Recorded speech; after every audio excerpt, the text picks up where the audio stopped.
Hello, check, check. Hello, test. Hello, check. Doubling मारा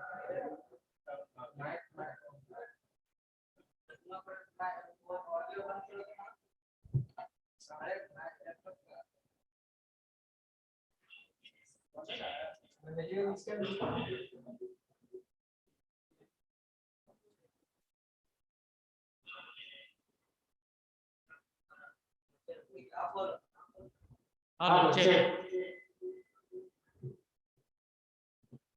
Hello, test. 1, 2, 3, 4. Hello, test.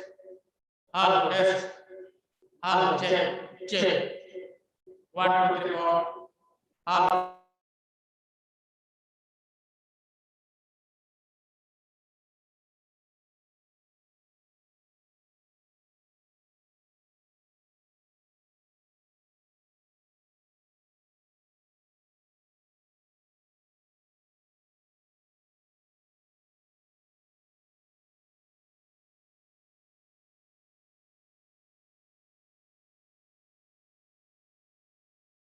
Hello, test. Hello, test.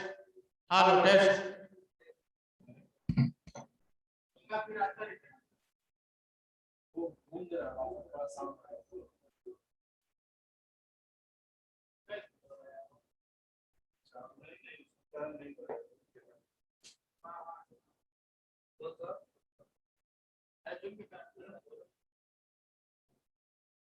Hello, check.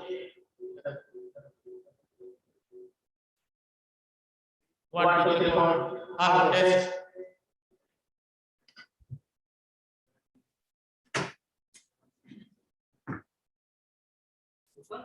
Hello test hello test हो रहा सुन नहीं रहे हो good morning दादा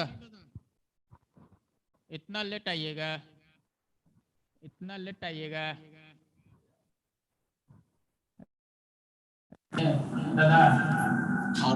आ जाएगा उससे नहीं तो नहीं हटा दीजिए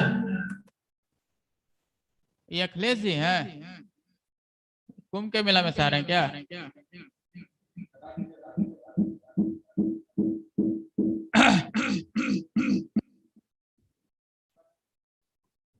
कमरा कमरा 205 पे चले जाइए 205 रूम नंबर में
हेलो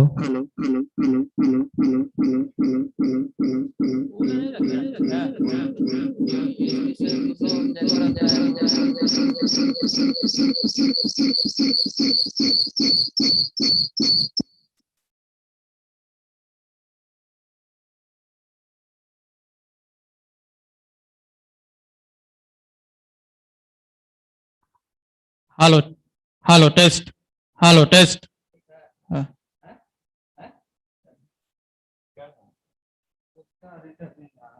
किसका उस लैपटॉप का डाला हुआ कोड वहां से भी ऑडियो तो म्यूट कर दिया ना नहीं कोड डाला हुआ कोड नहीं आना खोलो hello check check hello check check hello test hello test hello test hello test. अब ठीक हो गया, अब तो ठीक हो गया। Hello check check check. या मूड नहीं किए हुए हैं?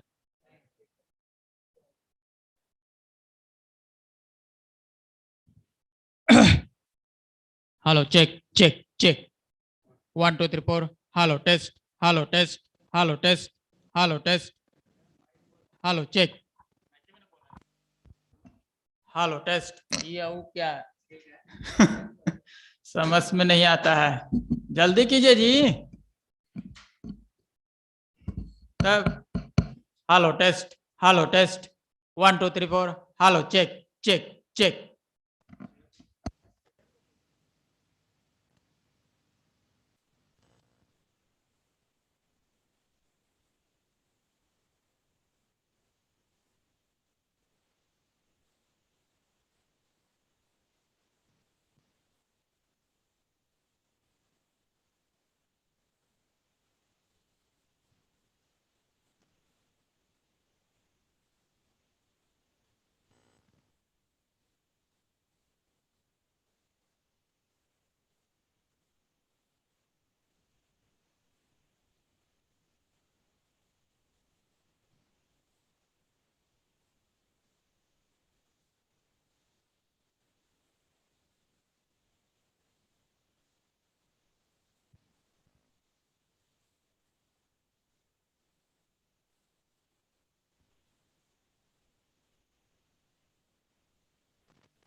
हाँ सर, हाँ हेलो, हाँ चेक लाइव किया हो, आप खोलिए ना सर। चल रहा है, हाँ खाली ऑडियो बंद कीजिएगा। Check check check, hello hello hello hello, check check, hello. अभी काम कर रहे हैं, थोड़ा देर में।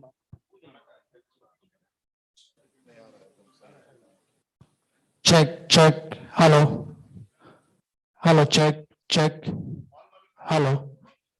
अभी आया नहीं है sir. Hello, check check check check, hello hello, check check, hello. आया, ठीक है।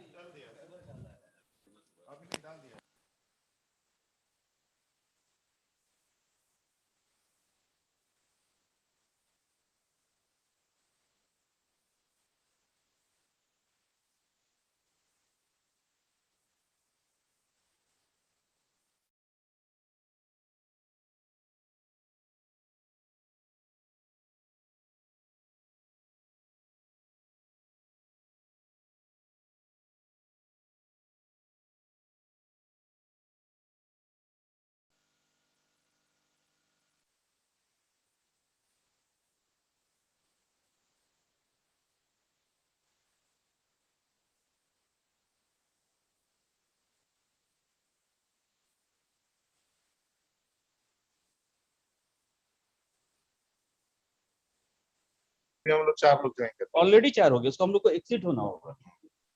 खैर एक तो नसीर अहमद हॉल चलेगा ही। हाँ हाँ ये हाँ, तो हाँ, रहेगा राइट ही। राइट। आप और एक इसका जो होस्ट है अनीता हाँ। इंटरप्राइजेस। अरे होस्ट का नाम चेंज कर दो ना, ऐसा कौन इस जोन कर दो ना। एग्जैक्टली, अनीता अच्छा इंटरप्राइजेस नहीं लगता है।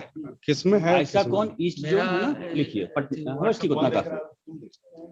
किस पर है आपका लिंक? यही सर तो ये पता ग्रुप नहीं में लगा। गया था, हम आपको भेज रहे हैं सर। किस में? ऐसे नहीं प्रेसिडेंट? सर, आपको हम अलग से भेज रहे हैं सर। ऐसे बिहार झारखंड में भी नहीं है। नहीं सर, उसमें नहीं डालना, कॉमन लिंक ही ना है ये तो बहुत पहले ही आप दिए। नहीं सर, ये तो आईएसए का लिंक आप है। हमको इसी पर है, आप व्यूअर लिंक इसी पर है, बढ़िया ना सर, सब क्लिक कीजिए। अच्छा अजय भाई, ये यूट्यूब लिंक है, दिख रहा है, देखिए यही भाई। है सर, सर आपको हम भेज दिए ऊपर वाला अच्छा। हमको बीके, हाँ अलग से। क्यों ना, जो जूम लिंक है शेयर नहीं करना है सर। उसको प्रॉब्लम याद है ना सर, 100 लोग पहले जो ज्वाइन कर लिया, याद है आपको, तो हम डिस्कस कर चुके हैं बात को। पहले हुआ था। हाँ हुआ, चला गया सर आपको जूम वाला। सुनिए ना, अलग से निकाल के एक लाइन में दीजिए ना यूट्यूब लिंक चालू होगा भैया। स्टार्ट। भैया सुनिए मेरा बात, एक लाइन में केवल यूट्यूब लिंक करके भेजिए। नहीं लाएगा सर, ज्यादा कुछ नहीं, वेबसाइट पर जाने ही पर खोलेगा, ये वाला है बस, इसमें जाना है। वेबसाइट वाला क्या साइट है? वेबसाइट उसी को भेज आप दीजिए। इसको अपना भेजिए, पटना तो सोसाइटी इसको वाला भेजिए, जो तो है। इसको हम अपना ग्रुप में डलवाएं। ये वाला यूट्यूब लिंक हमको सब जगह भेजना होगा। और भाई हाँ, भेजिए, इसी को आप भेज खोलिए, दीजिए। इसको भेजिए आप। अच्छा ये वाला, बस इसी को खाली भेज दीजिए। हाँ आपको भेजिए, तो इसके बाद हम इसको लाइन अप करते हैं सब जगह, सब ग्रुप में डाल देंगे। यूट्यूब है ना भैया, एकदम कंफर्म ना? डन, ठीक। और उसका नाम अनीता से 30th ऐसा कौन ईस्ट जोन एंड 33rd, ये भी है ना ऐसा कौन बिहार झारखंड में लिखिए, बीजीएस से दोनों लिखिए।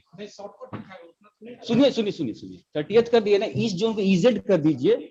33rd बीजीएस से भी आना चाहिए। हाँ एग्जैक्टली एग्जैक्टली, दोनों पूरा नाम आना चाहिए। अभी इसको किया है, देखिए ना एक बार। हाँ दिखाओ, आ रहा, वो आ रहा है यहाँ 30th। ऐसा कौन इस जोन का दे रहा है। ये जो लिंक है, हरे ये तो सब व्यूअर लिंक है ना, ये तो सब जा, कोई भी जा सकता है। इसको हम लोग सब ग्रुप में डाल देना, ये वाला यूट्यूब वाला जो अभी भैया भेजे, ठीक है अजय जी, डाल दे। वो सब हटवा दो। इसमें हम लिख दे रहे हैं यूट्यूब लिंक ना। इस पे डाल दे, हम डाल दिए। हम सब जगह ग्रुप में अभी हम डाल दे रहे हैं, मेरे पास सब पूरा बिहार झारखंड का सब ग्रुप। आप डाल दिया ना? चला गया।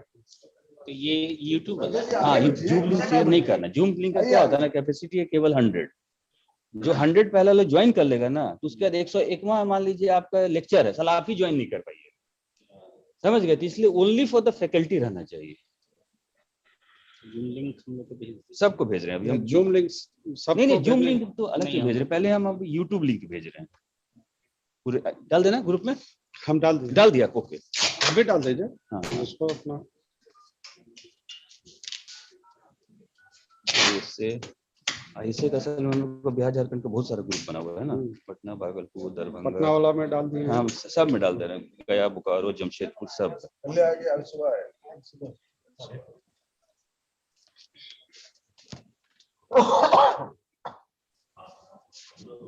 जैसे हो गया, पीपीएफ हो गया, पीटी हो गया। आप लोग भी अपना कॉलेज वॉलेज वाला में डाल दीजिएगा, है ना, पीएमसीएस का जैसे होगा ना, बच्चे लोग जो लोग ड्यूटी भी करते हुए अपना सुन लेंगे। यहाँ खोलना कैसे? इसमें साइट में जाइए, अंदर ऊपर में कहीं होगा, देखिए ये तो है क्लिक हाँ। टू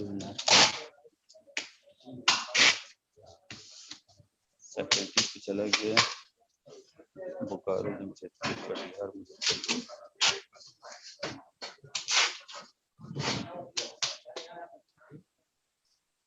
आइए, अच्छा सुनना, हम नवीन मल्होत्रा को भेज दे रहे हैं ना, समझे, उनको जूम लिंक भेजते हैं ना नवीन मल्होत्रा को, उनको तो जूम देना। हाँ उनको जूम देना, हाँ उनको फैकल्टी उनको जूम दे रहे हैं। खाली तो बता दें इसका पेमेंट कितना, क्योंकि तुमको ना अभी जाने के पहले वो फाइनल करना है हमको, तुम्हारा वाला जितना पैसा जाएगा उतनी उसी के आसपास हम करेंगे। तो रांची जमशेदपुर जाके करेगा या अपनी टीम को भेजेगा?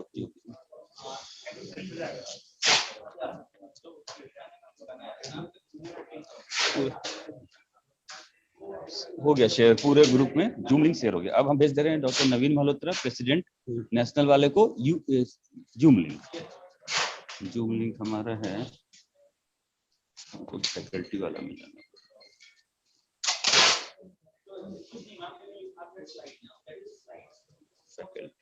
देखिए तो जूम का लिंक चेंज कर दिया, लोगो को डाल दिया, हाँ आ रहा है उसका। अभी देख लेते हैं, एक बार खोल के जूम वाला बोले ना, एक्चुअली जूम से इसका वो है ना, हाँ।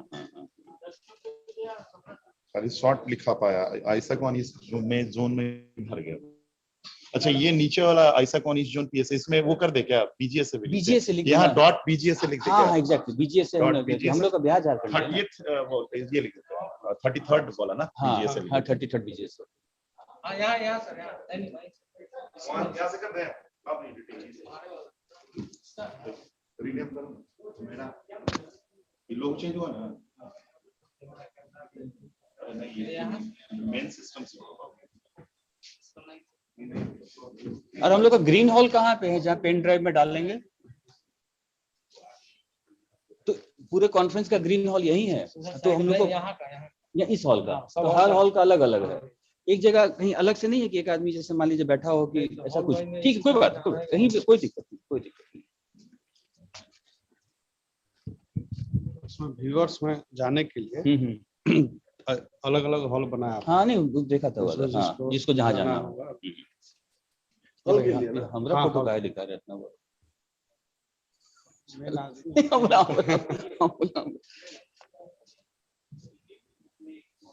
तो जूम लिंक हमको भेजना है नवीन मल्होत्रा सर को ना, नेशनल फैकल्टी को भेज देना, जो टीम चारों को है ना, उसमें तो कोई दिक्कत नहीं, तो हमारे हैं ही ऑनररी है सब, भेज दे।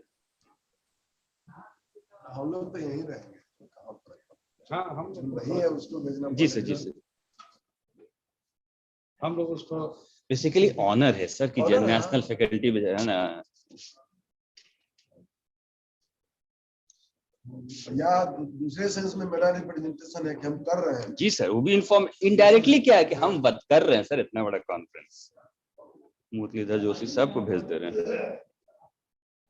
एक बार फोन भी कर लेंगे सर, क्या दिक्कत होगा, बोल के है ना सर हम लोग कॉन्फ्रेंस स्टार्ट कर रहे हैं सर, जब समय मिले प्लीज ज्वाइन, ठीक है, शाम को इनॉग्रेशन है, वर्चुअल ही ज्वाइन कीजिएगा। ये भी अच्छा, उसमें जूम लिंक में शाम का इनॉग्रेशन भी इंक्लूडेड है कि केवल प्रेजेंटेशन है? केवल प्रेजेंटेशन। तो अलग इनॉग्रेशन में हमको नवीन मल्होत्रा या मुरलीधर को ज्वाइन करवाना है, तो उसके लिए इनॉग्रेशन है, चलेगा, इनॉग्रेशन भी उसमें रहेगा ना? हाँ सेशन यहाँ भी होगा, यहाँ सारा सुबह से लेकर शाम तक। शाम रहेगा, ठीक है। तो इनॉग्रेशन का अलग से कुछ इन्फॉर्मेशन नहीं देना किसी को, ओके ठीक ठीक है, ठीक। प्रोग्राम गया हुआ है ना राकेश। अच्छा, हम बार बार वही सोच रहे हैं कि विशाल हमको ना नेशनल फैकल्टी को अपना एगो ये भेजना, आज का शेड्यूल पूरा कॉन्फ्रेंस का सिर्फ हमको भेजो ना, नेशनल पूरा नेशनल माने वो समझ, जीसी वो लोग मुरलीधर जोशी, नवीन मल्होत्रा, समझ रहे हो, वेंकट गिरी जी सर, प्रोग्राम सब भेज दिए। नेशनल को प्रोग्राम गया हुआ है ना, हम नहीं जानते, हम भेज दे रहे, अभी भेज दे रहे, इसीलिए मांग रहे अभी है ना विशाल या बुधे हमको भेजना ना, हमको जितने नेशनल प्रेसिडेंट सेक्रेटरी जितने सबको आज का रूम का जूम नहीं, आज का नहीं, पूरा जूम लिंक चला गया, जूम लिंक चला पूरा होल प्रोग्राम अभी भेज रहा हूँ, आपको भेज रहा हूँ। आज से पूरा कॉन्फ्रेंस का प्रोग्राम। आज कल दोनों। हाँ दोनों दिन, क्योंकि personally I want to invite doctor Naveen Malhotra, Muralidhar Joshi, president elect.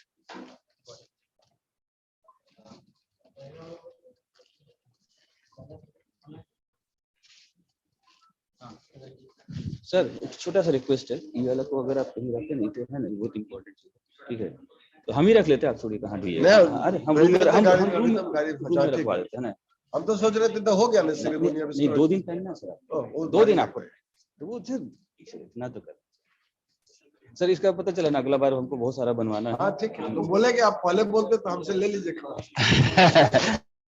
आपका बहुत सारा हमको ऐसा रेगिंग के लिए तो बनना चाहिए ना, हमारी बात तो सही है। जरा खाना आगे डिस्कशन में जाए उसके पहले कर दीजिए कि पीके सर बोले। ओके डन, तो एजीएम में हम अनाउंस कर देंगे सर, ठीक है सर, जितने एग्जीक्यूटिव मेंबर हैं और उनका, और हमारे स्टेट के जो जीसी मेंबर हैं सबका, पूरे लोगों का एक बनेगा स्टाइल। हम जब पहने थे देखे थे, बिंदु रे पहने थे देखे थे, वैसे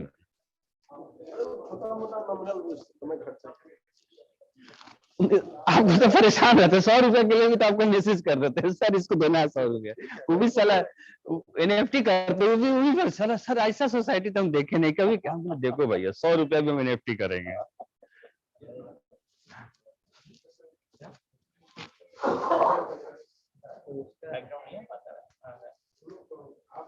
सर एक मिनट सुनिए इधर, अभी अजय जी से मेरा बात हुआ, हाँ तो ये बड़ा अच्छा आपका अरेंजमेंट हमको देख के अच्छा लगा, तो हम लोग को जो कॉन्फ्रेंस करा रहे थे अजय से बात की, हमको जमशेदपुर में करवाना होगा, तो उसका कैसे करेंगे, क्या उसका होगा? अच्छा हरी जी आप सॉरी हरी जी, अभी हमारे मित्र अजय भाई से बात हुआ, आप लोग का सब अरेंजमेंट हमको देख के अच्छा लग रहा है, ठीक है, तो हमको एक कॉन्फ्रेंस करवाना होगा जमशेदपुर में, हाँ तो कैसे उसको अगर करना होगा तो क्या उसका प्रोसेस है बता सकते हैं, थोड़ा अच्छा रहेगा। मान लीजिए जमशेदपुर में करवाना, बात कर लेंगे सर। हाँ I think we should start. एकदम always on time, time is sir, I think नाश्ता करने गए हम, उनको बहुत कुछ लेते हैं सर, हाँ विजय सर जाना होगा, नंबर ले लीजिए, नंबर हम हमको डिटेल बात कर लेंगे आपसे, कैसे कैसे होगा उसके बाद प्लान हम बता देंगे। एवरेज खर्चा बताइए हमको, 2 दिन का कॉन्फ्रेंस है, इसमें तो जूम नहीं ना होगा। जूम क्यों नहीं होगा, सब होगा जूम, सब होगा, अरे आज के जमाने में जूम भी रहेगा, हॉल विजय सर 2 हो, एक या 2 बताइए, नंबर बताइए। 933 इंडिका गाड़ी 43 हम्म 10264। विजय सर क्या हरी जी लिखते हैं ना, ऑडियो विजुअल जी ऑडियो चलिए। कीजिएगा तो याद और आएगा। एक से दूसरे में किसी और को नाम भेज राकेश सर को बैठा। हाँ बैठाइए audio visual ji Patna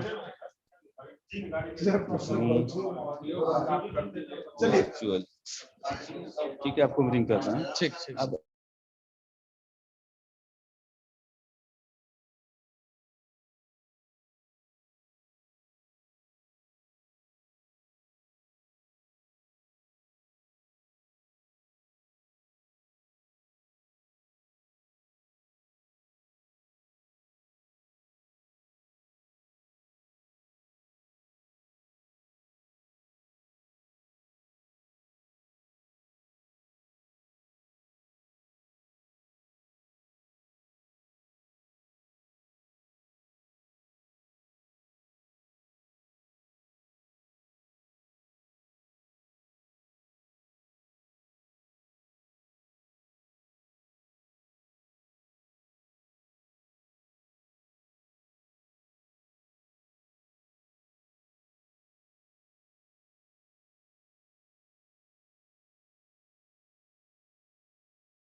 Very good morning to all of you, and a very warm welcome to the academic feast, and that is ISACON East Zone 2021 conference. So we have with us a very eminent speaker, and she is Dr. Ranjita Acharya, professor from IMS and Some Hospital at Bhubaneswar. And she will be joining right now, and we have chairpersons also. But just to begin with, since it's the first lecture, we will have a lamp lighting ceremony, and then we can just start with. Thank you.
बड़ा कीजिए बड़ा बना हुआ नहीं ना sir अभी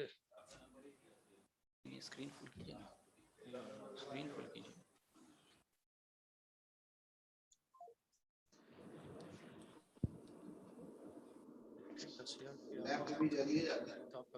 आज मच्छी आ जाना मच्छी आया जी Good morning, ma'am. Are you there?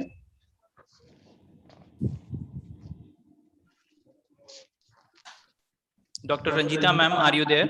Yeah. Hello, You I have am to be audible. close to your mic, ma'am. Yeah.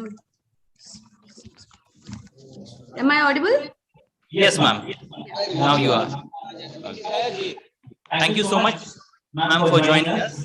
And since you are virtually present, so first of all, I would like to introduce you. And Dr. Ranjita, ma'am, is a professor at IMS and Some Hospital, as I previously said. And she is in the Department of Anesthesiology.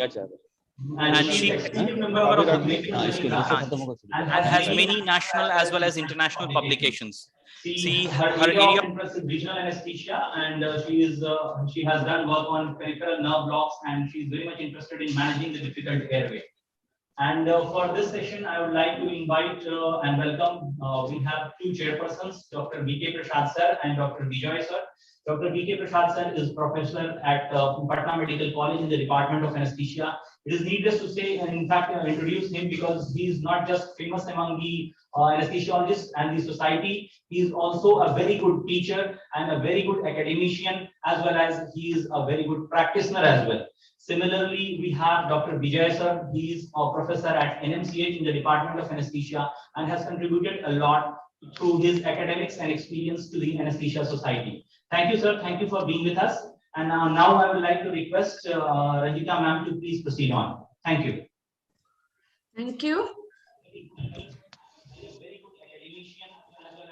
ये कहाँ से recording आ रहा है delay क्यों आ रहा है आवाज relay क्यों हो रहा है जो बोल दिया उन्होंने हम नहीं वो जो बोले डॉक्टर साहब कि दोबारा कहीं नहीं वो नहीं होना चाहिए Good morning, everyone. Welcome you all. Thank you ISA is John to giving me opportunity to present some knowledge about the drugs in anesthesia, which one to stop and which one to continue.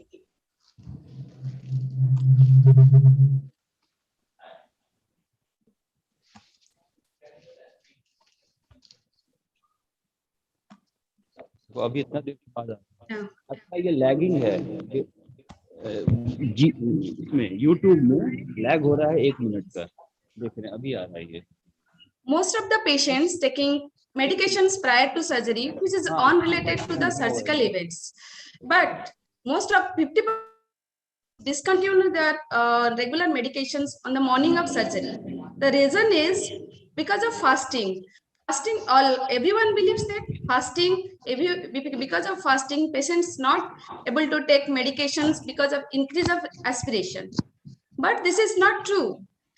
If patients omit the drugs on the morning of surgery, that may cause adverse events in the perioperative periods. Even patients remain overnight fasting, gastric secretion are always present. But our aim to keep the gastric secretion low. So small amount of water with few tablets does not make any significant effect. But if you avoid the medications, it may cause adverse events during intraoperative period. So coming to introduction, traditionally, the focus of anesthesiologists practice has many advantages in intraoperative management of patients undergoing surgical procedure. But over the past few decades, anesthesiologists have been acknowledged for the significant improvement in perioperative safety and quality. So my screen is shared or not? Hello?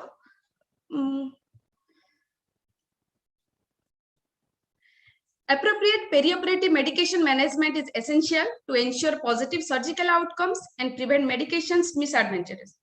To decrease perioperative risk, identification of these comorbidities conditions might be an opportunity for anesthesiologists to intervene. The skin is not there. I don't know. Yes.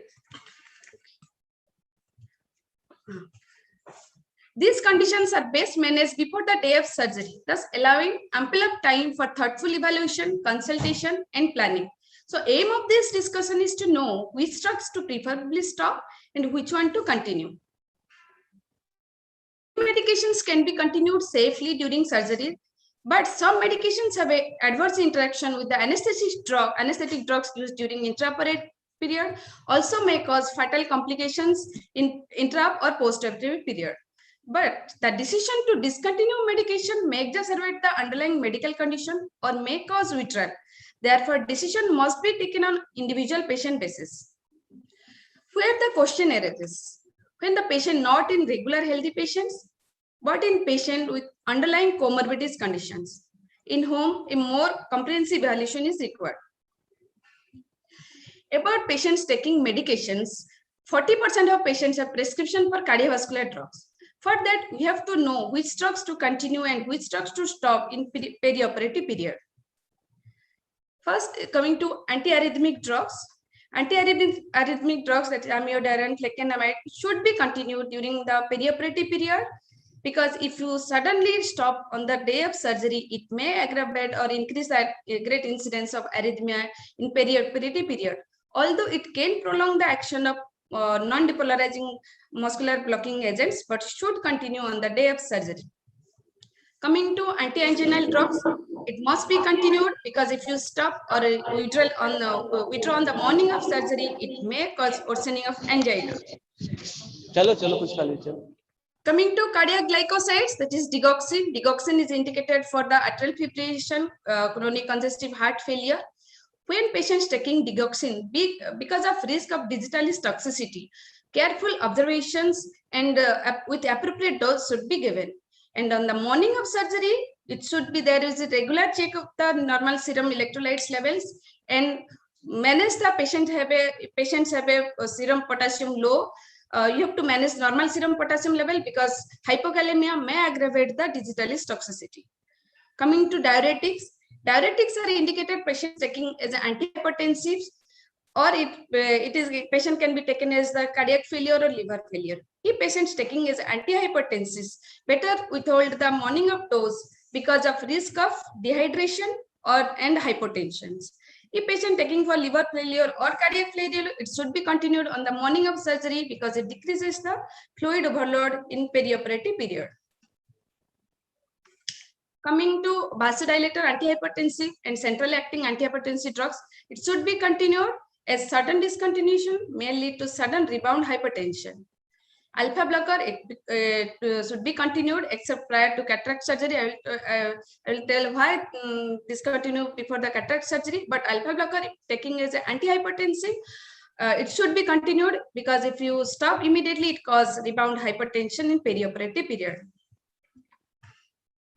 Beta blocker, it should be continued since abrupt withdrawal may cause side effects which may manifest after 12 to 72 hours after discontinuation and may increase morbidity and mortality. If patients on chronic beta blocker therapy, it is better to continue on the perioperative period because it counteracts the tachycardia and increased blood pressure because of anesthesia or surgical events in patient with hypertension. So better you continue the beta blocker. It has many advantages to decrease the mortality and cardiovascular events after 30 days of surgery. But there is a problem. If a patient starts immediate prior to surgery, 1 to 2 days beta blockers, that may be fatal. There is some article why that is fatal. They have one trial that is POISE trial. They have seen that if patients taking perioperative beta blocker just 1 to 2 days, it prevents non-fatal myocardial infarction, but increase the risk of stroke. Another study is also showing that perioperative beta blockade start within 1 day or less before non-cardiac surgery, prevents non-fatal MI, but increase the risk of stroke, death, hypotension, and bradycardia. Then coming to nitrates that should be continued. It may increase the risk of acute coronary syndrome or worsening of angina if stopped. Lipid regulating drugs, that is statin, must continue since it is beneficial in preventing perioperative myocardial infarction. It has advantage, it causes plaque stabilization, which beneficiary for preventing perioperative myocardial infarction. Another advantage is also decrease the inflammatory response due to surgical events. Coming to calcium channel blocker, it should be continued since withdrawal may cause rebound hypertension, coronary vasospasm, leading to exacerbation of the angina. What drugs to be stopped in cardiovascular system?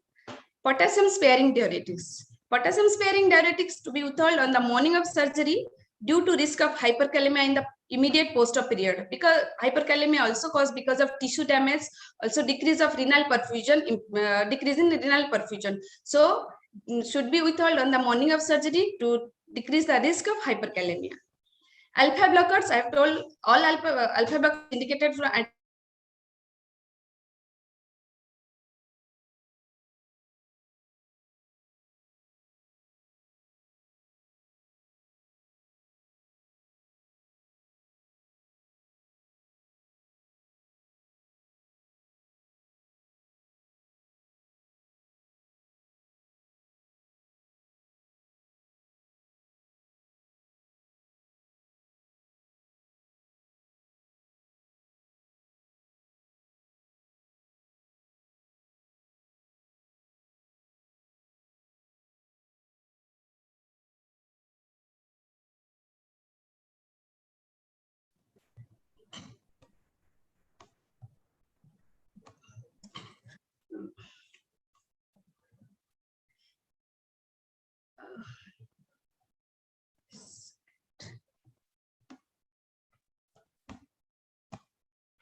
what if you continue ARBs and SE inhibitors? If a patient continue preoperative ARBs and SE inhibitors within 24 hours, there may be intraoperative period, increase intraoperative risk of hypotension, also postoperative myocardial injury.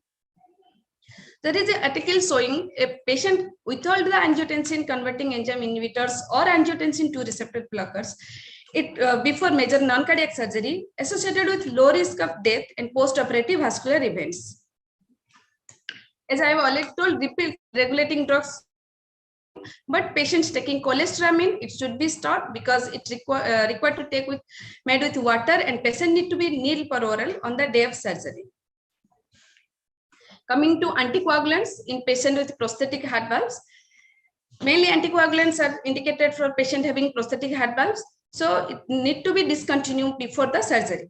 However, this temporary discontinuation increase the risk of arterial or venous thromboembolism due to rebound hypercoagulous state and due to prothrombic effect of surgery. The risk of thromboembolism is estimated around 5 to 8%.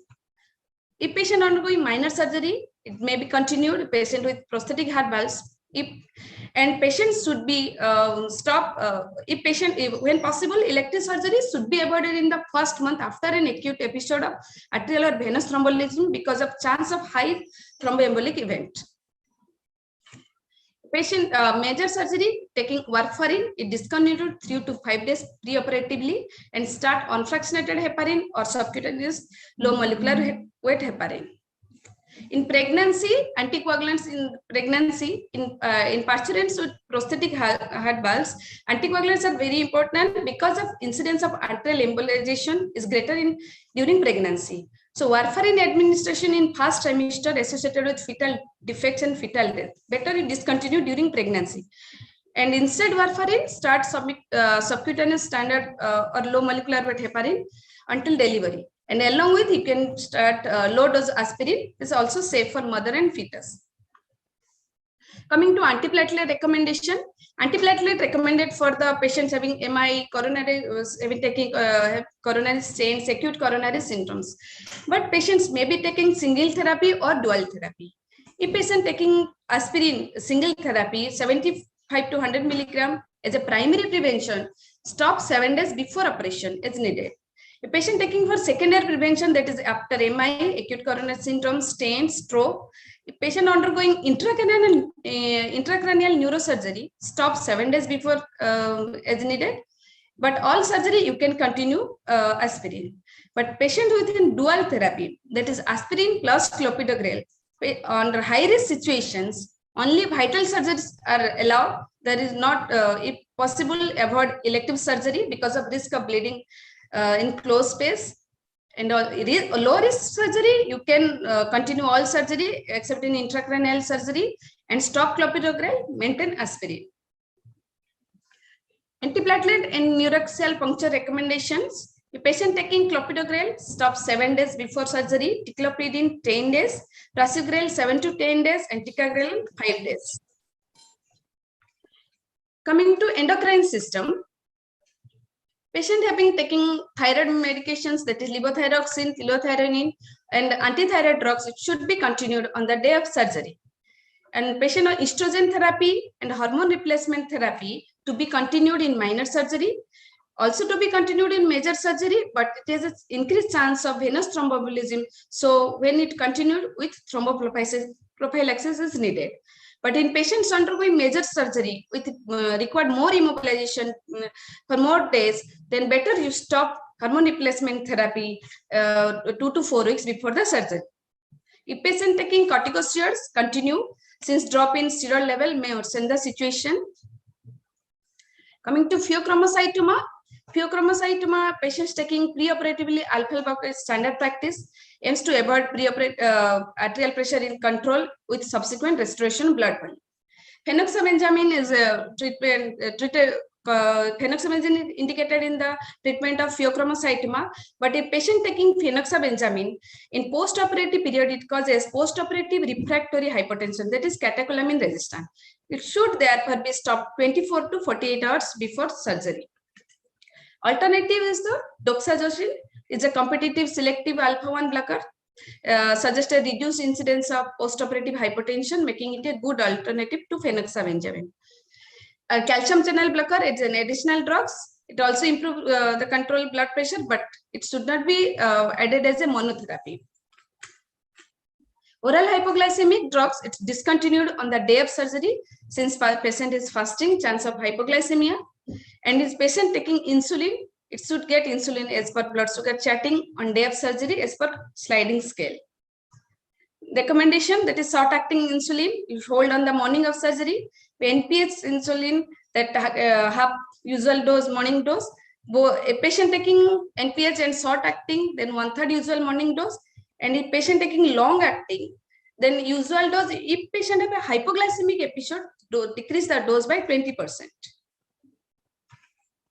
Then coming to central nervous systems, patients on anti-epileptic medications must continue on the day of surgery, because if sudden withdrawal, especially benzodiazepine and carbamazepine, it increases the incidence of seizure activity in perioperative period.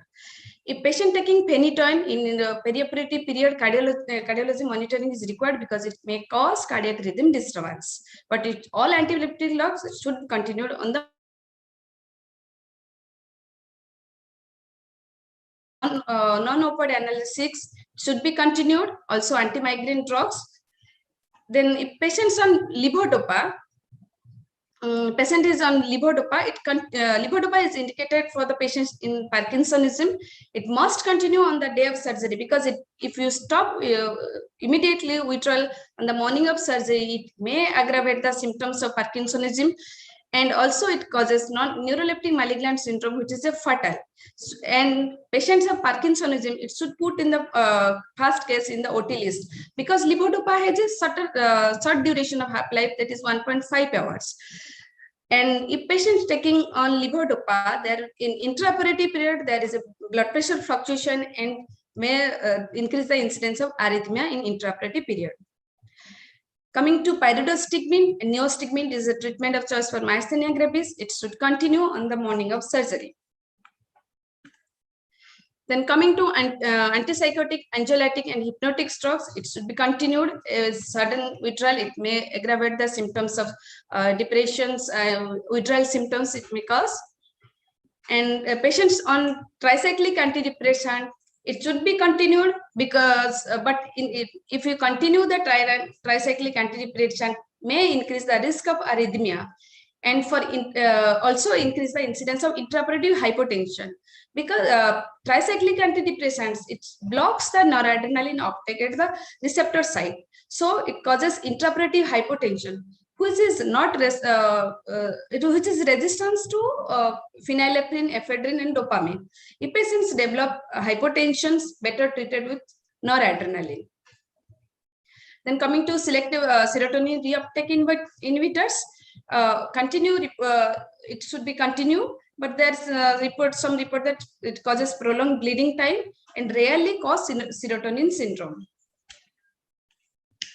MAO inhibitors inhibits the metabolism of noradrenaline, serotonin receptor sites. So there is increased level of noradrenaline, serotonin receptor sites, which may lead to serotonin syndrome or hypertensive crisis. So patient if taking MAO inhibitors, use always safe anesthetics. What do you mean by safe anesthetics? That you have to avoid when patient taking MAO inhibitor in intraoperative period, this indirect acting sympathomimetics, succinylcholine, pethidine, tramadol, ketamine. If a patient is taking MAO inhibitors, if you give indirect acting sympathomimetics, that is the ephedrine, it may cause hypertensive crisis. If unable to use safe anesthetics, safe technique, then discontinue irreversible MAO inhibitors 2 weeks before surgery and start with reversible MAO inhibitors, and reversible MAO inhibitors stops 24 hours before surgery. Similarly, serotonin noradrenaline reuptake inhibitors continue. Keep in mind is serotonin-free anesthetic techniques. Coming to lithium, lithium is indicated for patients with mania and hypomania.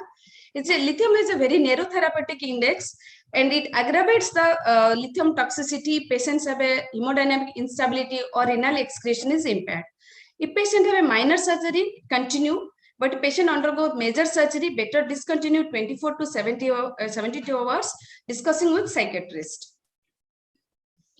Coming to respiratory system, all drugs like anticholinergic agents, inhaled corticosteroids, leukotriene inhibitors should continue.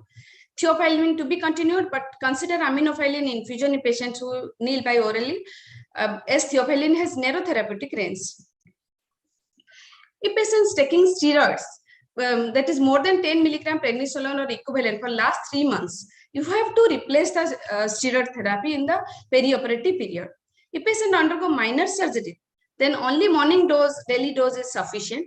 If patient is taking moderate surgery, usual preoperative steroids along with 50 milligram hydrocortisone IV at induction and 25 milligram hydrocortisone 8 hourly for 24 hours.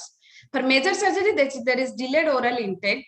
Use preoperative steroids along with 100 milligram at induction IV, 50 milligram hydrocortisone every 8 hourly for 24 hours.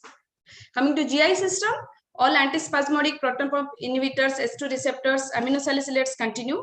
Avoid antacids since it may cause aspiration when patient kneel for oral agent if given immediately prior to surgery. Adjuvant bulk forming drugs continue in diarrhea but avoid in bowel surgery.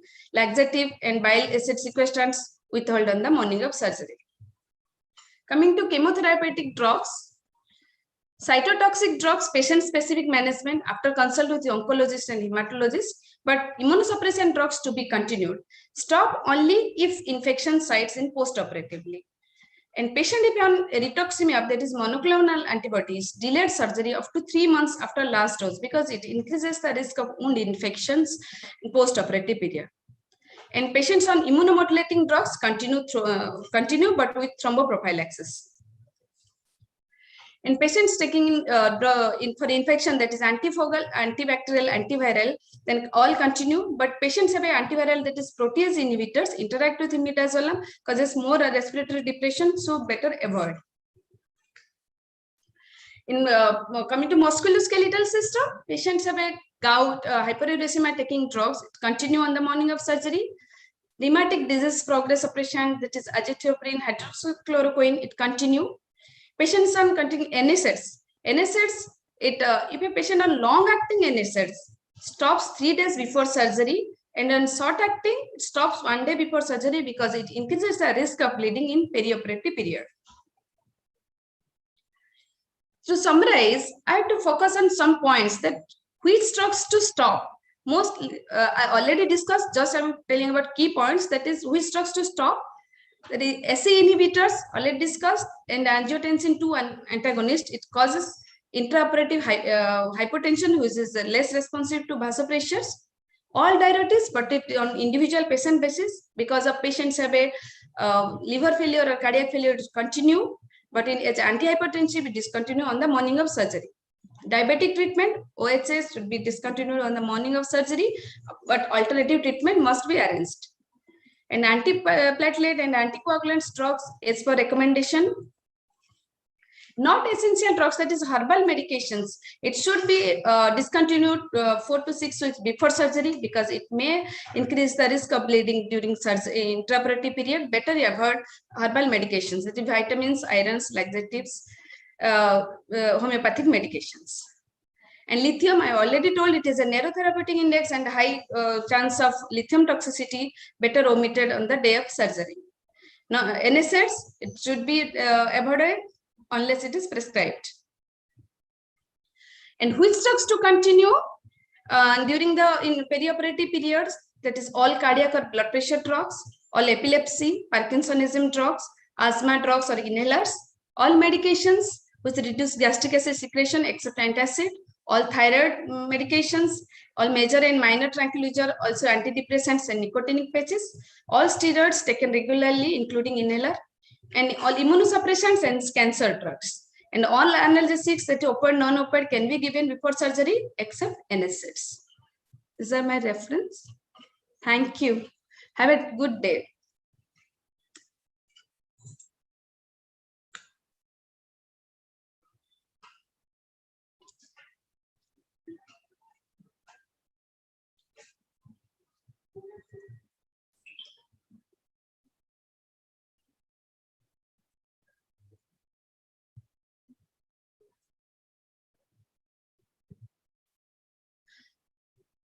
Hello.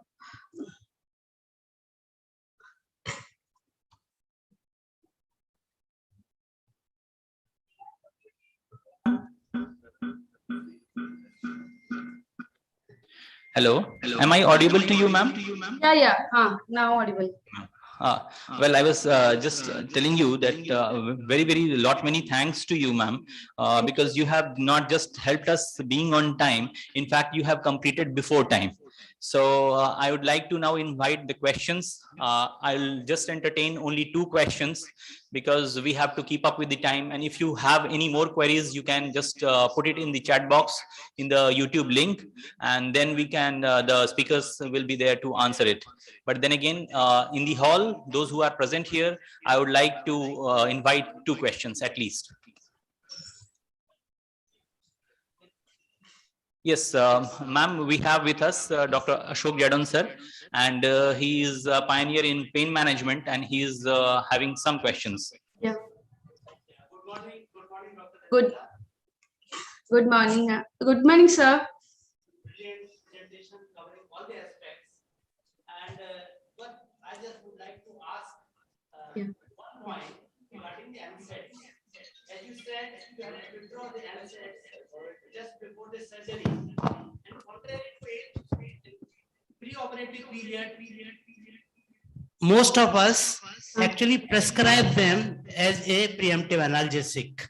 And world over, people are using newer NSAIDs which are relatively safer to the gastric mucosa and the heart as a pre-operative preemptive analgesic. So what is your take on this? For patients taking NSAIDs, one as a preemptive analgesic, I've already told that it may actually it causes increase the risk of bleeding in intraoperative period. If patients on long-acting steroids, I've already told, if patient taking long-acting steroids, that is should discontinue 3 days before surgery. It may interact with the platelet aggregations and clotting, so it increases the risk of bleeding. So better you have to avoid the NSAIDs. In we have to search for the other analgesic of having any other analgesic drugs to be continued. For me, I want to say that better to discontinue NSAIDs on the day of surgery.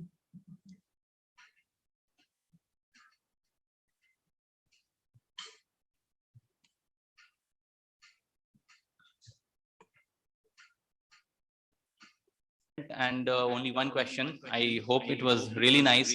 And now I would like to call Dr. Bijoy sir and Dr. BK Prasad sir on the dais again.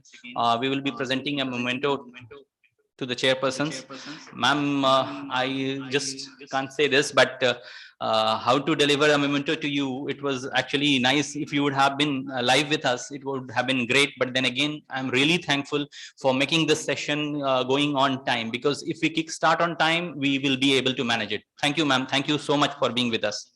And now I'd like to call Dr. Neelam Sinha ma'am to please present a memento to our chairpersons, Dr. BK Prasad sir and Dr. Bijoy sir.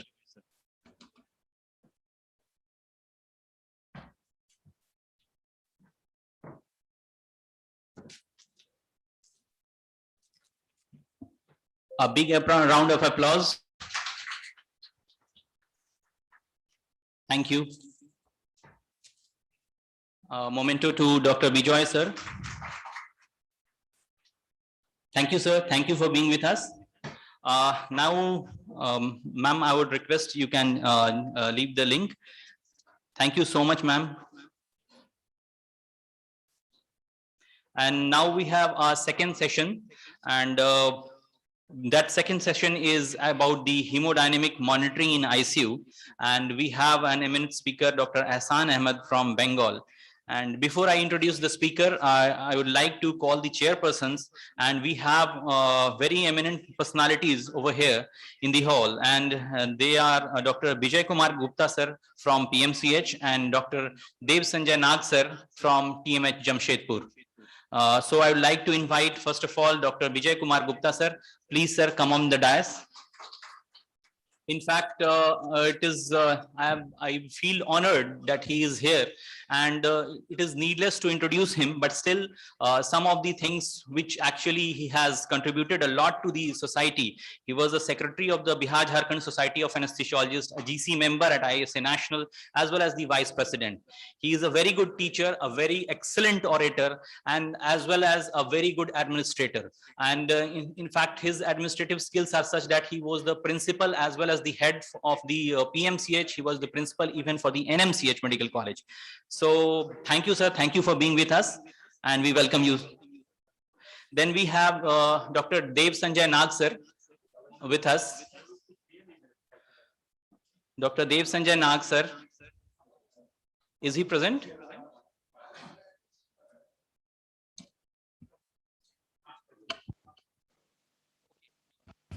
Okay, he is coming. He's a bit late, but then again, I'll introduce in the last. And we have with us a very eminent speaker for this session, and that is the hemodynamic monitoring in ICU. And he is Dr. Hashan Ahmed, sir, and he is the chief of the critical care and emergency services and assistant professor in the Department of Anesthesia and at the KPC Medical College Hospital, Kolkata. He is the executive council member at ISA West Bengal. He is the East Journal member at the Indian Society of Critical Care Medicine as well. And he has numerous publications. National includes 10 and the international 3. And his areas of interest obviously are sepsis, ventilator management, and advanced monitoring, hemodynamic monitoring. Thank you, sir. Thank you for being with us. And we can go on to the presentations now.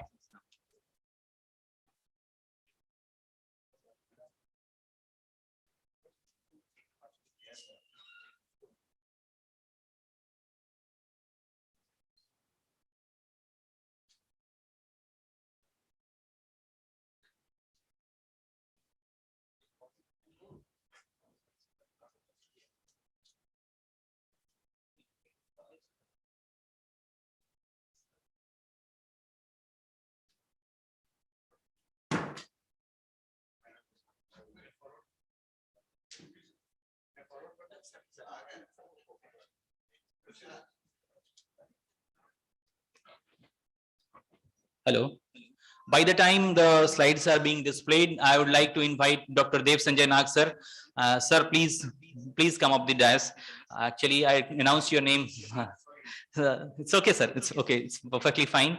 And we are on time, so nothing to worry about. And I'll just give a brief introduction about sir. He was the faculty of the TMH Jamshedpur. He is actually posted over there in TMH Jamshedpur. And important to say is that he did his PG from PMCH, and in fact he was the first student as a PG to get a publication from here, and that was a great thing. And now he has numerous publications, and the best introduction for his personality is that he's always smiling and very humble, down to earth personality with so much contributions to the field of anesthesia. Thank you, sir. Thank you for being with us. Please come, sir.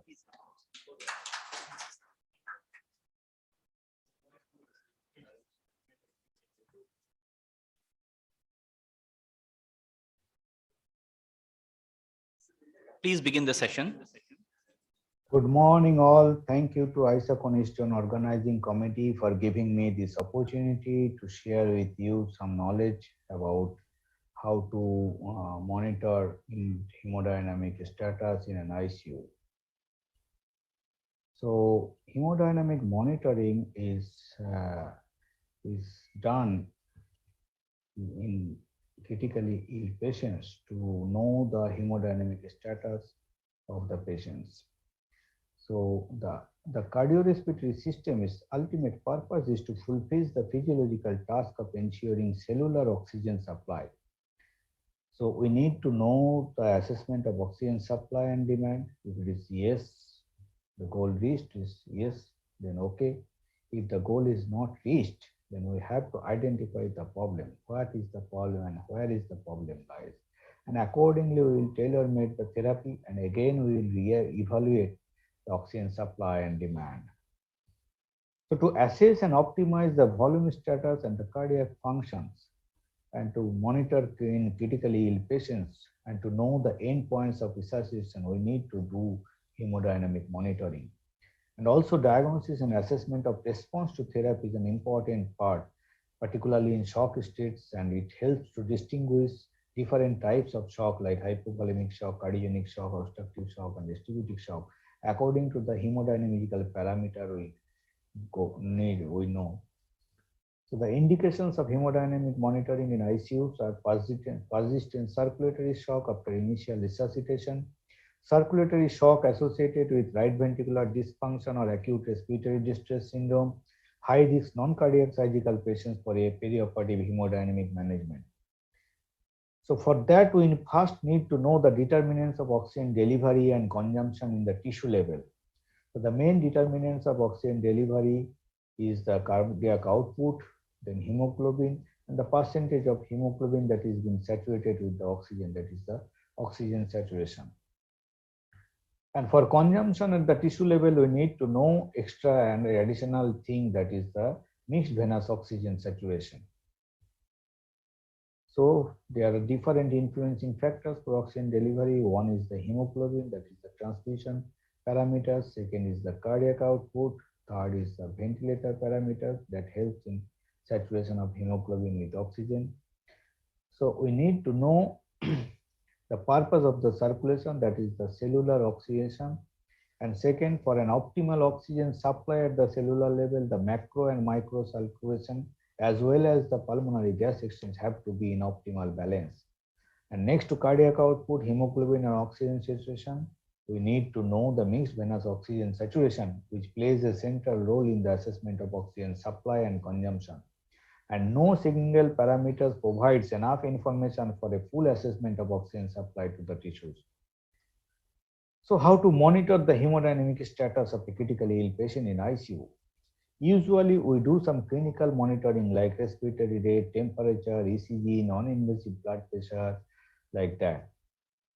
But eventually all of these have some limitations and it does not give us exact clue to what is the perfusion status and what is the oxygen supply and demand in the tissue level. So we need to, apart from the standard parameters, we need to know some advanced parameters, particularly in unstable patients. One is an invasive blood pressure. We often do an invasive blood pressure arterial line in ICU, particularly those patients is in shock or those on vasoconstrictors or inotropes. We measure the invasive blood pressure. It gives us a continuous blood pressure recording for every beat to beat heartbeat, and also arterial blood extraction is possible for arterial blood gas analysis. But again, it has some limitations like non-invasive blood pressure monitoring. Though arterial blood gas gives us information regarding pulmonary gas exchange and acid-base balance, but no information is provided regarding the oxygen supply at the cellular level. We measure blood lactate, that is a marker for global metabolic situations, but there are significant limitations like impaired liver metabolism or deperfusion effects. We cannot assess by just measuring the blood lactate level. So we have some static parameters like central venous pressure, from which we can know the volume status of the patient. So central venous blood gas analysis is possible from a CVP line. When CVP is low, we assume that the patient is hypovolemic. When it is high, we assume at least the patient is not hypovolemic, but not a reliable parameter for exact volume status, because there are so many influencing factors that can modify the CVP without having any improvement in the fluid status. A central venous oxygen saturation, again, we can get it from just by blood sampling from a central venous cannula. It has a very good correlation with the central mixed venous oxygen saturation, and is a surrogate parameter for oxygen extraction at the tissue level. It gives us information on the oxygen consumption situation, but when compared to the mixed venous oxygen saturation, it is less invasive because we do not have to put a pulmonary artery catheter. So monitoring of central venous oxygen saturation can be done and which can be correlated with the mixed venous oxygen saturation, which helps us in early goal-directed therapy that is published in New England Journal of Medicine in 2001. So therapeutic consequences in the example of sepsis, monitoring the central venous oxygen saturation help us if it is more than 70% but less than 80%. The patient is probably in euvolemic status and there is good oxygen utilization at the tissue level. So we may need to re-evaluate from time to time.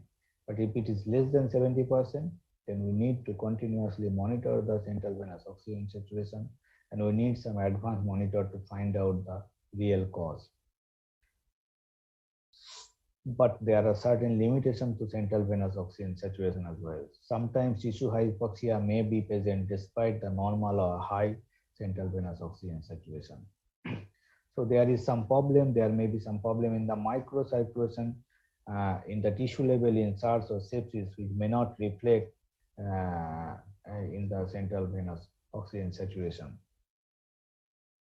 If it is more than 80%, then probably we need to assess the microcirculation, that is the organ perfusion, which needs some more advanced hemodynamic monitor like PICO or LIDCO like that. Then we have to measure the liver function, renal function, and other neurological reassessment. So standard monitoring does not give us information regarding the volume status or the adequacy of oxygen delivery and consumption in the tissue level. The CVP is not a valid parameter to measure the volume status. The measurement of central venous oxygen saturation gives us important clue, obviously, regarding the global oxygenation balance and oxygen extraction. But measuring the oxygen central venous oxygenation can reveal when more advanced monitoring is indicated. So for further information, we need to monitor the volume status, that is the preload. We need to know the cardiac contractility and cardiac output, and we need afterload calculations about the status of the afterload, that is systemic vascular resistance. And there are so many advanced hemodynamic monitors available. Some are very invasive, like pulmonary artery thermodilution, transpulmonary thermodilution, lithium dilution technique. They are invasive. The pulmonary artery thermodilution is the gold standard for that. There are some minimally invasive, like pulse wave analysis by just putting a arterial cannula. There are esophageal Doppler probe, which can be inserted, which is a minimally invasive one. And there are some non-invasive techniques like pulse wave analysis by non-invasive sensors, bioimpedance and bioreactance, pulse wave transit time, partial carbon dioxide breathing, and Doppler study. So let us see one by one how to assess the preload. So there are static parameters like the central venous pressure and the pulmonary capillary wedge pressure, which is considered as filling pressure of the heart. Then there are certain volumetric preload parameters like the global end diastolic volume and interthoracic blood volume.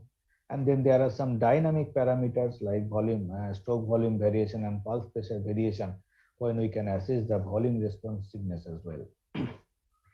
The important limitation of the filling pressure is that the CVP and PCWP do not give us an adequate assessment of cardiac preload because pressure is not volume. And there are so many influence factors that can falsely increase or decrease the CVP and PCWP. Then global end diastolic volume and interthoracic blood volumes are definitely more advantageous than measuring those filling pressures like CVP and PCWP. So global end diastolic volume is the total volume of blood in all four heart chambers, both in atrium and both the ventricles. And interthoracic blood volume is the global end diastolic volume plus the pulmonary blood volume, that is the blood present in the pulmonary circulations. So if you can measure this, we can have a better idea than CVP and PCWP how the volume is in the heart and in the pulmonary circulation. And the interthoracic blood volume is usually 1.25 times more than the global end diastolic volume. These are again the static parameters. They are superior to the filling pressures for assessing cardiac preload and are in contrast to cardiac filling pressure not falsified by other pressure influences like mechanical ventilation, intra-abdominal, raised intra-abdominal pressures like that. And third thing is the volume responsiveness, that is the dynamic monitoring, dynamic parameters which shows us the volume status of the body and the volume responsiveness. One is the pulse pressure variation and another is the stroke volume variation. This helps us in dynamic measurement of the volume responsiveness. Like fluctuation in blood pressure occurs during the respiratory cycles. In early inspiration, there is increase in the interthoracic pressure, which causes squeezing of the pulmonary blood. As a result, there is increase in the left ventricular preload, left ventricular stroke volume is increased, and eventually the systolic arterial blood pressure increased. But during expiration, what happens? The interthoracic pressure, in the late inspiration, the interthoracic pressure increases, but the venous return to the left and right ventricle decreases. Eventually, the left ventricular preload is reduced, the left ventricular stroke volume is reduced, and systolic arterial blood pressure is reduced.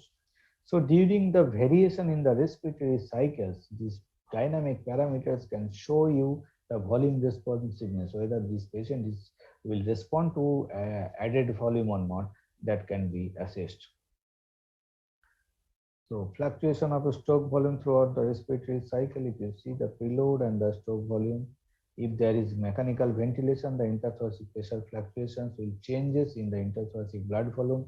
As a result, the preload will change and there will be fluctuation in the stroke volume. So this is the stroke volume variation. The variation in stroke volume over the respiratory cycles.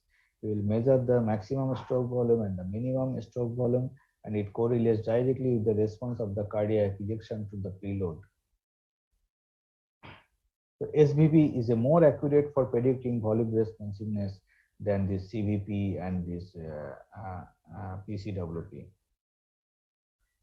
Coming to pulse pressure variation, if you analyze the pulse contour, the area under the curve before the dichrotic notch, the variation in pulse pressure amplitude of the respiratory cycle, it is again correlates equally well as stroke volume variation for volume responsiveness.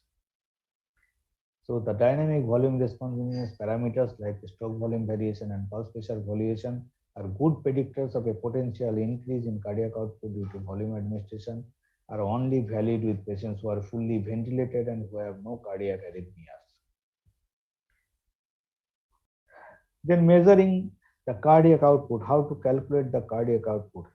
Again, the gold standard method of measuring the cardiac output is the thermodilution technique using the modified Stewart-Hamilton algorithm, where you inject a cold saline and in the right atrium, and then you measure with a thermostat it in the pulmonary artery, and the area under the curve is calculated.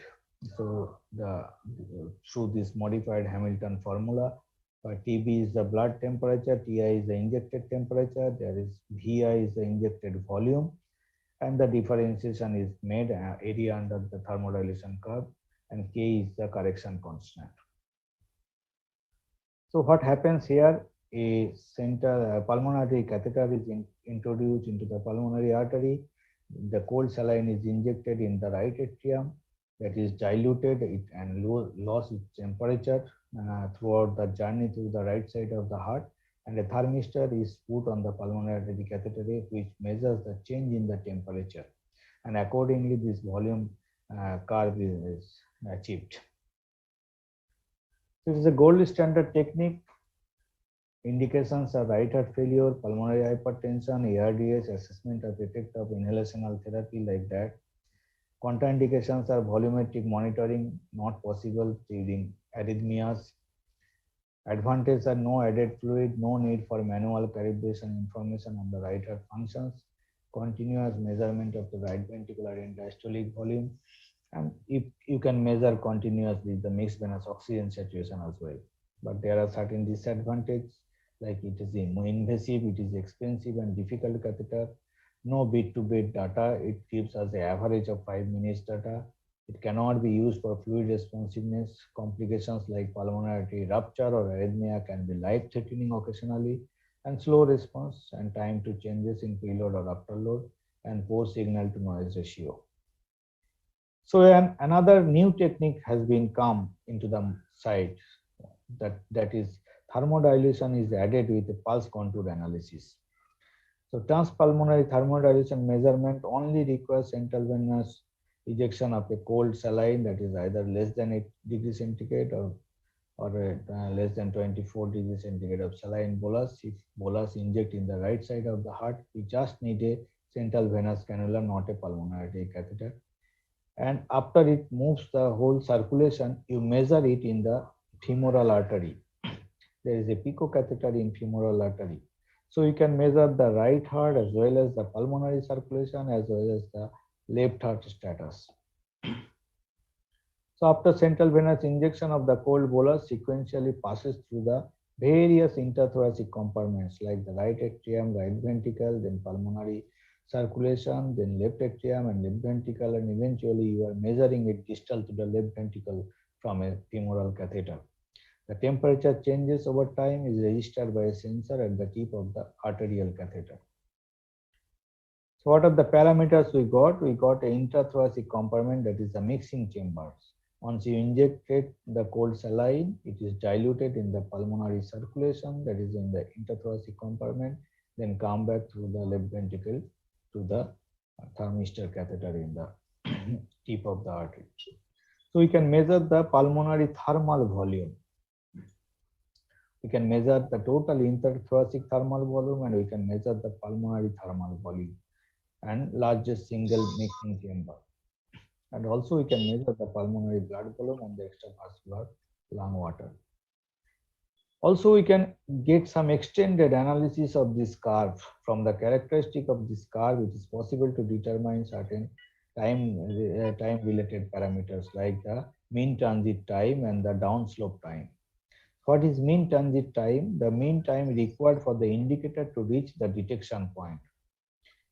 So 75% of that, and the exponential downslope time for the thermodilation curve, that is the downslope time. So the mean transit time gives us an interthoracic thermal volume. So if you multiply the mean transit time with the cardiac output, then you can get that interthoracic thermal volume. And pulmonary thermal volume can be calculated from the downsloping time multiplied by the cardiac output time. So calculation of intrathoracic thermal volume and pulmonary thermal volume can be done by this mean transit time and the downsloping time. And from that we can calculate the global end diastolic volume. If you reduce from the intrathoracic thermal volume, if you subtract the pulmonary thermal volume, then you will get the global end diastolic volume. And also the intrathoracic blood volume you can get from by adding the pulmonary blood volume with the global end diastolic volume. So PICO technology is a less invasive method for monitoring the volume status and cardiovascular function compared to the pulmonary artery catheter. Transpulmonary thermodilation allows calculation of various volumetric parameters. The cardiac output is calculated from the shape of the thermodilation curve, and that is validated with the pulse contour analysis as well. The volumetric parameters of cardiac preload can be calculated through the advanced analysis of the thermodilation curve, like the mean transit time and downsloping time. And for the thermodilation measurement, only a fraction of the total injected indicator needs to pass the detection site. That is only the changes in temperature over time that is relevant. So how we measure the pulse contour? The pulse contour curve has been analyzed. The pulse contour is calibrated through the transpulmonary thermodilation and is a beat-to-beat real-time analysis of the arterial pressure curve is done. So you measure the cardiac output from this pulse contour analysis, you validated it with the transpulmonary thermodilation so that you get a cardiac output for each and every heartbeat. So cardiac output is calculated from pulse contour analysis by the following formula, where each and every specific variables are considered, like this calculation constant is patient specific calibration factor, this is the heart rate variability, this is the area under the pressure curve, this is the aortic compliance, this represents the shape of the pressure curve. So the stroke volume variation is the variation in stroke volume over the ventilatory cycles, inspiration and expiration over the previous 30-second period, and accordingly the stroke volume variation is calculated as the stroke volume maximum minus the stroke volume minimum divided the stroke volume mean. So pulse pressure variation again is calculated by maximum pulse pressure minus minimum pulse pressure divided by mean pulse pressure, and the pulse pressure variation is the variation taken over a previous of 30-second period. So the PICO technology pulse contour analysis is calibrated by transpulmonary thermodilation, It analyzes the arterial pressure curve beat by beat, thereby providing a real-time parameters. And besides cardiac output, the dynamic parameters of the stroke volume variation and pulse pressure variation are also determined continuously. So the contractility parameter from the pulse control analysis. Now we have assessed the preload. Now we can assess the contractility parameter as well. From the maximum velocity of pressure increase, that is the dP max, we can measure the slope, and then we can have an idea about the contractility of the heart. It represents the maximum velocity of the left ventricular pressure increase. We can measure the global ejection fraction as well. We can measure the global ejection fraction by the formula, that is 4 times the stroke volume divided by the global end diastolic volume. It reflects both the left and the right ventricular contractility. Regarding upper load parameter measurement, we can measure the systemic vascular resistance by this formula, that is the mean arterial pressure minus CVP into 80 divided by cardiac output. As we can measure the mean arterial pressure, we can measure the CVP, you can measure the cardiac output. So calculating SBR is just a simple way. So as an upper load parameter, it represents a further determinant of the cardiovascular situation, and it is an important parameter for controlling the volume and catecholamine requirements. So that the parameter dP max from the pulse control analysis as a measure of the left ventricular myocardial contractility gives us important information regarding the cardiac function and therapy guidance.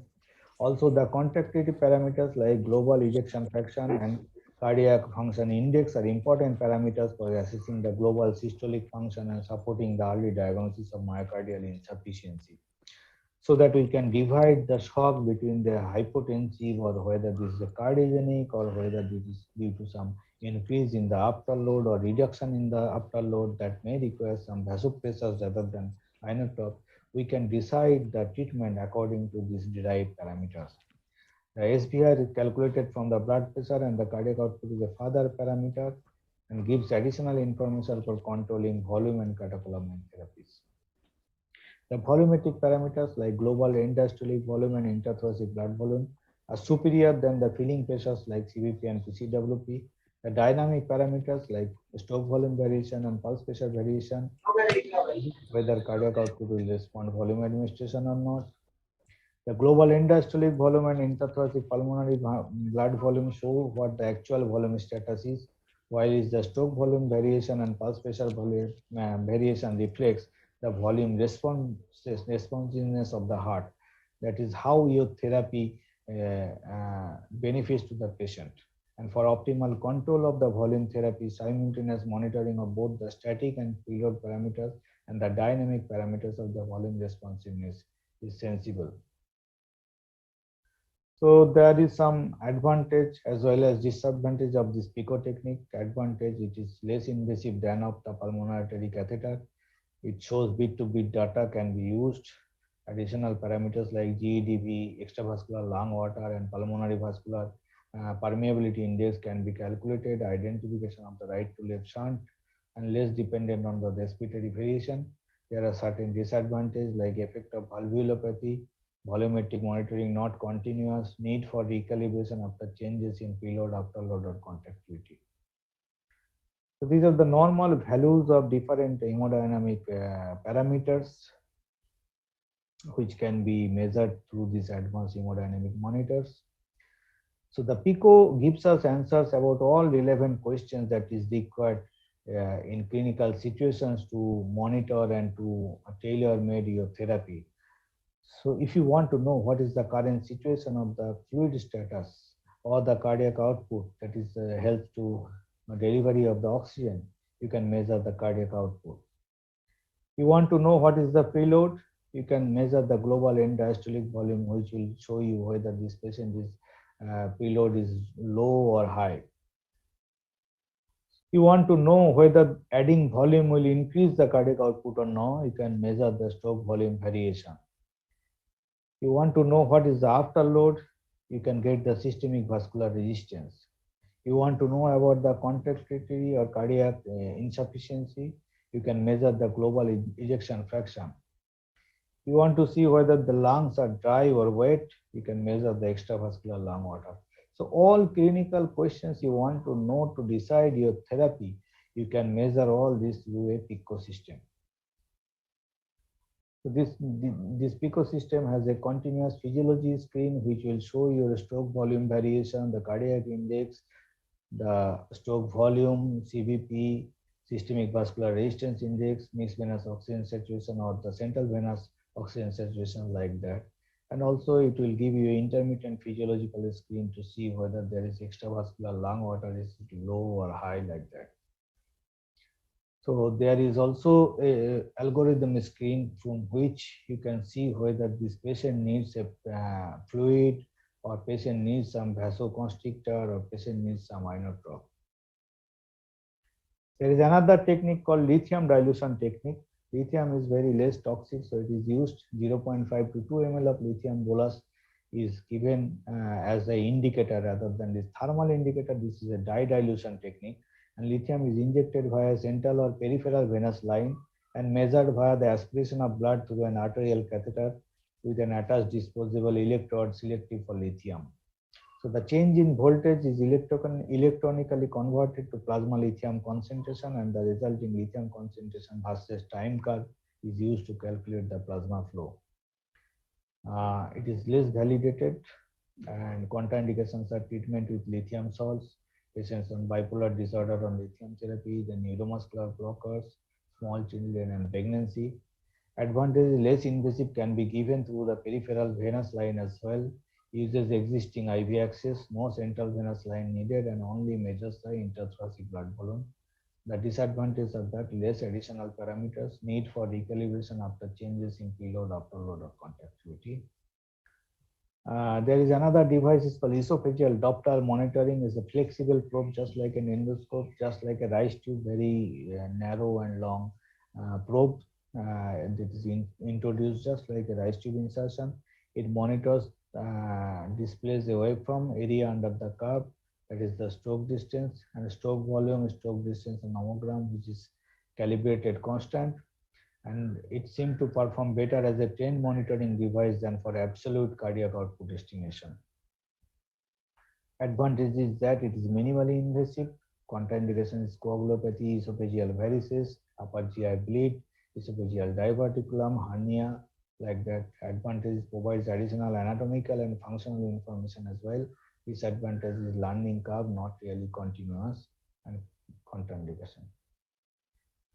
Partial carbon dioxide rebreathing again uses a fixed principle, but probably not suited for ICU use anymore. It is more of a research tool. Bioimpedance, the theory is that with every heartbeat there is electrical resistance change of the thorax because of the shift in the intrathoracic blood volume. So bioimpedance is sensitive to ambient electrical noise and patient movement, pulmonary edema, pleural effusion, hyperventilation, high level of PEEP, all can interfere with the electrical conductivity and therefore make cardiac output measurement inaccurate. Arrhythmias can interfere with cardiac output measurement as well. So though it is a very less invasive, but there are some contraindications like pacemaker or AICD. There is another non-invasive technique called clear sight or volume clamping, combining continuous finger blood pressure measurement via the volume clamp method, brachial pressure reconstruction, and the pulse control method. Works better as a trained monitor rather than an accurate monitor for exact hemodynamic status. So integrative concept for the use of cardiac output monitoring device. All devices has role in different places. Some are non-invasive technique can be used in the ward from emergency department. In the OT, you can use this transesophageal Doppler, endotracheal bioimpedance, and in ICU, you can use this calibrated pulse pressure analysis like the PICO or the pulmonary artery catheter.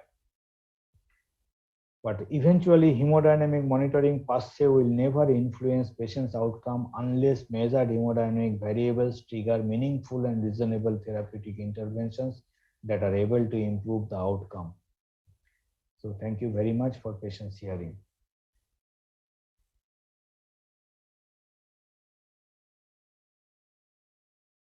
Good morning. Constitution Organizing Committee for giving me this opportunity to share with you some knowledge about how to monitor. Thank you, sir. Thank you for your excellent talk. And it was great having you with us. And if I would like to invite any questions, if any, from the audience, those who are present can ask questions from sir. Sir is with us, so he will be able to answer. Any questions? Can I? Yes, sir. Sure, sir. So our chairperson, Dr. Nag sir, is going to ask a question. Sir, are you there? Yes, I am here. I am. Sir. Yeah, thank you, sir. Thank you, Dr. Ahsan, for the wonderful talk. Now, what has happened is hemodynamic monitoring in critical care areas, it has evolved from, say, static parameters to dynamic parameters, from invasive means to more invasive means. But the difficulty over here is which to monitor, which tool rather to use, when to start, and whether each of the tool which we use, whether it actually translates into positive outcomes or not. We still haven't reached there, which are the exact cutoff points. So I'd like to know your opinion and how you actually practically go ahead with that. Thank you, sir, for the questions. So there are so many devices, sir. It depends upon the situation. Situation means situation, expertise available, and the hospital setup. So per se, the advanced hemodynamic monitoring or more invasive monitoring does not help in better patient outcome. Actually, the monitoring these advanced parameters and the treatment of the or therapy should be changed accordingly as per the monitors available. So more and more there will be derived or a parameter from the advanced or invasive hemodynamic monitoring. It will be more and more objective rather than subjective. Suppose I say that this patient is volume overloaded and this patient is not. So there is no thing like I say or we say. The advanced monitor has the advantage of giving you the exact value. So everyone will say the same thing. So where in high-end ICU, where these devices are available and where there is particularly very critical patients, those are of cardiac surgery patients coming out of pump with very difficulty, or those patients of septic shock on high, on multiple vasopressor and inotrope, there it will definitely help. But for less critical patients, I think non-invasive or minimally invasive monitors are good. Suppose for operation theater, for routine surgery, you can use a very simple the esophageal Doppler. So that will give you a good idea of the cardiac output and the stroke volume variation like that. So this is my opinion. Any other questions? We are running short of time. Thank you, Dr. Ahsan. It was a very high-tech presentation, and really we could know many things, many topics which you discussed, and hopefully we will be benefited, because I remember the COVID times, even the pulse oximeter was a very big support for us. And during 70s, 80s, even urinary output used to be a big support or monitor for us. So these are very high-tech things, and thank you very much to introduce all these things to us. We'll hand over to Vikash.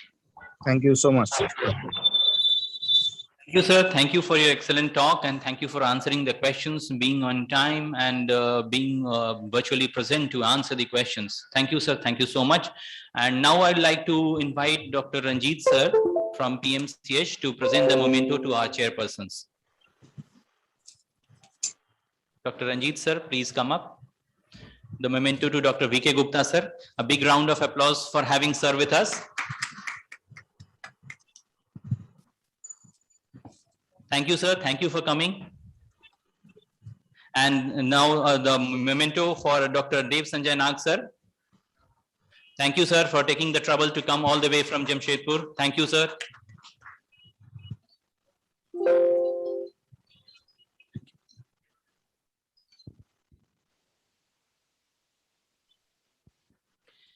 Well, we have been able to communicate well, and the things are running on in time. So we'll quickly switch on to our third session, that is the third CME talk, and that is about the difficult airway management and what's new. Basically, the newer aspects of difficult airway management, and that has to be dealt with by Dr. Professor JV Devetia sir.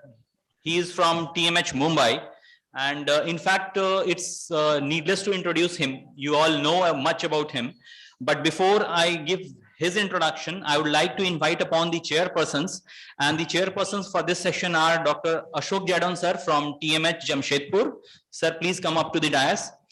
Sir was a faculty for workshop also. We had with sir with us since yesterday. And sir is basically a pioneer in pain management, has numerous publications, maybe even more than 100. And he is also the chief of medical services, and he's a very good educationist, also a very good speaker as well. We have his sessions also, and he was there with us to coordinate the workshop. Thank you, sir. Thank you for being with us. Then we have Dr. Arvindo Roy from Bengal. I would like to call Dr. Arvindo Roy sir to please come up to the dais as the chairperson. Thank you, sir.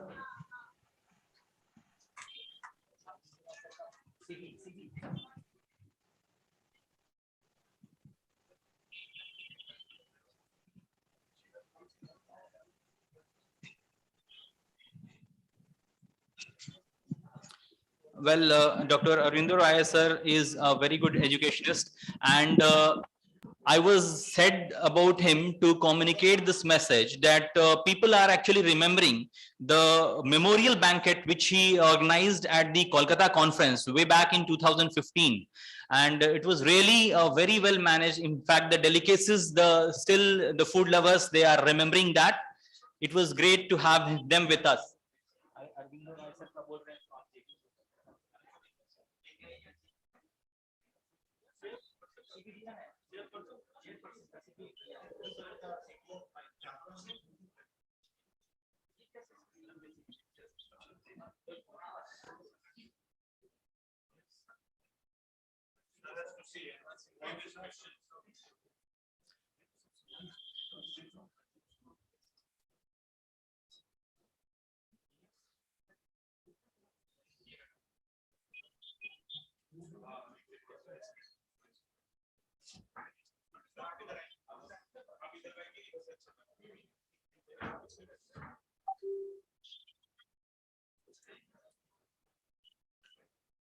Okay.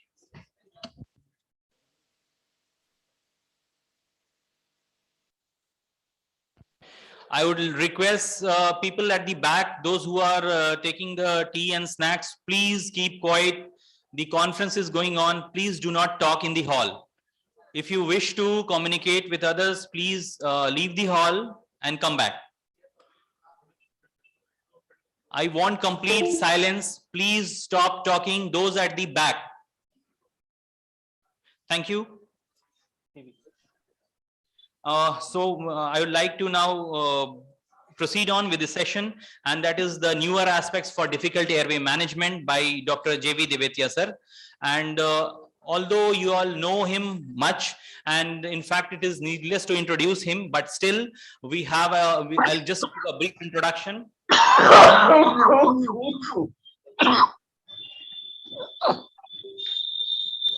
Those at the back, please keep quiet. So sir is the professor and head of department for anesthesia and critical care at Tata Memorial Hospital, Mumbai. He is the section editor at Indian Journal of Anesthesia, co-editor at Objective Anesthesia Reviews. You, all the postgraduate students must have gone through this textbook as well. Member of the editorial board of the Journal of Anesthesia and Clinical Pharmacology, and the international guest editor in 2013 for the intensive care medicine. He is also the associate editor at Indian Journal of Critical Care Medicine. So I think he has added so many feathers to his cap that it is needless to introduce him. And his contributions to the society includes that he is the scientific chairman at ISACON 2011. He was the past president of ISA Mumbai and then West Zone member of Maharashtra State ISA. He was the president of All India Difficult Airway Association and the past president of the Indian Society of Critical Care Medicine. So thank you for having Divitya sir. And now we'd like to switch on to the presentation by the eminent speaker. Thank you.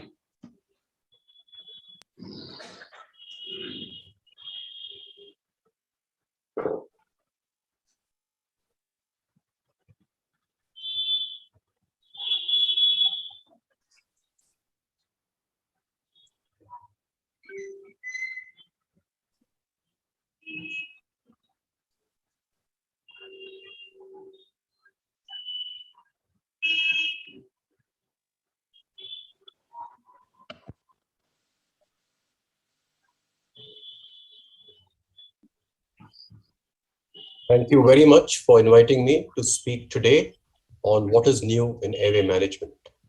Now, airway management has been around for years, but what has changed in our concept of difficult airway management is the recognition of two things. One is that, airway management is not just about intubation, it is about getting ventilation into the lungs.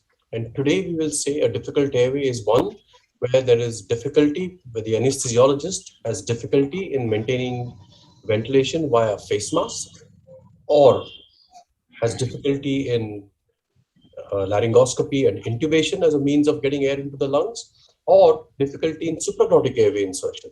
So, and all these three things are what we call as a conventional difficult airway. So it's an anatomically difficult airway where it's technically difficult either to mask ventilate the patient or to do a laryngoscopy and intubate the patient or to put a supraglottic airway device. We are also more and more aware that now that a lot of the disasters and the hypoxemia and the poor outcomes that happen with airway management, the way we practice it is because of the fact that we create apnea by giving a muscle relaxant. And it is imperative that we get ventilation going into the patient while the patient is apneic. And if we are not able to achieve ventilation, either by face mask ventilation or intubation or a supraglottic airway device, while the patient is apneic, that's when the patient will have trouble. And it is so, we recognize now that this apnea is the thing that is causing the problem.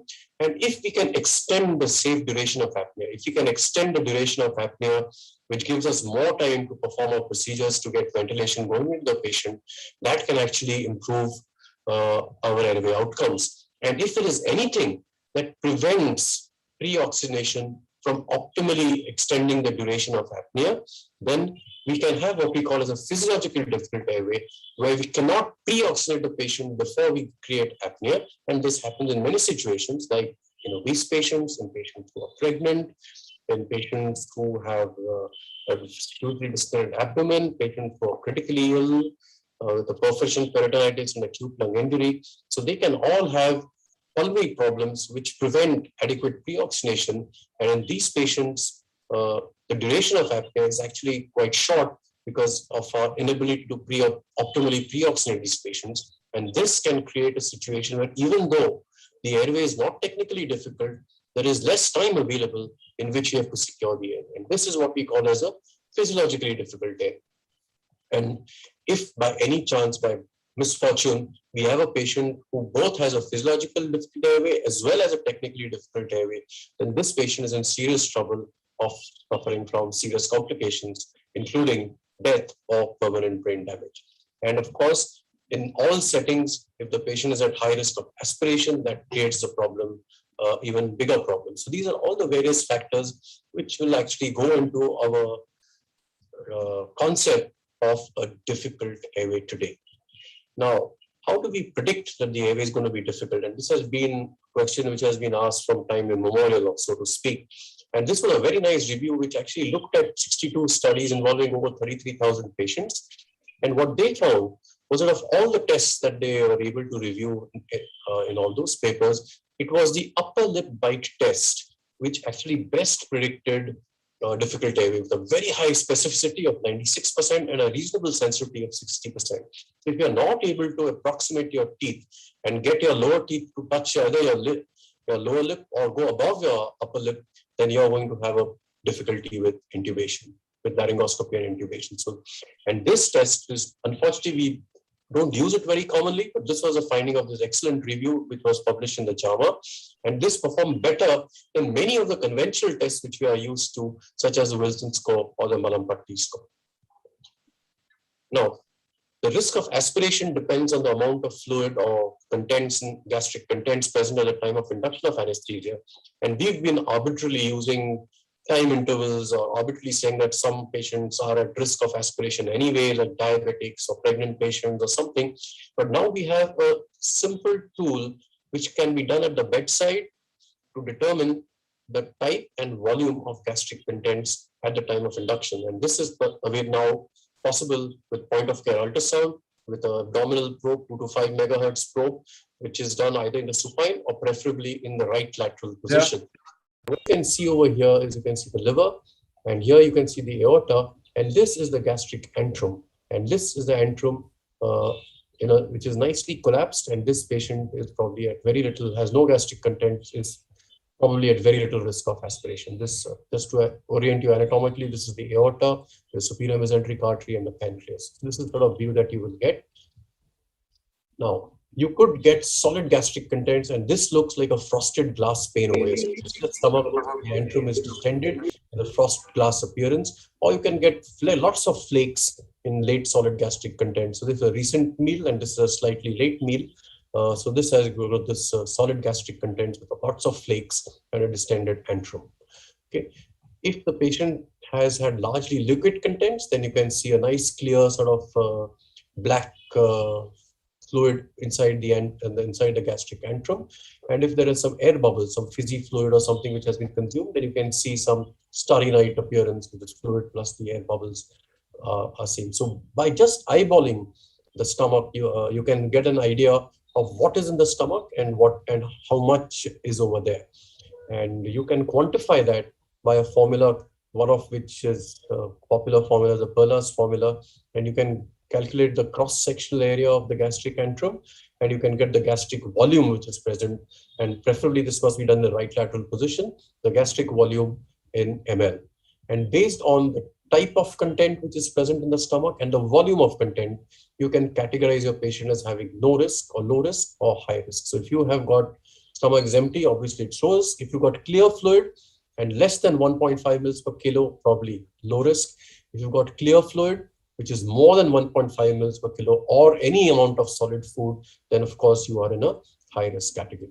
So again, this is not proven because we've not got studies which say that these lead to more aspiration and these lead to less aspiration.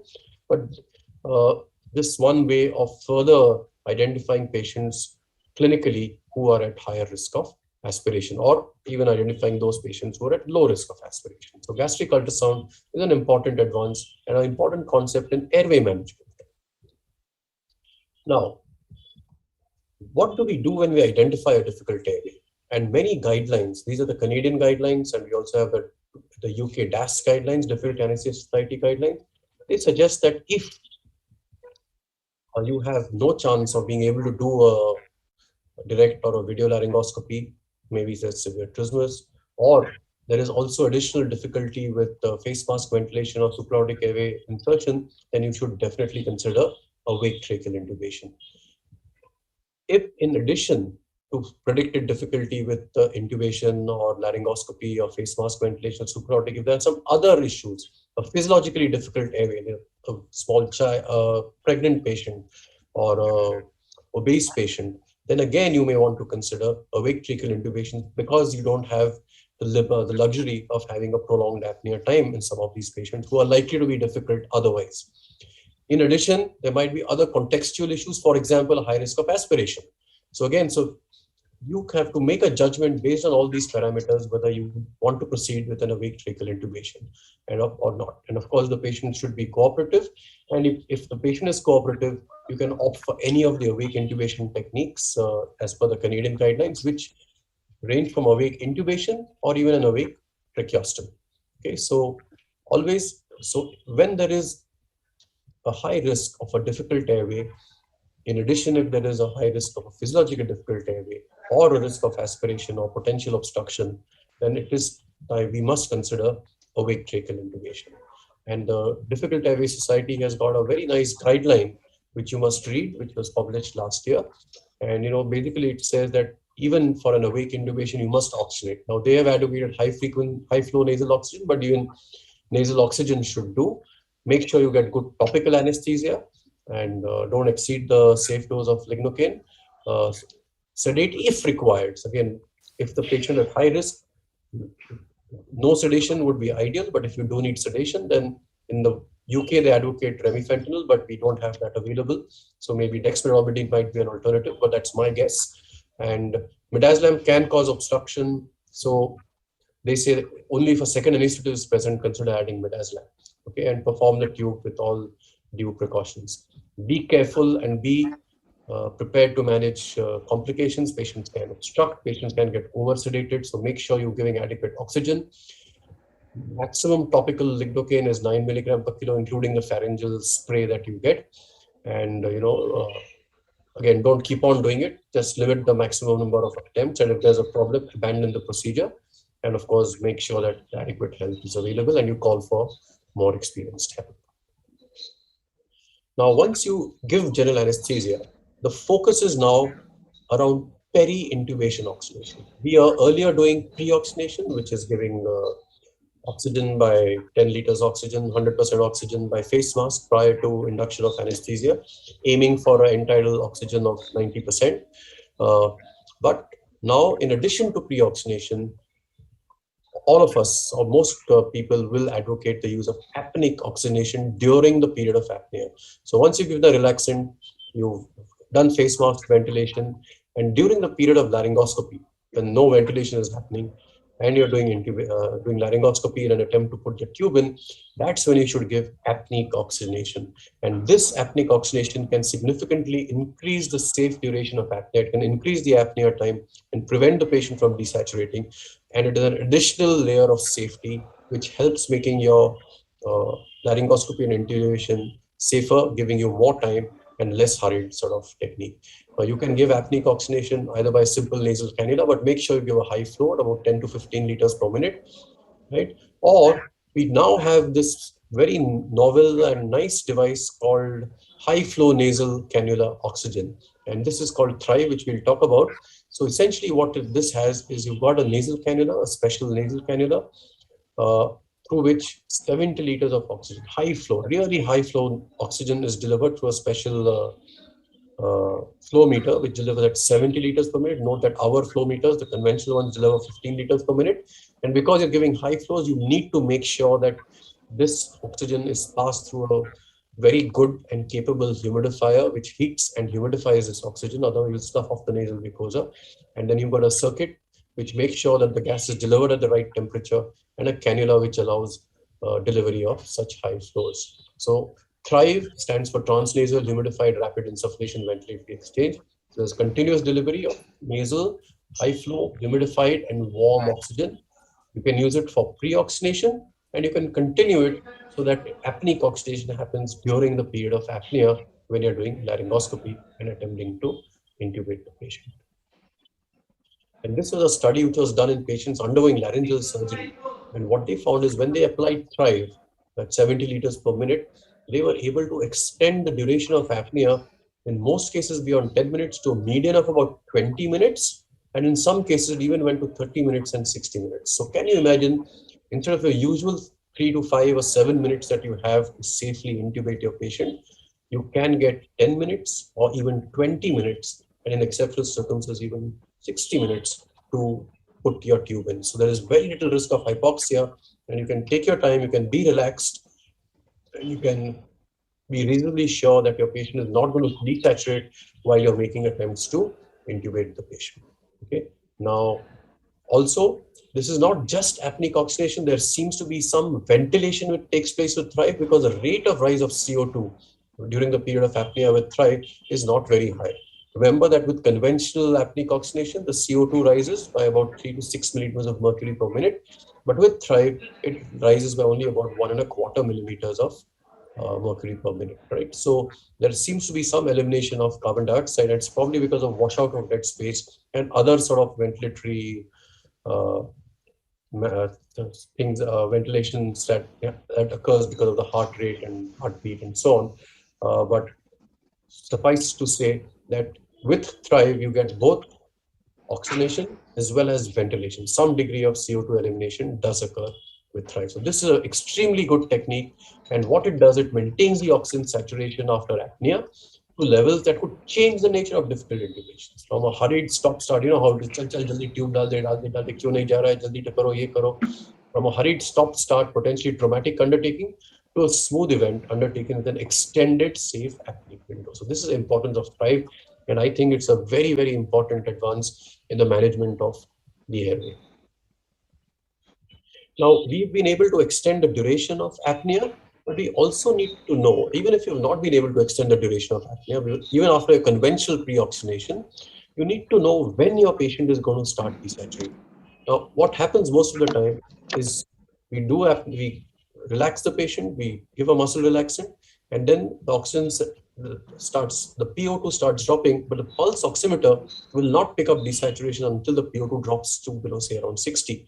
And then the saturation starts dropping quite rapidly. So, and that's because of the shape of the oxygen dissociation curve. So when we pre-oxygenate the patient, we take the partial pressure of oxygen really high, and then as the oxygen partial pressure drops, the saturation doesn't change much.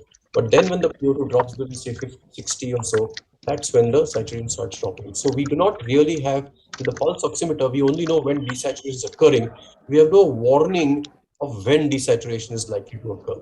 And today we have technology in the form of this Massimo pulse oximeter, which gives us a parameter called the oxygen reserve index. It's a non-invasive and continuous parameter and tells us when the patient is PO2 is dropping from 200 to 100 millimeters of mercury. So when it's come to 100, you know that the patient is now beginning to, PO2 is beginning to come down and this patient is likely to desaturate.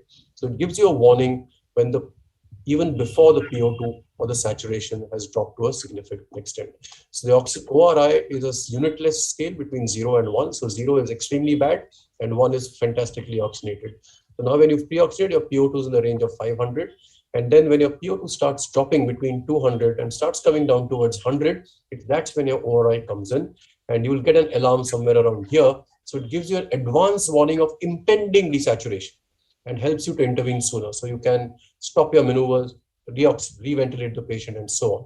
Right? So it gives you an insight on the oxygen reserve, right, of the patient. So this is what happens. So here you've got a very good PO2. You pre-oxygenate with 100% oxygen. Now you give an apnea. Now the PO2 starts dropping. Now here, the oxygen reserve index comes to about, say, 0.3, and that's when the alarm sounds. Now this means you've still got a PO2 of 100, but it is dropping, and it alarms at this point.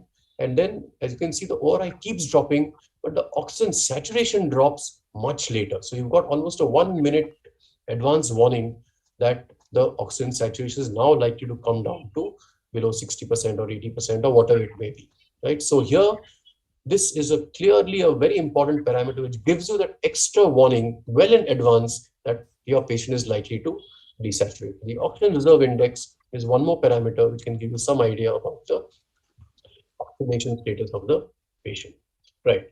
Now, let's say you've done everything, but you've not been able to ventilate by face masks, you've not been able to put a tube in, you've not been able to put a supraortic device. In other words, you've got a failed airway.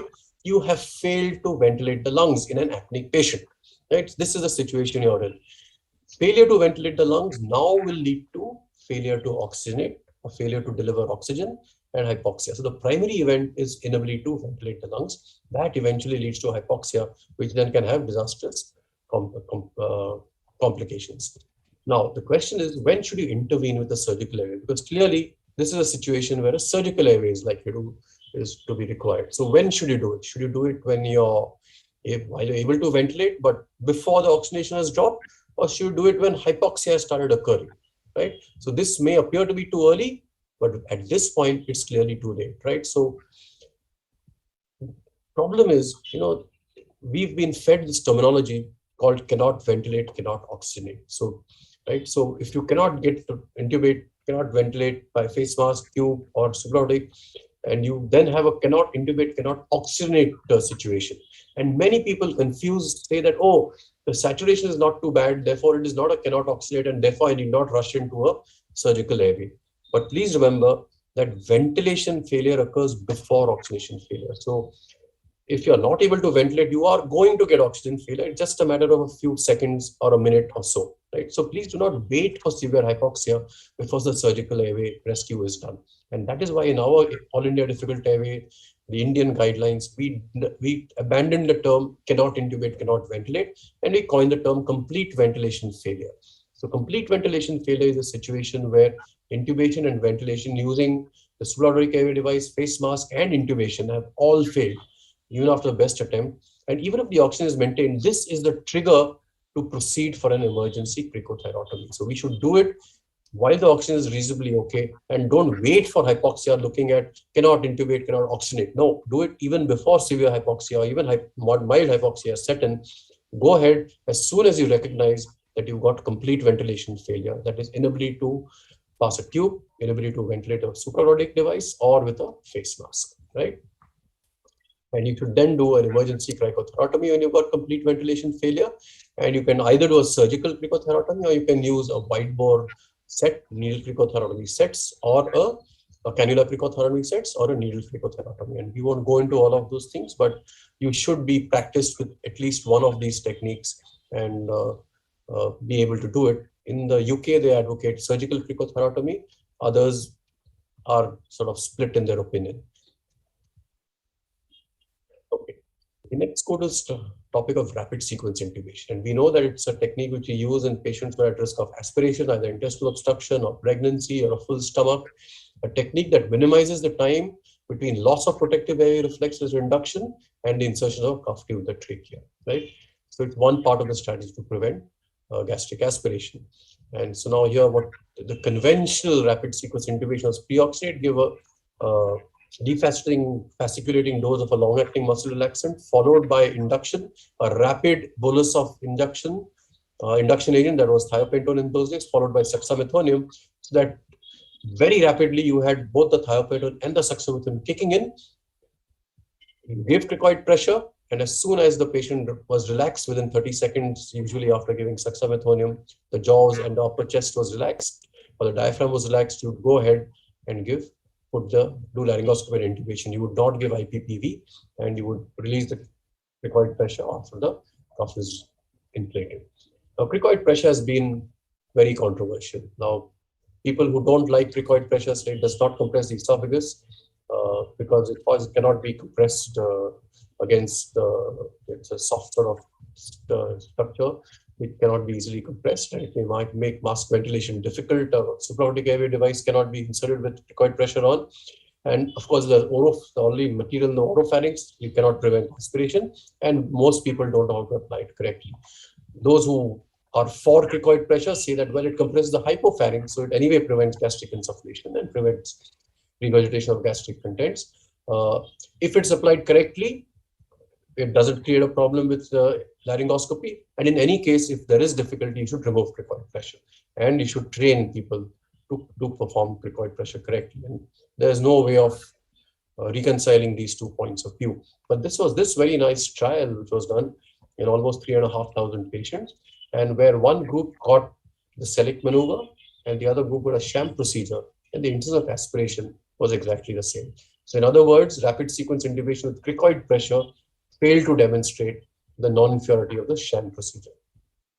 Also, patients in the cricoid pressure group had inferior Corbach-Lehan laryngoscopic views. So that means, again, some data to suggest that maybe cricoid pressure is not as useful as we think it is. So now we've modified our practice of rapid sequence intubation. We now don't shoot the induction agent, we titrate to loss of consciousness, and give after that we give a muscle relaxant, a non-neurovascular blocking drug, and we often use rocuronium, right, rather as non-depolarizing drug rather than dexamethasone.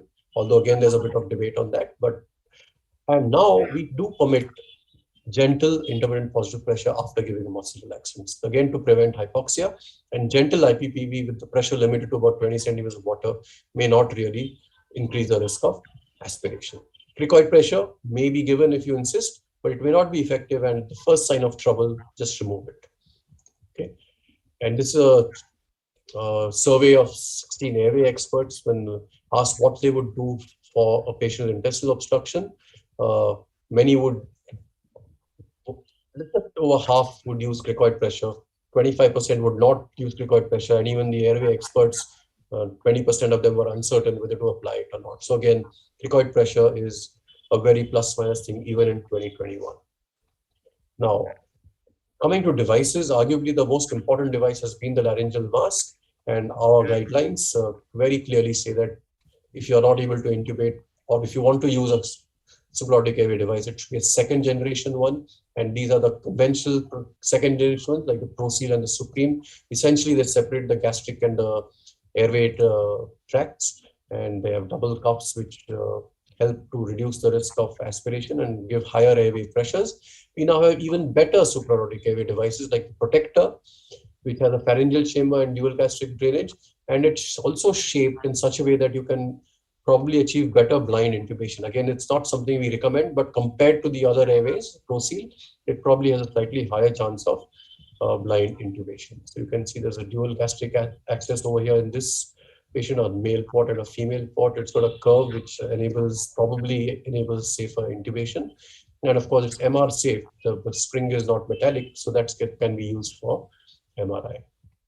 Similarly, you've got the Ambuor again, which is a integrated gastric access with intubation capability, and it can be put very easily. The Baska mask is another interesting modification or a variant, and it doesn't have an inflatable cuff, but it's got this cuff which actually seals further when you give positive pressure ventilation, and that actually allows your higher pressure to be done, to be given during positive pressure ventilation. So this seems to be is advocated or is thought to be better for positive pressure ventilation. Now, all these need to be tested more extensively. They seem to be very attractive, but we need more tests. And the thing is that a lot of people have become very comfortable with supraortic airway devices, and previous contraindications or relative contraindications have actually vanished. And many people use these now for laparoscopic surgery, obesity, non-fasted patients, and even in pregnant patients if they're not able to get an airway or the intubation is difficult. Now, again, there is very little data on the absolute safety in all these things. So again, I would say that, if you have to use a laryngeal mask in this situation, but you can go ahead, but I don't think there's still enough data to suggest you should electively use it in any of these positions, unless there's a very good reason for you to use the supraortic airway device in these sort of situations. The other big advance has been the video laryngoscope, and they are indirect laryngoscope, so the vision is actually being seen by a microchip camera at the end of the blade, and you have a nice wide viewing angle, and you have to look at the screen and not at the mouth, and not into the mouth like we do with conventional direct laryngoscopy. And this, of course, has become very popular during COVID, right? Just remember that when you say video laryngoscope, actually there are different types of video laryngoscope. You have channeled and non-channeled, a MAC type blade or a hyperangulated blade, different type of screens and positions. So the literature, when you read the literature on video laryngoscopes, make it a point to see what kind of laryngoscope was being used before you make any conclusions. Because the video laryngoscope, the tip is at the camera, it is away from the line of sight, unlike in a direct laryngoscopy where you've got almost the larynx is almost in the line of sight. Here, this is away from the line of sight, more so in a hyperangulated blade than in a MAC blade, but it's still away from the line of sight. And therefore, for successful video laryngoscopy, you may get a great view, but to get the tube in, you should use a shaped stillet, right? So if you use these without a stillet, you may have a higher incidence of intubation failure. So you may need more attempts at intubation, but a shaped stillet is probably important when you use a video laryngoscope, especially a hyperangulated blade. And I think there is not much to debate over here. The video laryngoscopes definitely reduce intubation failure, make intubation easier, especially in patients with difficult air. They improve glottic view, and like I said, you need to have a shaped stillet to make your intubation more successful. Very quick word about the ICU. You know that tracheal intubation is in the ICU is very challenging because patients are sick, the lungs are not good, they cannot pre-oxygenate easily. And now there are different strategies, evidence-based strategies. I won't go into all the papers.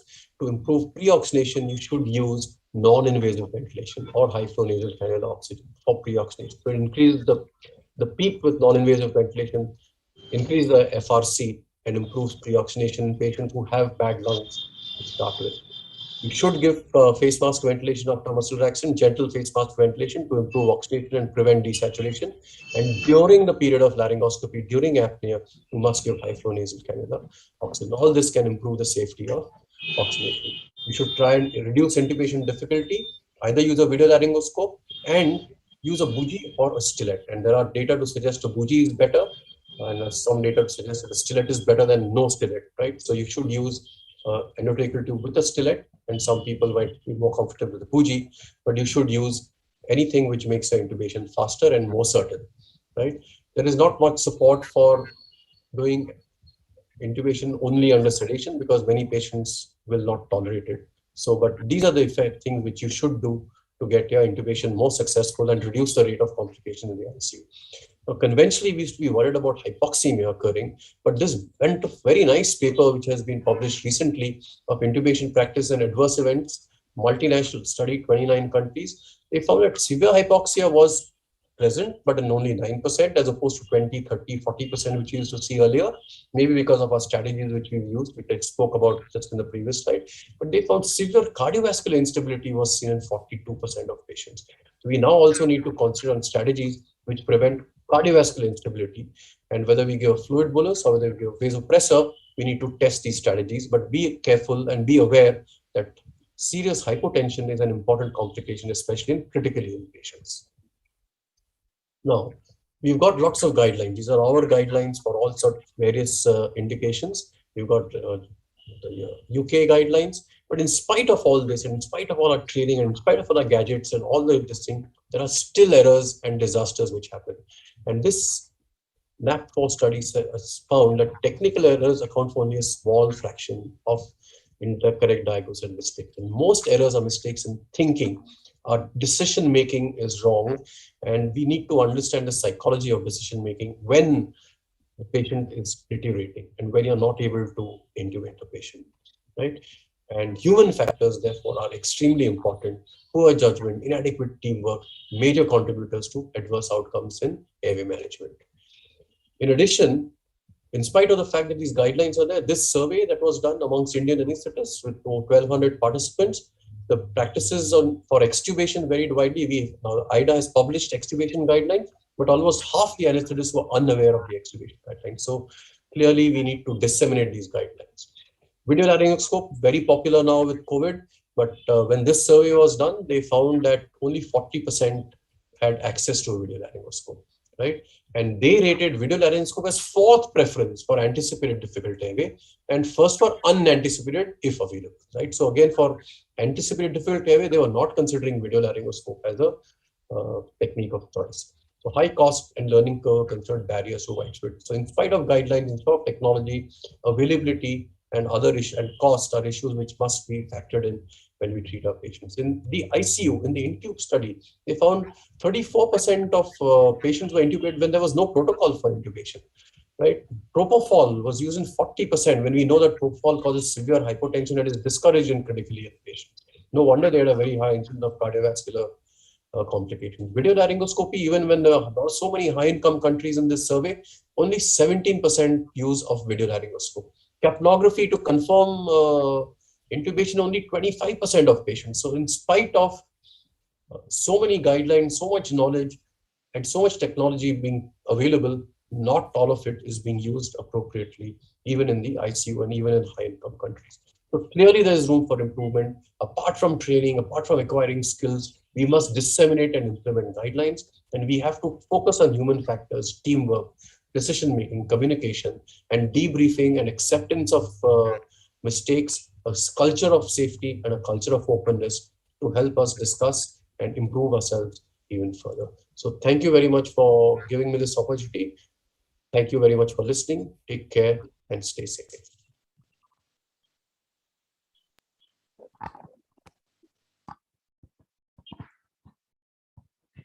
Thank you, Dr. Devetia.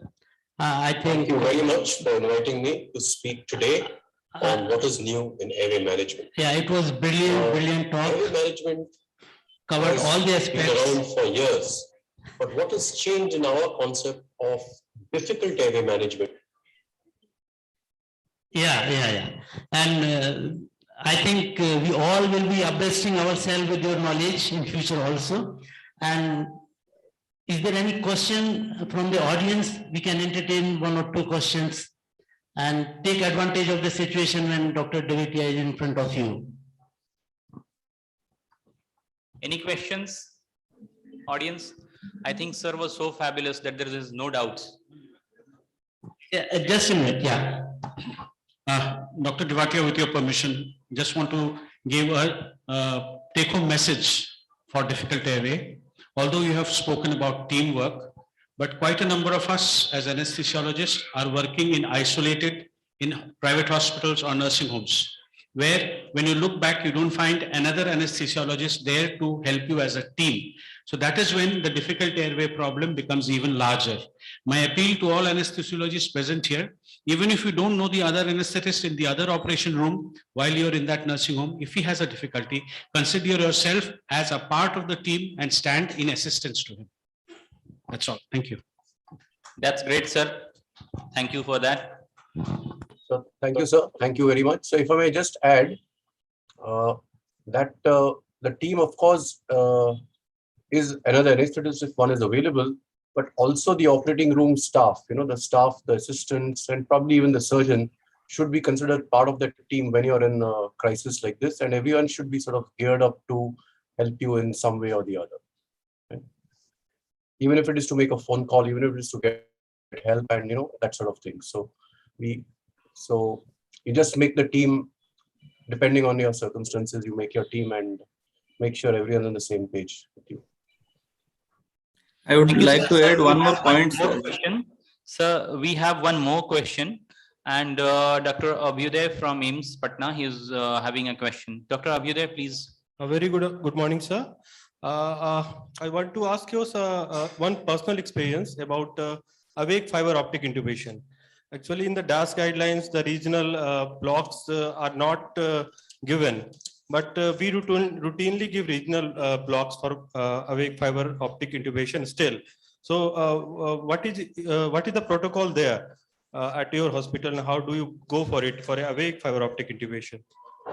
Yeah, so thank you, Dr. Abhyuday. So yes, the DAS guidelines actually virtually almost exclusively focus on spraying, with the lignocaine spray. At our place, the practice, most of us, what we would do is we would give, because most of us do nasal intubations, we would of course topicalize the nose with just lignocaine jelly, and the patient keeps aspirating, drawing it in, and give a fair amount of jelly. And we give a transtracheal through the block through the cricothyroid membrane. Okay, so that's the standard. Sometimes we might want to do a bilateral superior laryngeal nerve block, but that's not very common. And sometimes if it was difficult to give a transtracheal, or we felt there was a problem in giving a transtracheal, we'll do a spray as you go. So we topicalize the nose or spray the oral cavity if you're doing an oral route, and then you do a spray as you go sort of technique. And if you're able to carefully do a awake fiber optic without touching the mucosa, so if you're fairly good at handling your scope, I think a spray as you go will also work pretty well. Thank you. Thank you so much, sir. Thank you, sir. Thank you for answering the questions. I would like to, sir, I would like to just invite one more question we have from the audience, and please give him the mic.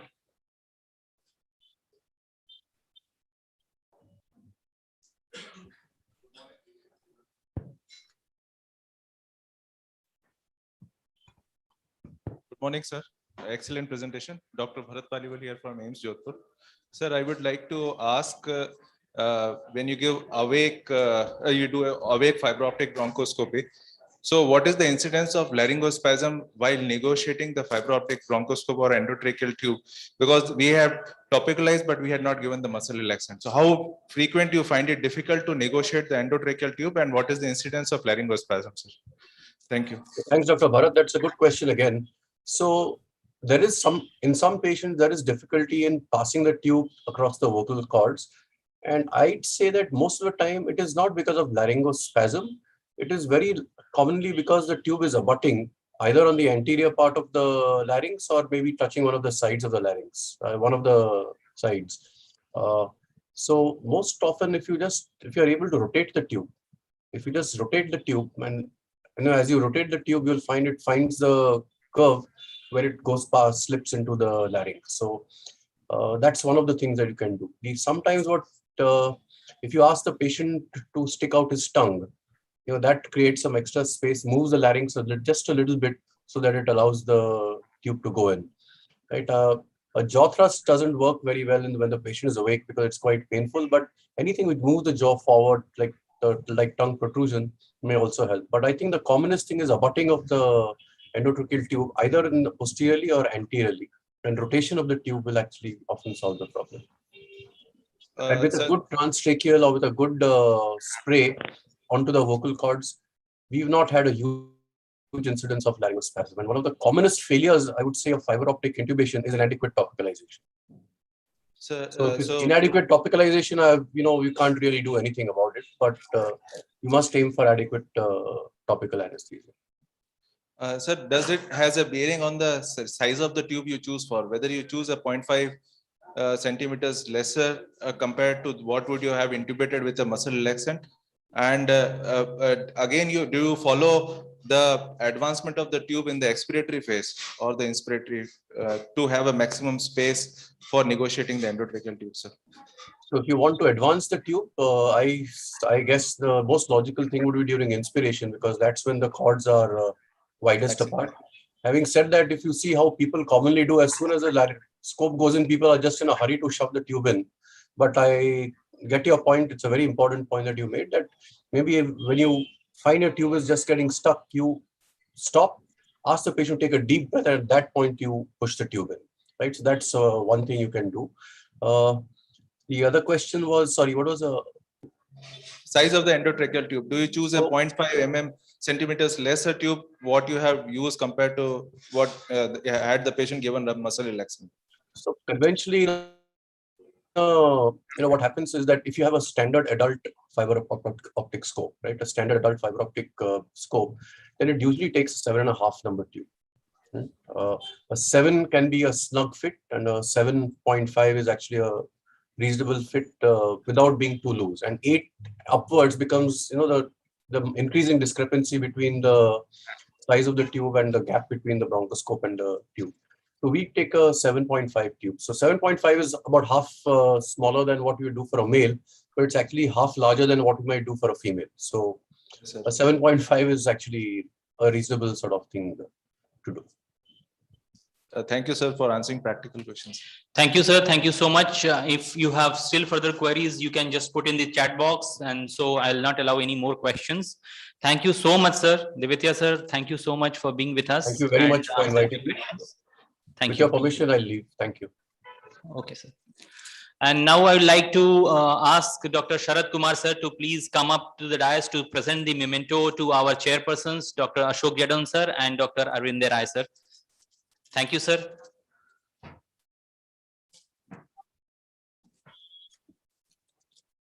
A big round of applause for our chairpersons.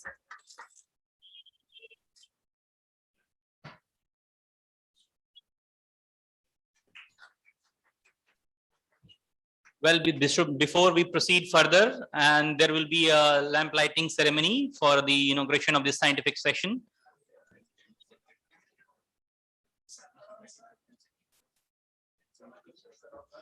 Okay. And I would like to invite for the lamp lighting session the President, Secretary of the Patna Society of Anesthesiologists, the President of Patna Society of Anesthesiologists, the Secretary, Dr. Vijendra, sir. Is he here in the hall? Dr. Vijendra, sir. Sir, please come up to the dais. The scientific chairperson, Dr. P.K. Dubey, sir. Scientific chairman of the, sir, please come up to the dais.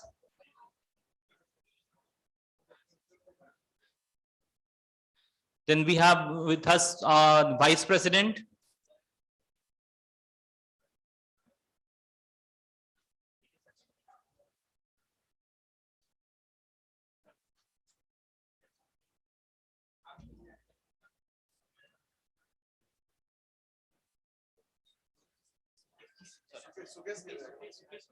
Sir, now I would like to invite Dr. Shukesh Kumar, Organizing Secretary. Dr. Sukhesh Kumar, Organizing Secretary of the conference. Please come up to the dais. And I would like to call Dr. Manoj Kumar, sir, Secretary, National, ISA National, Governing Council.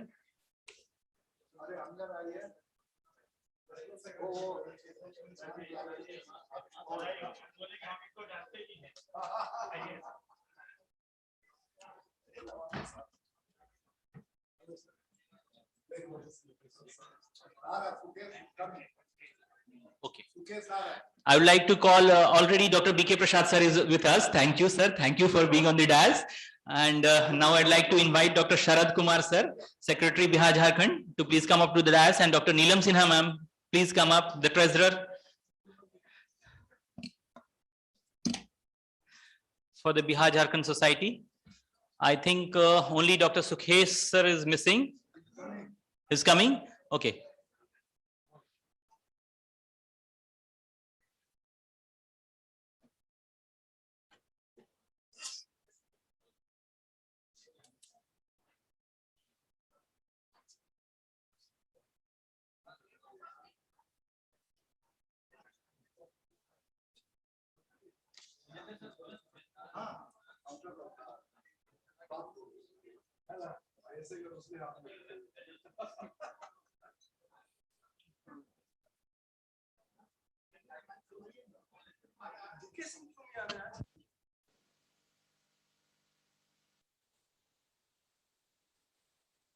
Dr. Sukhesh sir, please come up to the dais.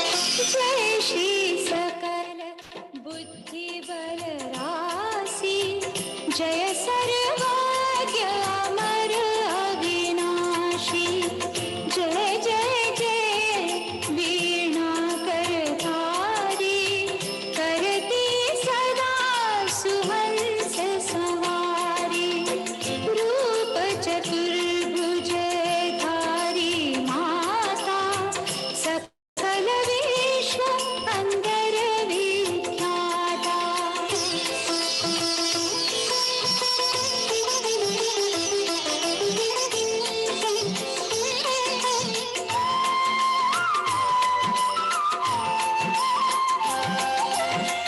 जग में पाप बुद्धि जब होती, तब ही धर्म की ज्योति, तब ही मातु का निज अवतारा, पापहीन करती महितारा, वाल्मीकि जी हे हत्यारा, तब प्रसाद जाने संसारा, रामचरित जो रचे बनाई, आदि कवि पदवी को पाई।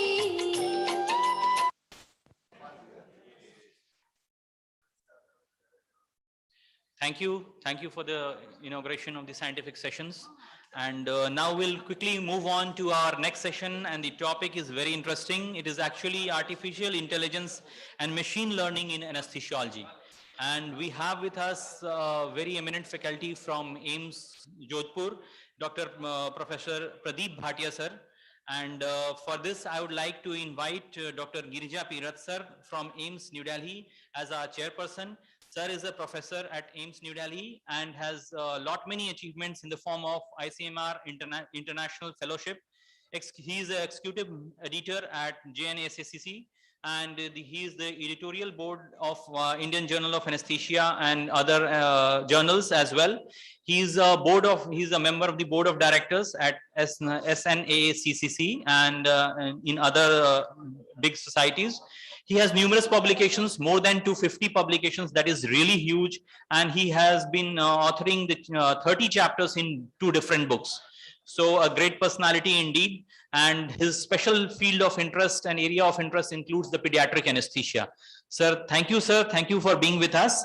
And I would also like to invite our next chairperson, and he is Dr. K.H. Raghavendra sir, professor and head of Department of Anesthesiology from IGMS Patna. Thank you, sir. Thank you, sir. In fact, a brief introduction about Raghavendra sir. Sir is actually not just the HOD of anesthesia, he is also the Dean of the Faculty of Medicine at IGMS. Personally, I know him as a very humble personality, a very good teacher, a very good administrator.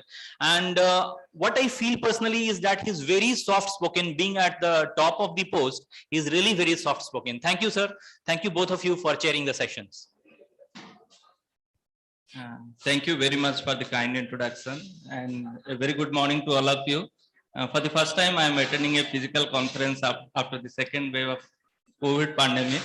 So, and for the first time, I am visiting Patna. So, thank you very much, organizers. Welcome for this opportunity. And now we'll quickly move over to the next speaker. Yeah. And the next speaker is Professor Pradeep Bhatia. Yes, sir. And sir, please. Yeah. So I don't have a CV of Professor Bhatia, but then I know him personally. He is joining online, no? Yes, sir. Okay. So Professor Bhatia is a senior colleague. He is a professor head of the department in Jodhpur AIMS. And for other people, those in the eastern part of India, those who do not know him, he is the editor-in-chief of Journal of Anesthesiology and Clinical Pharmacology. And he is also publishing another journal, the anesthetist, the Indian Anesthetist Forum, since long. So he has numerous publications to his credit, and he is a very well-known figure in our specialty. So without wasting much time, we can quickly go ahead with the presentation. He will be presenting on artificial intelligence. This is another important aspect, and machine learning in anesthesiology. Professor Bhatia, please. Thank you, sir. Please do connect to Dr. Pradeep Bhatia, sir.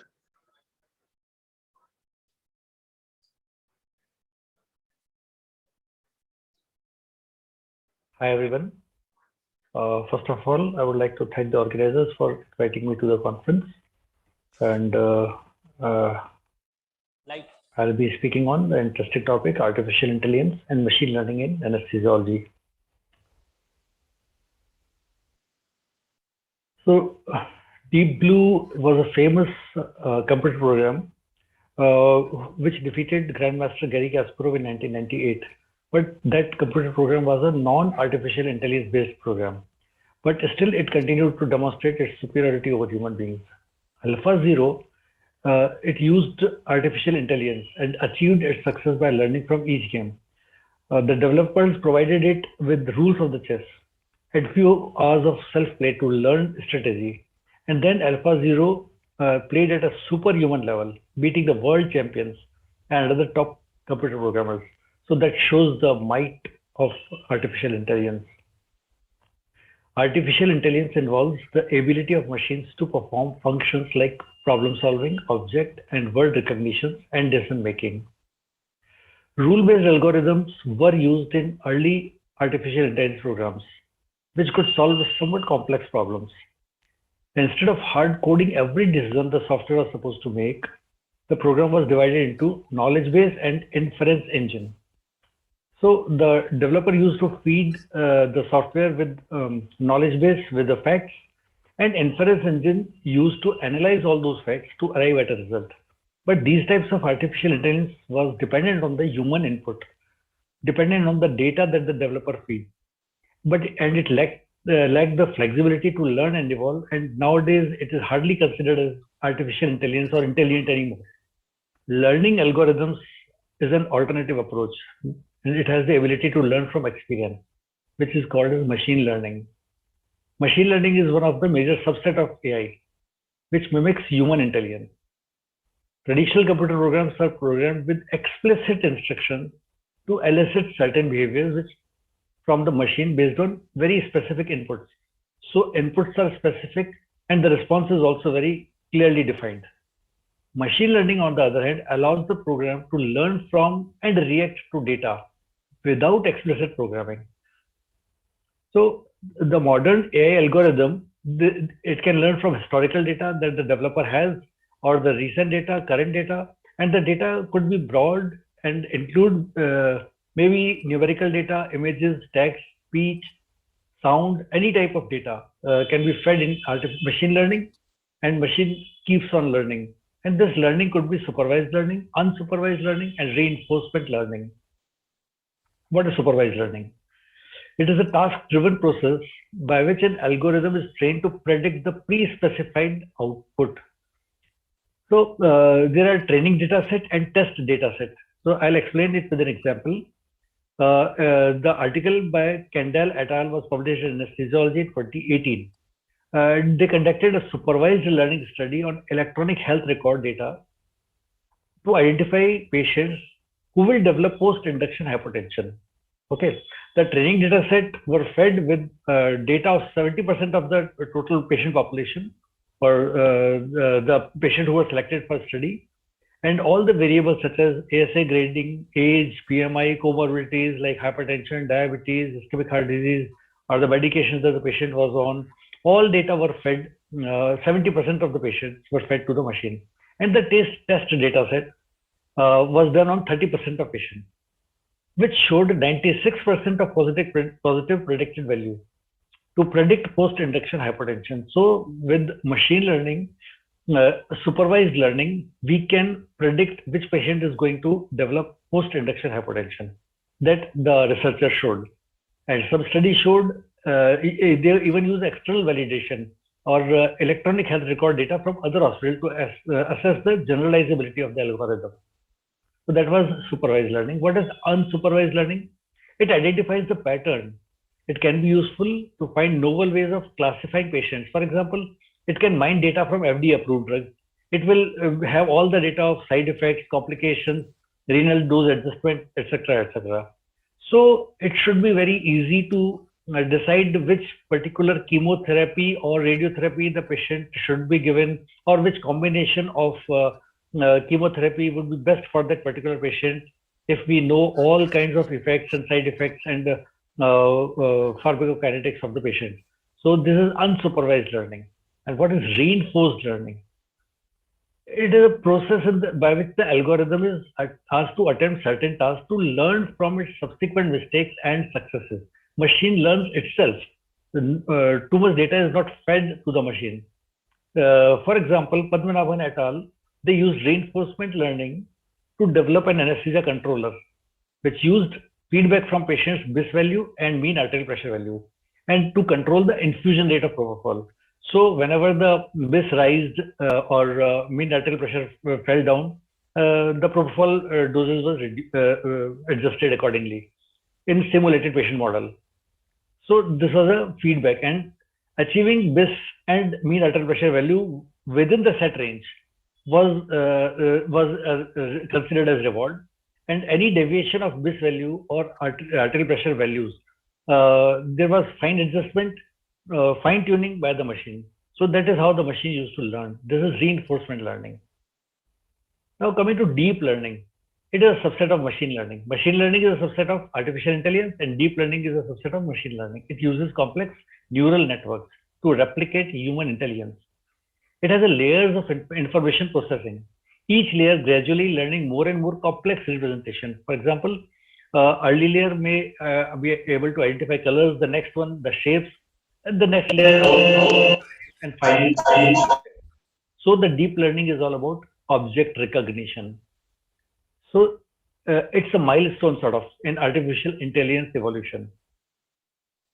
And the use of AI in medicine, use of AI technologies in medicine continues to grow, and it is important for clinicians to know how these technologies work, how these technologies deliver.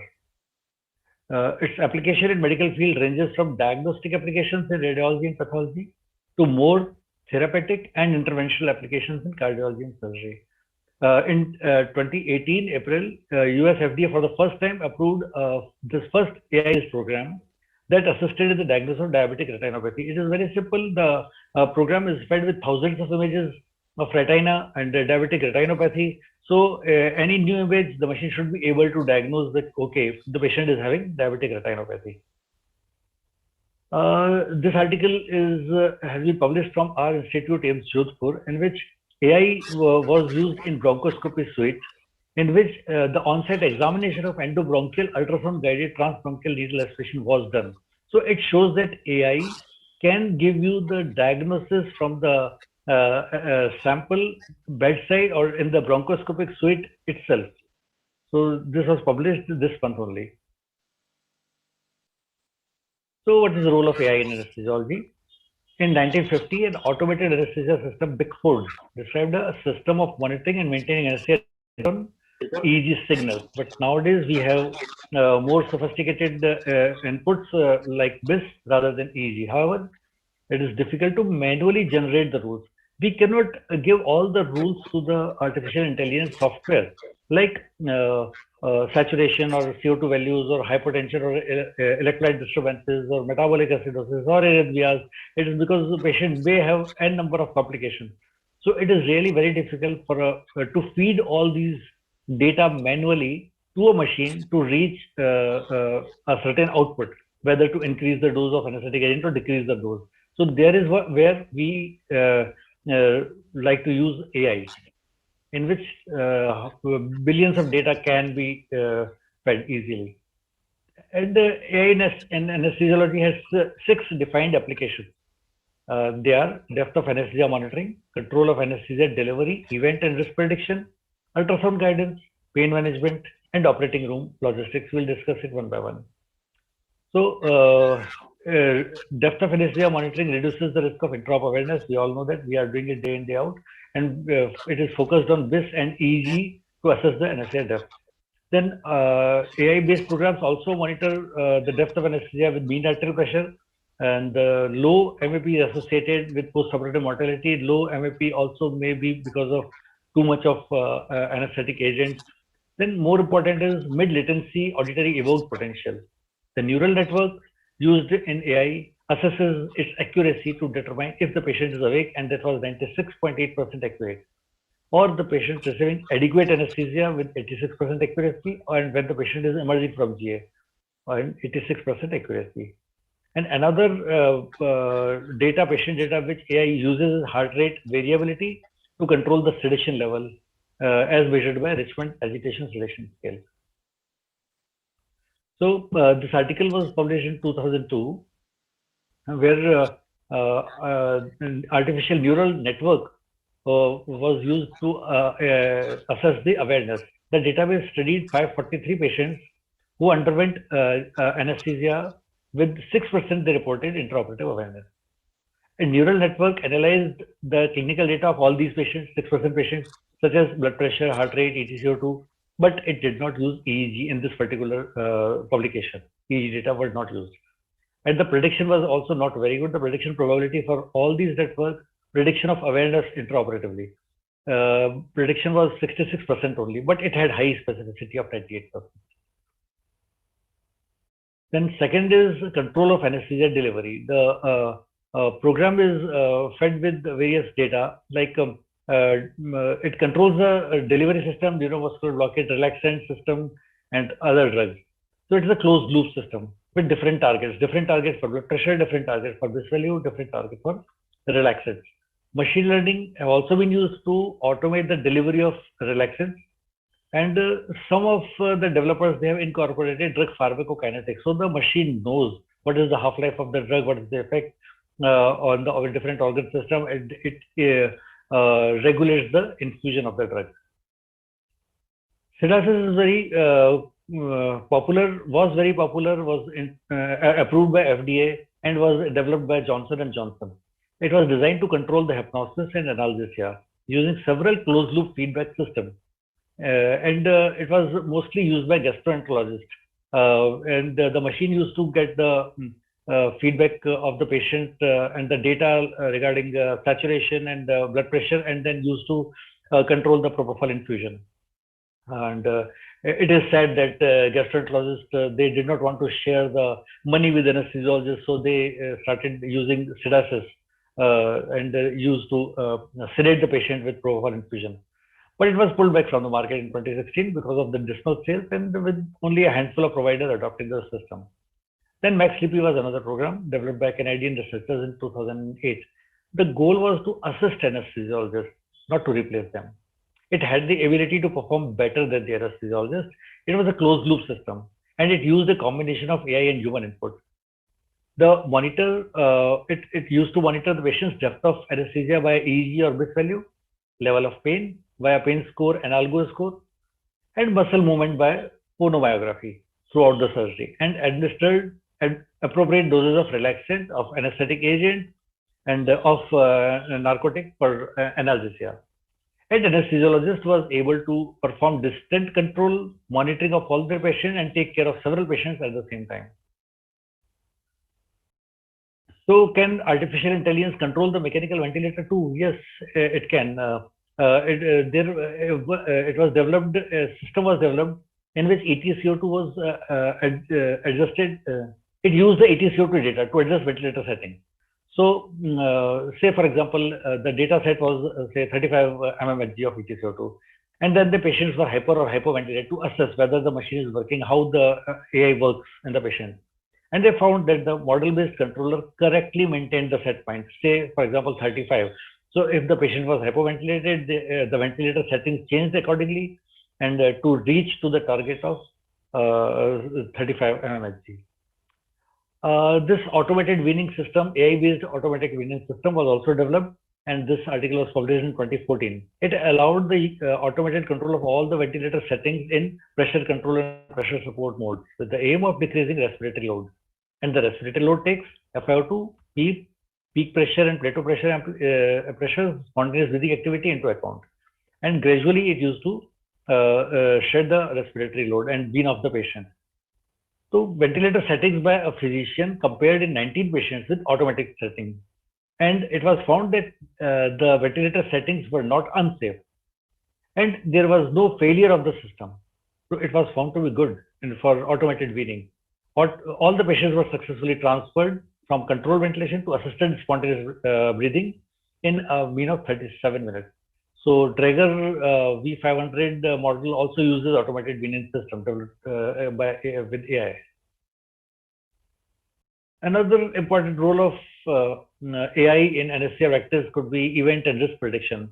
So machine learning and neural network has been used to predict the rate of recovery from neurovascular relaxant blockade, to predict hypotensive episode post-induction or after spinal anesthesia.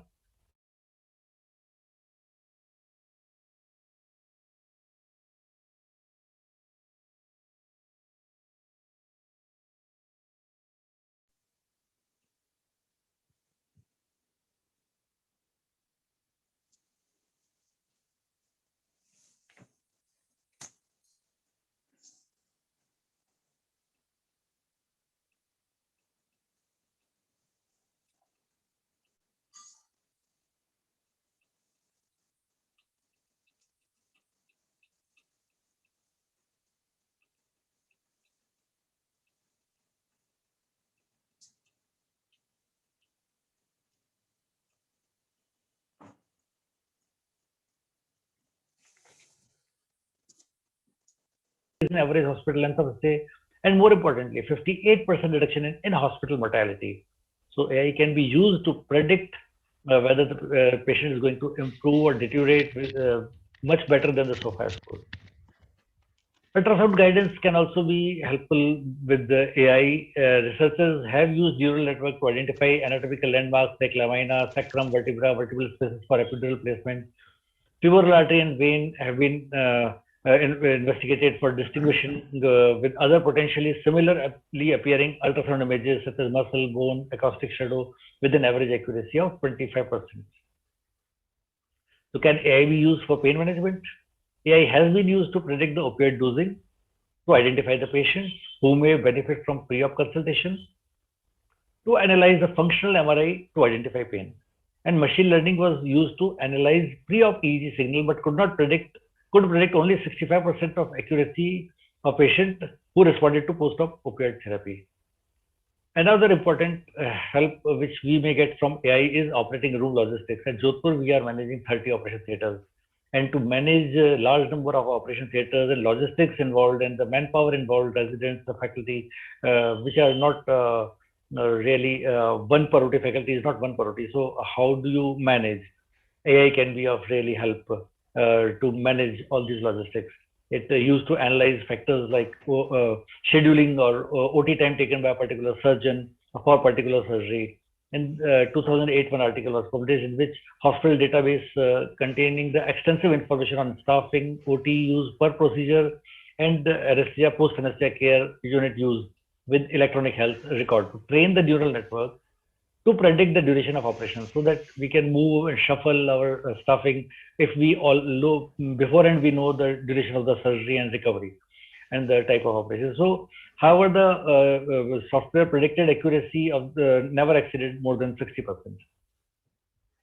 So, most of the applications of AI in anesthesiology is still research and development. The current focus of AI is not replacing clinical judgment or skills of an anesthesiologist, but to augment them.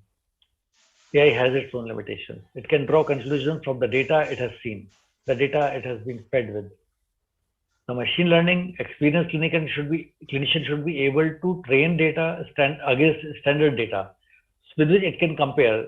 AI is a tool that must be deployed in right situation to answer an appropriate question. AI can result in black box result, where an algorithm can tell the clinician of a prediction, but cannot provide information why such prediction was made. And AI can excel in demonstrating correlation or in identifying patterns, but cannot yet determine causal relationship necessary for clinical implementation. Why hypotension has occurred, why hypoxia has occurred, it may not be able to tell you. So this article was published in BMJ last month only, and it showed that the current evidence for AI does not allow judgment of its accuracy in breast cancer screening program. AI systems are not sufficiently specific to replace radiologists, double reading in screening programs. So it was compared that two radiologists, they gave their opinion on mammography screening and artificial, it was compared with AI data. So AI was not found to be better than radiology people. What is the future of AI in anesthesiology? It has not yet surpassed human performance, but it can, believe me. Most applications for AI in anesthesiology are still in research and development, but they will soon start occupying our place, I guess.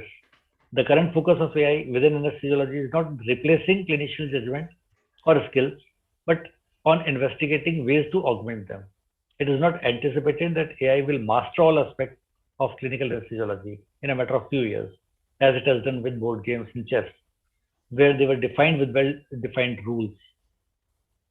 However, its ability to quickly and accurately analyze data and uncover correlations and patterns that are beyond the ability of human cognition will make it a valuable tool, and even they may replace you.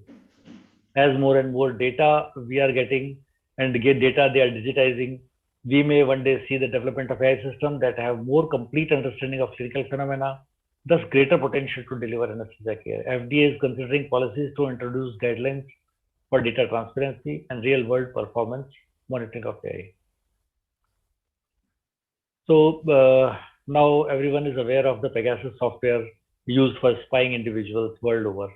So that is the problem with AI, particularly with machine learning and deep learning, as the machine can identify people and objects and sounds and whatnot. So it can be a human right violation. So the UN Human Rights Chief Michelle Bachelet said on Wednesday that the state should place moratorium on the sales and use of artificial intelligence. So it is an extreme step. There is no moratorium, but that is a level of concern by UN human rights activists that it violates your privacy. Thank you for your attention.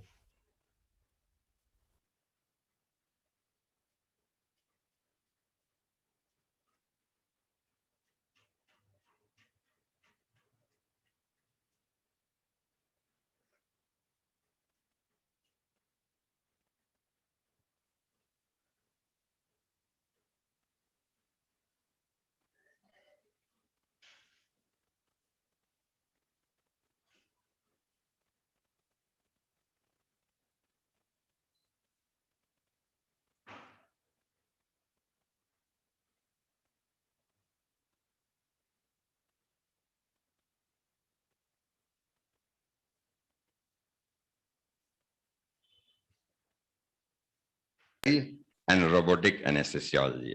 Very rightly said our learned speaker that there are human rights issues, but still we hope. Thank you, sir. Yeah, I think he will join us for some discussion. Yes, sir. We can invite questions and yeah, I'm online. I'm available. Sir, good morning. Yeah. Good Any morning. questions from the audience? Yeah, I'm ready to respond. Questions for the audience? So before somebody asks, I also agree with you comprehensively, whatever the plus points and minus points you have discussed. Human intelligence is human intelligence, artificial is artificial. There are lacunae as well. But then artificial intelligence definitely helps to smoothen the process of anesthesia, like in other specialties of medicine. And as a senior person working in an Apex Institute, what do you feel the need of EHR currently in India? Because most other Western countries, they have started using it. But in India, we are still lacking because of cost constraints. Can't we start it in some of the Apex institutions? What is your take on that? I absolutely agree, and I'm a firm believer and strong advocate of electronic health record system. We are also in process of acquiring such a electronic health record system. It is absolutely essential. Otherwise, we will always remain in dark. We won't know what happened to the patient. We will be fed with incorrect clinical picture by maybe our residents, by maybe nursing staff, from critical care, from OT, wherever. If you really want to improve healthcare services, you need to have data. You need to analyze those correct data. Only then it will be possible. And medico legally, it will always be better to prove your point with if you have electronic data. Litigation point of view, you are safe if you have prove your point with the electronic data. And in any case, to improve the system, to improve the patient care, and in research also, this is extremely important. I firmly believe that. Yes. I have a question from Dr. Pradeep. So we all know that electronic health recording system is required, but the issue which we generally face is that when we are working in an institute which is really big, which has approximately 80 or 90 operating rooms, sometimes we have that in some OTs you have a machine from probably Dragar. Now in another OR you have a machine from Space Lab, or maybe in another OR you have a machine which belongs to the Datex, now of a different model. Now interfacing data from all the different machines requires a communication protocol. So what is your take? Should we make our own indigenous method of electronic health record, or do we buy the ones which are being sold by the companies? Because there's a lot of cost. They take a licensing cost every year. So that's one major issue. And the main problem with the electronic data recording is that for simple cases, it is easy. But if we are working in the cardiac OTs, you want to see the waveforms, you want to see the ECG. So the server is able to record the hemodynamic data in an Excel, but how effectively it is able to record the EEG, the waveforms, the arterial analysis, that's a really big issue. And we probably need a separate department within a department to deal with the data. So I think like we have in the foreign countries where, you know, you have separate people who are working for the EHR, that is a big limitation. Otherwise, patient number, I think, is maximum in our country. See, it is not really difficult. When machine can learn, we can also learn. It is not really very difficult, first of all. And to answer your question about different machines, it is not a problem. Whenever you buy any machine, it should be HL7 compliant.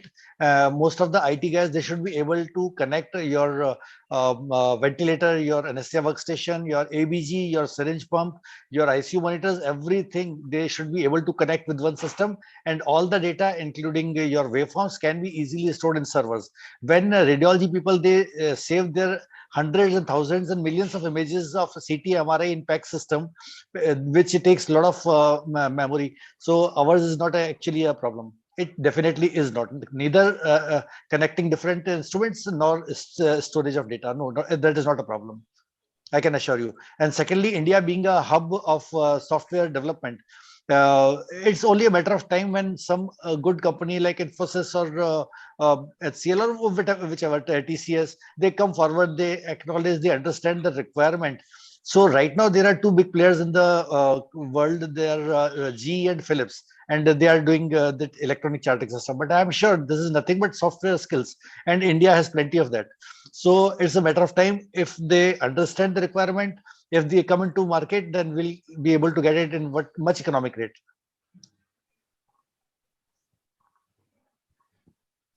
Any other question from the audience? Yeah, there was one question in the chat box, that if we don't have a electronic health record, can we use artificial intelligence? Yes, we can, but in that case, you will have to feed the data manually.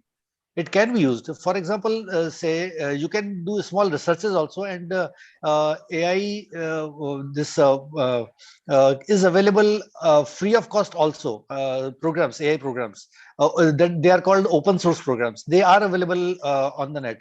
If some interested person downloads it and feeds it with limited data, which is possible, which I have given to you the example. The cytology reports can be fed, hundreds of cytology reports, histopathological report can be fed. Similarly, we can also feed, say, data, for example, procalcitonin and outcome of the patient, for example, or HbA1c and outcome of the patients. So what machine needs is data. If you feed the patient, the machine with the 500 or 1,000 odd patients data, it should be able to predict the outcome. So these small research work is possible even if we don't have electronic health records. It is possible.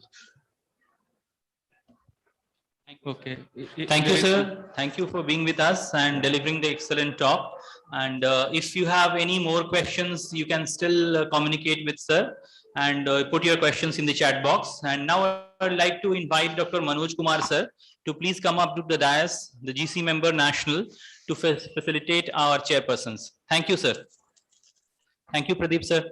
Thank you. Thanks a lot for inviting. A big round of applause for Girija Rath sir and for Dr. K.H. Raghavendra sir.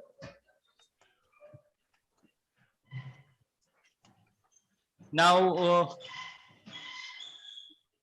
thank you, sir. Thank you for being with us.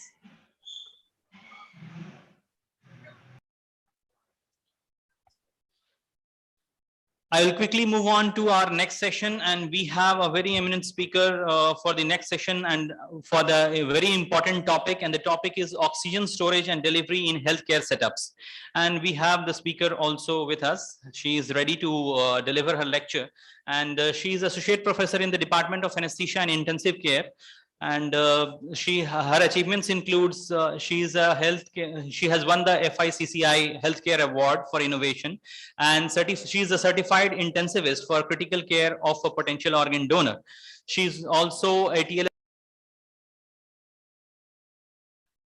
publications. Needless to say, you can see in the slide is 82 in the index journals and 8 in the non-index ones. Then her areas of interest includes trauma and acute care, geriatric anesthesia, biomedical innovations, and automation and artificial intelligence. So welcome, ma'am. Thank you for sparing your valuable time for this lecture. Thank you so much. Yeah, thank you for the kind words, and I really appreciate the efforts made by you for the hybrid conference. Just And I would ma'am, be, yeah. Ma'am, just a second. Before you proceed your lecture, ma'am, I would like to invite our chairpersons, Dr. Hari Damodar sir from Darbhanga and Dr. Sudama Prasad sir, professor from PMCH. Dr. Hari Damodar sir is the head of department of Darbhanga Medical College, and he is also the secretary of ISS Darbhanga City branch. His field of interest is critical care. And Dr. Sudama sir has done his graduation from PMCH, and now he is posted right now as a professor in PMCH, and his field of interest is also critical care. He is also the past secretary of PSA and has numerous publications. He is a very good academician and very much popular among the postgraduate students as well. Thank you, sir. Thank you for chairing the session. Ma'am, please carry on now. Thank you. A very good morning to everybody and a very good morning to the chairperson. And first, I'd like to congratulate you for having this hybrid conference, and thank you for giving me this talk on oxygen storage and delivery in the healthcare setup. We all know that in the COVID times, there are so many new things and new lessons that we all have learned. But the most frustrating and the most disappointing aspect which came out, especially during the second wave, was the oxygen crisis in India. You know, it was very disheartening to see posters where the hospitals could not accommodate people just because of this shortage of oxygen supply. So I think in this backdrop, the justification for this topic hangs very, very true. And especially for all the residents, I must say that although they are working with oxygen day in and day out, but they're not very much aware of the sources of oxygen and the storage of oxygen, especially in their own healthcare setups. So I'll just be briefing them about the various sources of oxygen and the various storage techniques which are available, and I would advise all the residents to go back and find out what is the source of oxygen in their hospital, how much is the utilization, and what is to be done if such crisis, God forbid, comes back again. So now the different types of oxygen sources can be just broadly classified into 4 major categories. So you have the cylinders. Now, everybody knows about the cylinders. It is just a refillable thing which is used to transport and store oxygen. It is very handy in the wards. It is very handy when we use it behind our anesthesia workstations, but it is of not much use in big hospitals or big healthcare setups where the consumption of oxygen is very large. Similarly, the second classification belongs to the oxygen concentrator. Now, we all have become very, very acquainted with the word oxygen concentrator, especially after the second wave of the COVID. And I'm sure many of you must have bought oxygen concentrators for your personal use at home also. So again, it is a self-contained electrical device which basically concentrates the oxygen from the surrounding air. Again, this is very useful if somebody wants to, is dependent on oxygen, but is home for home care delivery of oxygen. Its half-life or its total life depends upon the hours of consumption of oxygen. Generally, one oxygen concentrator is capable of giving 2,500 hours of oxygen supply. Then for the bigger units, like the big hospitals, the tertiary care centers, they basically depend on the oxygen plants and the liquid oxygen plants. Now, most of the big institutes have an on-site oxygen generating system. It supplies high pressure oxygen and which refills the oxygen cylinders, and through that it can go to the manifold, and through a pipeline system it can go to the different operating rooms or either the intensive care units. Similarly, we have liquid oxygen plants, which are at off-site locations, like we all know the Inox plant. So they produce oxygen, liquid oxygen in bulk. They're generated off-site. They store it in tanks. There are special tanks, which are called as the cryogenic tanks. And then that is supplied to the healthcare facilities, which are nearby, probably by a pipeline system, or which are very far off through the various cryogenic cylinders, the cryogenic tanks which we saw. You all must be aware of the various trucks which we saw during the headlines on the news reports when the oxygen crisis occurred in India. So coming to the basic, that is the oxygen cylinder. We all know that an oxygen cylinder is heavy. An oxygen cylinder has to have a pressure regulator, cylinder key, flow meter, pressure gauge, and humidifier so that it can be used. So it's a little cumbersome. Now the oxygen cylinders, they come in different sizes and which are based on the capacity which they can hold. Now we know the size B, D, E, F, G, H, and M. They are in increasing capacities. Here you just have a pictorial diagram which is going to summarize and give you an idea of the size of the oxygen cylinder as compared to the human body. So you can see most commonly you see the D type of cylinders around you, right? And you know the weight and the valve type which is required. I will in my further slide explain that which type of cylinders have the pin index system and which type of cylinders have the bull nose kind of system. So if you see that the cylinders which are available now are a little better because they are lighter in weight as compared to the cylinders which we had many years back, because nowadays they are using chrome molybdenum steel, aluminium, or composite of the two.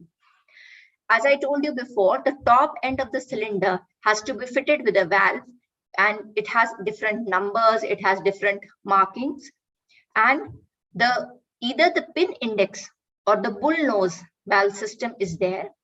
The type of valve varies with the cylinder size. We saw in the previous slide that the pin index was for the smaller sized and the bull nose was for the bigger size cylinders.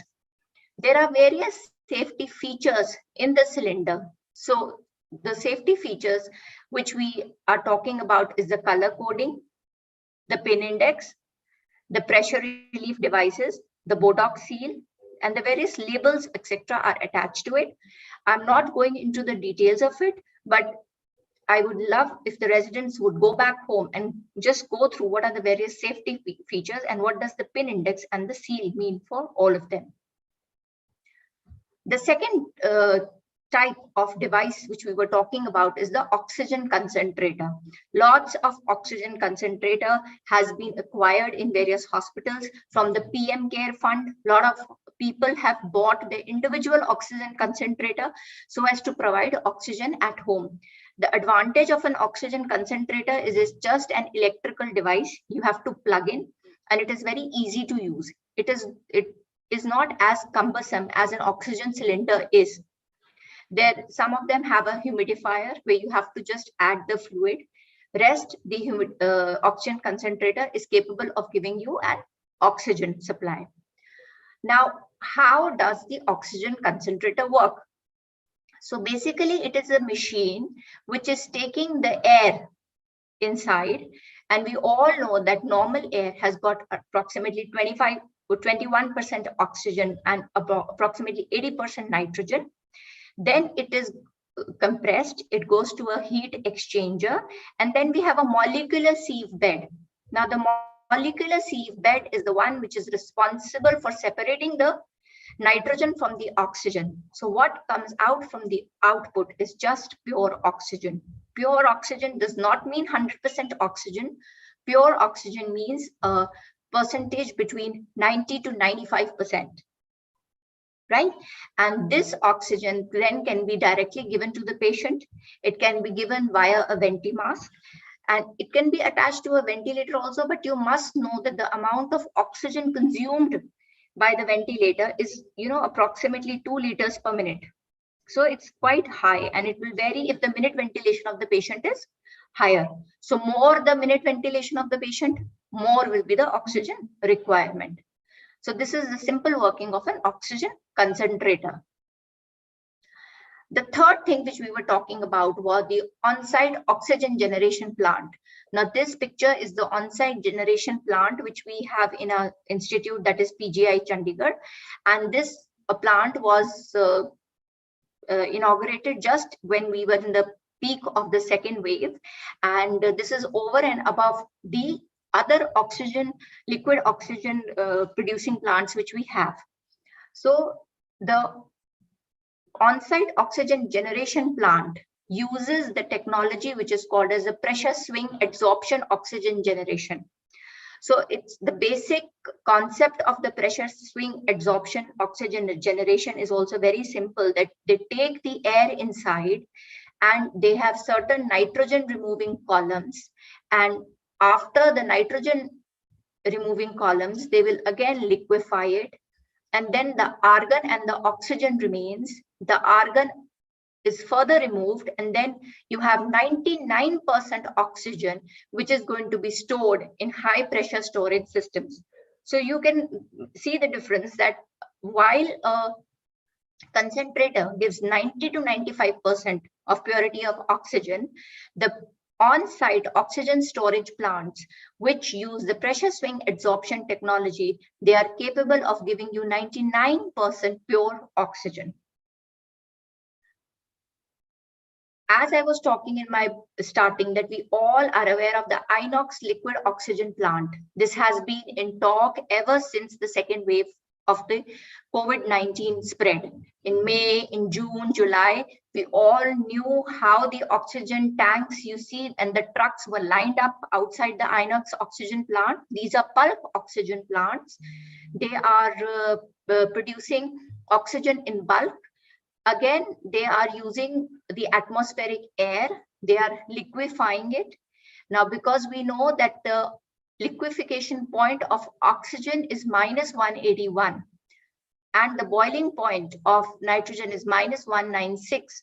So we know that is how you separate the nitrogen from the oxygen first. But because argon and oxygen have a similar boiling point, so a significant amount of argon remains with the oxygen once when we liquefy it. Then you can always remove the argon from the oxygen, and what you get final is 99% pure liquid oxygen. To have it as liquid, you always have to use cryogenic containers. Cryogenic containers are special containers where you keep it below -90 degrees C, and transportation also has to be done in a similar way. So all these containers which you are seeing of the liquid oxygen, they are cryogenic containers. They are transporting oxygen at -90 degrees, and then they are going to different healthcare facilities. Now I will show you a table where we will compare the cylinders, the concentrators, the on-site oxygen plants, and the liquid oxygen producing plants, which like the Inox, which are making them in bulk. So the first is about the clinical application. Cylinders can be used for all oxygen needs, right? The advantage is, for a cylinder to work, you do not require a electronic supply. You don't need electricity. So you can use in places where the power supply is intermittent, where the power supply is unreliable. It can be used during transportation of patients. It can be used in the ambulances. It can be used as a backup. We are all aware as anesthetists that whenever the manifold pressure decreases, we have to use the backup of the oxygen cylinder, which is attached to the anesthesia workstation. So that is the advantage of cylinders. So cylinders are very good in remote locations, in rural centers, in places, in ambulances, and during transport. The concentrators. Concentrators are very useful when you want to give oxygen at the bedside or home delivery of oxygen. And a single concentrator can serve several beds with the use of a flow meter. That is also a very good advantage of the concentrator. Concentrators have been used by people for home management of mild to moderately sick COVID-19 patients during the pandemic. But they require an electrical supply. The electricity should not be intermittent. It should be on a continuous basis. Then we have the on-site oxygen plants, which are based on the PSA technology, and they can be used for all oxygen needs. And similarly, the liquid oxygen is similar to it, but it is producing oxygen in bulk, and it has the capability of providing oxygen to numerous healthcare facilities. Now, depending upon the distribution mechanism, a cylinder can be connected either to a manifold for distribution, or it can be directly connected to the patient and given by a flow meter. You cannot attach a concentrator in the manifold. So concentrator is always for direct patient application. The oxygen plant has to be connected to some distribution system, a central distribution system or a sub-central distribution system, right? It cannot be given to the patient directly oxygen from here. Similarly, the bulk oxygen supply has to be again given through a central pipeline distribution system. So I had told you before also, no electricity required for cylinders, electricity required for concentrators, electricity required for the on-site oxygen plants, but no electricity required for the bulk oxygen producing plants. Another very important point is the maintenance. If you are using a cylinder, there is very little maintenance required. The only initial step which you have to do is that you will have to open the regulator. Now in a concentrator, although you have to just plug in, but you have to have a trained technician who comes for regular maintenance to your house to look after the concentrator. It's just like your washing machine, which you have require people to come up for the regular maintenance. Similarly, an oxygen plant with a PSA technology requires a significant maintenance, and the bulk oxygen plants also require significant maintenance where they have trained technicians, they have trained engineers. The user care, right? You have to, at the end user, in cylinders and concentrators, the user has to be very vigilant about the fittings, connections. But for big oxygen plants, there is minimal concern of user care by the individual unit. The drawbacks. Now I will just highlight the drawbacks of all of these. The cylinder drawback, the biggest drawback is exhaustible supply. There has to be a system of refilling of the cylinders. There is a risk of gas leakage, right? And it is highly reliant upon the supplier. The problem with the concentrator is that although some people have used it for HFNC, some people have used it for ventimask, but it is not suitable for ventilators where high minute ventilation is required or where CPAP is required. And the concentrators require uninterrupted power and they require maintenance. As with all the big projects, oxygen plants and liquid oxygen, big liquid oxygen plants, they require a lot of capital investment, right? And they require a maintenance for piping because you need a lot of piping system to transfer the oxygen. Now this table has been given in the write-up also, which has been provided, so you can go through it.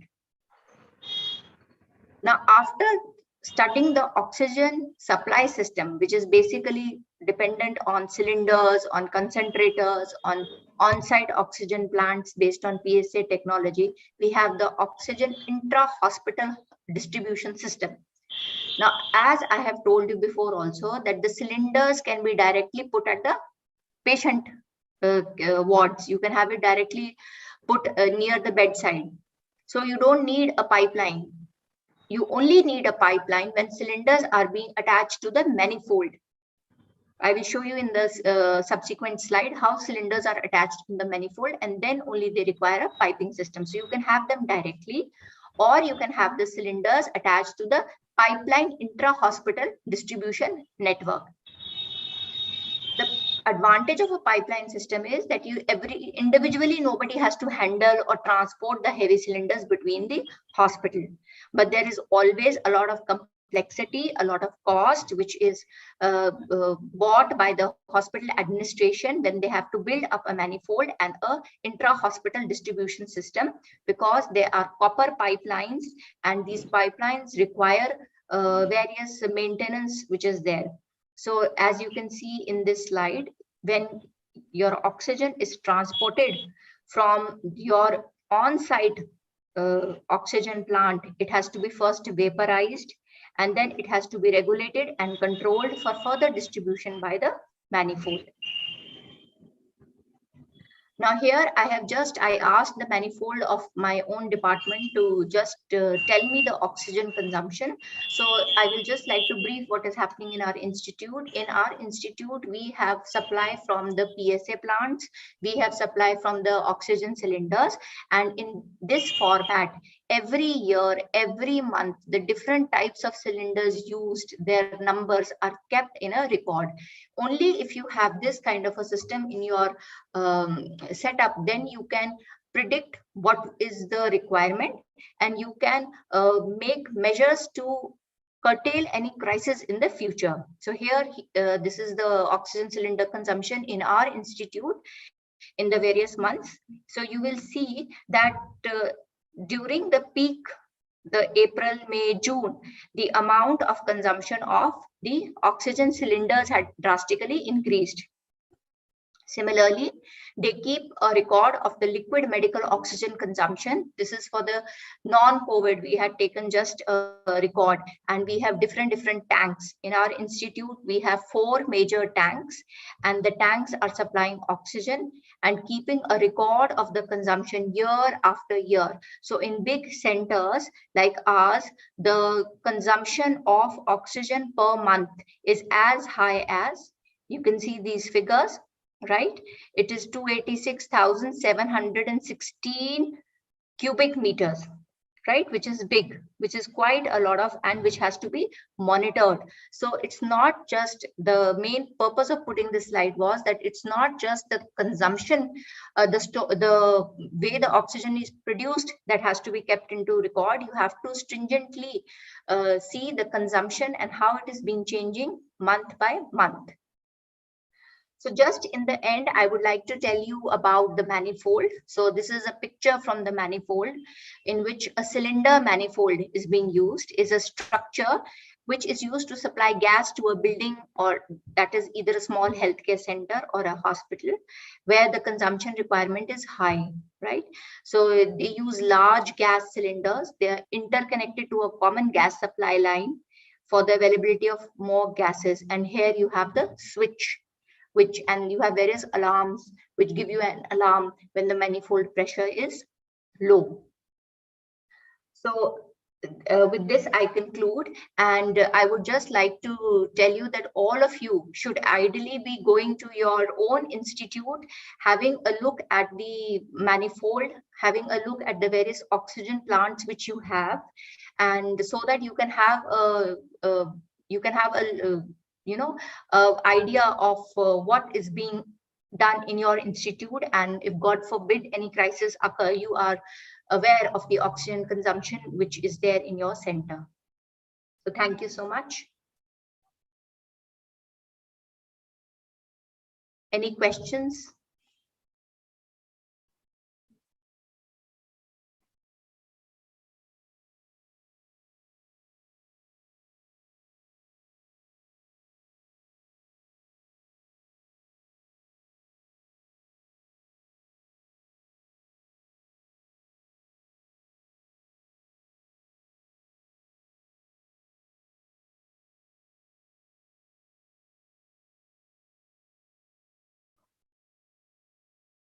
Sir, I'm sorry, I can't hear. I think you people are unmuted.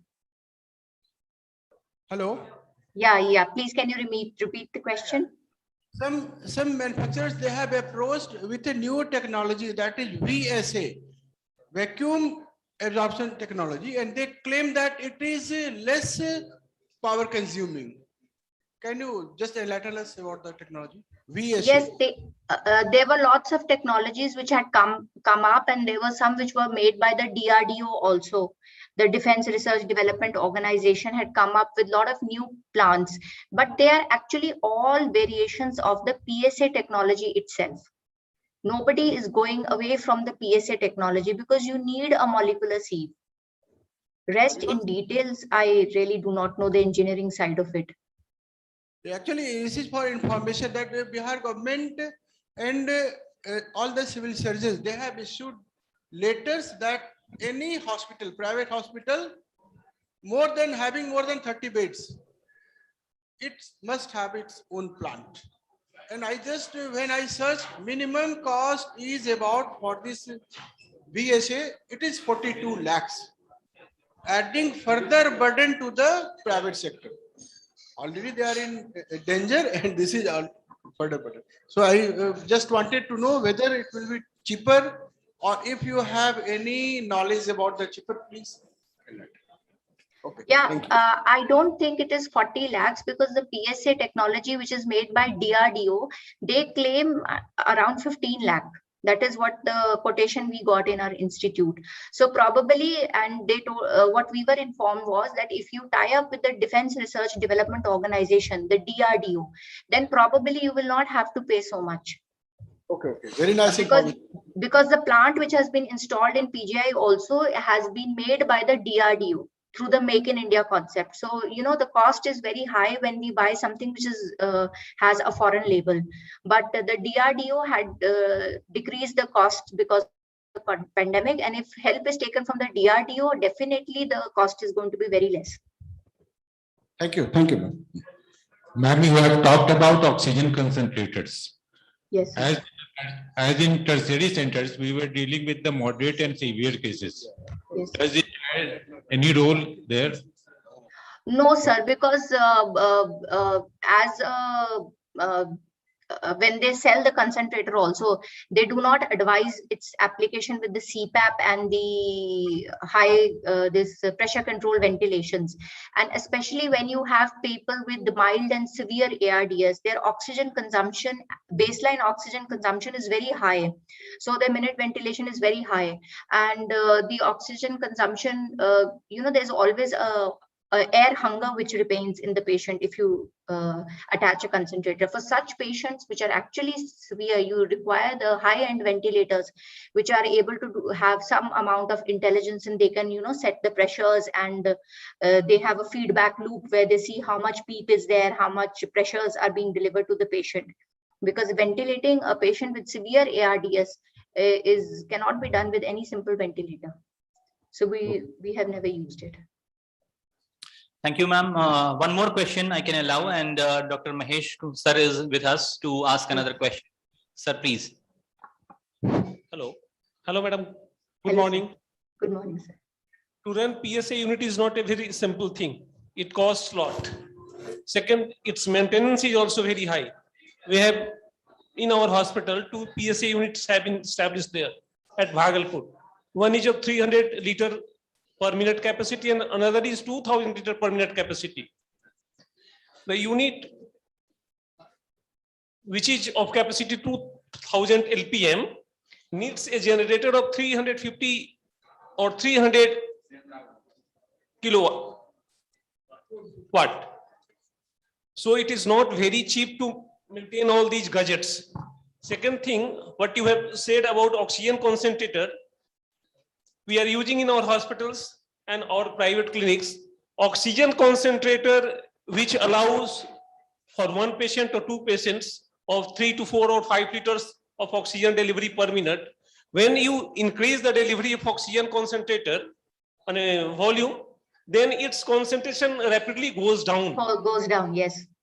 34%, 35% this comes down. Then how much it is useful for us in moderate or severe or simple cases? Just it is a IVAS. Oxygen concentrator use is IVAS. Just it can deliver 1 to 2 liter per minute when it gives 80%, 75% oxygen concentration. When you increase its volume by 5 liters or 6 liters, it just goes 35, 40%. So is it very useful for us? No, sir, as I had during my talk also said, it is just good for patients who are mild and for home-based oxygen therapy. Those who just are borderline, you know, they just need some amount of oxygen through the venti mask. They are oxygen dependent because of some chronic pulmonary disease. Home-based oxygen therapy. It is only advantageous for home-based oxygen therapy. For all big units, they require either a PSA plant, an oxygen, or a good oxygen supply system, manifold system via the oxygen cylinders. And sir, you're absolutely right. All these things, oxygen plants, they require a lot of maintenance. So that is why I put the last 3 slides, that you need a separate department of the manifold who has to keep a check of the how many cylinders consumed, the maintenance, the repairs. So it's a big tedious job. So that's why I deliberately put those Excels at the end to tell you how much work is required for maintenance. It's it's very easy to say by the government and anybody that you start your own oxygen supply system, but on the ground reality is that it involves cost, it involves maintenance, and there's a lot of paperwork required, because otherwise you have issues like cylinder chori ho gaye, so that's also a very big issue. One thing I will request all my colleagues here, that in which hospital government has supplied or installed PSA plants, they don't have supplied any booster for it. So this is only for pipeline maintenance. So we all request our governments or concerned authority to give us booster for all those plants. Then we can fill our empty cylinders, which are usually with our hospitals, with that booster from that PSA plants. And no booster has been supplied with PSA plant, which has been supplied by Prime Minister Fund. Thank you, ma'am. Thank you, sir. In fact, I will not allow any more questions. And if there are still queries, please put it in the chat box. Ma'am will be able to answer. And now I will invite Dr. D.K. Singh, sir. Please come up to the dais. Dr. D.K. Singh, sir, is the president-elect of BJSA, and I would request him to please facilitate our chairpersons by giving them a memento. Sir, please come up.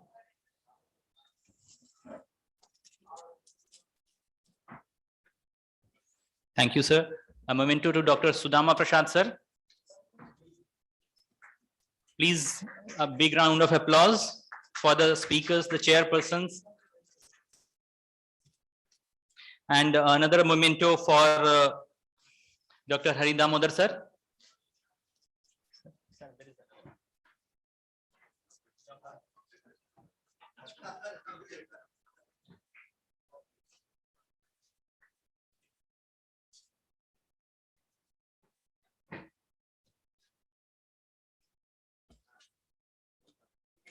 Thank you, sir. Thank you for being with us. Thank you, ma'am, for the excellent talk. And now we will quickly move on to our next important topic. And it's none other than the newer truncal blocks. That is their place in the current practice. And that would be dealt with one of the pioneers of pain management, Dr. Ashok Jadon, sir.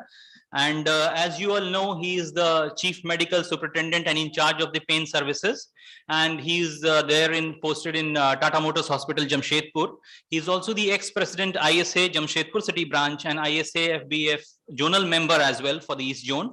He is the vice president of IMA Jamshedpur and has more than 100 index journal publications with 7 chapters in the books. That's a big thing, big achievement, and something very valuable for all of these students and all of the academicians.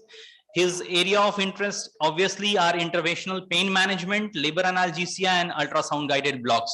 So I'd like to call sir on the dais for the presentation. And then in the meanwhile, I feel basically honored to have with us as the chairperson, Dr. Naveen Malhotra, sir, Secretary ISA National. So a big round of applause for Dr. Naveen Malhotra, sir. He will be virtually as the chairperson. And at the same time, I would like to invite Dr. P.K. Dubey, sir, from IGMS. He's the professor at IGMS. He has so many publications, very good academician and a very good teacher as well. And in fact, for Naveen Malhotra, sir, it's needless to say, he has so many publications and his field of interest is also the pain management. He is in fact a pioneer of that. So I am not, in fact, one of the reasons for putting him as the chairperson was also that a speaker, a legendary speaker like Dr. Ashok Jadon would be chaired by another legend in the pain management field, Dr. Naveen Malhotra, sir. So a big round of applause for both of our chairpersons. Thank you for being with us.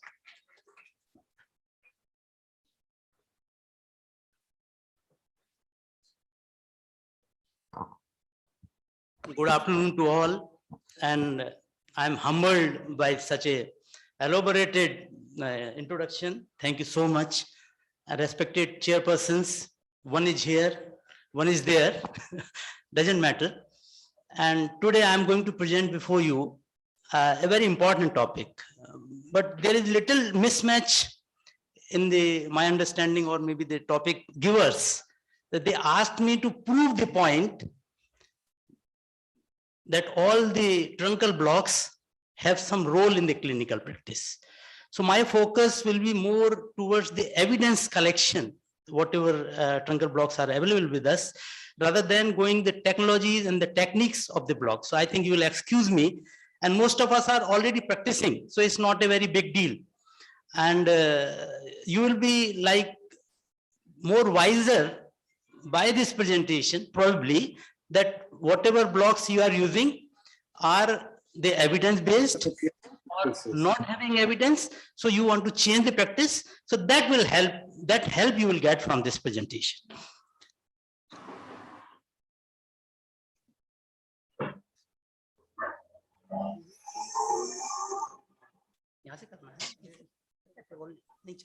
Anyway, so my presentation will cover like about the introduction, then how they are function little bit, the classification, why it is important, because until recently every day new blocks were coming and the names were given priority wise with their own names. They were introducing the blocks and putting their own name and signages along with it, that they are the inventors. So a lot of confusion was going. Even the one block was repeated by 3-4 inventors with different technique, putting needle this way or that way and named accordingly.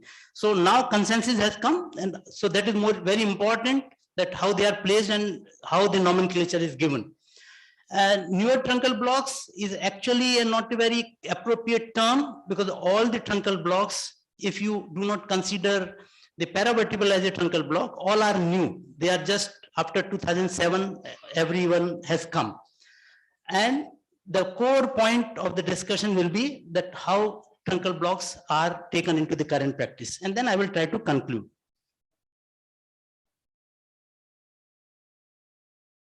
We all know a few years back, there was only one technique which was able to provide the analgesia in the thorax and the abdomen. And that was the epidural, particularly thoracic epidural. And that was considered as a gold standard. And that tag is still continue, because that is really a gold standard technique in all perspective of providing the adequate and efficacious analgesia. However, there was some cost, and very heavily cost. It has many so-called unavoidable complications or side effects like hypotension, urinary retention, but also, though rare, but sometimes very fatal complications. So therefore, a new concept that moving from the core to the periphery came, and where the truncal blocks were fit in. They were propagated that these blocks are simple, easily can be given, efficacious, may not be equally to the thoracic epidural, but not lesser than that, but at the same time quite safe. So that was the pretext on which the truncal blocks were developed. Now, what is the truncal block? Trunk means thorax and the abdomen, and the blocks, the regional anesthetic techniques which provide analgesia in the thorax and abdomen are the truncal block. How they are given? They are also synonymous, a name is given, the interfacial blocks. So they are given between the fascias. Why it is given in the between the fascias? Because that is a potential space which has a large coverage. You inject local anesthetic at one point, and you can get the analgesia up to a wide extent of coverage. So that is how these blocks are named and used. How they work? Primarily, they work on the cutaneous branches, so-called the lateral cutaneous branches. They are the branches of the intercostal nerves, and also the newer blocks, they thought that they will go into other territory like paravertebral space, and then they work. So now I come to the classification. They are now classified as a abdominal blocks. You can see the very common, the tab block, QL block, rectus block, ilioinguinal block, and PFP, which is very less commonly used. And now comes the thoracic block, where pectoral block, serratus block, and the other blocks which are not so common to use. And side now the blocks which we thought, the thoracic block, particularly paravertebral block, and the erector spinae are renamed in a different group and called as paraspinal blocks. So this is the classification, a recent classification. As you can see, it is just given in 2021, very recent classification. As there are about 40 blocks, and in stipulated time of 30 minutes, it's not possible to discuss each and every block. I would like to take a surrogate samples, which are major blocks, like in abdominal, I will discuss TAP block and quadratus lumborum block. In thoracic area, I will cover the pectoral block, serratus block, and in the paraspinal area, I will cover the erector spinae block.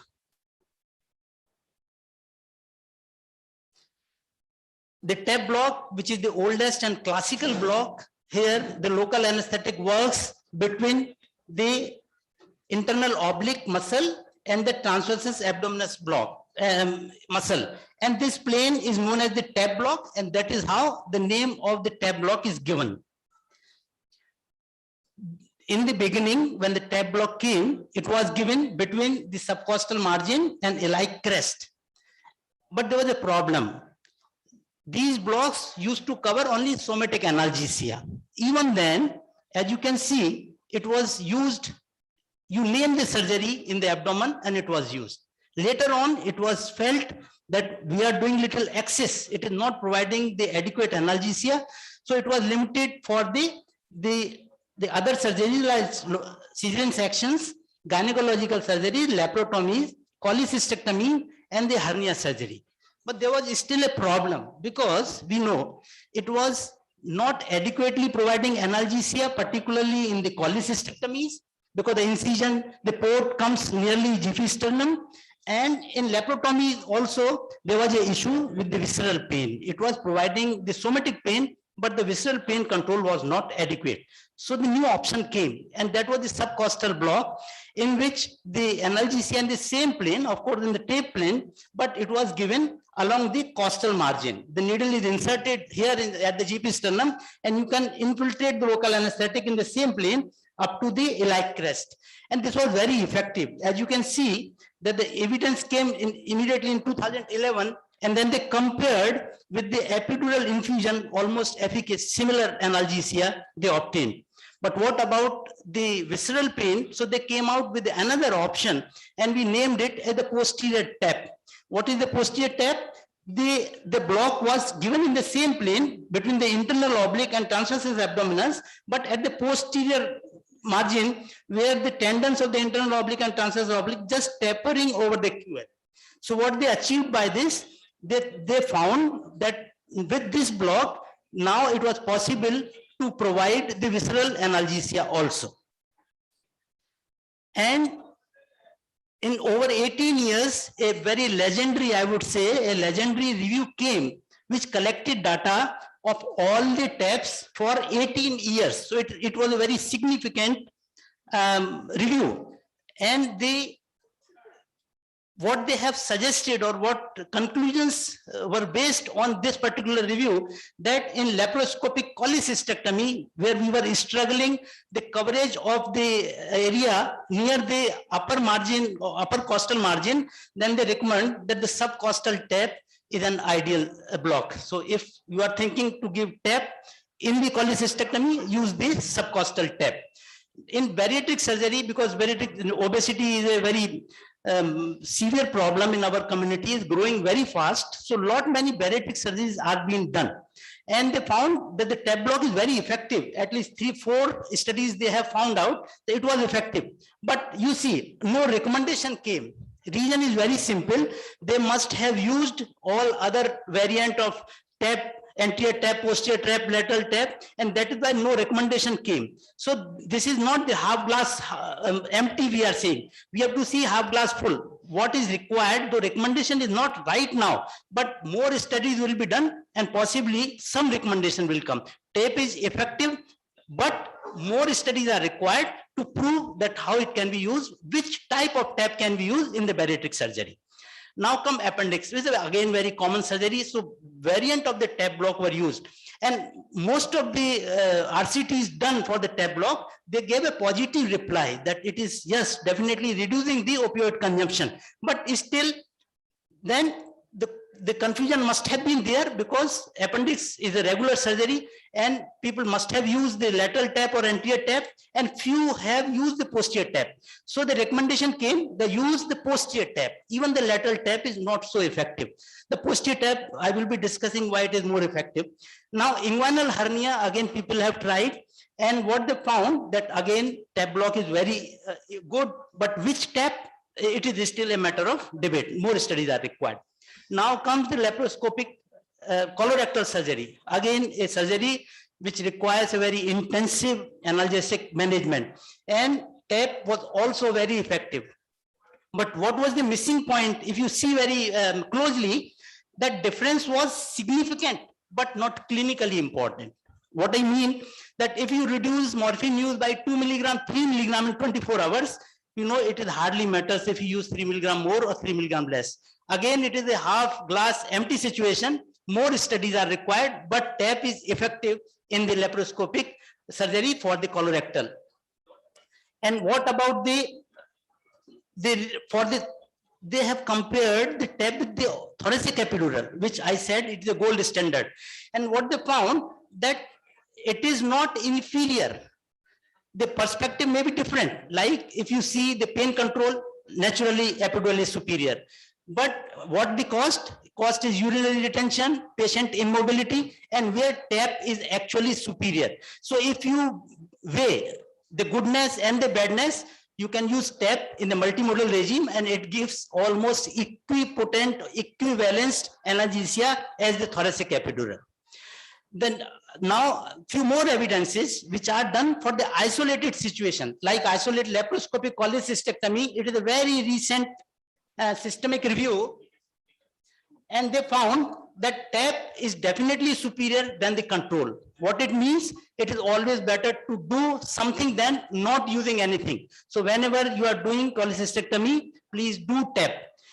At least it is better than not doing anything, and it is not inferior to the other techniques as well. Though it is comparable when we use infiltration or intraperitoneal. Again, more studies are required before any concluding remark. They have compared the TAP with the epidural, and they found, which I already mentioned, that the differences were not clinically significant. Means it is equivalent to the lumbar epidural. It is also equally efficacious and effective to the thoracic epidural in the colorectal surgery. I think it is enough evidence to conclude that posterior and the subcostal approaches of the TAP is a reliable analgesia. One thing is sure, if you are using TAP at the anterior approach, please do not use it. Use the TAP either in the lateral or best to use in the posterior part. Number two, it is also proved that posterior TAP covers the visceral pain. One area which I will not discuss here, the role of adjuvants. I just cut short the slide. You can mix dexamethasone, dexmedetomidine, both are providing a good, there is evidence already existing, and now more data is coming that it prolongs the duration of analgesia and very safe and efficacious with the TAP block. But what is the gray area? That TAP and the QLB, very little data is available. Role of liposomal bupivacaine to remove the necessity of the catheter still is going on. The adjuvants, I said 2-3 studies, meta-analysis I've seen, more data is required, and research for the optimal dose technique is still going on. So we have to wait and watch for the outcome. Next very important technique, our day-to-day practice, is quadratus lumborum block. The name is given because we are giving blocks near the quadratus lumborum muscle. There are 4 variants, QL1, QL2, QL3, QL4. As you can see, this is the QL1, given lateral corner of the quadratus lumborum muscle. QL2 given on the posterior side of the quadratus lumborum muscle. QL3 is given between the quadratus lumborum and the psoas muscle. And QL4, not very commonly discussed, it is the intramuscular injection within the QL muscle. Only 1 or 2 articles are there. So our interest is focused on QL3 because many data, many comparative studies have come which say the QL3 is most efficacious block among QL group of the blocks. There are papers also which say when you combine like QL3 with QL2 and use isolatedly QL3 and QL2, this combo is better. So it is up to you to examine in your day-to-day practice. There is no such recommendation, but QL3 so far has the best evidence for the analgesic efficacy. Now, how to prove that it is efficacious? So the first, the comparer was the TAB block, and then they found that, and you can see it is a recent study, and then they found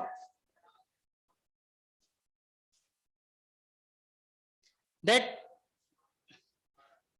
QLB is superior to the TAB block. So one conclusion is there because the QLB came after the TAB block, rather after the posterior TAB block, and now it is clear that QLB is superior to the TAB block. The QLB is not only blocking the cutaneous branches, which was blocked by the TAB block, the drug also goes to the lumbar plexus, branches of the lumbar plexus. So therefore, it is now being used for the hip surgeries also. And also the drug goes along with the posterior margin or the posterior peritoneal surface, and also blocking the spinal nerves, and also drug going to the paravertebral space. So there are many focuses or many pathways by which the QL blocks, and QL blocks practically is very effective. The only thing I'm just proposing or presenting before you the evidence of the QL block. So when it was compared to the TAB, undoubtedly it was better than the TAB block. But one thing came out, that what is the one area was still missing, and that was the nephrectomy surgeries. As you can see, nephrectomy surgery has very large incision. It is sitting between the thorax and the abdomen, and there was no definitive technique so far till today to provide the adequate analgesia in that particular surgery. And that was the area of interest where the QL was tested. And what they found, that it is very effective. QLB reduces the post-operative opioid consumption, prolong the time of first rescue, and the incidences of the PONV was also reduced. Not only that, what is more important, because these patients are most of the time on the catheter, so what was seen, that the duration of the catheter was reduced and the patient was mobilized much earlier than the other techniques like thoracic epidural or TAP or whatever the IV analgesia, PCA, or other analgesic techniques were used. This nephrectomy, use of quadratus lumborum block in the nephrectomy is not only for the open surgery, for the robotic surgery as well as the laparoscopic nephrectomy. It proved this point, and it proved better than your existing gold standard of thoracic epidural. Now comes to the chest wall block. So there are 3 common chest wall blocks: PAX1, PAX2, and the serratus anterior block. We all know PAC1 blocks the pectoral nerves, lateral pectoral, medial pectoral. They are situated between the pectoral major and pectoral minor, and pectoral 2 is actually an extension or another injection along with the pectoral 1. There is a lot of confusion. What is pectoral 2? Is it a new block? No. It is the extension of pectoral 1, where 1 injection was given. In pectoral 2 blocks, the 2 injection is given, and the second injection is given below the pectoral minor, between the pectoral minors and serratus anterior muscle, which blocks along with the pectoral nerves also the muscular branches, cutaneous branches, and also a few of the branches which supply the axilla like thoracodorsal and long thoracic nerves. And what is the evidence that which collected a very big data from including the 14 RCT, and it was done over 6 years, 12 to 18, and they came out with the evidence that it was clinical superior to the controls. Controls mean whatever analgesic other techniques they have used conventionally. So it was superior to that. And it was not inferior to the thoracic paravertebral, which is the, why I am repeatedly mentioning thoracic paravertebral. As I said, this is the only, not the lumbar epidural. Thoracic paravertebral and thoracic epidural are the two techniques which unanimously accepted as the gold standard thoracic epidural, and near gold standard is thoracic paravertebral. So thoracic paravertebral, it was compared, and it was not non-inferior to thoracic paravertebral also. And they concluded the SPECS2 is a valid multimodal pain control strategies which is alternative to the thoracic paravertebral in the breast surgeries. Now comes the serratus anterior. This technique, you know, the injections are given above the serratus muscle, called as superficial serratus anterior, and deep to the serratus muscle, called the deep serratus muscle anterior block. It is just a technical jargon. There are a lot of debate, but for practical purposes, please choose the injection below the serratus anterior and between the rib. The injection is given which covers almost 4 to 6 segments if you give 20 to 25 ml of diluted local anesthetic like bupivacaine 0.25%. You can go larger volume to increase the cover, but my suggestion, you appropriately weigh against the risk of toxicity of local anesthetic, and if you want to avoid, and if not contraindicated, mix the adrenaline 1 in 2 lakh concentration to avoid the rapid absorption, because we all know that the intercostal blocks in our regimen of the local anesthesia have the highest propensity for the toxicity. So because they are the very dynamic muscles, very high consumption of oxygen and high activity, the absorption is very fast. It is just like IV. So to avoid this particular catastrophe, mix little adrenaline to avoid.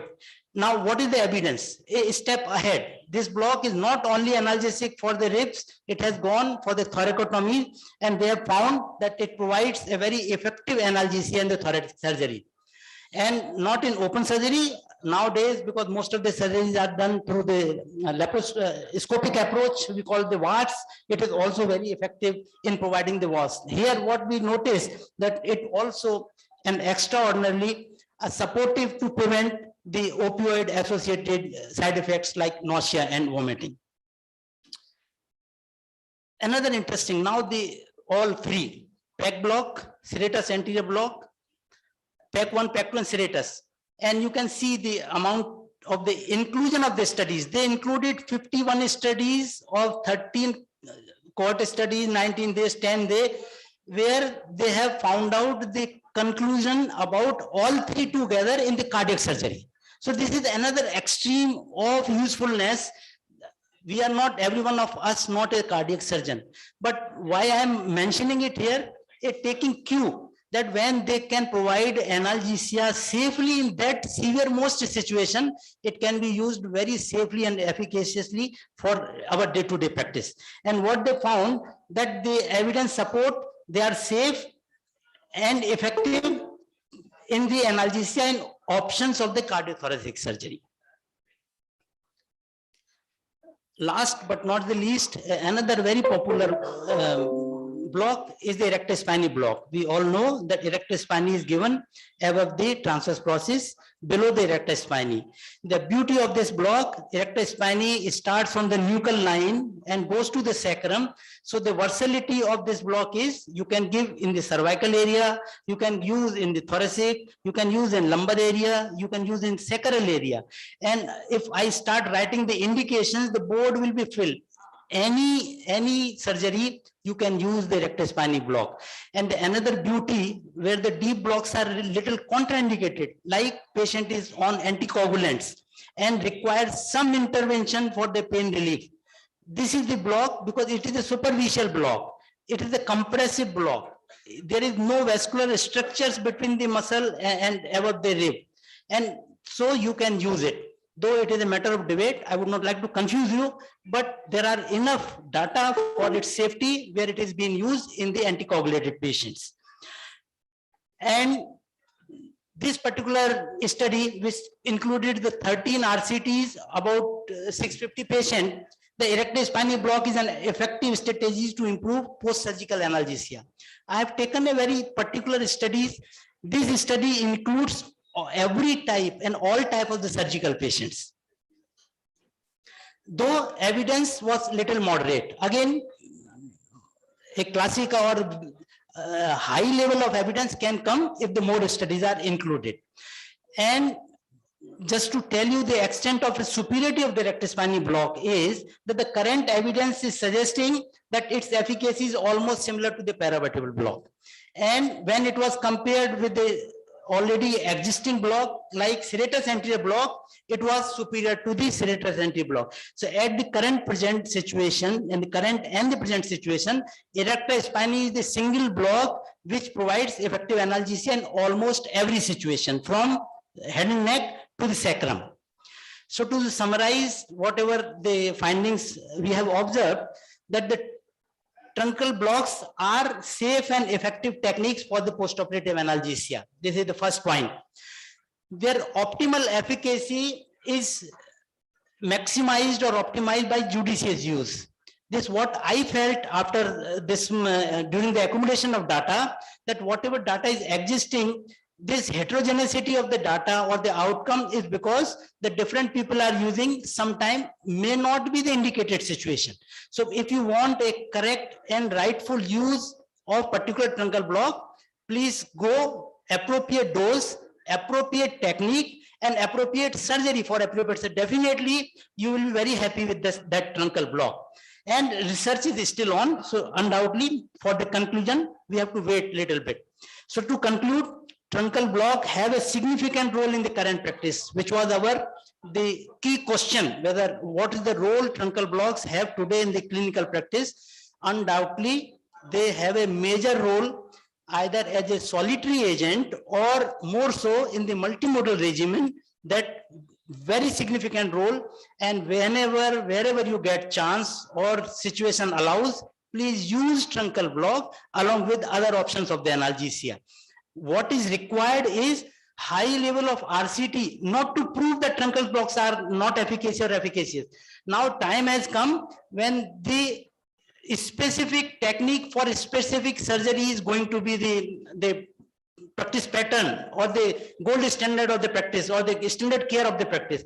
The more studies done, more in a very high level of quality of studies, they will guide us that which block to be used for which particular surgery. Thank you. Thank you, sir. Thank you for the excellent talk. And I would like to invite some questions from the audience. Audience, any questions? Vishal, before we invite questions from the audience, let's have comments from Professor Naveen Malhotra on this topic. Sir actually is right now not online. Okay. He is just coming online, sir. Okay, then in the meantime, we can allow questions, sir. Take on the question. Any questions from the audience on this topic? Any queries about the newer truncal blocks? Most of us are using truncal blocks in day-to-day practice.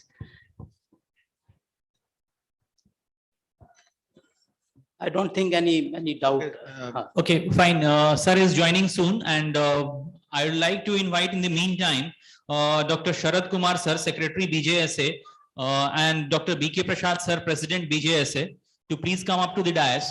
And this is important because we have two so eminent chairpersons on the dais and a speaker as well. So I would like to invite the big dignitaries also to present the memento, and we will proceed ahead accordingly. Yes, sir. National Secretary Dr. Naveen Malhotra sir is joining shortly. He is about to be connected.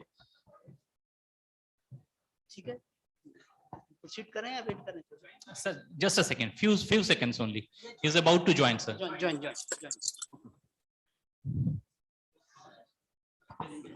Yeah, hello. Welcome, Dr. Naveen Malhotra, sir. Welcome, Dr. Malhotra. Yeah, good evening. Good Yeah, thank you. Nice to see you. Yeah. Unmute, sir. Dr. Jadam ko unmute kijiye. Yeah, welcome Dr. Malhotra to this conference. Yeah, am I audible, sir?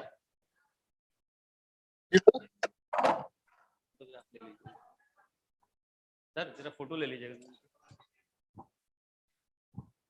Mute करो, थोड़ा mute हो जा रहा है।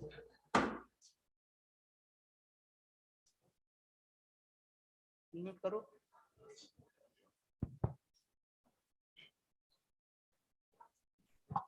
थोड़ा ये तो problem हो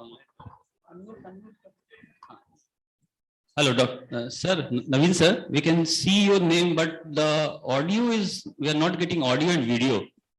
Can you re-log in, sir? Naveen sir? Should I connect you on the mobile, sir? Yeah, he's there. He's there. Am I audible? Yes, sir, you are audible, sir.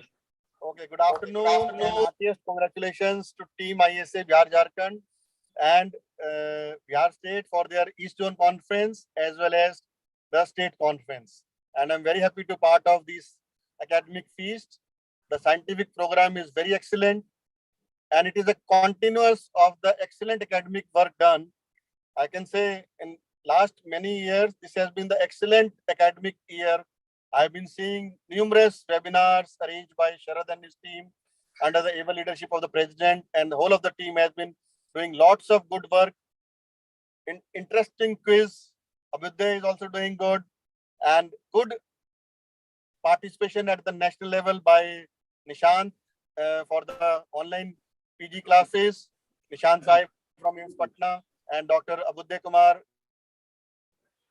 Sir, we have called you because you are the chairperson of this session, and the session was Dr. Ashok Jordan, and the topic was newer truncal block.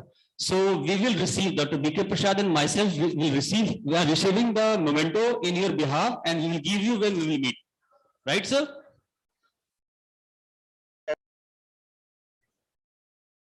Am I audible, sir? And now you are audible. दोबारा बोलो. Okay, sir. दोबारा बोलो. Hello, sir. Can you hear me? Yes, I can hear you. Okay, sir. So this time we have called you because you are the chairperson of the session, and the session was Dr. Ashok Jordan, and the topic was newer truncal block. So we are receiving the president, Dr. BK Prasad, sir, and myself are receiving the memento on your behalf, sir. Oh, so nice of you. We will call you again in the evening, sir, during the inauguration, sir. Right, sir? Right. And heartiest congratulations to Dr. Jordan for an excellent talk. Thank you, sir. Thank you, sir. So we are taking the live also. Right. Thank you. I think, sir, it will be better if you will be presenting the memento to the chairperson. Thank you, sir.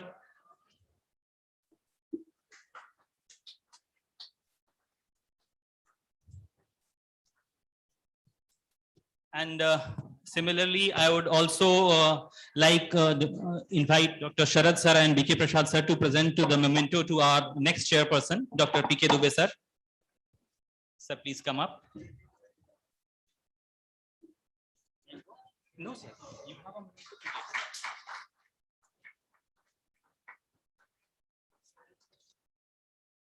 Thank you, sir.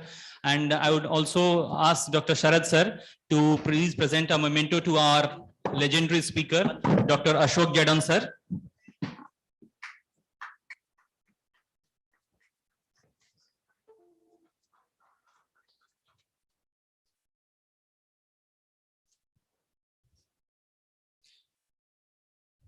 Thank you for the entire session. Thank you, Dr. Naveen Malhotra sir.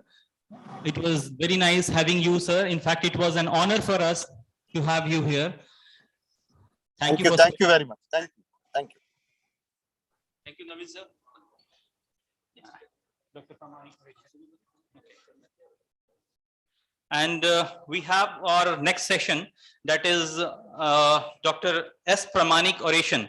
And for this, in fact, the topic is really an important one, that is anesthesia in 2030, looking into the future. It's almost something like the future of anesthesia, which has already been dealt with.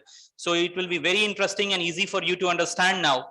And for this, we have a very good speaker with us, Dr. Abrinda Rai from Bengal.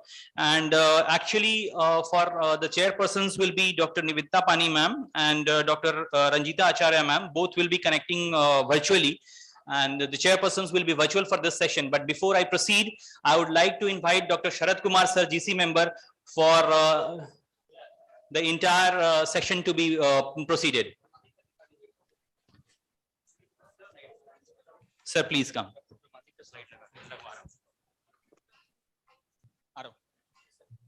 Okay. लगा रहे हैं? Editor of Indian Journal of Anesthesia. Indian Journal of Anesthesia. मानी का slide इधर से लीजिए, slide इधर से लीजिए, ये स्लाइड बन चुका है फोटो के साथ, ये स्लाइड, और ये स्लाइड जो है एक उस पे चलेगा, कंटिन्यूअस वही स्लाइड रहेगा, और इन मेंस इस पे और राइट वाले पे चलेगा सर। यस सर, इसमें ट्रांसफर कीजिए, कोई बात आराम से हेलो, उसमें चलेगा ना? हाँ, Good afternoon. चलाइए। As you know, our scientific program is running smoothly. We have few important announcements. Just please, I want your attention. Please pay attention to what sir is saying. There are 2 or 3 important announcements regarding. We have the inauguration session today evening 6:30 p.m. His Excellency Sri Fagu Chauhan ji is the chief guest, and we request all our members to please follow the protocol. There is strict protocol guidelines for His Excellency, and we want all the decorum. Please maintain. Please listen carefully. I request from now onwards, from 5:30, please remember all the mobile phones will be on the vibrator. Please make it very important. No ringtone. Please, just a polite request from the society to all the members. No ringtone, please. If you want to attend an important call, please go outside. Decorum should be followed strictly when the governor is here. There should not be any breach. I request everyone, including myself also. अभी से अपने mobile को vibrator में डाल लें, कहीं confusion नहीं होना चाहिए। पहला स्ट्रिक्ट। दूसरा चीज है, please don't make noise, because there are very strict protocol, specially in this Covid period. और अगर हो सके तो थोड़ा गैप बना के बैठेंगे हम लोग। पहला तो ये है। दूसरा, 4 साढ़े 4 के बीच में हम लोग ये हॉल खाली करने जा रहे हैं। We have to give to the security and we will follow the, उस समय हम लोग अपना जो हमारा स्टॉल से we can visit that, but the stall inauguration is at 1 PM. Just before the lunch, we are going to have the stall inauguration by our GC member, Dr. Manoj, President, and all the dignitaries of the state and the Patna Society. So I request all the executive members to be present at the stall at 1 PM sharp after this oration. And the third announcement is that we are having the annual general body meeting of the East Zone and the state. Tomorrow, the meeting will start at 3 to 3:30 will be the zonal meeting. General body meeting, and from 3:30 PM to 4:30 we are going to have the state zonal state AGM, which will be followed by the valedictory. So these are the 3 important announcements. Governor, the security will be here around 4:30, something like that. So that time we will give all the instruction as per the message we will receive from the governor office. So we are continuing the oration with the S Pramanik oration.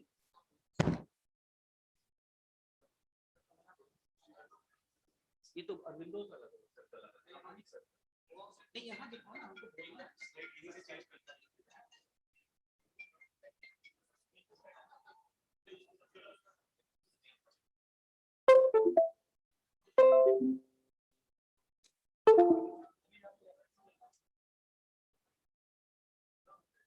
आगे इसमें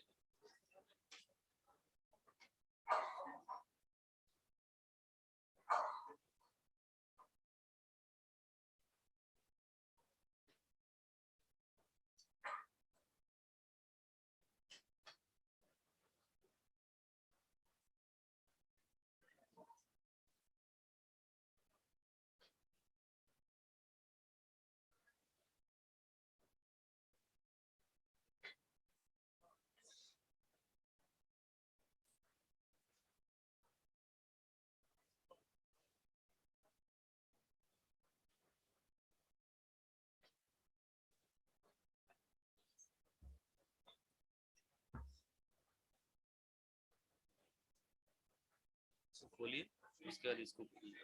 अभी नहीं जो बताएंगे।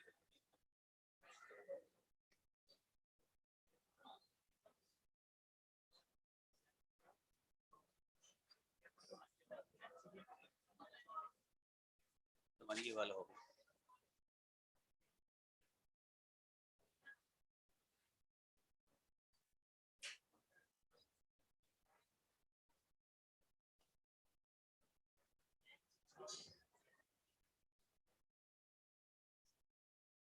उसके बाद वहां पर इनका बायोडाटा लगा दीजिएगा, है ना? ठीक है, डॉक्टर अरविंदो को जो बंद किए ना, वो बायोडाटा हमको चाहिए, ठीक है? Good afternoon. So we are going to have the first oration of the day, and it is on our renowned late Dr. S. Pramanik. His full name was Professor Satyanand Pramanik, who was born at Bajudi, Jharkhand. He did his graduation from the Kolkata. He was having foreign qualification as FFA RCS. He was a great academician, and he used to teach students on his own in his private time also. He was the ex-editor of IJ twice, very known academician of his era. And to give the oration on his name, I would like to invite Dr. Arvindo Ray from Kolkata. Dr. Arvindo Ray, sir.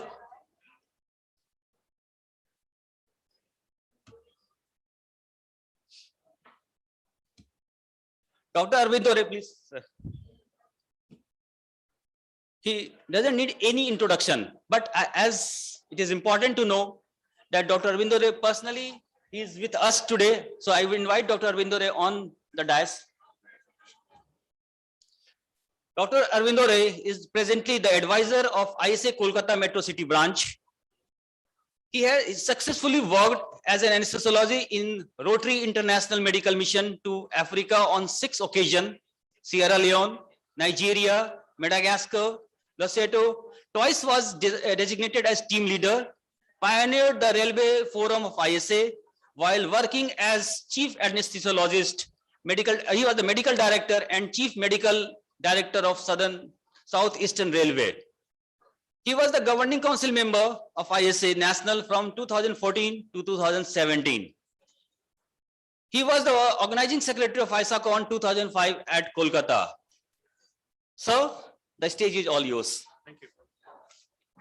And just a second, sir. And the chairperson of this oration is Dr. Nivedita Pani and Dr.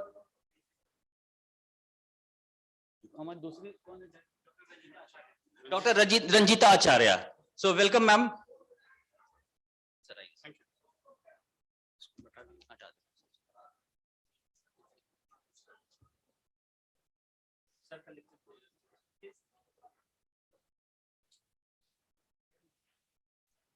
Thank you very much. At the outset, I want to express my sincere gratitude to the organizers for giving me this prestigious opportunity of presenting Eastern Zonal, the most prestigious oration, Professor Satyanand Pramanik oration. His connection with this area was already mentioned by the introducer. Bhojodi in Jharkhand is the place where he was born and brought up.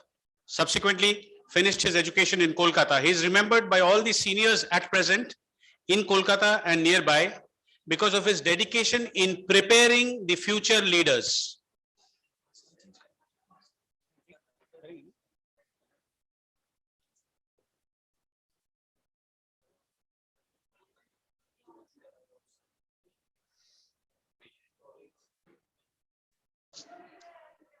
Shubha Vijaya.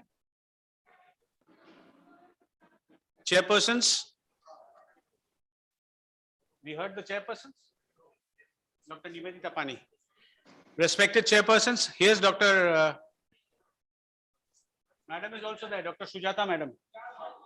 She's online. Dr. Ranjita Acharya is online. Sujata, hello. Okay.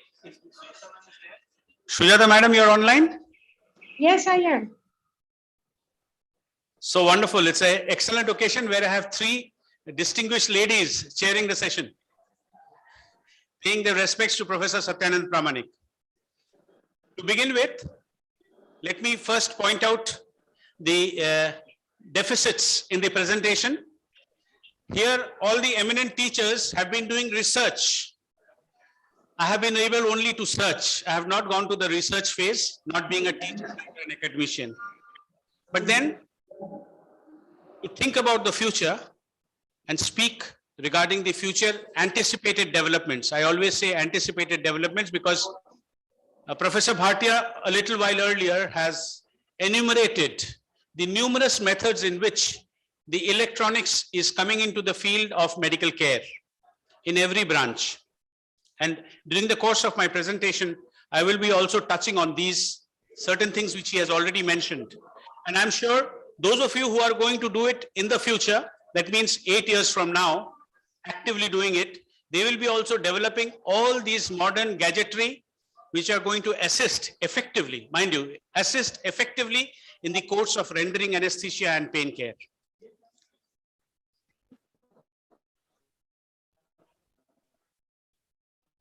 My respectful regards to Professor Pramanik, an eminent teacher. Now, if anesthesia was not around, what would be the scenario in our operation theater? The dialogue mentioned here, relax David.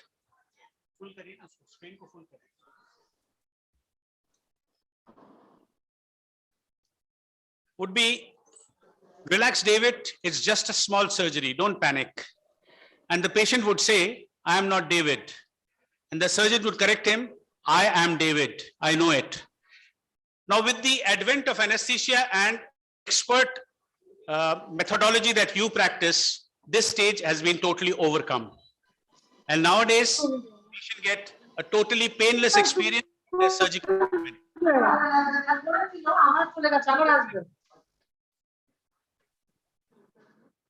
To go back a couple of centuries, some of us during our childhood have seen these comic strips about Mandrake, where he was a magician. For painlessness, Mandrake was the first root used. The juice of this plant was used to remove pain. In the Middle Ages, the root and bark of this plant called Mandrake. You will find it on the Google also if you look for Mandrake. We developed further. Next. We moved to cocoa leaves used as a local anesthetic during the trephination of the skull. And here there is a typographical error. It is not 1725. Ether was discovered by a Spanish chemist called Remundus Lilius in the year 1275. But then in 1800s, ether was used for the ether frolics. Nowadays you heard of rave parties. There's a huge scandal going on. In those days, in the 1800s, ether used to provide that enjoyment to the people who inhaled ether, and it used to be called ether frolic. But for medical use, that is painlessness, it was first used by a gentleman who, this is for all the people who are doing research.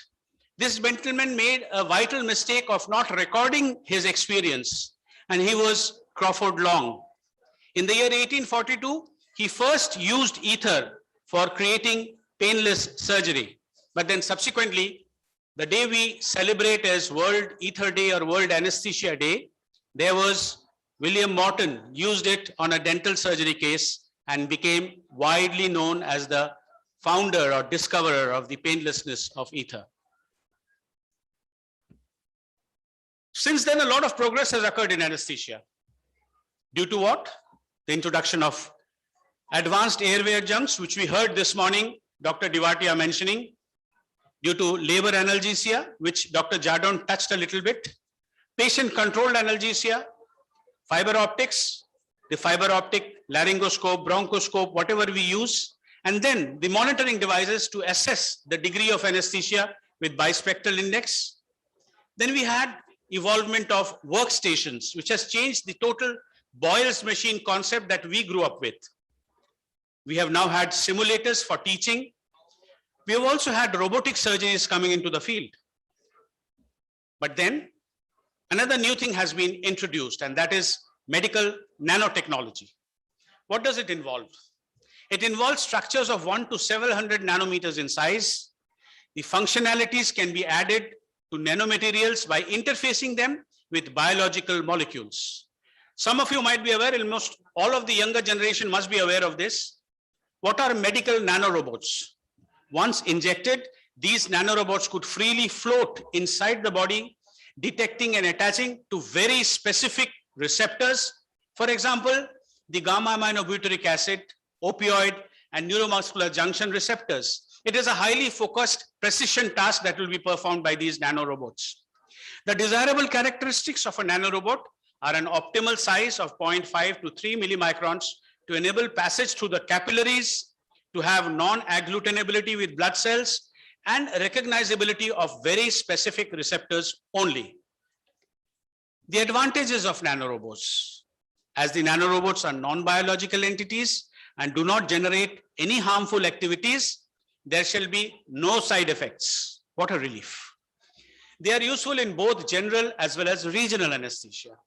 Being highly specific and target-oriented, they reduce the anesthesia-associated mortality and morbidity, which scares all of us. Since they reach specific receptors, lesser drug dosage would be required, limiting the side effects. As they bind to the terminal receptors, there shall be no peaks or troughs in their effect. Advances of nanotechnology in anesthesiology, specifically general anesthesia. Presently, as an anesthesiologist, while providing GA, you induce the patient and maintain a certain level of anesthesia by repeatedly assessing the parameters, clinical parameters such as blood pressure, the heart rate, the oxygen saturation. The neuroelectronic interfacing of all this, if successful, will allow nano devices enabled electronic chips to be joined and linked to the human nervous system. It will permit control and detection of nerve impulses to be interpreted by an external computer. This is what is there in the future. For an example, propofol, which all of us use, a commonly used drug, has associated drawbacks such as pain on injection, allergic reactions, and it sometimes serves as a culture medium for microbes. These sometimes limit the use of propofol. With nanotechnology, a slight modification of the propofol structure is possible. This results in the development of propofol prodrugs devoid of any drawbacks. So let's wait for the results. In regional anesthesia, I do not know, I am sure some of you, I hope not all of you, have faced this drawback of bupivacaine overdose, where we have given a spinal and finally found the respiratory efforts are less, saturation is going down. So bupivacaine overdose, sometimes we encounter this complication due to a high spinal. At present, there is little that we can do except support to see that the patient recovers at the due course of time. But with nanotechnology, an antidote to bupivacaine overdose is possible. There is formation of a pi-pi complex between bupivacaine and a pi electron, a rich injectable particle. It's a nanoparticle. This complex would be devoid of the clinical effects of bupivacaine and would thus render toxic bupivacaine harmless. So it could be possible in the future to counteract high spinal as soon as you detect it. In local anesthesia, rapid local transdermal anesthetic, lidocaine loaded, polycaprolacton, polyethylene glycol, and polycaprolacton, that is PCL, PEG, PCL nanoparticles. The size of these lidocaine loaded PCL, PEG, PCL nanoparticles is just 200 nanometers. This has been shown, and it has effectively, if you search the Google, you'll find it, the evidence that this has shown to be superior in terms of onset of anesthesia and efficacy. Now, what about robots in anesthesia? We heard about it during Professor Bhatia's presentation. The activity of anesthesiologists is displayed not only restricted inside the operation theater, but also in the intensive care units and requires technical and non-technical skills to be competently implemented. The repetitive implementation of technical and non-technical tasks, example, manual tasks, decision-making during the day, or even in an emergency, may negatively affect the performance of further tasks due to the accumulation of normal fatigue and drop in alertness with a variable safety outcome for the patients. This, most of us who are pretty senior have faced it during our lifetime. Now, robots can eliminate the repetitive part of the workload. especially in the critical care department. The acquisition of patient data, if you make those algorithms, decision-making and manual tasks will allow the anesthesiologist to efficiently focus on patients and related perioperative issues. Workload is smartly distributed and implemented. What are the types of robots that we can see in anesthesia? One are pharmacological robots, and the others are mechanical or manual robots. Decision support systems, they can be regarded as precursors of robots by helping the anesthesiologist in decision making through relevant and updated information, which Professor Bhatia had mentioned. You have to feed it first, then you can expect the results from the computers. What are pharmacological robots? They are designed to correctly titrate the anesthetic drugs and control biological parameters of anesthetic concern, which are already fed, and they are the algorithms that have been given to the computers. The robots exert a control over a system in drug administration, which is performed by a closed loop modality. Closed loop or feedback control in predetermined time intervals, a controller requires measurements of a variable that is controlled, which are compared to a desired target value, which means a set point. If there is a difference in both, the controller modifies the manipulated variable in order to restore the controlled variable to the set point. Pharmacological robot. On the basis of this model, three main elements are recognized. One is the software, that is the controller, an effector, that is the drug delivery system or a ventilator, variables, usually one controlled and one manipulated, deriving from either the patient or the effector. Now the robots continuously adjust the administration of drugs and maintain a biological target without any manual input. That is important. Closed loop control has been applied to the three components of anesthesia: hypnosis, analgesia, and neuromuscular block. The three elements that we control during our rendering of anesthesia for any surgical procedure. New applications concerning ventilation, hemodynamic homeostasis, metabolism, and temperature have been also developed. Now, what is the closed loop system of robotic anesthesia? The physiologic functions, that is the level of consciousness, cardiac output, respiratory exchanges, tissue perfusion, and temperature regulation. What are the controlled variables? The variables are depth of anesthesia, the arterial pressure and heart rate, the lactate and blood glucose levels, the oxygen delivery, and the body temperature. Which is the controller?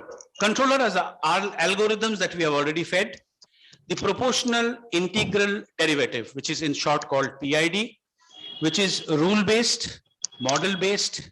It's a neural network, but the logic is still not understood properly. Which are the effectors? Here the effectors are the infusion pumps, the ventilators, and the warning systems. What are the manipulated variables? They are the drug dosing, the anesthetics, vasopressors, insulin, fluid volume, FiO2, tidal volume, temperature, programs. Management of general anesthesia with closed loop systems. What are the controlled variables? Depth of anesthesia by monitoring the bispectral index. What is the timing? Every 5 seconds. Manipulated variable here is dose of propofol, and functioning is change of the propofol infusion rate according to BIS. Values are target of 50. What are the additional features? Recognition of artifacts and previous adjustments, possibility to stop the infusion or administration of the bolus according to BIS mean value. The depth of analgesia, here's the analgesic score. Every 2 seconds it is measured, and the dose of remifentanil is adjusted. Change of remifentanil infusion rate according to the mean arterial pressure, the heart rate, the value.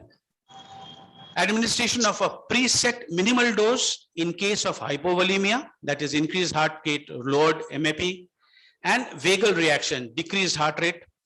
And third is depth of neuromuscular block. Here it is phonomyography, which Professor Bhatia had already mentioned. It is every 15 minutes, and this decides on the dosage of rocuronium. The administration of rocuronium boli according to the TOF ratio for target values. Here the stipulations are no administration of rocuronium if the base is below 60 or more than 60. At an induction or ventilation not possible. Lockout time between 2 boli of 5 minutes. And the last is most important, no boli 20 minutes before the end of surgery. These are set patterns, but then they will change with time. This already has been mentioned by Professor Bhatia. The management of sedation already in practice in the United States, but its success is still debatable, where you have a computer-assisted personalized system intended for mild to moderate propofol sedation in healthy adults. And here what is important is it is managed by a non-anesthetist member of staff. The system records the patient data automatically and adjusts the propofol rate infusion. The oxygen flow also gives cues to optimize patient's responsiveness. Now, what are the mechanical robots? I do not know whether any of us present here have seen this in or used this. This kind of robot is designed to give support or replace manual gestures of the anesthesiologist. There are two main fields of application, endotracheal intubation and regional anesthesia. For endotracheal intubation, you have the Kepler intubation system, and for the spinal or blocks, it's the Magellan system developed to perform robot-assisted ultrasound-guided nerve blocks.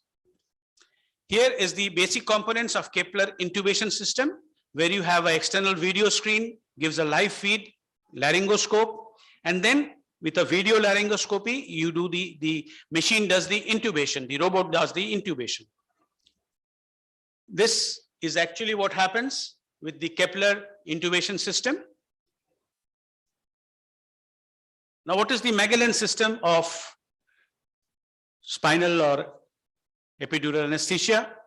There are three main components: thrust master with a joystick, a Jeco robotic arm, and a software control system. It is an ultrasound guided nerve block by the use of a robotic arm with a nerve block needle at the end, guided by a joystick and controlled by a specific software and interface. Now, what is the future of anesthesiology? What can we expect in the next 10 years of anesthesiology? We begin with a sad note: lower income, adjusted for inflation. There will be multiple causes for this. An aging population with significantly lower pay, their ability to pay us would be less. I'm sorry, I have included myself. I may not be there, so I should not include myself. It's for the younger generation. A governmental scheme of payment cuts, bundled insurance payments to hospitals requiring anesthesiologists to negotiate for every nickel of that payment due to them. And finally, corporate anesthesia. Now, what do we mean by corporate anesthesia? In the next 10 years of anesthesiology, this is something very significant. We have to give a deep thought to it. There will be a paucity of new drugs, which we have already experienced, to change the practice of operating room anesthesia. Almost no new anesthetic drugs are in the development. The ones we are currently have work well, and the research and development cost to bring an additional idea to market is pretty high. This trend of fear new anesthesia drug isn't only a futuristic phenomenon. All of us here have been using the same medications for the last 20 years. Propofol, sevoflurane, rocuronium, fentanyl, ondansetron. What is the new element or new molecule that has come into being? Now, an aging population, an increased volume of surgery, and an increased demand of anesthesia personnel. Now, as the baby boomers are aging, there will be an increased number of surgeries in older and sicker patients. Anesthesia personnel will be in great demand at a lower pay, of course. Now, next 10 years, once again, anesthesiology will become more and more a shift job. What we had during our lifetime was when we were on call, they started a case, and by morning when they finished the case and went home. Nowadays, when you have that on-call anesthetist came, you will be changing the duties and changing the anesthetist also, even if the case is not over. That is what will happen in the future. But there is a good sign also. The silver lining to this cloud is there will be increased interest in the specialty of anesthesiologist amongst medical students. Why? The career of anesthesiology will remain extremely popular because the other fields of medicine have problems too, bigger problems. Many future doctors will shun the primary care fields of family practice, internal medicine, pediatrics. The primary care fields offer long days in the clinics. dealing with new patient every 10 to 15 minutes.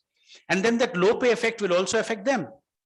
Because of the higher reimbursement in procedural specialties, careers in surgery, anesthesia, cardiology, and invasive radiology will be definitely more popular. What we expect, improved statistics regarding anesthesia mortality and morbidity. All of you will definitely agree that anesthesia has never been safer. When we started, at least when I started, our monitoring was a superficial temporal artery sitting at the head end. But now further improvements are expected with monitors, protocols, education. But these things can only work if you don't have your mobile phone in hand inside the operation room. That is the biggest detractor of all of us inside the operation theater. Eyes don't go to the monitors, they go to the mobile telephone. So I think we will avoid it in future. Now, with improvements in all the setup, the analysis of big data that will make anesthesia, it will be safer than ever. But there will be still a non-zero incidence of anesthesia related fatalities. There still will be disasters, particularly what Dr. Diwatia was discussing today, airway disasters. And here what I mentioned in passing, all of us work in hospitals where there's a team. But when you go for your private cases, sometimes it is a single man with, of course, the OT technicians. And there, when you look back to find a support, it's sometimes very difficult. So that cannot be totally eliminated. Working alone will continue. And then human error can never be eradicated. After all human beings tend to commit errors sometimes or the other. Now, what are the predictions? What we can expect to improve our working, help us in our working? Pharmacogenetic testing will become standard clinical workflow to the point that pharmacotherapy will be personalized to an individual, patient-based on their predicted response to that therapy. Improvements in medication management based on a patient's genotype will drive down opioid usage and further enhance recovery care pathways. Non-invasive cardiac output, it was mentioned during today's presentation also.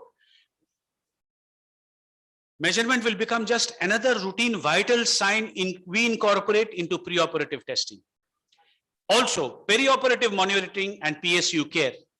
The ability to non-invasively assess advanced hemodynamics continuously at the bedside will take a lot of guesswork out of perioperative management. This is something very interesting. Anesthesia information management system. With intraoperative monitoring devices, connectivity will provide powerful decision support tools with real-time clinical guidance, utilizing what has been mentioned earlier, machine learning algorithms to predict things like hypotension long before it occurs clinically. Artificial intelligence, which was vividly described by Professor Bhatia, will transform patient care with advanced early warning systems. This is going to come in. That utilize wireless surveillance. This is more important in the critical care branch, where the ICU monitoring, if manual, has sometimes chances of missing out certain things at that critical point of time. Slight variations in data will be detected, and human applied clinical rules or algorithms that recognize patient deterioration and automatically activate interventions like rapid response teams. This will make found dead in bed a never event. Cardiovascular imaging with artificial intelligence. The software will automate calculation of LVEF, making this a new standard vital sign for procedures. This was also mentioned during the morning presentations, using intraoperative cardiac echocardiography. I'm sure this will definitely help in long-term surgery and patients who are at high risk, and help the anesthesiologist to take the decisions even before the catastrophe occurs. Preoperative testing will be performed in virtual clinics by a cognitive assistant type platform that will complete repetitive tasks and engage patients through interactive patient portals to establish optimization pathways through interactive patient portals to procedural care with analytical and reasoning capabilities and a wide range of clinical knowledge. This automated routine work will support clinical decision-making and free clinicians to focus more on direct patient communication and complex care decisions. Patients will have 24/7 access to virtual nurse avatars, a new term, who will help manage home medications and provide health assistance and coaching on healthier choices that support lifestyle changes. Wearable home devices may come in, which will be able to detect an asthma attack before it happens with a new biosensor devices with ECG electrodes and triple axis accelerometers will track heart rate, rhythm, breathing, temperature, steps, and even detect body position in case a person has fallen. Ingestible sensors. We have certain things in gastroenterology, and drug device combination products will be able to monitor medication effectiveness and offer the ability to objectively track patient compliance. We can imagine better supporting families who are caring for family members with dementia or serious mental ailment, or even confirming the absence of illegal drugs to improve patient care and outcomes. We can wait for this. A new novel anesthetic agent will be available that combines the sedative hypnotic drug properties of current medications with a rapid titrable intravenous delivery system with a high therapeutic index and minimal side effects. This will go beyond small modifications of current medications like a proposed remimazolam and move us into a new generation of anesthetics yet to be discovered. This is the place where I work at present, KPC Medical College and Hospital, Kolkata. And this is the place on the bank of the river Ganga, the Central Hospital of Garden Reach, where I spent more than 2/3 of my clinical life. Once again, I want to thank the organizers for inviting a non-academician who's still searching, not doing research like most of us present here, in making this prestigious presentation today. Thank you very much. And in advance, happy Diwali to you all, because you will be celebrating it at home this time because of pandemic. Thank you.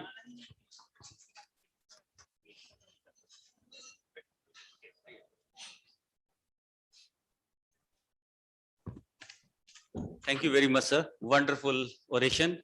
Lots of learning for me and I think everyone.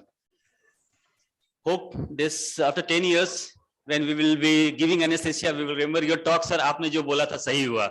So, sir, thank you very much. It was a really privilege hearing you, sir. Thank you very much. So now I invite the chairperson of the talk, Dr. Ranjita Acharya, madam, who is online, and Dr. Nivedita Pani. First, I will request Dr. Ranjita Acharya, madam, to please, as Nivedita Pani, madam, is our candidate. I will say that the society is supporting the East Zone. So I would like you to introduce Dr. Nivedita Pani, madam, and go ahead, madam. Please, Dr. Ranjita Acharya, madam. Thank you so much. With due permission from the chairperson, on behalf of ISO Odisha and Professor Nivedita Pani ma'am, I would like to request all of you to kindly support Professor Nivedita Pani and cast your votes for taking ISA to newer heights. As Professor Nivedita Pani ma'am is seeking your good wishes for the post of President-elect of ISA this year. So please don't forget to cast your votes for the very dynamic and energetic Nivedita Pani ma'am for the President-elect of ISA. From November 1st to 5th. Thank you.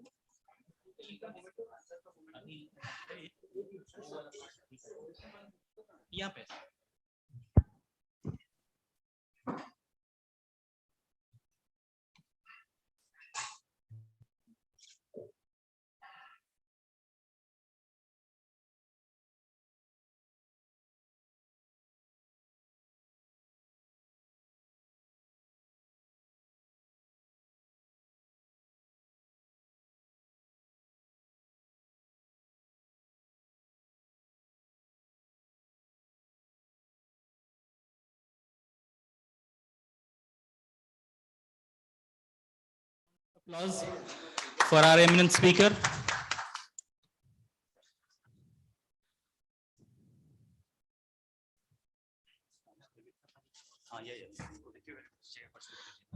And we have with us Dr. Nivedita Pani ma'am also. And I would like to ask Dr. DK Singh sir and Dr. Ajit Gupta sir to please come up to the dais for presenting the memento to our chairpersons who are online. In fact, you would be receiving that. And if you have the occasion to please present them. On behalf of On behalf of Dr. Nivita Pani, ma'am. Ma'am, are you there? Dr. Nivita Pani, ma'am, are you there? Yes, yes, I am observing. Thank you very much. Thank you very much. Sir is receiving the memento on your behalf, ma'am. And now this is the memento for our another chairperson, Dr. Ranjita Acharya, ma'am. Dr. Sarath, it is a very wonderful idea. Thank you, ma'am. Thank you.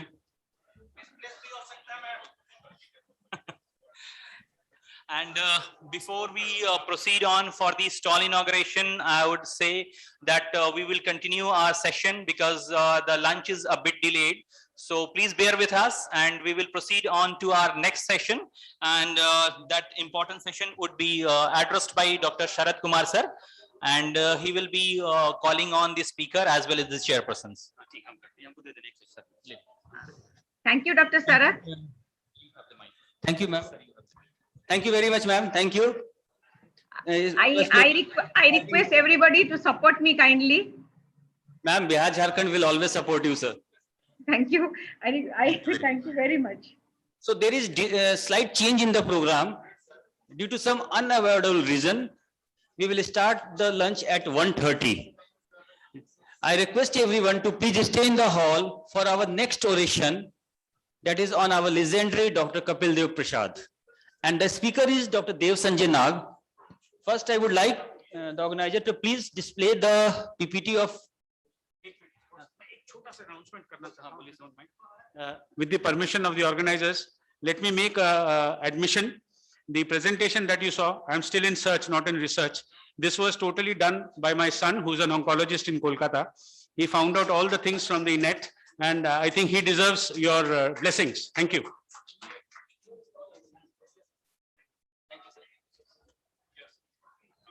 अरे वो लगा दो ना जरा सा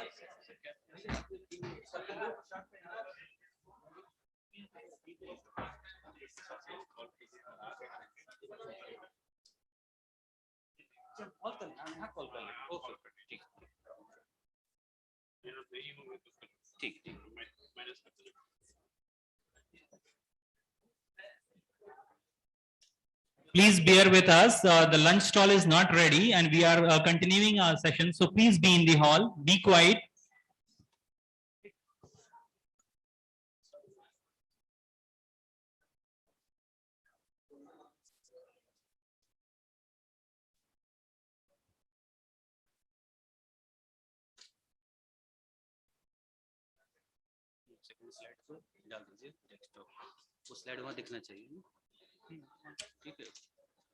Please maintain silence. Please maintain silence. Those at the back, I would request repeatedly, please maintain silence. If you need to communicate, if you need to talk, please go outside the hall. Please maintain silence.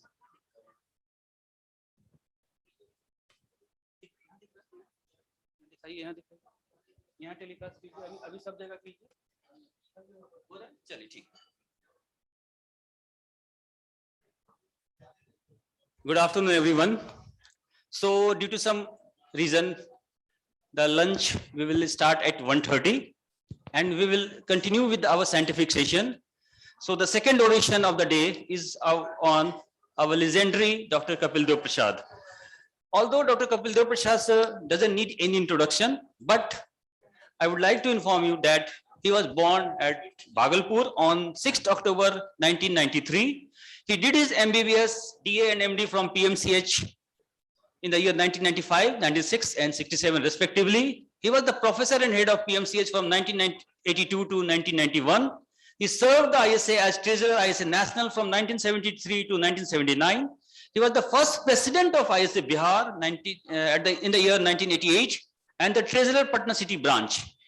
He was also known as the junior ether man in that era, and he was having the immense information about the history of anesthesia. So was known as the encyclopedia of anesthesia. His hobby was playing guitar and music. He started giving gold medal for the best MD students anesthesia of Patna. He left us on 2nd September 2010. So we pray God to give peace to his soul and to give the oration on Dr. Kapil Dev Prasad, I would like to invite Dr. Dev Sanjay Nag. Dr. Dev Sanjay Nag,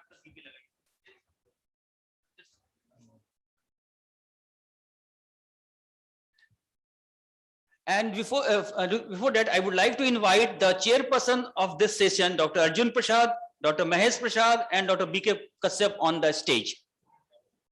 Dr. Arjun Prasad, Dr. Mahesh Prasad, and Dr. B.K. Kashyap on the stage. They are the chairperson of this session. I would like everyone to please welcome all the chairperson. They all are senior member of our society. Please give a round of applause to everyone. Mahesh, Dr. Mahesh, are you here? Please come on the stage.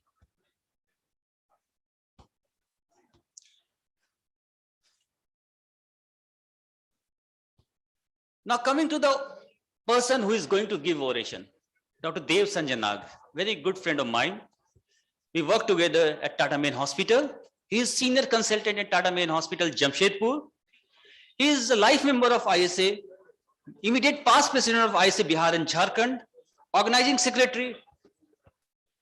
He was the organizing secretary of the East Zone 2016. He is a member of World Association of Medical Editors, reviewer of IJA, editorial board members, and World Journal of Clinical Cases. He has immense achievement in his field at this young age. We are all proud of him that he is with us in this hall, and you should know about his achievement. He is the gold medalist in MD anesthesia. He received the late T.N. Jha Memorial Award and K.P. Chansoria Medal at ISACON 2006 at Mysore. He got the best long paper award at the 41st ASMOC, that is All India Steel Medical Conference, and the best TQM paper at 35th ASMOC 2015, and the best male speaker at 32nd ASMOC 2012. He was the national faculty at ISACON 2011, 2012, and 2013, even 2014, 17, 18, 19, everywhere. He is always a representative of our state at the national level. He was the B. Brown Medical Trust founder scholar in 2006 also. He is master in publication. He has 26 index PubMed publication and 3 chapters in the book. Recently, one of his publication got appreciated by World Health Organization on COVID. So and he has immense interest in the obstetric anesthesia, perioperative patient safety, quality in anesthesiology, COVID-19. He is the master of COVID-19, and he is the COVID member. In fact, he is one of the members, senior member of the COVID task force of Jamshedpur. I will not say the TMH, of Jamshedpur. So with this background, I would like to invite my dear friend, Dr. Dev Sanjay Nag on the stage. I would like everyone to please give a big round of applause to him. Dr. Dev Sanjay Nag, please. इनका lecture लगाइए, इनका lecture लगाइए. Sir का वहाँ दिखते रहना चाहिए, यार ये दोनों जगह सर का होना चाहिए, ठीक है?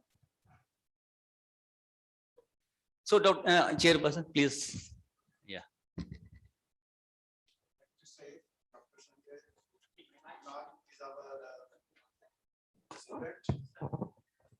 Is our student. He did a PG course in PMCS. I invite him. Please give the presentation, lecture. Thank you. Thank you, sir, and thank you everybody for this honor. I'd like to thank the ISA East Zone and Bihar Jharkhand State ISA for giving me this opportunity. Actually, for me, this is the ultimate pinnacle of what I desired to achieve.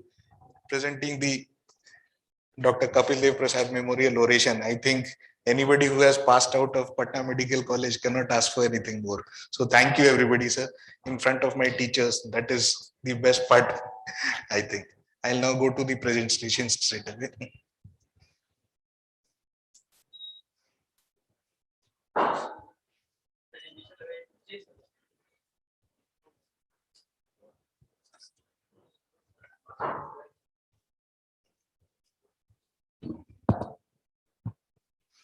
So I'll be speaking on anesthetic considerations in a post-COVID patient, a patient who has recovered from COVID.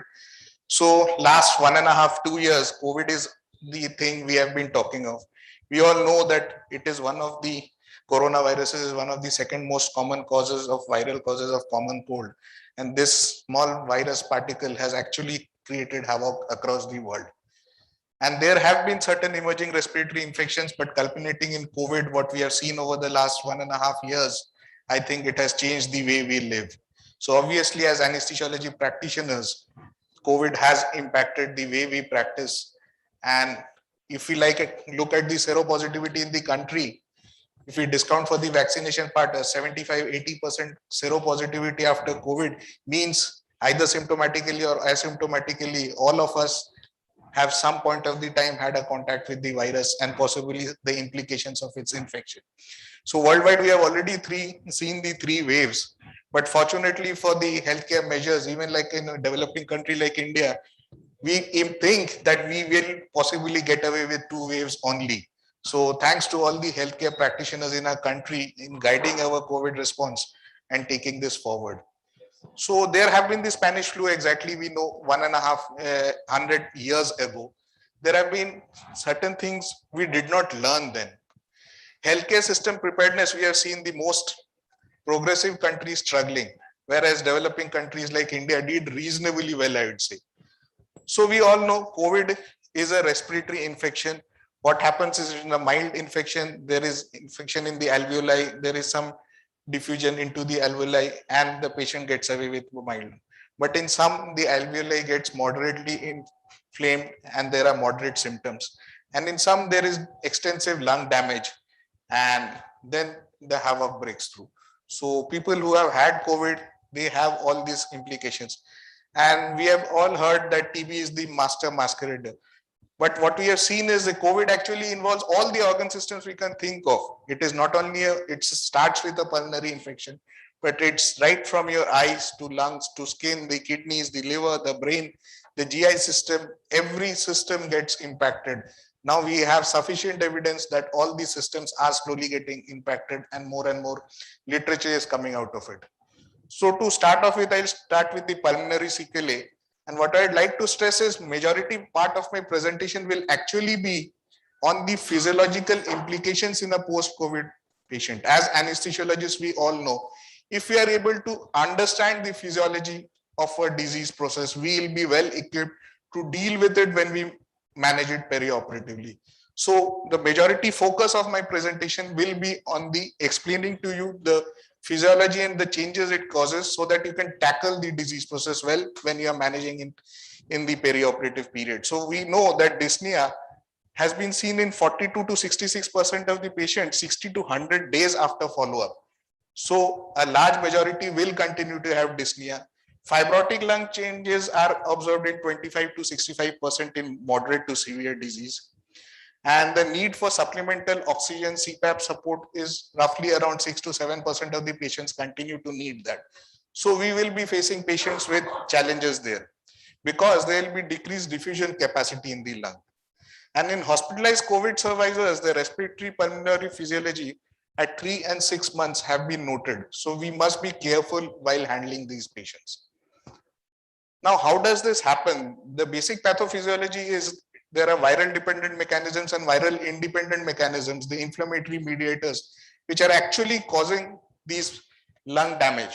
So at different phases, what we see is diffuse alveolar damage, myofibroblast proliferation, mural fibrosis, microcystic honeycombing. All these are findings in the pathophysiology. So this leads to a fibrotic state because of the cytokines, the interleukins we have been talking of throughout the COVID pandemic.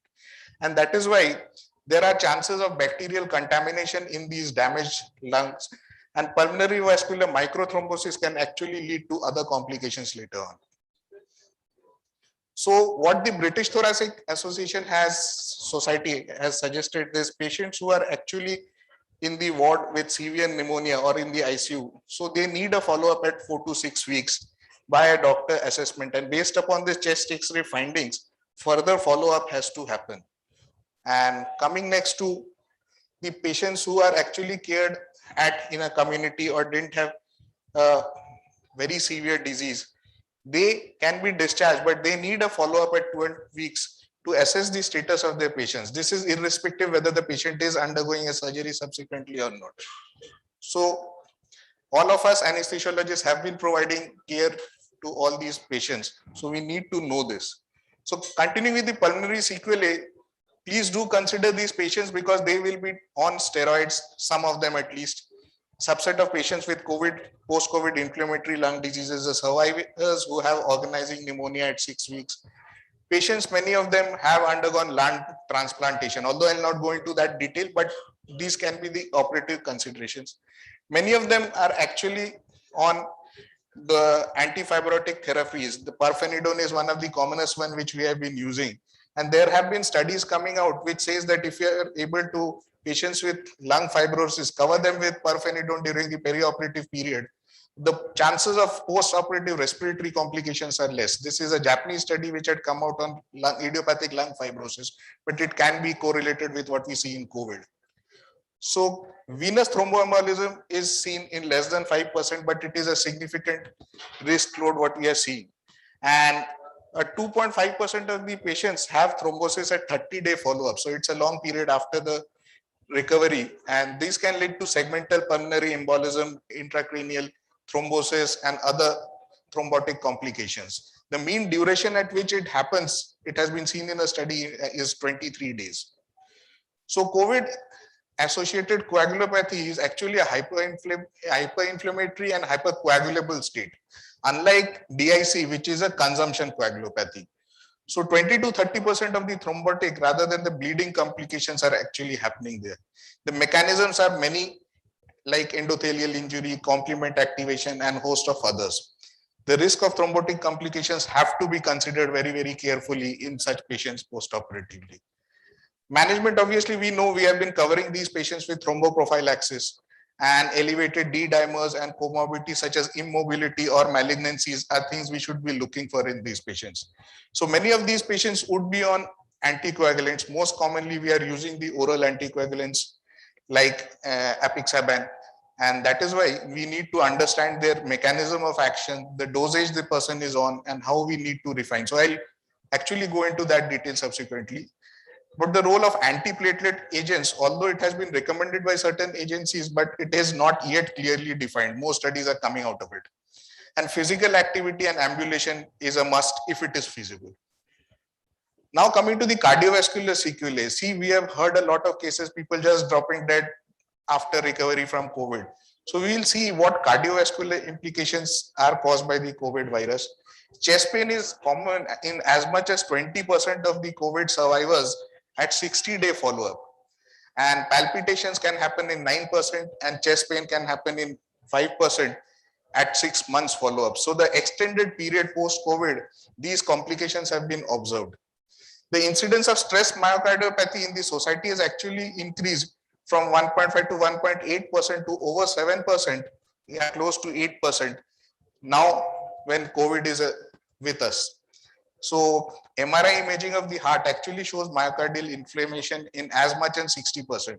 So the patient may not be symptomatic or exhibiting any of the manifestations of a cardiomyopathy or inflammation. But the point is this can be latent and the stress of surgery and anesthesia can actually hyperacute condition may precipitate.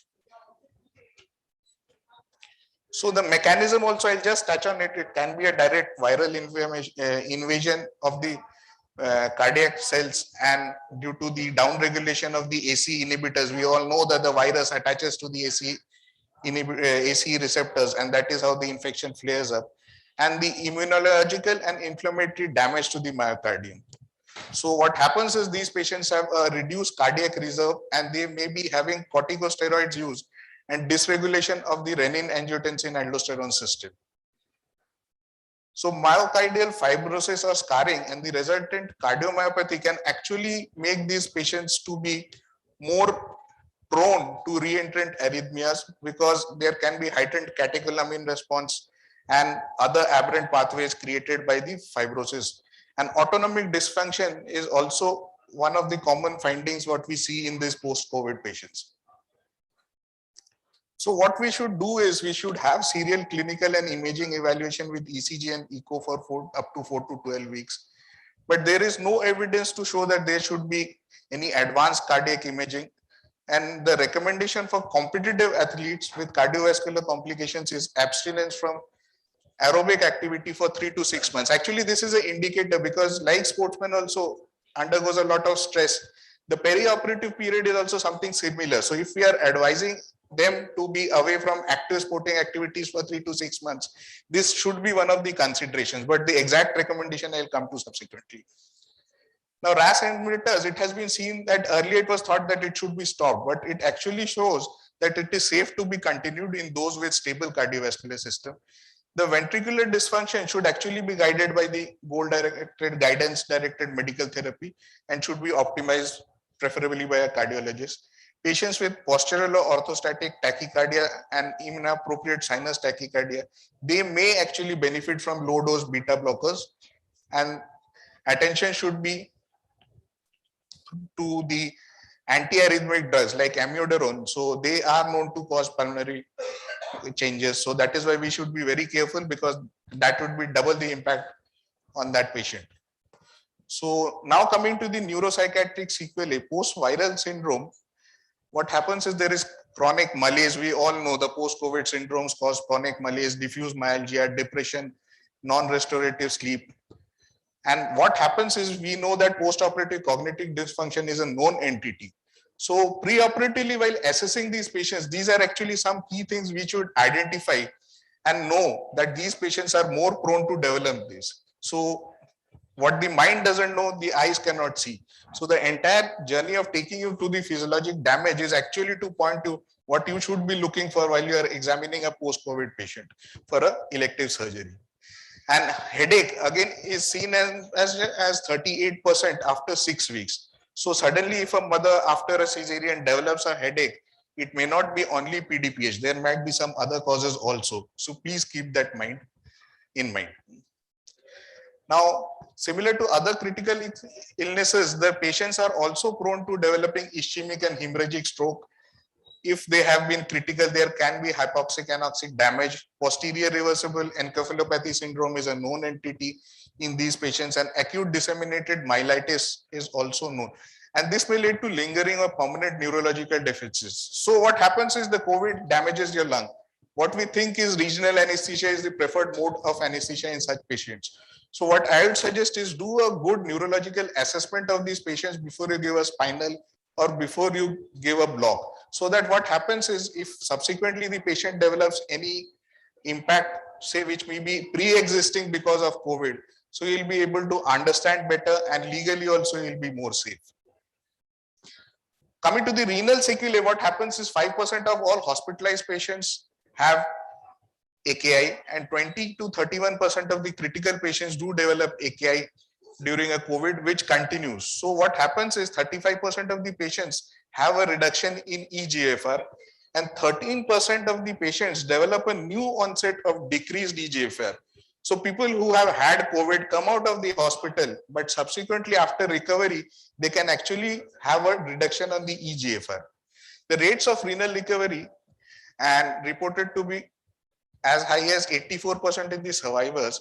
Acute tubular necrosis is the primary finding noted in renal biopsies. So we have to be very, very careful for these patients. And COVAN or the COVID-19 associated nephropathy is actually a known entity. So we should be looking at the renal parameters also while evaluating these. Next is the endocrine sequelae. Diabetic ketoacidosis is known to be precipitated in patients with severe COVID. These can linger in the post-COVID phase also. And what has been observed in is patients without known diabetes mellitus for weeks to months after resolution can actually develop a new onset diabetic ketoacidosis. So we have to be careful. Even in non-diabetics, this has been seen. So the control of blood sugar, even in non-diabetics, has to be looked at in totality. Subacute thyroiditis has also been reported in patients who have had a post-COVID sequelae. So we should be careful to clinically examine the patient and look for signs of thyrotoxicosis. And COVID onset has also potentiated late thyroid autoimmunity, like a new onset Hashimoto's or Graves' disease. Similarly, we also know bone demineralization also occurs because of the disease itself, plus because of the corticosteroid used during the COVID times and subsequently. So the patients being prone to fall, fractures, we have to be very careful. Now, what do we do with these patients? If for a patient who has confirmed COVID-19, we all know the current guidelines is they should be, if they are asymptomatic, they should be isolated for 10 days.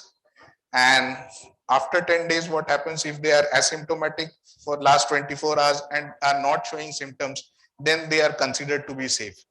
In patients with severe critical illness, the period is roughly, it is said that the virus shedding stops generally after 15 to 20 days. So 20 days is probably a reasonable window beyond which the patients don't remain infective. So now coming to the timing of elective surgeries, we are looking at elective and not specific emergencies because they have a different pathway altogether. So it is said that we have to wait for 4 weeks for an elective surgery in only mild or asymptomatic cases, 6 weeks for a symptomatic, 8 to 10 weeks for a symptomatic who is diabetic, immunocompromised, or have malignancies, and 12 weeks for a patient who have spent sufficient time in a intensive care unit. So these are the current guidelines of how long you can actually delay your elective surgeries. Now coming to when do we do a RT-PCR test for patients taking it up? It is said that a person who has recovered for the first 90 days, he actually don't need a test. Beyond 90 days, it is better to have a RT-PCR test and then take the patient up for elective surgeries, because between say 10th day of recovery or 15 to 20 days of critical illness recovery, you actually, the patient cannot have a reinfection in that interval. So within 90 days, no testing is needed, but beyond 90 days, it is always advisable for elective surgeries to be done after a RT-PCR negative report. So coming now to how do we deal with such patients? These patients have a history of SARS-CoV-2 infection. So we do a elective RT-PCR before the test surgery. We do a detailed clinical examination, because what I have told you just now about what all pathological manifestations can happen, either overt or covert, which may be precipitated by the stress of surgery. So we have to keep them in mind while we are actually clinically examining the patient. Like I just said, we should look for signs of thyrotoxicosis. And history and physical examination, we also need to do some of the, because we know COVID has impacted the senior citizens mostly. So there is a Edmonton frail scoring system for assessing the frailty of a person. I will not go into the details of the scoring system, but what it says is a score of 12 to 17. The patient is actually severely frail, and that adds to the risk of a elective surgery, especially in a post-COVID patient. Now coming to what investigation. So there is a position paper by the Indian Society of Anesthesiology which says which investigations to do and when. I'll take you through the worldwide, what are the current guidelines and recommendations, and also show you the ISA recommendations. So a chest X-ray, ECG, echocardiograph. Next one, what I've marked in red is a complete metabolic profile. I'm showing in the next slide what it consists of, but this is something relatively new coming into the picture. What it does is it gives you a overall indication of most of the organ systems which I have said that could be impacted because of a COVID infection, along with PTT, D-dimer, fibrinogen.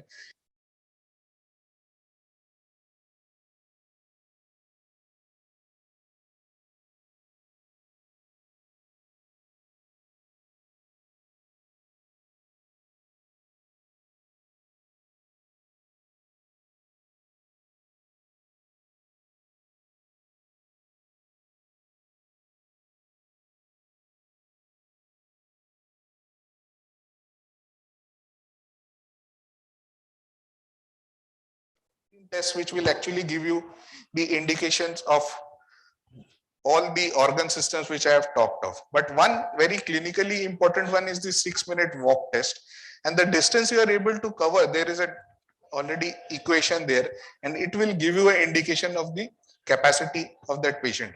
The relevance of the 6-minute walk test is actually you can correlate with the peak oxygen consumption requirements.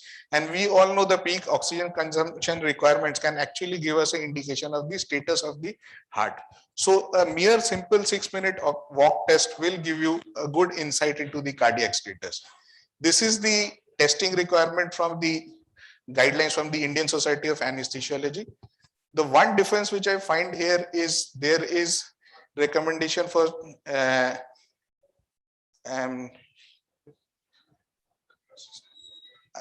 think troponin was TROP-T was one of the indications which they have given. So yeah, it's here. So TROP-I was one of the indications which is actually guided by the Indian Society of Anesthesiologists. Was worldwide current literature. They show that if you do a anti-pro and BNP or a BNP, what happens if the values are raised, then only you post-operatively monitor with a serial TROP-I, because a single TROP-I doesn't actually help. So the echo, there are certain given indications, the high resolution chest CTs, PFTs, there are indications. So we should actually follow these guidelines. And preoperative optimization obviously includes cessation of smoking, physiotherapy, bronchodilators, etc. But currently there is no evidence that vaccine interferes with anesthesia. This actually is a deviation from the ISA guidelines and what the world literature suggests, because they say that the vaccine actually doesn't interfere in delivery of anesthesia, but in the sense that there till date there is no evidence to show that it impacts the anesthesia. Now coming to the drugs, perioperative drugs, we all know unfractionated heparin, it should be stopped 2 to 6 hours before the surgery. Low molecular weight heparin should preferably be stopped 24 hours before a major surgery. And similarly, the other drugs which we have used, the most common ones used in India is the apaxivan. So preferably stop it 24 to 48 hours before the surgery. And aspirin, as I said, it is not a very strong indication to be used post-COVID, but it is preferable to stop 7 days before surgery. But again, there is a controversy in the sense that only surgeries which involve closed spaces or there is chances of massive bleeding, in those cases you may stop.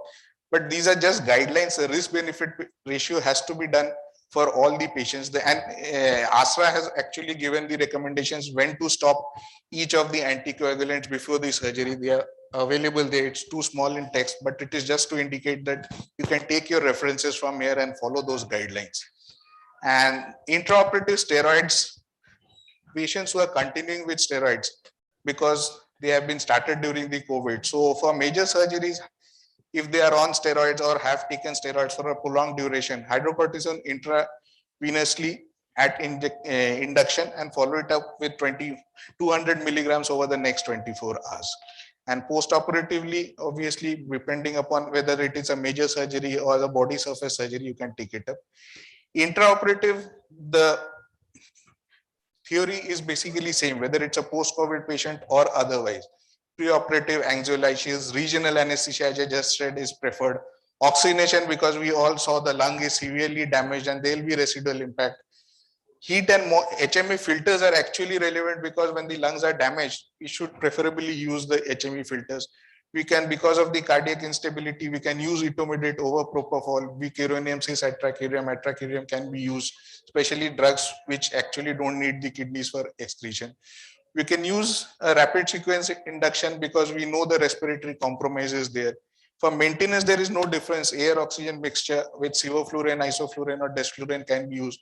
Sevoflurane is a choice because it helps the respiratory dynamics, and analgesia fentanyl is the commonest one which we are using. And what is of importance is we must adequately reverse the neuromuscular blockade because the respiratory capacity can be constrained. Renal dysfunction, we have to be careful about the NSAIDs, the ACE inhibitors which the patients are taking, and careful about the antibiotics which has its impact on the kidneys. Scoline can be causing hyperkalemia in patients who have residual renal failure, critical illnesses. Delayed gastric emptying can actually cause aspiration in some of the patients. Renal replacement therapy is needed in some of the patients. But however, what I'd like to say, each patient's need has to be identified and his care has to be individualized. And obviously in patients who have a cardiac impact based upon the assessment, they would do good with hemodynamic monitoring, and ventilatory strategy should be actually specific to the patient requirements. Invasive hemodynamic monitoring can be done in patients who are cardiologically unstable in the perioperative period. TE is a very good option, non-invasively getting the cardiac parameters. And the choice of anesthesia, obviously regional anesthesia is the preferred choice. So in cardiac risk patients, we should optimize the preload, maximization of forward flow, and stable hemodynamics is the consideration we should be having. So post-operatively, the patient should preferably, if they have any residual lung impact, should be shifted to an area where they can be monitored well. The presence of comorbidities actually increase the risk, and judicious monitoring of hemodynamic parameters is a must. Multimodal analgesia would be preferred, and emergency surgeries, obviously we have limited time for evaluation. We can estimate the respiratory physiology by a 6-minute walk test if it is feasible. And for the others, we can do some baseline investigations as we can see. And regional anesthesia under ultrasound guided is preferred in emergency surgeries and otherwise also. And optimization, the principles remain same. Optimization of hydration, acid-base status, and electrolytes. And consider high-dose steroids if they are needed. For GA, monitoring may be extended to the neuromuscular monitoring also, so that the reversal is adequate and patient has adequate respiratory depth and can recover smoothly. And scoline, if we are using, we have to be careful in patients who are immobile and have neuromuscular weaknesses. And emergency surgeries, the same multimodal analgesias will be used. In emergency cesareans, regional anesthesia is preferred, and good post-operative analgesia, Dr. Jadon just said, use of TEP block is preferable in such cases. So the entire practice of anesthesia is basically understanding the physiology, what is caused by in a patient who has post-COVID syndrome and has post-COVID sequelae, and optimizing the delivery of care of anesthesia. Thank you so much.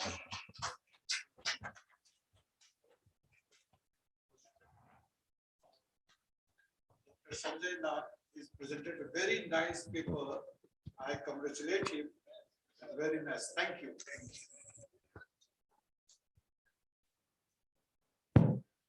Again, I say, Dr. Sanjay Nag is presented a very nice paper and very informative. I congratulate him. Thank you. Thank you, sir. And we will just proceed on because we are running short of time.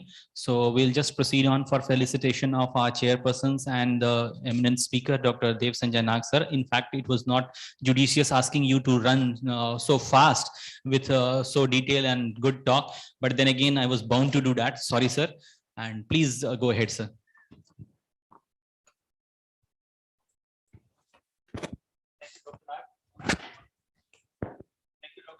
Wonderful presentation. Thank you, Dr. Dev Sanjay Nag, for wonderful illustrative presentation on COVID-19. Nowadays, we are getting lots of patients on COVID. So, can I ask one question, Dr. Nag? Yeah, please. Okay. So, every day when we are going to PSC, we are asking, "Aapko COVID hua tha kya?" Her patient में now we have started asking this question, आपको Covid हुआ था क्या? So इस पे हमको कितना question like कि आप कोविड हुआ था, so it was asymptomatic, symptomatic, was on ventilator, क्योंकि बहुत सारे पेशेंट पूरा डिटेल हिस्ट्री नहीं बता रहे हैं. So suppose a patient is asymptomatic and the other patient was on ventilator, on HFNO, or he was in the ICU for 10 days prone position. So what should I tell him during the PSC कि आपको क्या risk है?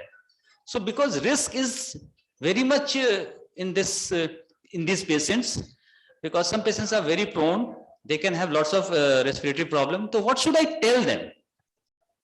So sorry, you got the question answer. Oh, sorry, my mistake. So, yeah, just because, thank you, Dr. Nagar. Sorry, there is no question allowed, but just for my knowledge, we will discuss during the lunch hour. My mistake. Yeah, I'll just answer this question. Uske baad question need discussion mein.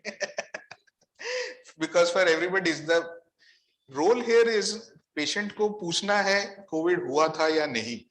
लेकिन what we know from the serosurveillance studies is 75 to 80% of Indian population has been infected at some point of time.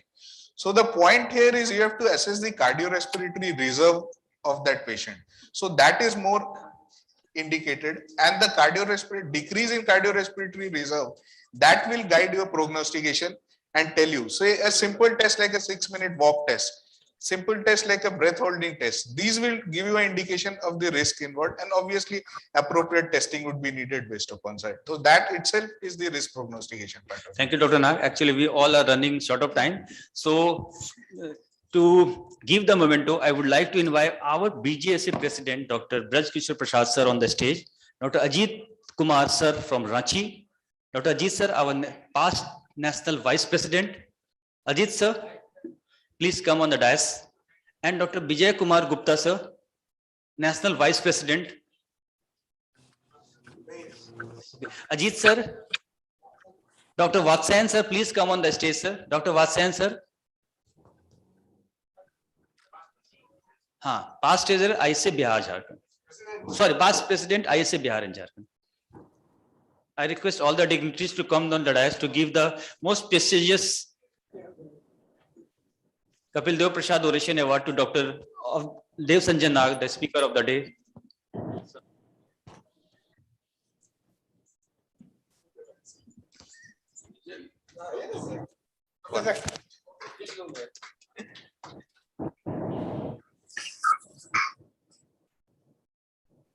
Thank you, sir.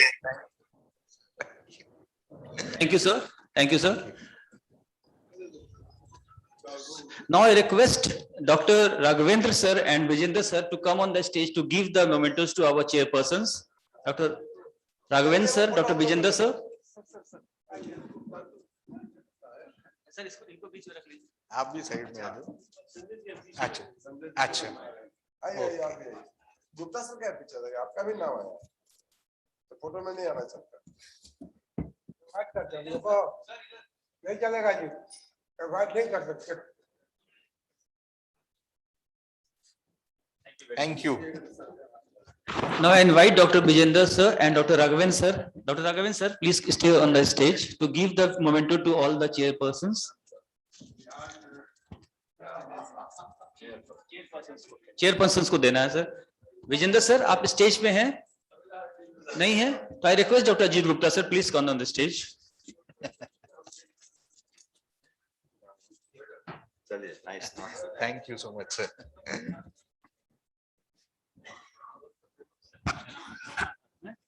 हाँ, yeah.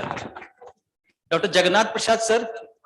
हाँ, दे रहे sir. Jagannath प्रसाद sir यहाँ आए sir. Doctor Jagannath प्रसाद sir आइए sir.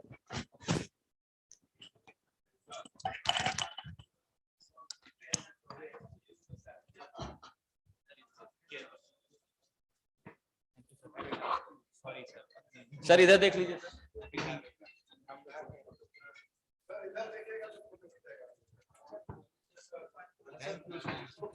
Thank you very much. With this, we come to the end of this session, and we are going to have the stall inauguration ceremony just after 2 minutes. I request all the members and the dignitaries of the BJSA and conference to reach the venue, and we will start the session immediately after lunch at 2 p.m. sharp. 2 p.m. sharp. Although I know there is time, but we cannot. Sir, I would like to add on. Actually, those who have taken their lunch, there has been some issues regarding the lunch. So a few people have already started taking the lunch. So those who have taken the lunch, please do come and assemble in the hall from 2 p.m. onwards. And those who are still going on, just go on for the stall inauguration followed by the lunch. And please come fast if you can. Thank you.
so many qualifications and so many academics and leadership profile has been added.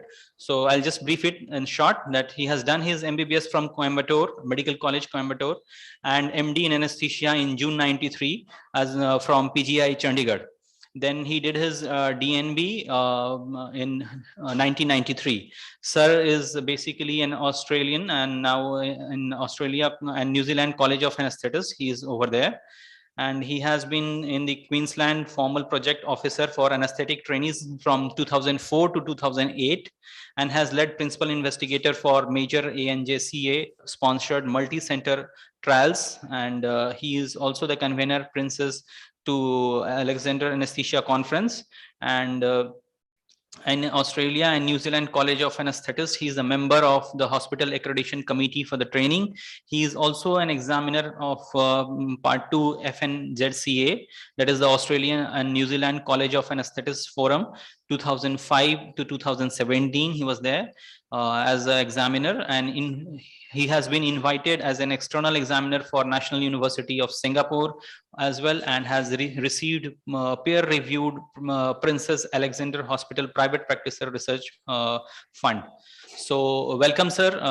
We would request you to start your session immediately after I call my chairpersons, and we have two chairpersons from for this session. They are Dr. Motilal Das sir from NMCH. His sir is a professor over there, a very good academician and a practitioner as well. And then we have Dr. Nagina Chaudhary sir, and please sir come on the dais to to chair the session. Now I would like to request Dr. P. Singhalingam sir to please start your session, sir. Thank you. Is everyone able to hear me? Can you hear me, please? Hello? Hello? Thank you, sir. Thank you for coming, Can sir. you hear? Yes, sir. Can We you can hear us? Yes, sir. Okay. You're audible. Right. Okay. Thank you, sir. Let me share the screen. Thank you. Thank you for your nice introduction. I just get the screen up. I'm having a bit of a trouble here. Just give me a couple of seconds. I was online, but then what happened? I don't know. Suddenly something happened.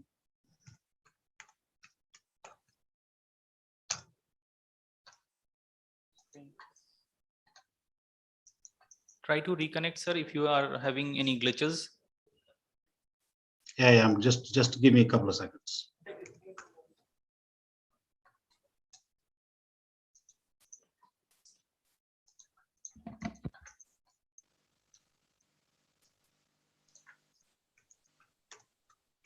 It's good, at least you can hear me now.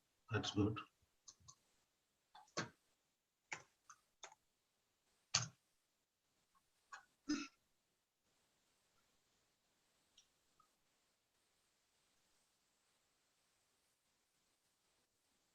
Are you able to share the slides, sir? Just 1 minute. It'll be settled.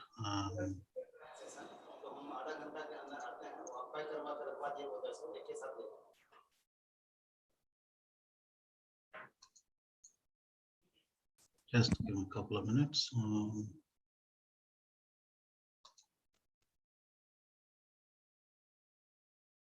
All right. Can you see me now? Yes, sir. We can see you, but your slides are okay. not. Your screen Okay, needs just to be shared, sir. Yeah, it's coming. Can you see my slides? No, sir. I think you need to stop and restart. Stop and share the screen, sir. Stop and share the screen. Okay, I did share the screen. Sir, Can you hear? Yes, sir. Yes, sir. Thank you, sir. Now we have. Will you able to see? Yes, sir. Now we are able to see Able to see your this. voice is pretty audible to us, sir. You can just proceed. Thank you, sir. Yes, we can. All right. Okay. Thank you. All right. Sorry for the trouble, but we got these things on now. Okay.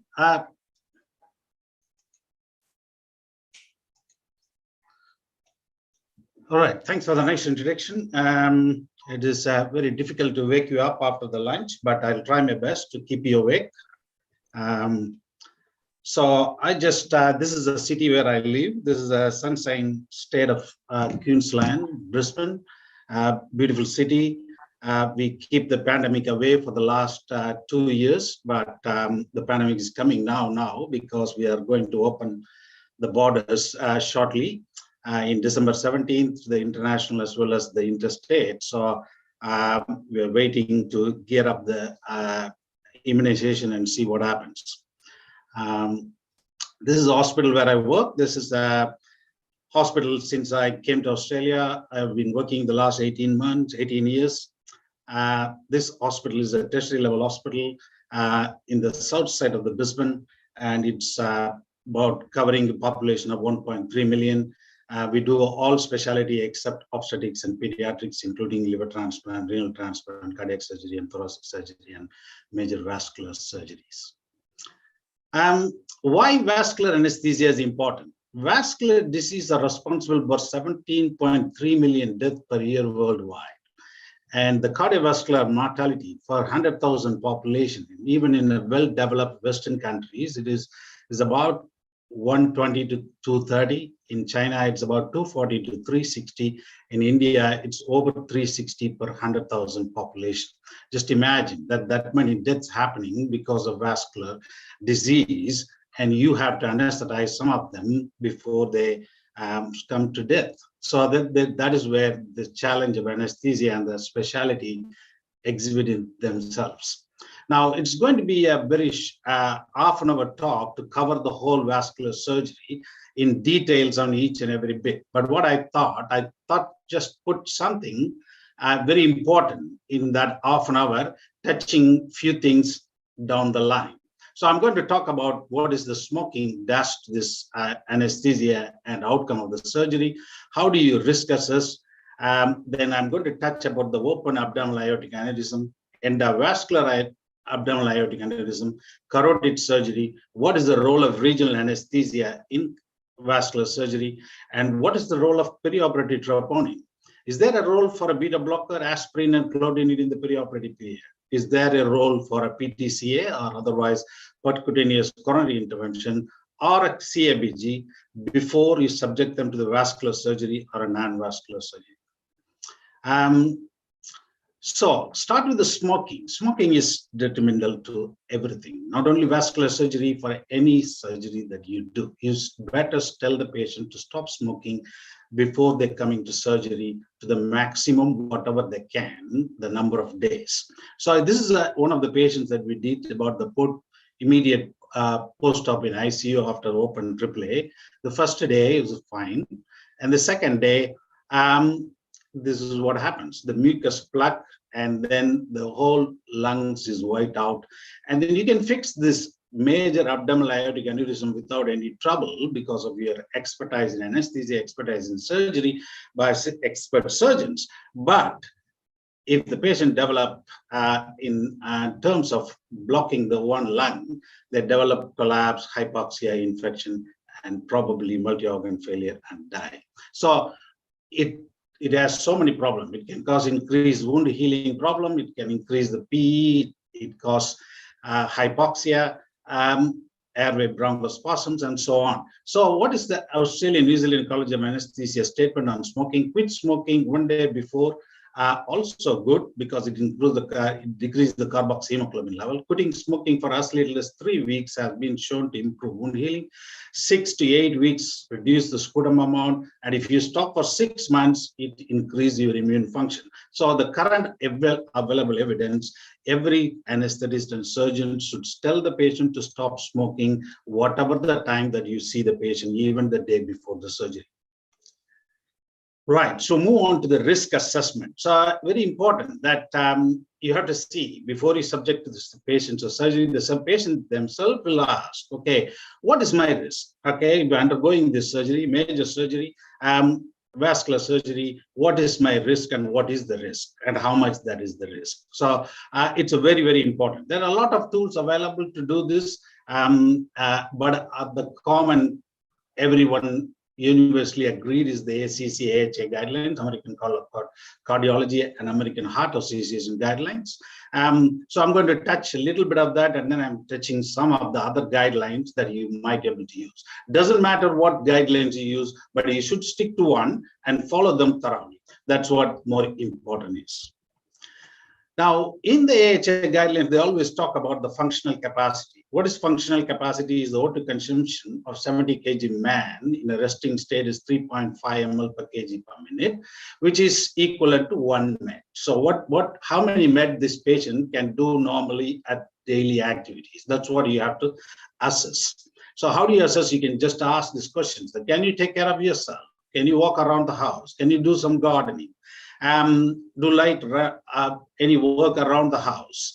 And if they are able to do all those things, then you can judge them. This is about 4 minutes. And if they climb a flight of stairs, run a short distance, and participate in moderate recreational activities like dancing, double tennis, and so on, and then if they are able to play a active sports, swimming, single tennis, and so on, they are fully up to 10. So you can judge them by seeing them in the pre-admission clinic.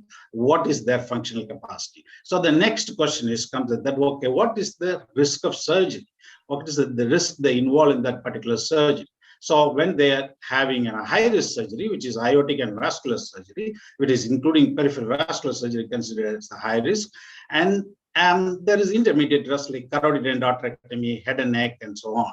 But any intermediate risk surgery can become a high-risk surgery if they lost too much of blood. So in the recent guidelines, they have taken it that the intermediate away, they put it as a high risk or low risk. Low risk means the major adverse cardiac event chances are less than 1%. Anything more than 1%, they consider as high category.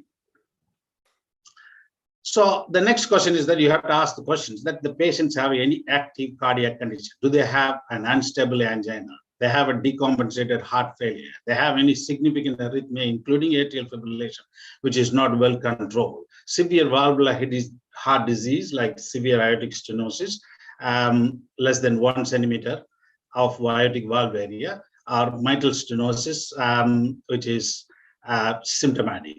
So all those things that you have to ask those questions.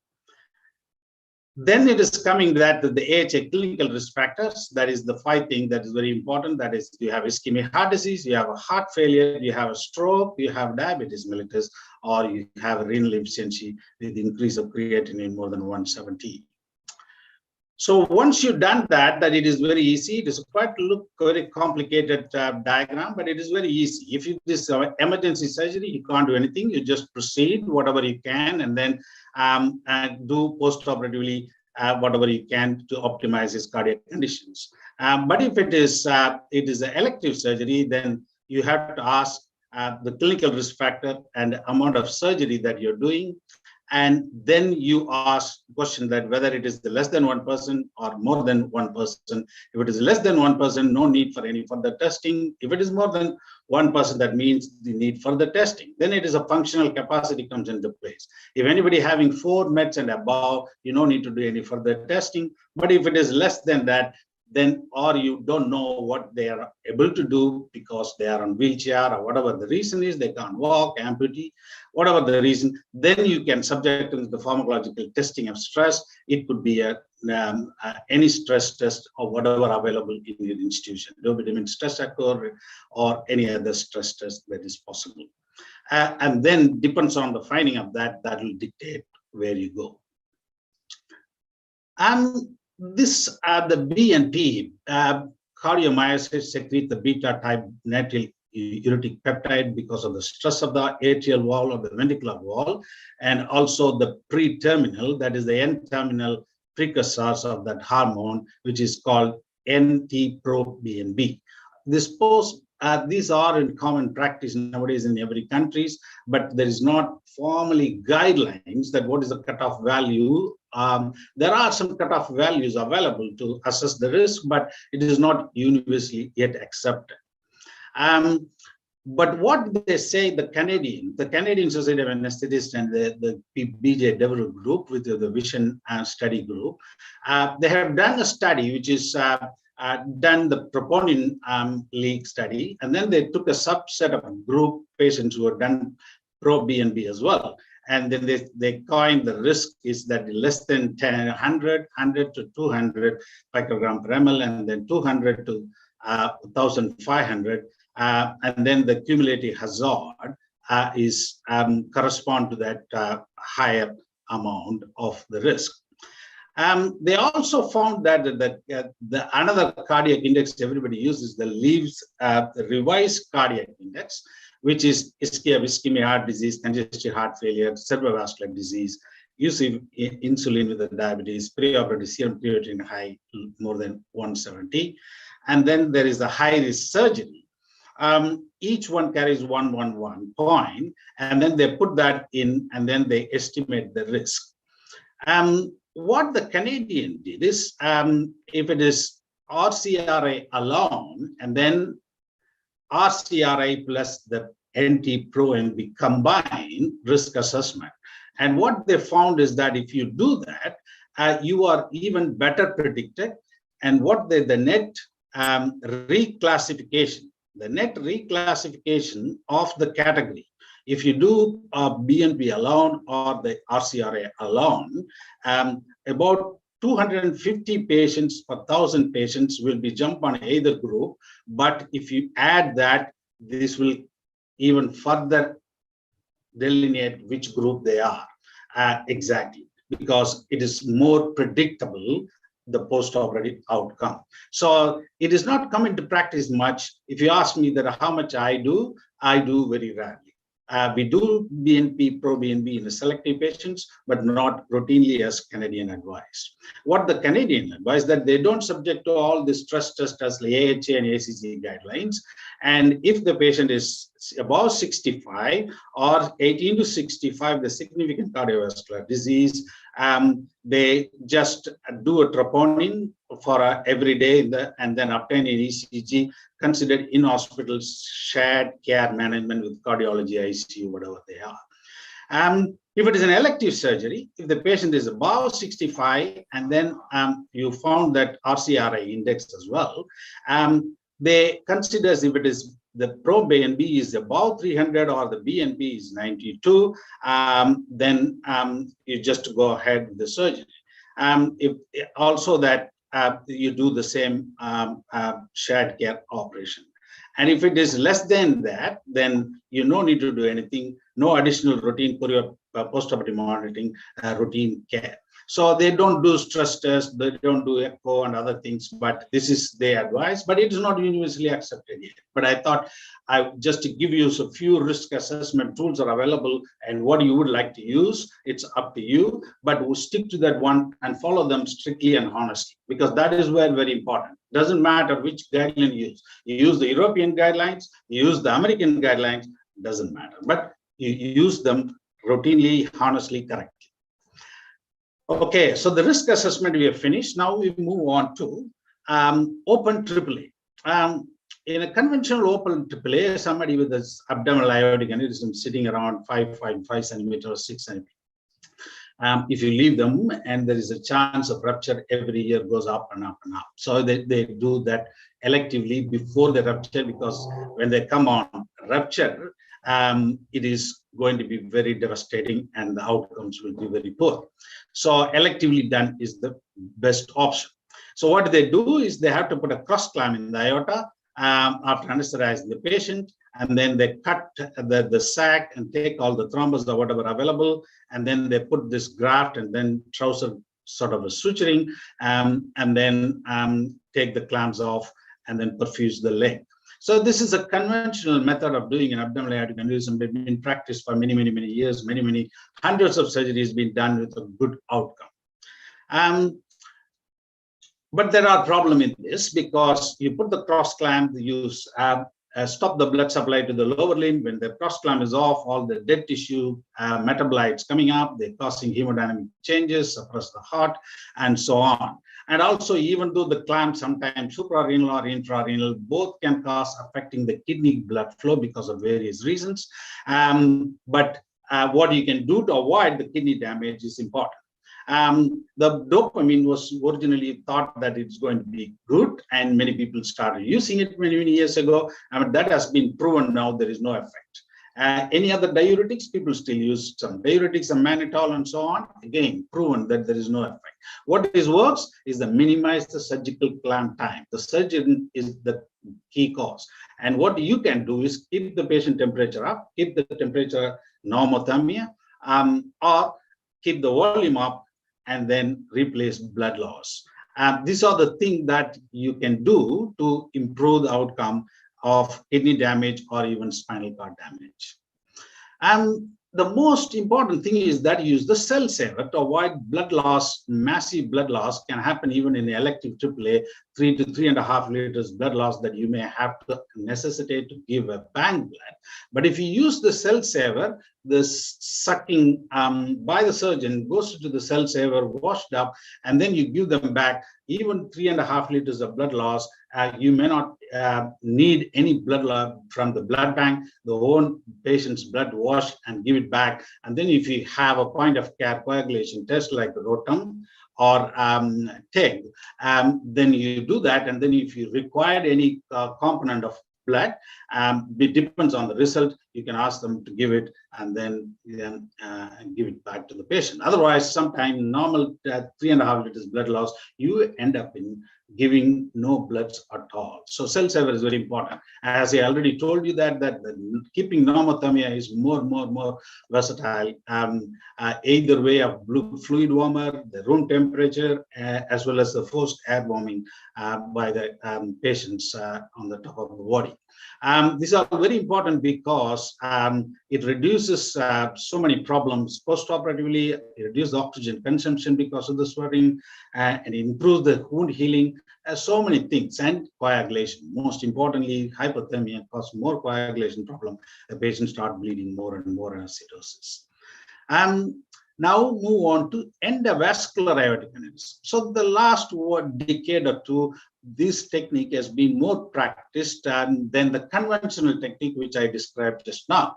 So what they do is an endovascular aortic aneurysm repair. They don't cut the big tummy opening. They just put a small incision in the groin, and then they put the device through the femoral artery, and then go up, and then make the graft sitting on the sac, and then come out and finish the job very easily. So this is how they do this sort of a surgery. So what any difference in the patient assessment and preparation? No, all are same. The only difference is that you can do it under regional technique. Okay? You can do it under GA or regional, or even sometimes sedation and LA. So that is the beauty of this technique. Monitoring, normally you put a CVP line and radial artery line for open AAA catheter. For this one, just a radial arterial line, unless otherwise they have a severe cardiac disease that you necessitate to give some inotropes or something, then you put a CVP line.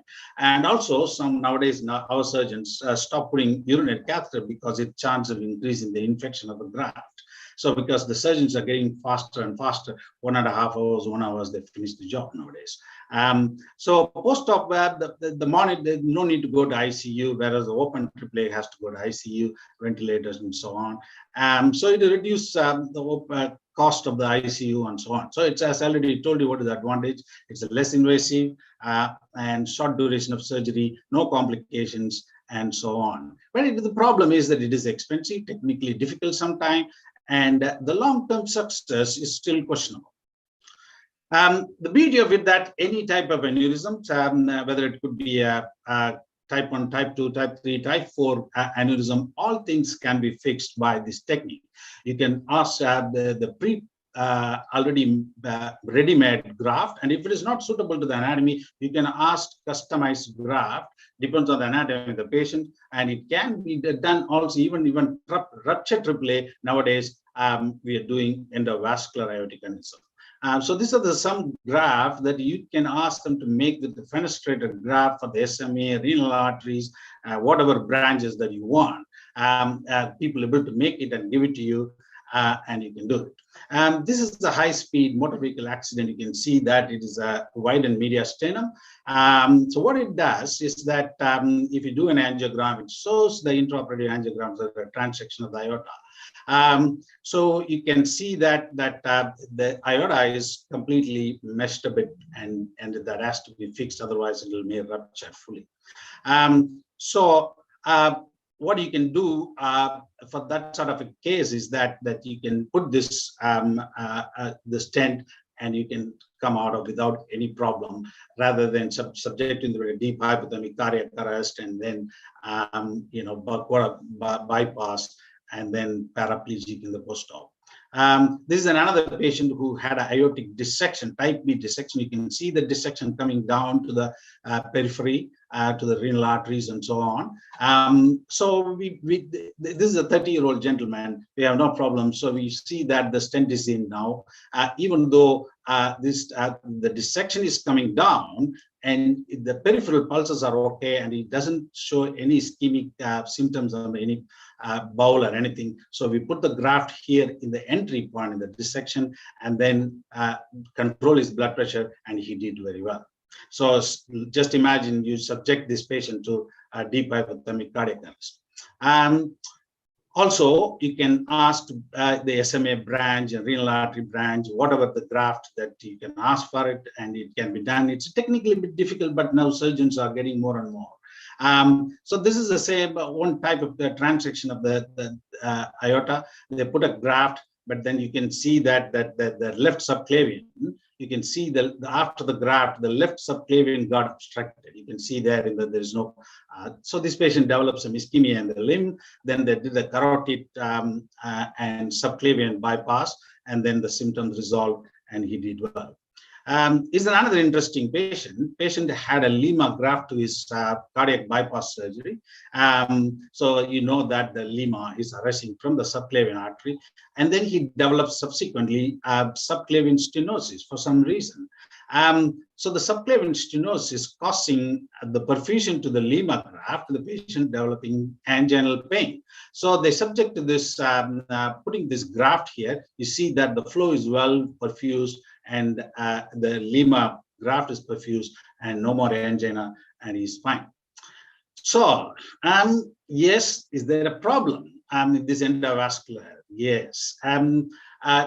If you perfectly fit it in, the sac is still there, but you're not removing the sac in this technique, that is fine. But if you're not perfectly fit, then there is an endo leak.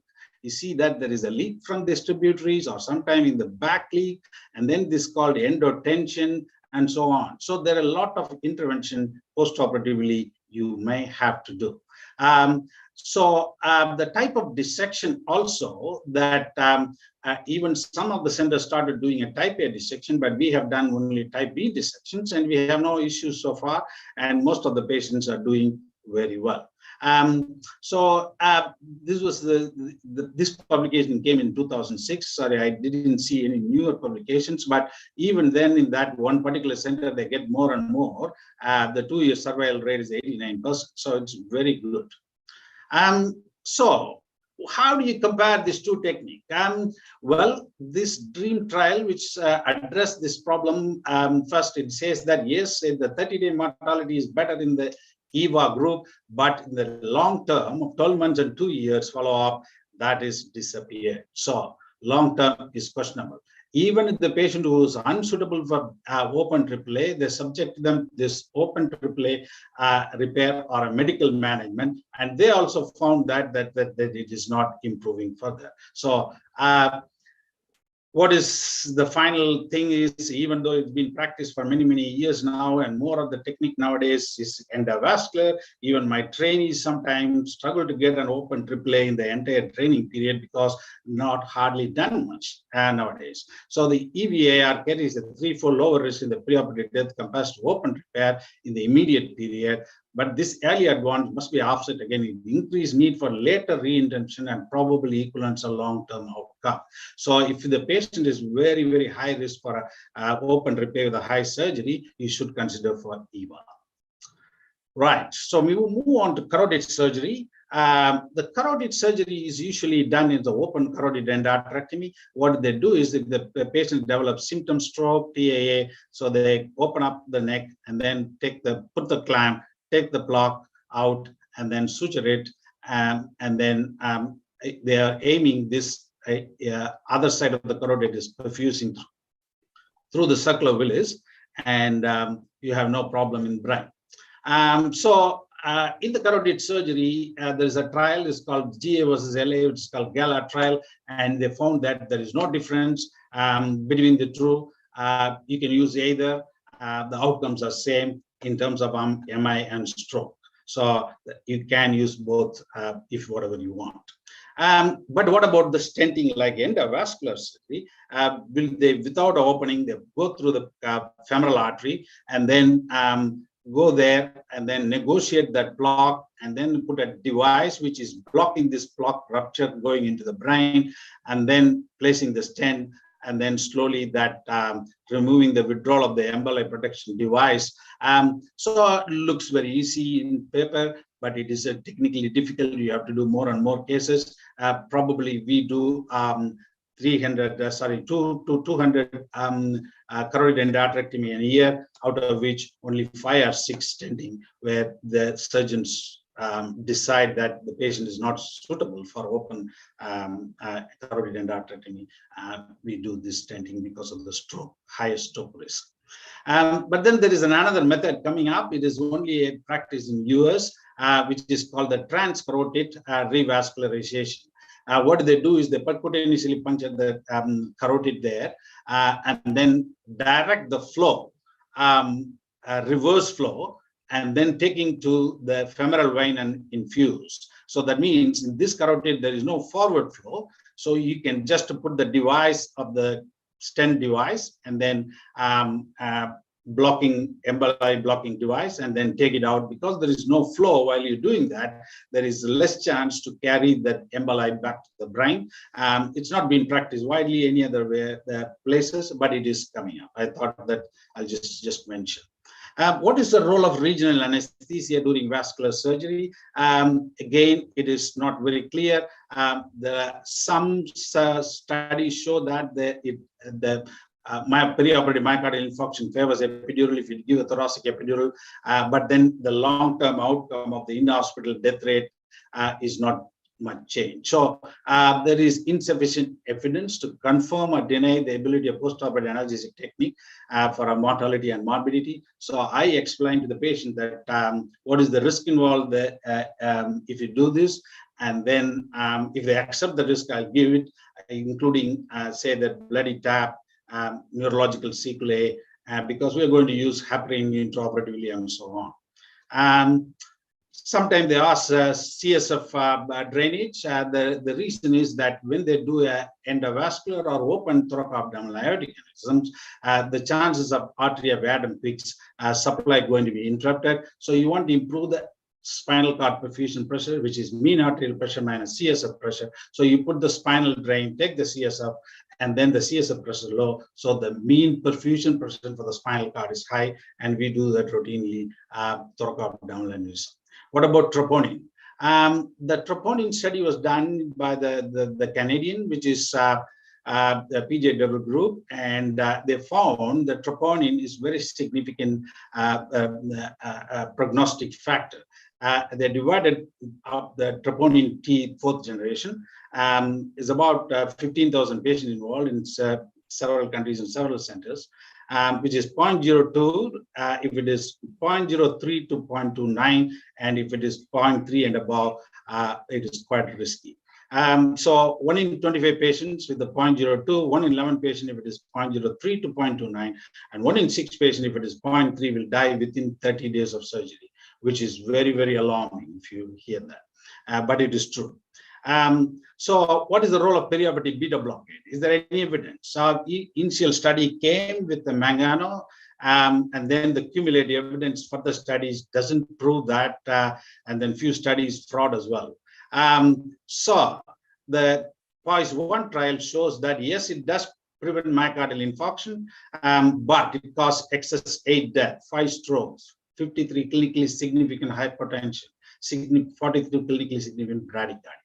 What is the role of aspirin and clonidine? We did this study as well in this in our hospital. About I'm the principal investigator for the study. Again, continuing aspirin and stop aspirin or start aspirin, and then they adding up in a 4-factorial design, also clonidine and any placebo. So what is it shows? Perioperative aspirin does not prevent MI, but increase the major bleeding. Apply both the patients new to aspirin or taking aspirin chronically. Life-threatening bleeding is an independent risk factor for MI, and the patients who are on aspirin is causing more bleeding. Take back to theater. But you have to think about that don't stop the aspirin in the community. It works still in the community. In the perioperative period, it doesn't work. So if somebody on aspirin on community, just leave them on. It is good on for them. What is clonidine does? Clinically prevent important hypertension, and clonidine does not reduce post-op MI or death. What is the role of PTCA and CABG? The role of PTCA is it is not advisable to do a PTCA because you are going for a non-vascular, non-cardiac surgery, or vascular surgery. If it is indicated for that disease, yes, you go ahead. When do you schedule for the surgery? It depends on the drug-eluting stent or a bare metal stent. Bare metal stent, at least you can wait for 30 days, but if it is a drug-eluting stent, minimum 6 months to be on the dual antiplatelet drugs. It is a topic on its own. I can talk for another 30 minutes on this one, but I don't have time.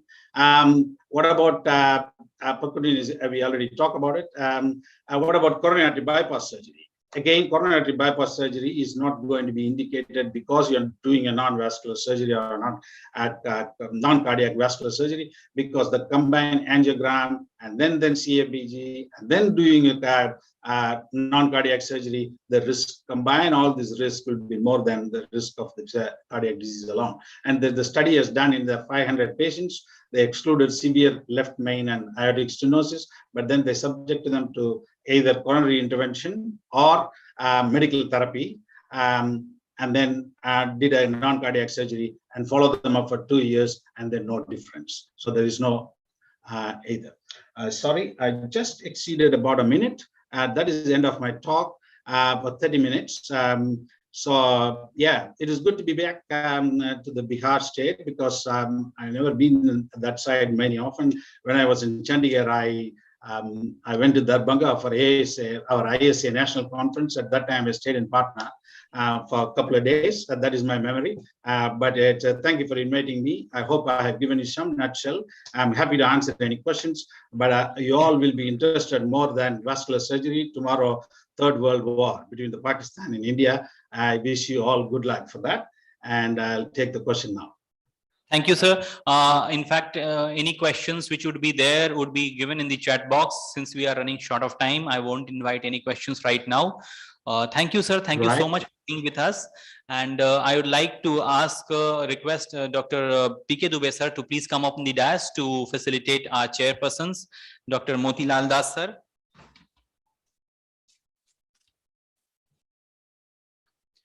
A big round of applause for the chairpersons. And I will also request Dr. Nagina sir to please come up.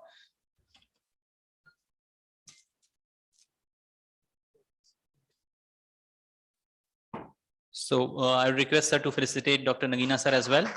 Thank you. Thank you, sir. We will quickly move on to our next session, and the next important topic for today's CME is practice considerations for heart diseases in pregnancy. And we have a very good speaker with us, Dr. Prabhat Tiwari, sir. He is professor in the SGPGI Lucknow, and sir has been the chief editor of Annals of Cardiac Anesthesia. He has been the past president of Indian Association of Cardiac and Thoracic Anesthesiologists, and he has been the program editor for CPCR PDCC, that is post-diploma critical cardiac anesthesia care. And he has also numerous publications of more than 100 in index journals, both national and international. And he has been the author of the book that is Sono Anatomy for Anesthesiologists. So very, very good CV. And the area of interest of sir is regional anesthesia. And for this, I would like to invite Dr. Rajesh Verma, sir. Is he here? Dr. Sharad Kumar sir. And we have a virtual chairperson, Dr. Sujata Ghosh ma'am. Ma'am, are you there? Dr. Sujata Ghosh ma'am. Yes, I am there. Thank you, ma'am. Thank you. I'll just give a brief introduction of our chairpersons. First, Dr. Sharad Kumar sir. Sir is the very eminent speaker as well as a very dynamic personality. Actually, sir is also the secretary of Bihar Jharkhand Society of Anesthesiologists, and right now it's an honor having him with us. And Dr. Sujata Ghosh ma'am is a very good academician. She has done so many publications, and she has been the judges. I know, in fact, she was the judge when I was presenting the T.N. Jha and the Ashok Gupta Free Paper Award. So she is a very talented, dynamic person, and we are fortunate to have her with us. Ma'am, welcome to the conference as the chairperson, and we can proceed the session. Thank Dr. you so much. Prabhat, Thank you.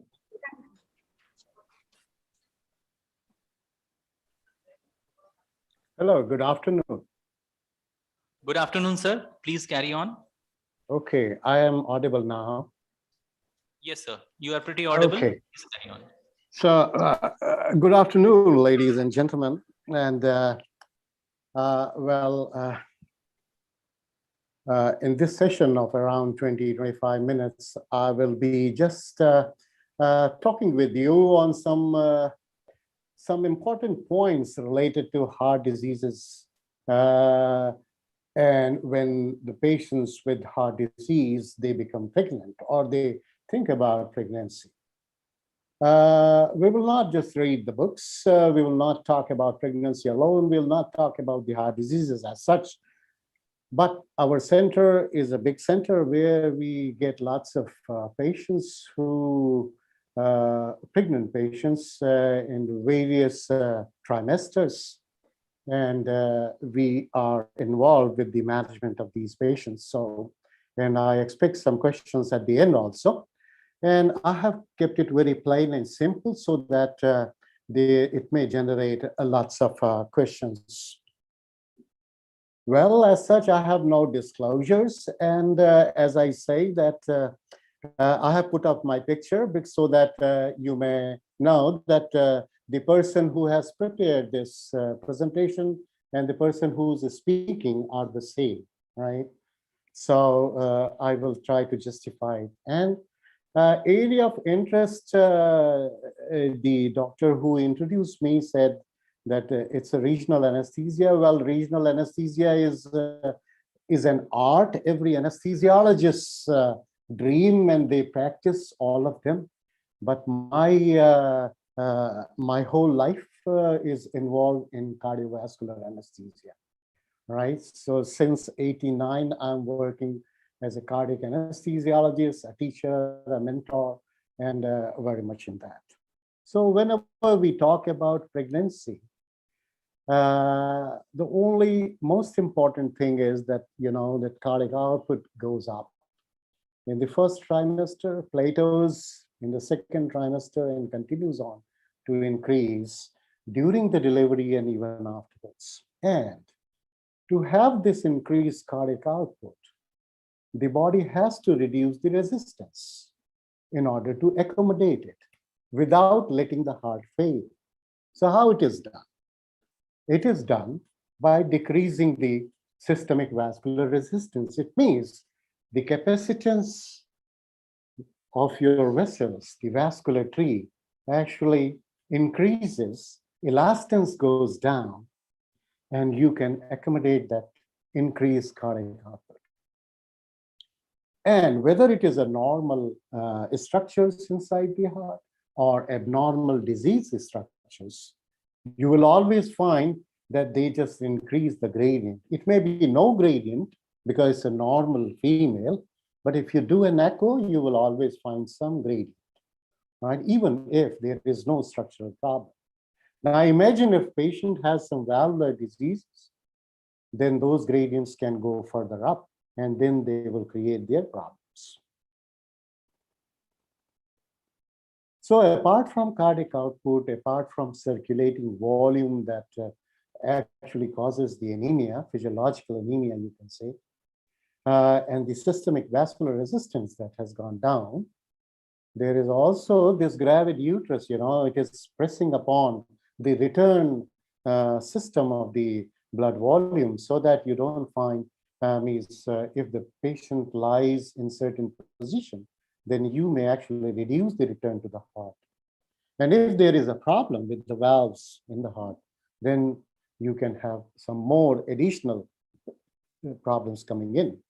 And once delivery occurs, then you know that there is autotransfusion that again adds to the increased cardiac output. That takes many days to weeks in the postpartum period to come down. And because a fetus is developing that has got a placental barrier, and there has to be exchange of oxygen, exchange of metabolites and various foods for this baby to grow up, for this fetus to grow up. And therefore, it becomes a hypercoagulable state, right? But we have seen that there is a weakening of vascular wall also. So all those things are there. As I said, in this talk, I'll just keep myself to the valves, because I think in the last 5 years, we must have seen we have conducted around 30 to 35 in different stages of valvular problems, these kind of cesarean sections and deliveries in our cardiac theaters. We always do that. But only, I think in the last week, I had one patient who had a stress cardiomyopathy that came with an ejection fraction of around 30% and it was a full-term patient. So for delivery and all that, but we didn't go with the normal course of delivery, and we immediately subjected her to the cesarean section. But the other congenital heart diseases, I had 1 or 2 experience, means those were very scary. When we talk about, I had one Fontan patient somewhere 10 years back who came with a pregnancy. It was really a nightmare, a very big nightmare. But we had certain patients with closed ASDs, closed VSDs in the childhood, and they become pregnant and they come up, but they behave very normal. So when we do subject these patients for transthoracic echo, then we usually find that there is ventricular chambers, they are enlarged, not only in size, in the cavity size, but also in the thickness of the wall, right? So normal left ventricular wall may be around 9 millimeters. So we usually find them to around 10, 11, 12. Not beyond that. I haven't seen in these patients, you see. And those valves, which are usually not regurgitant, like pulmonary valve, means the pulmonary valve, right? They also show regurgitation. Now that is the effect of the increased cardiac output. Tricuspid valvular regurgitation, well, in around 30 to 40% of the patients. Those who are normal, those who don't have any valvular disease, especially the mitral valve disease, which is very common in Indian females, is still very common, and pregnancy is probably universal. So you get good quantum of mitral valve disease along with pregnancy. And in these patients, if you do an Doppler examination, then you always find some mitral regurgitation creeping up. And as I said, gradients across the valves, they always go up. And ultrasound, of course, is one of the best modalities because it poses no damage to mother or fetus. You can, in the same sitting, just by changing the probe, you can actually look at both the mother's heart as well as the growing fetus, how it is doing. But you have to keep the government rules also, right? That is very important. You have to have a license if you are doing an ultrasound in a pregnant female. As I said, I mean, it's quite early because we had lots of research going on in pregnancy, though we don't have that much of data because of the ethics. You can see here that cardiac performance to handle this kind of output, right? It has to increase. And it's not only the heart rate that increases, the contractility also increases, right? And because resistance has gone down, so the efficiency of contractility of left ventricle also increases, and also the right ventricle, because these both ventricle, though they are totally different as far as their physiological nature is concerned. One is a volume ventricle, another is a pressure ventricle, but they work very nicely in unison along with that. They are handling that. And it was said that the hypertrophy occurs. It's not only the contractility, but also the hypertrophy. But as I said, we also see hypertrophy, but not too much, but hypertrophy is there. So we restrict ourselves to these because there's no fun in speaking a lot here and there, darting around and convey no message. And don't let the listeners ask the questions. So the risk, how you stratify the risk, always it is very important. Drugs, because fetus is involved, if a drug crosses placenta, then again it will cause problems. And that too, the trimesters, that is why, because one is the organogenesis, and then afterwards they have to grow up, increase in size and all that. And then at the end of surgery, and you know, when at the last trimester, it is the lungs and all that mature.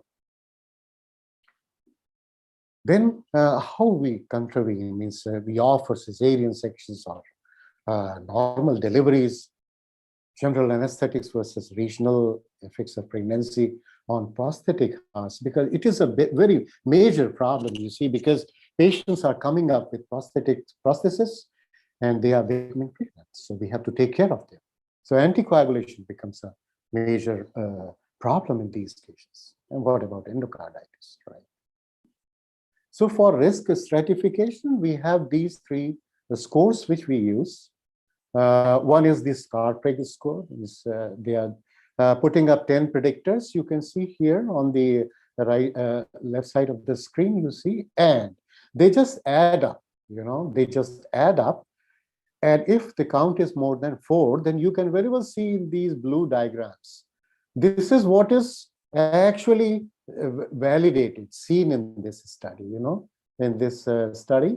And this is actually what you predict. So prediction and what you validate as far as the occurring is occurring, and without with the use of this score, you can say they are good. So it makes sense. You use Scar-Preg for a risk assessment, plain and simple, and gives you some information, because you have to tell in 2021 and beyond, you have to tell, because the patients, they are quite intelligent. They ask you, what is the risk score, right? And so you have to have something to incline upon, some straight. Now in this Zahara score, they have included the pediatric problems, pediatric congenital problems also. And that is why you see they are talking about pulmonary valves, systemic AV valves, right?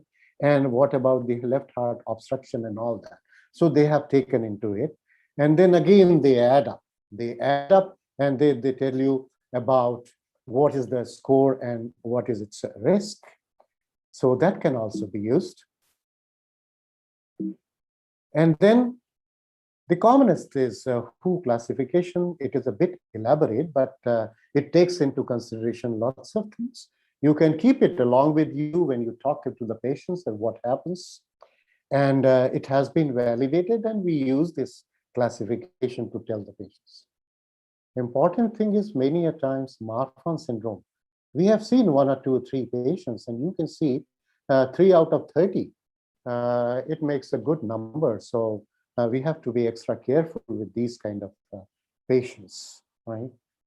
With the so everything, all these 3 classifications, they boil down to when we call that risk is high, you have stenotic lesions with pulmonary hypertension like mitral stenosis, or regurgitant lesions and with a high pulmonary artery pressures, atrial dilatations and all that. And if, of course, the LV function has affected, right? If it is coming down, it has become moderate, less than you can say a 40% of EF. So that is high risk.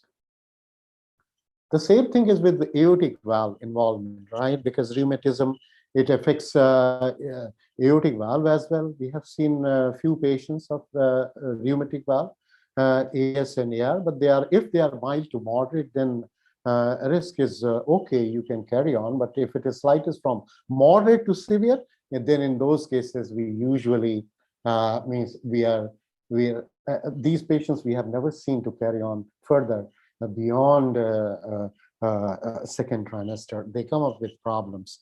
And then we start thinking whether the fetus is viable, what is the viability, if we go ahead with cesarean or do something else. And of course, if the patient has got the mechanical prosthetic valve, then again, risk is quite high, because that is altogether a different disease, because this valve, patient has been palliated, but patient has to be on anticoagulation, and that actually increases the risk. Risk is low if you have a stenosis with less of gradient, less of mitral valve, means less of gradient and less the mitral valve area is not less than 2. Though I have written here 1.5, but 1.5 puts it in a moderate risk factor.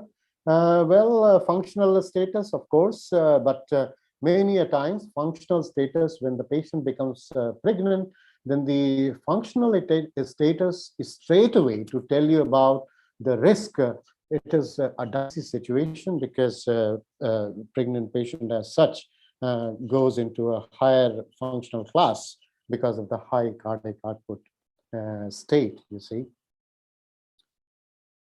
Then when we talk about the pregnancy, then and patient has got a heart problem, and they come for anything, maybe cesarean, maybe delivery, or the fetus viability becomes questioned, and patient becomes sicker on the scale. Their intolerance is going up. They are developing more of tachyarrhythmias, which are quite common with mitral stenosis. So lots of drugs we think about, and most of these drugs, they are just causing the problem with the fetus at some point or the other, you see. So it's a huge list, and there may be, you can add hundreds of more to these drugs.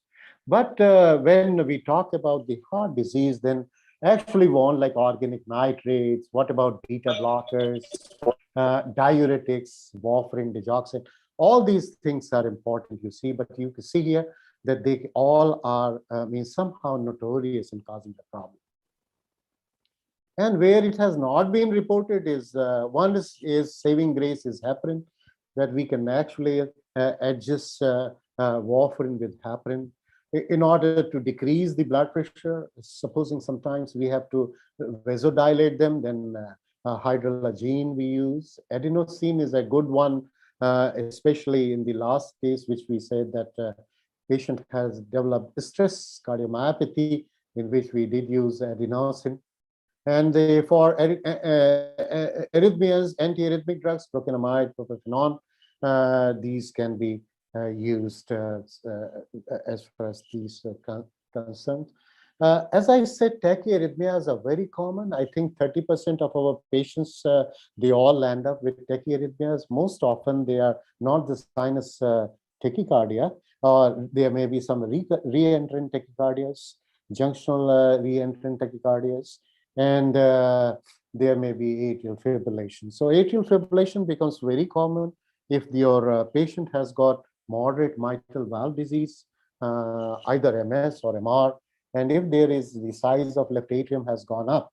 In those cases, usually the patient will have either come up with the atrial arrhythmia, means the atrial fibrillation, or during the surgery, she will develop atrial fibrillation, or in the post-operative period. So one has to be very careful about that. Now, if you look at this chart, that is coming from the this journal, and see, they have said that metoprolol, one of the good and cheap drug which we always have at hand, this is one of the safest drugs, you see. So I think we can use it, and we usually use it, beta blockers. Even if we have to give before the delivery of surgery during cesarean, because one or two patients landed at a very high heart rate, means the ventricular response has gone up, we actually titrated with metoprolol, right? And we didn't find any problem with the newborn baby. Apgar score remained quite well, and they cried, and their heart rate and all that, because we monitor everything inside the OR. And cardioversion, we did cardioverted one patient because didn't respond to beta blockers somehow, and patients has suddenly, means before, at the time of induction, patient has developed, came with atrial fibrillation, developed very high ventricular response. Then we have to save the mother in these situations. We don't care about the fetus.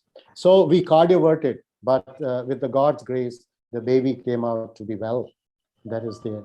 So stenotic lesions, it could be a regurgitant lesion, it could be a mixed lesion. And we have to look at whether it is high risk, low risk, as I told you. And then we can think about that. What is, if we have to, it is the third trimester, patient is ready to deliver, then cesarean or that can be given, or patients, we have not, means moderate to severe disease, severe, they hardly hold, moderate disease, mild to moderate. We always gave cesarean section. We never tried to prolong bus. If they have got a multigravida, one or two patients we have, in the first pregnancy, they were normal. After that, they developed rheumatic heart disease, immediately went into mitral regurgitation or mitral stenosis. And then they became pregnant, you see, and then they came up. So it may be a second or the third gravida. So their cesarean deliveries are easy to perform because, these vaginal deliveries are easy to perform, and we have done this. So cesarean section versus, again, means every time you have to sit down with the patient, discuss with them, look at what stage the mother is, what is the status of the fetus, and then decide. Because cesarean section, again, the way we do means, again, it is under thiopentone narcosis. I think that is the safest. That's what we do. And for relaxant, we always use a succinylcholine. People have said that, well, it may increase the potassium levels, but we have never found any problem with that, right? So depending on that, we can, and obstetricians have to be really fast and quick when you are deciding between these two. Now, general anesthetics versus regional axial blockade, whereas I said, if they are nearing term, the third trimester is completed, nearing term, in those cases, we always place an epidural catheter, and there is no problem. If they are on anticoagulants and all that, then naturally we always take them through cesarean section. We don't give any needling to the for the epidural or for that, because you never know, they may bleed sometimes. It is why to ask for trouble that is there. Regional blockade, again, can cause bradycardia by basal-Zarish reflex, a certain, it is a parasympathetic dominance. And sometimes it may suddenly fall, the rate falls, and always remember, because we use transesophageal echo. So whenever the rate falls, always remember the right ventricle starts struggling. Left ventricle is happy. Right ventricle starts struggling, right? It just bloats out. It bloats in the left ventricle as well. It reduces the left ventricular cavity, decreasing the preload, means how much volume this left ventricle is actually holding at that time. So what happens, that right ventricle, now you have to actually drain this right ventricle. Chest is closed. So what should you do? One thing, you increase the rate. You put the patient head up, right? Reduce the return somehow, right? So that is how you do. And also in those cases, at one time, what we did, we took out the wedge from the back of the patient and asked the obstetrician to actually press on the gravida uterus so that just close the IVC. And we found that suddenly RV volume decreased, RV caught up with its rhythm, and things became all right. So all these things are important. One has you cannot give too much of drugs, as you say that, well, I'll give something to boost up the heart rate. Half of the times they do not respond. It is that kind of situation. So that is there with general anesthetics. You have great maneuverability as far as what all you can actually think about, what all you can monitor. So when you are in such a state for hemodynamic monitoring, we always use intra-arterial blood pressure, which is transduced. Right heart catheter we never use because it doesn't give you any extra information, only adds up to cost. Non-invasive cardiac output we use, but it is costly. And central venous pressures, yes, we always place the lines before, in fact, in the pre-operative area, in the controlled condition, we place it and then wheel in the operation theater. If we are using general anesthetics, then transesophageal echocardiography, I am just fan of it. It is a class 1 indication, let me tell you. And we always look at the heart, evaluate it, and in the post-operative, we devise how we are going to treat this patient in the post-operative, means in the postpartum area.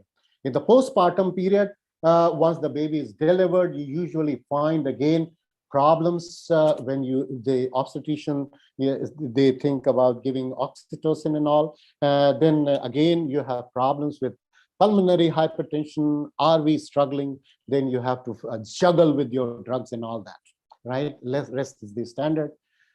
This is very important. As I said in the previously, that the pulmonary strain, delivery of the fetus always puts the mother into pulmonary strain. There may be pulmonary hypertension, right ventricular function is poor, and always remember that you have to somehow reduce the return to the right ventricle, right? So at that time, we may vigorously treat with diuretics, loop diuretics. We keep these patients supported ventilation in the postoperative period with the supported ventilation. I said not the control mode ventilation, means we don't knock off the ventilation completely. We give pulmonary vasodilator like Flolan and iloprost and ibuprostenol is there. We use them a lot. Nitric oxide, we don't. Milrinone we use, dobutamine we use. Milrinone is good because it doesn't increase the rate.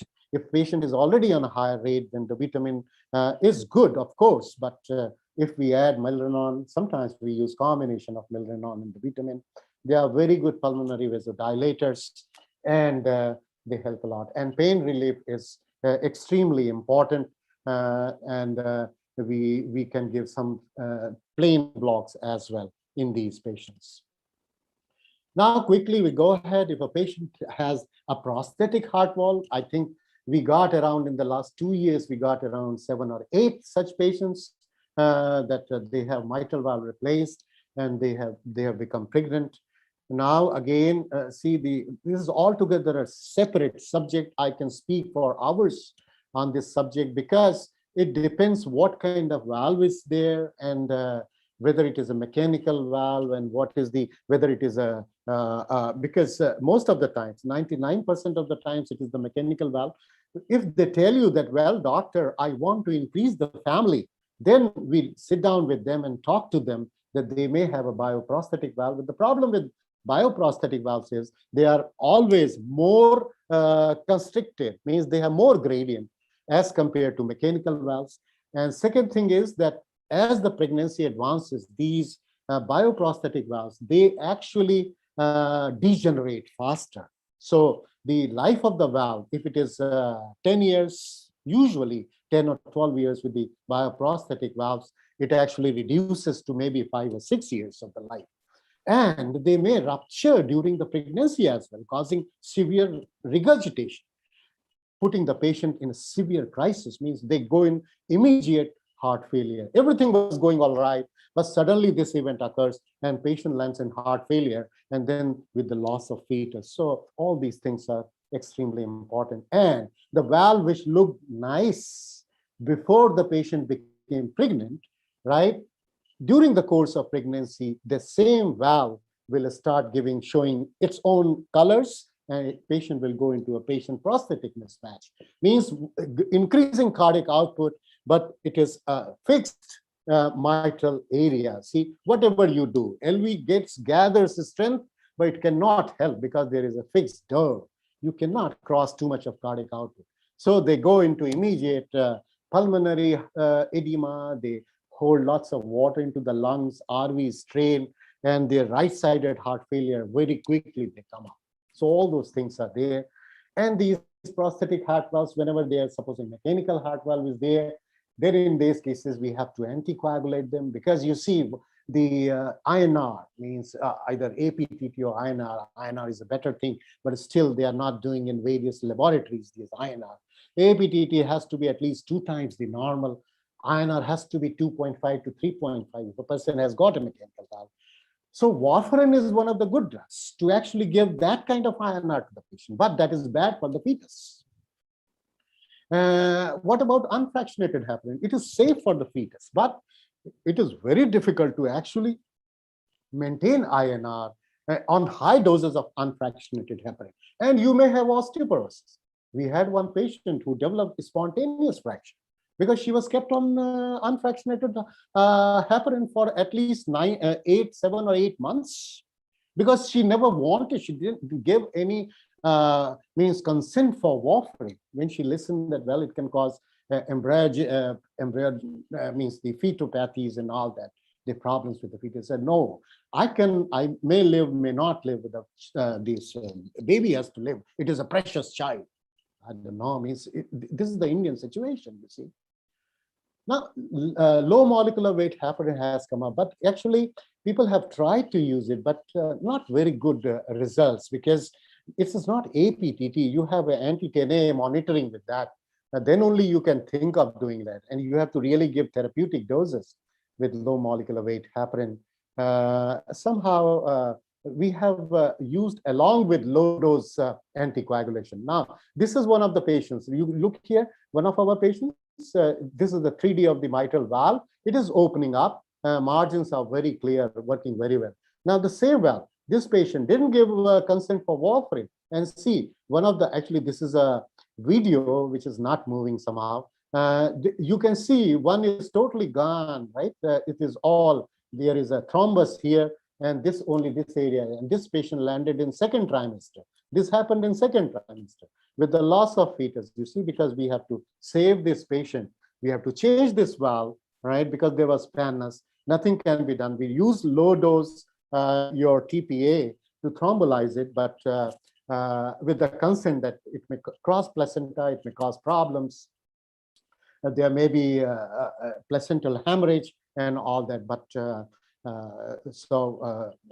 that was the story. So this registry of pregnancy of cardiac diseases, it shows that if it is a low dose warfarin, you see, then still it shows the fetopathy is there. And if you do with the low stratified INR using, you keep INR at this level in those patients, then there may be lower thromboembolic episodes, of course, but you cannot have less fetal adverse events. So it is means a double-edged sword kind of thing, disease and anticoagulation and all that. So sequential therapy, most of the times we go for it. Warfarin we use at a low dose, lowest dose, INR at between 2 to 3. We sometimes add aspirin, but there are evenly matched 1 or 2 some underloaded trials, but not too much, but still sometimes we use. Unfractionated heparin can be added, but we have to keep an APTT 2-3 times because 10A is very costly, and we at our hospital we have to place all the load on the patient. Near means completion of your means the last 3rd trimester, and the patient is going up for delivery. Then naturally we stop warfarin and substitute heparin. I think 2 weeks before we stop it, we put the patient on heparin infusion. And because that is easy to maintain, we can immediately stop for the surgery whenever we find that the fetus is showing signs of distress, that kind of thing. So that is the best thing, right? And in this, I find again, this is one of the European guidelines for the management of cardiovascular diseases with the anticoagulation. Well, in this European Heart Journal, you can go away with your, use it as a reference. And when you talk to the patient, then keep this with you so that it gives you some place to put your feet on, that you can understand, and you can talk to the patient and make her understand, make the family understand. The problem is here in India, that it is not the person or the female, it is the whole family that takes the decision. And they are more interested in the child than the mother. Somehow, that means that's a very bitter truth, you see. But it is important, and as I said, that's how it's.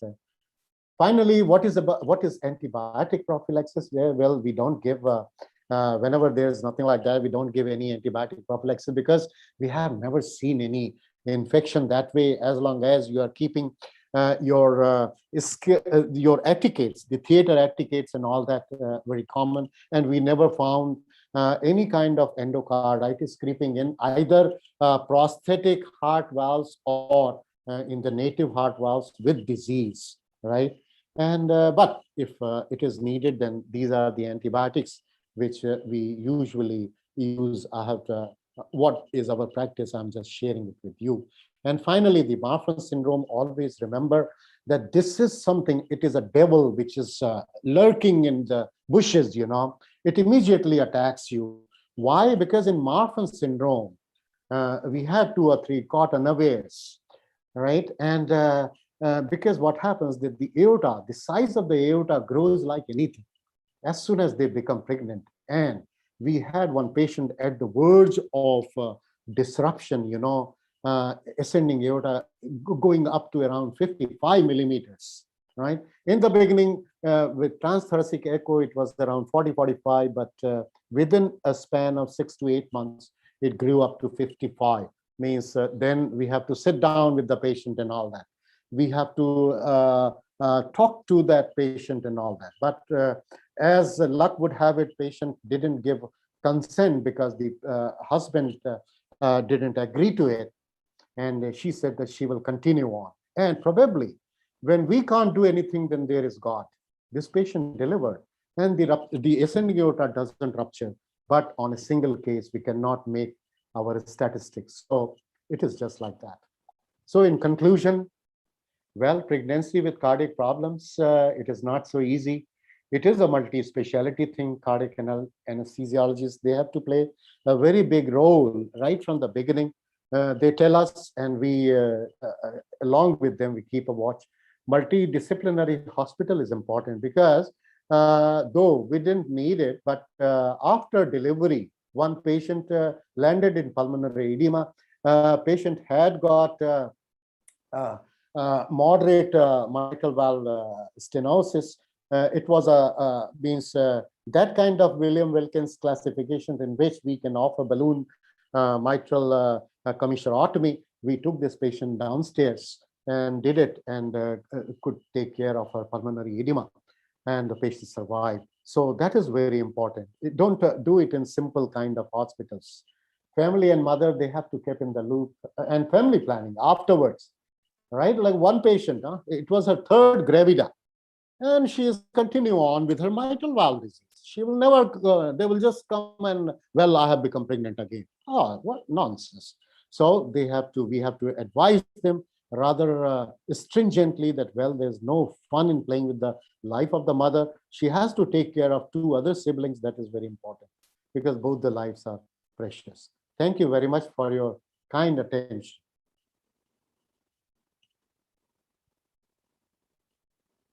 Hello. Hello. Sir, am I audible to you? Yes. I would say, sir, since we are running short of time, so I'm not going to allow questions from the audience. If any questions arises, they would be put in the chat box. In fact, I would like to call Dr. Ajit Kumar, sir, from Ranchi. Please come up to dais, sir, to felicitate our chairperson. Was my talk audible? Means you could Sir, listen it to was excellent. It was a bit elaborative and it was excellent. In fact, you did very justice to the topic, sir. It was very good.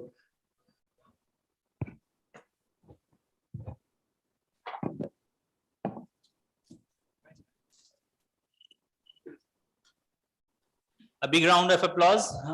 Now I request Dr. Ajit sir to please present the memento to Sharad sir. Ma'am, you are there online. Please unmute yourself, ma'am. Had you been present here, we would have been honored to see you receiving the memento for the felicitation. But then again, thank you so much, ma'am. Thank you for being with us. So I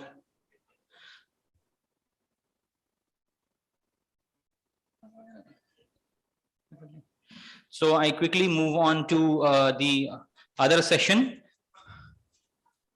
And the other session for the day is the effect of anesthesia on the developing brain by the eminent speaker, which has been, sir has been the chairperson for the previous session also. And so I don't think I need to reintroduce sir again because such an eminent personality.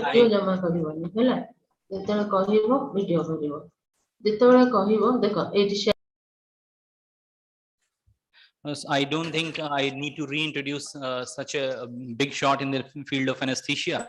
So I welcome Dr. Girija Prasad Rath sir to please come up to the dais and present an interesting topic. And for this, I would like to invite Dr. Neelam Sinha ma'am, and we have Dr. Amran Swan as the virtual chairperson, along with Dr. Bijendra Prasad sir. Dr. Bijendra Prasad sir, is he there in the hall? Please come up to the dais as the chairperson, sir. Okay. Thank you. We have two chairpersons, Dr. Neelam Sinha ma'am. Ma'am, it's needless to introduce ma'am. Ma'am has been here and she's a great academician. She is from Tata Motors Hospital, Jamshedpur. And she has also done numerous publications. She is an excellent speaker. So thank you, ma'am. Thank you for being with us as a chairperson. Sir, please. Thank you, Dr. for the generous words from me and for the kind introduction. And again, good afternoon, everybody. Before I start, I must thank the organizers for this opportunity. And I am enjoying my stay here in Patna. I will be talking about effect of anesthesia on developing brain. Well, it is a post-lunch session. Everyone must be feeling sleepy, and it is a difficult topic also. I hope I will give justice to the topic. So just bear with me for another 20-30 minutes. I have no disclosure for this presentation. As we all know, general anesthesia is a safe intervention, and it has been used since more than 150 years. Whenever there is anesthesia, there is change in brain state and it comes back to normal, and that goes on. And with general anesthesia, all the complex surgical and diagnostic procedures are possible, not only in pediatric age group, also in all age groups. And also these anesthetics act by on the CNS by interacting with various neurotransmitters and resolving neuronal integration between different brain regions. So what is the problem? Since last 2 decades, particularly in the beginning of 2000, there were various articles came up, particularly animal experimentations, and that showed neurotoxic effects of these anesthetics. And these were common in rodents, also non-human primates, and all other groups of animals. And there were concerns because everybody thought that there will be comparable effects on the children after they are exposed to general anesthesia during the infancy. So these effects are presented in terms of different problems in neurodevelopmental problems, that is long-term morphological and functional changes in CNS, and that will lead to different cognitive dysfunctions. And that was found in various human experimentations. Now, what are the effects of these anesthetics on developing brain? The anesthetics act either as antagonists of glutamate NDMA receptor or GABA receptor agonists. And both are linked to impaired synaptogenesis and increased neuroapoptosis. These are different developmental stages, which I will discuss in the subsequent slides. But they are more relevant during the period of increased vulnerability within the CNS growth, which is known as growth spot. And that is characterized by peak in synaptogenesis and neuronal pruning. Neuronal pruning is again apoptosis. So there is failure of to achieve significant neuronal connection during this period, and that would lead to neurodegeneration, so that all the unwanted neurons that will be destroyed, that is known as programmed cell death or apoptosis. And that affects normally in significant number of neurons. So this is a normal process, but then these anesthetics, they are going to affect it somewhere or other in this phase because the brain is half developed. So where is the issue? Because of all these things, there is growing research on that. But then there is a concern that whether all these animal experiments can be translated in the clinical practice, in pediatric practice. So this issue was first mentioned in New York Times because FDA mentioned about whether anesthesia poses cognitive risk in children or not. Based on that, they made a committee, and that committee will evaluate it. Now, accordingly, FDA has issued some warning in 2016 that the repeated or lengthy use of general anesthetic or sedation drugs during surgeries or procedures in children younger than 3 years or in pregnant women during their third trimester may affect the development of children's brain. But because of lack of various, means the results were mixed. There were some supportive documents, some were opposing it. That is why they again redefined it. In 2017, they again modified it. So the controversy is going on since early 2000. Now, a little bit about human brain development. It is a complex process. Brain reaches 90% of the adult size by the age of 5 years. There are various stages. Neurogenesis, it begins at third week of gestation after conception, and migration of, means there will be differentiation and migration of all these neurons, that is in between 12 to 20 weeks. Then there is neuroapoptosis. Whenever there is extra neurons that will be destroyed, that is peak during 24 to weeks of gestation to 4 weeks after birth. As you can see from this picture, this is the phase where the neuroapoptosis takes place. Then comes synaptogenesis. It begins at 20th week of gestation and it continues till 1 to 2 years of age, as you can see here. Now, myelination, it starts at second trimester and then it continues till the childhood.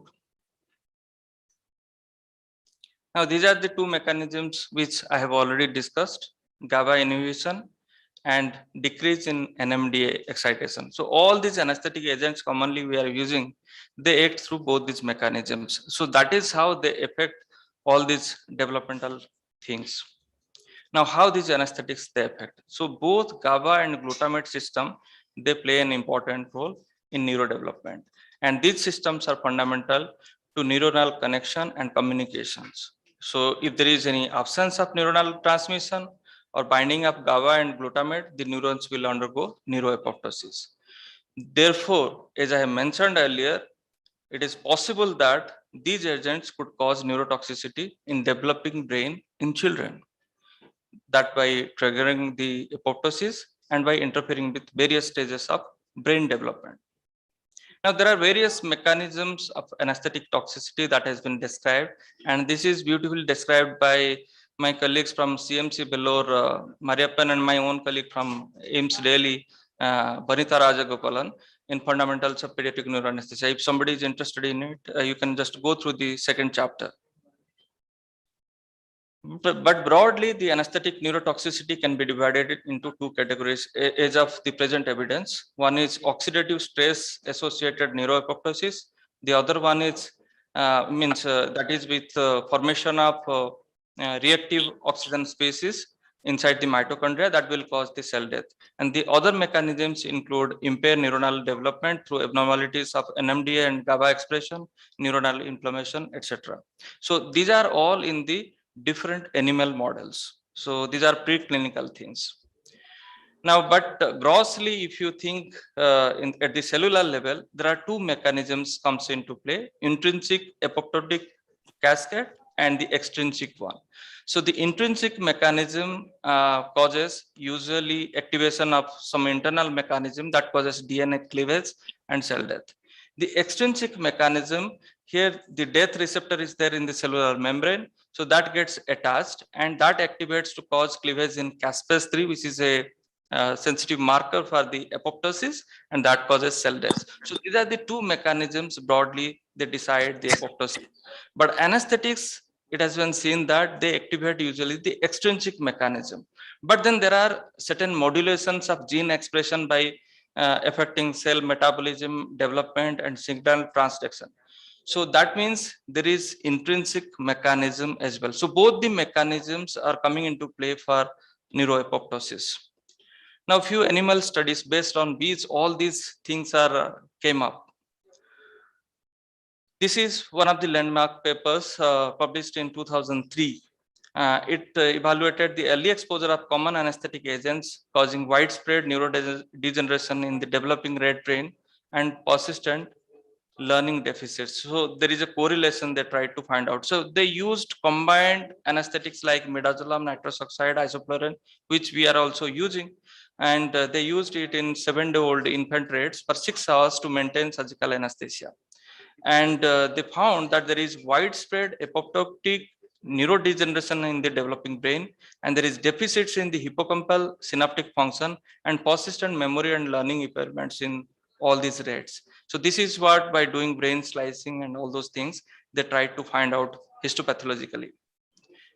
And another study followed after that, 2007, Slicker and colleagues, they used ketamine, because by that time in rodent models, it has been seen that there is apoptosis with the use of ketamine. So they used ketamine in non-human primates, that is monkeys. And they divided 6 monkeys into 2 groups. In one group, they used ketamine. In the other group, they didn't use ketamine. And there are different developmental stages of monkeys. So they used it in 122 days of gestation, 5 days postnatal, and 35 days postnatal. So in 3 stages, they have used it, and it was used in intravenously, and surgical plane was managed. And after stoppage of ketamine for 6 hours, they analyzed these humans. So it was found that in 5-day-old monkeys, when ketamine was used for 24 hours, there was apoptosis. But it was not there when these monkeys were used with ketamine for only 3 hours. And it was again interesting that 35-day-old monkeys, which are older monkeys, they didn't have apoptosis even after the ketamine was used for 24 hours.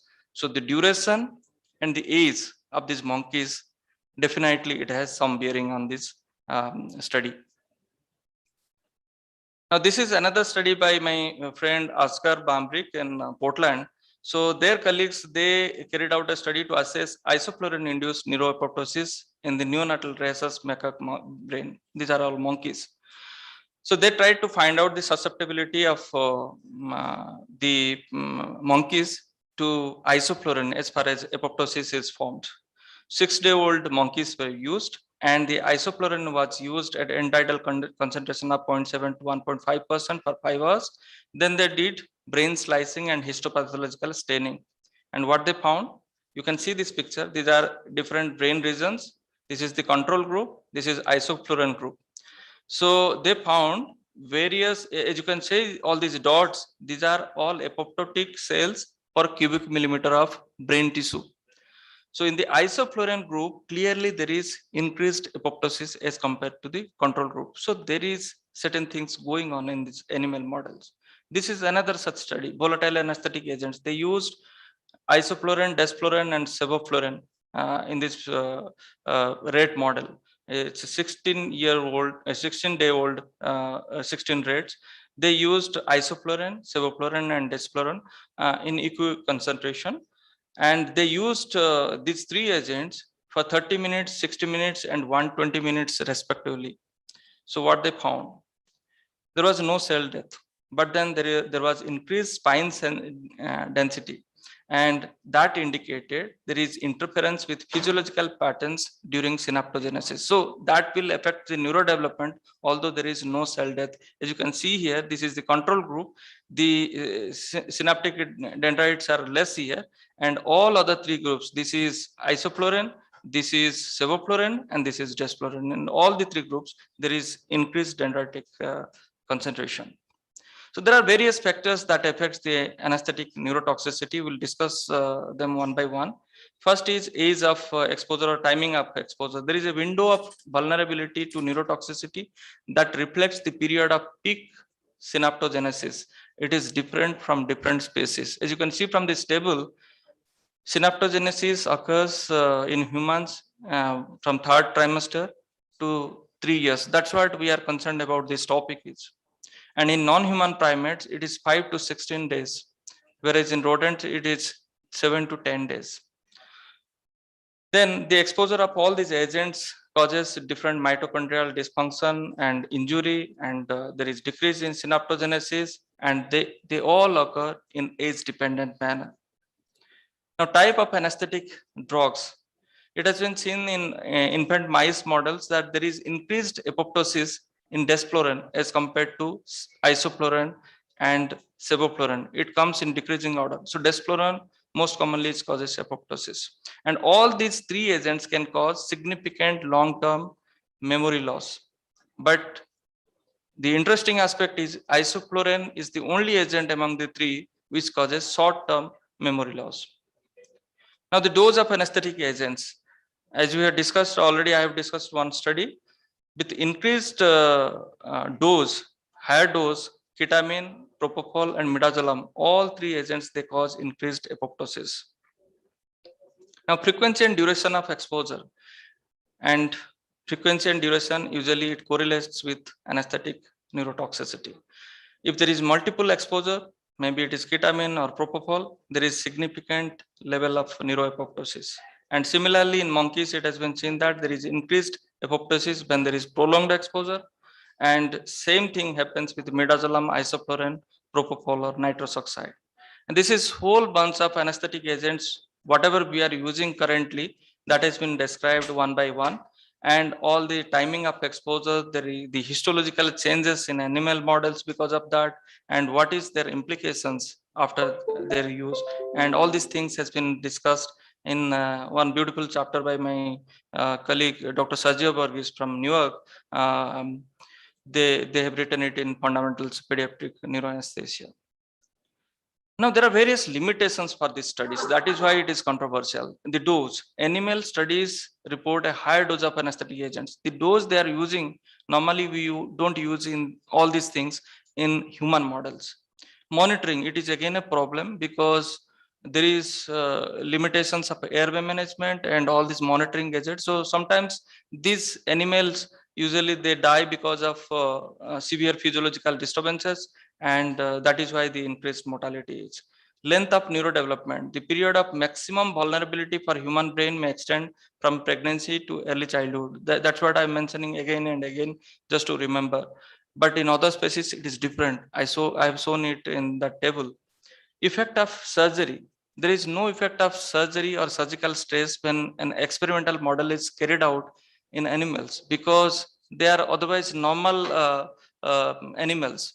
But in human model, whatever we have done is the patients, they come with some pathology and they undergo surgical stress. And there are different studies which suggest that the surgical stress has certain neuroprotective effects. So we don't know what is happening to this animal model. So there are limitations to this animal models, and there is neuroplasticity in human model. So that helps the human models to improvise, but that is not there. It is not known whether it is robust in animal models. Now, human studies, there are number of human studies carried out after that, but then I will just enumerate few of them. This is one such study. It is known as a Rochester Epidemiological Project, and it was published in Anesthesiology in 2009.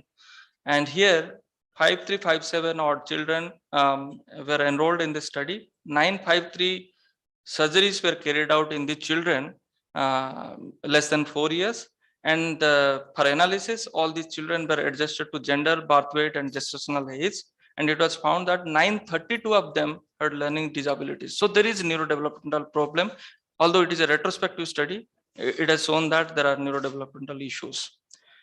Now I will mention about 3 landmark trials which actually encouraged to carry out all these trials later on.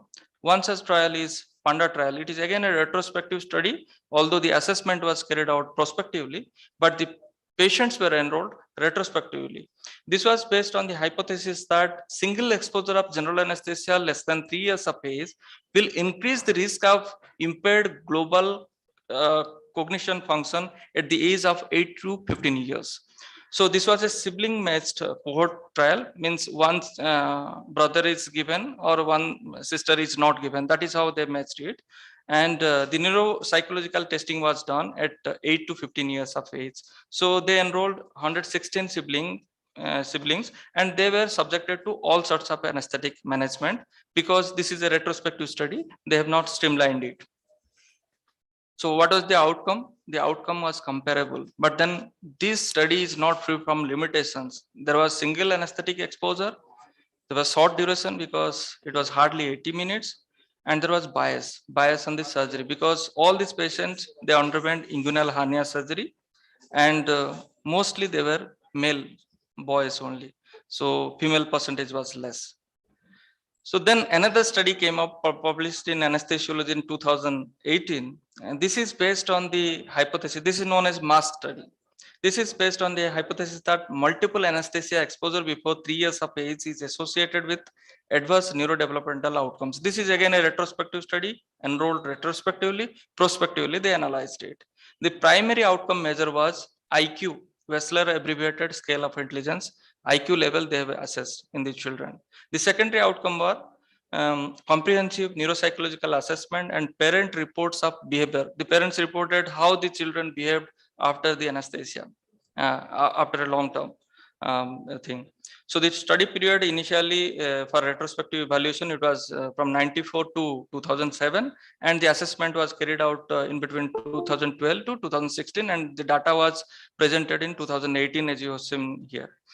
And just remember, sevoflurane was introduced to clinical practice during that period of time. So most of the time, the sevoflurane was used in this study, and the assessment was carried out in 2 groups, 8 to 12 years and 15 to 19 years. Now, what is the outcome? They divided all these children into 3 categories: unexposed group and exposed group. Exposed group was subdivided into single exposure and multiple exposure. So the primary outcome, there was no difference based on the exposure status, whether it is non-exposed or single or multiple exposure. Secondary outcome, there was some neurodevelopmental defects in multiple exposure group as compared to non-exposure group. But then this study is also full of limitations.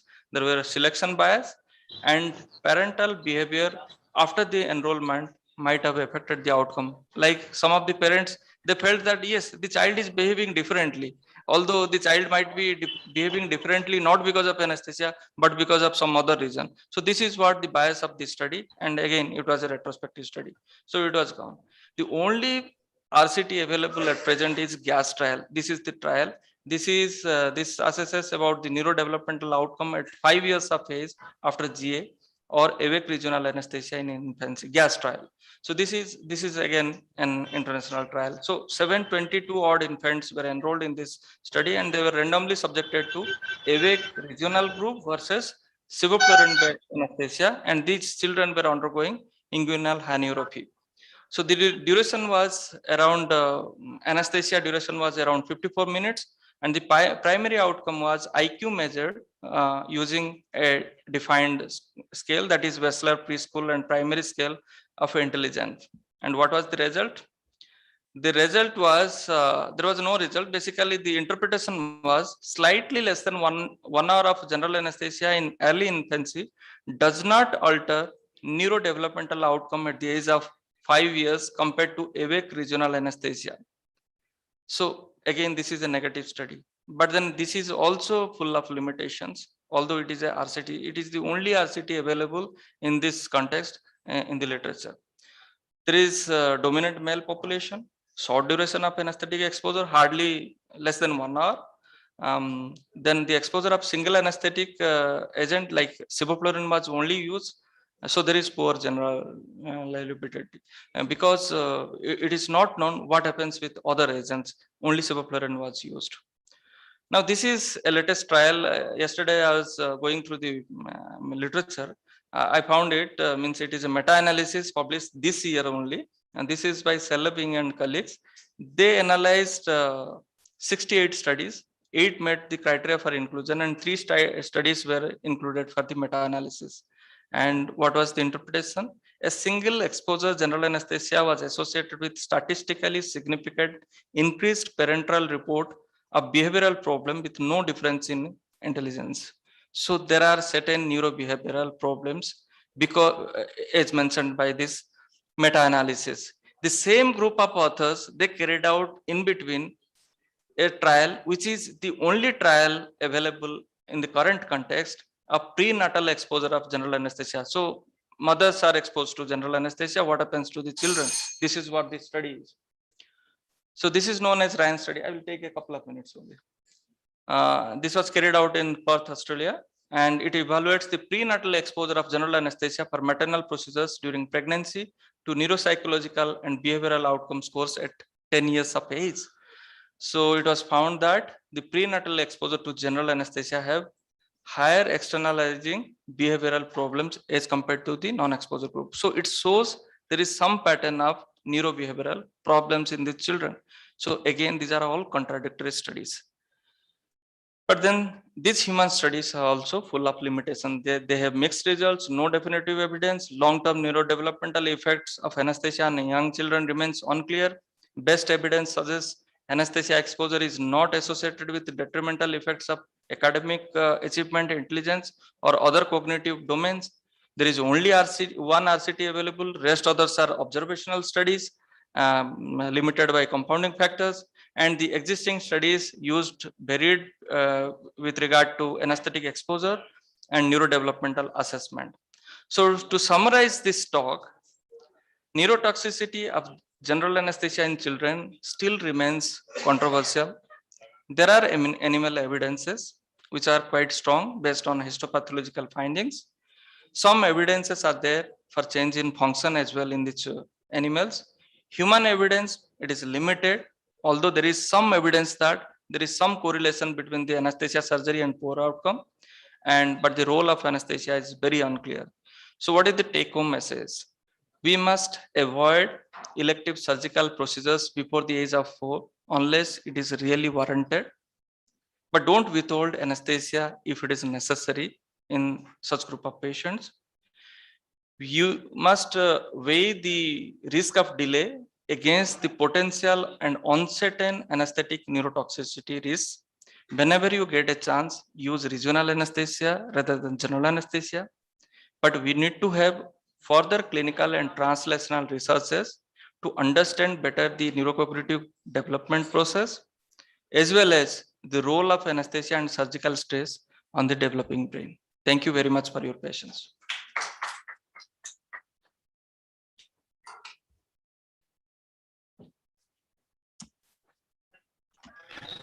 Very good presentation, Girja sir. Thank you, sir. It was a very nice presentation. Thank you, sir. Very difficult topic made so easy to understand. Can we allow any questions? Ma'am, since we are running short of time, I would just request. Okay, sir. You're aware of the Smile India program that goes on all over the country. And they deal with small children undergoing cleft lip or hair lip operations. In your position, you can suggest to the anesthesiologist teams who are conducting these cases, and they use sevoflurane to a very high extent. I think you're also aware. Whether they could develop some sort of a way of finding out whatever you said was inconclusive, we can come to a conclusion if they take that route. Just a suggestion, sir. Yes, thank you. Thank Just you, a sir. very small query, can I ask? Yes. Sir, what is the role of the newer agents, as they say, in neuroprotection of dexmedetomidine, L-carnitine? Yes, there are certain evidences that dexmedetomidine is neuroprotective, and opioids, they don't cause apoptosis. These are the two types of agents. So a couple of studies are going on. We'll have to wait for results. There are again mixed results. And some of the results suggest that yes, dexmedetomidine is neuroprotective. Thank you, sir. Thank you for Sir, the. can I come in? This Thank is you, ma'am. Adnan. And now I would like to request Dr. Motilal Das, sir. Sir, please be here. Dr. Motilal Das, sir, to please come up to the stage and felicitate our chairperson, Dr. Neelam Sinha, ma'am.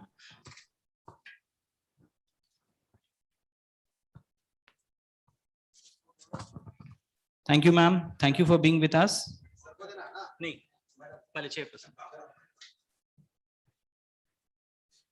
And we have also with us the other chairperson, Dr. Emlyn Swan, sir, from TMH Jamshedpur, but he is virtually present. He is online.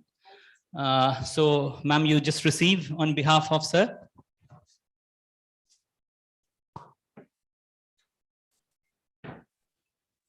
Sir, very good presentation, as always. Yeah, you can see, ma'am has received the memento. Thank you, sir. Thank you for being with us. And now I'd like to request Motilal Das, sir, to felicitate our eminent speaker, Dr. Girija Prashad Rath, sir.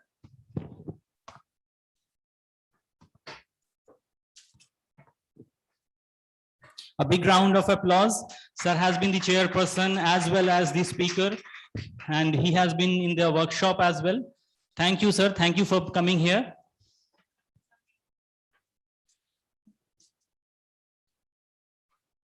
Now I would proceed on for the next session.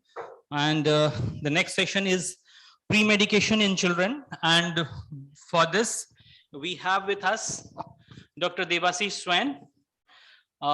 Sir is Associate Professor in the field of anesthesiology and critical care at SCB Medical College, Cuttack, and has numerous achievements. You can see very well that sir has been the winner of Dr. Professor T.N. Jha ISA Travel Grant Award in 2000 in Nagpur, and the COPS Award for the Trauma Anesthesia and Critical Care in ISACON 2000 in Nagpur. Then again, he has also won the ISACON Gold Coin quiz as a runner-up in Ahmedabad. He is a fellow in the cardiac anesthesiology in 2007, and he is a fellow in critical care medicine since 2009.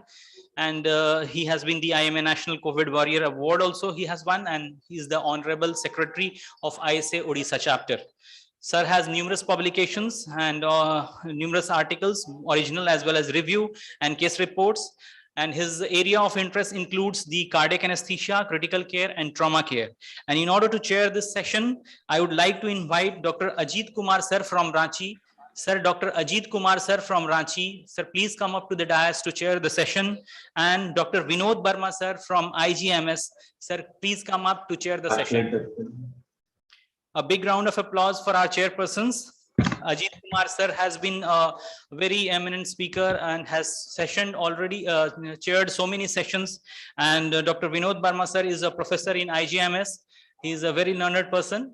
Thank you, sir. Thank you for coming. And I would like now request Dr. Devashish Swan sir to please continue with his valuable talk. Thank you. Thank you, sir. Am I audible?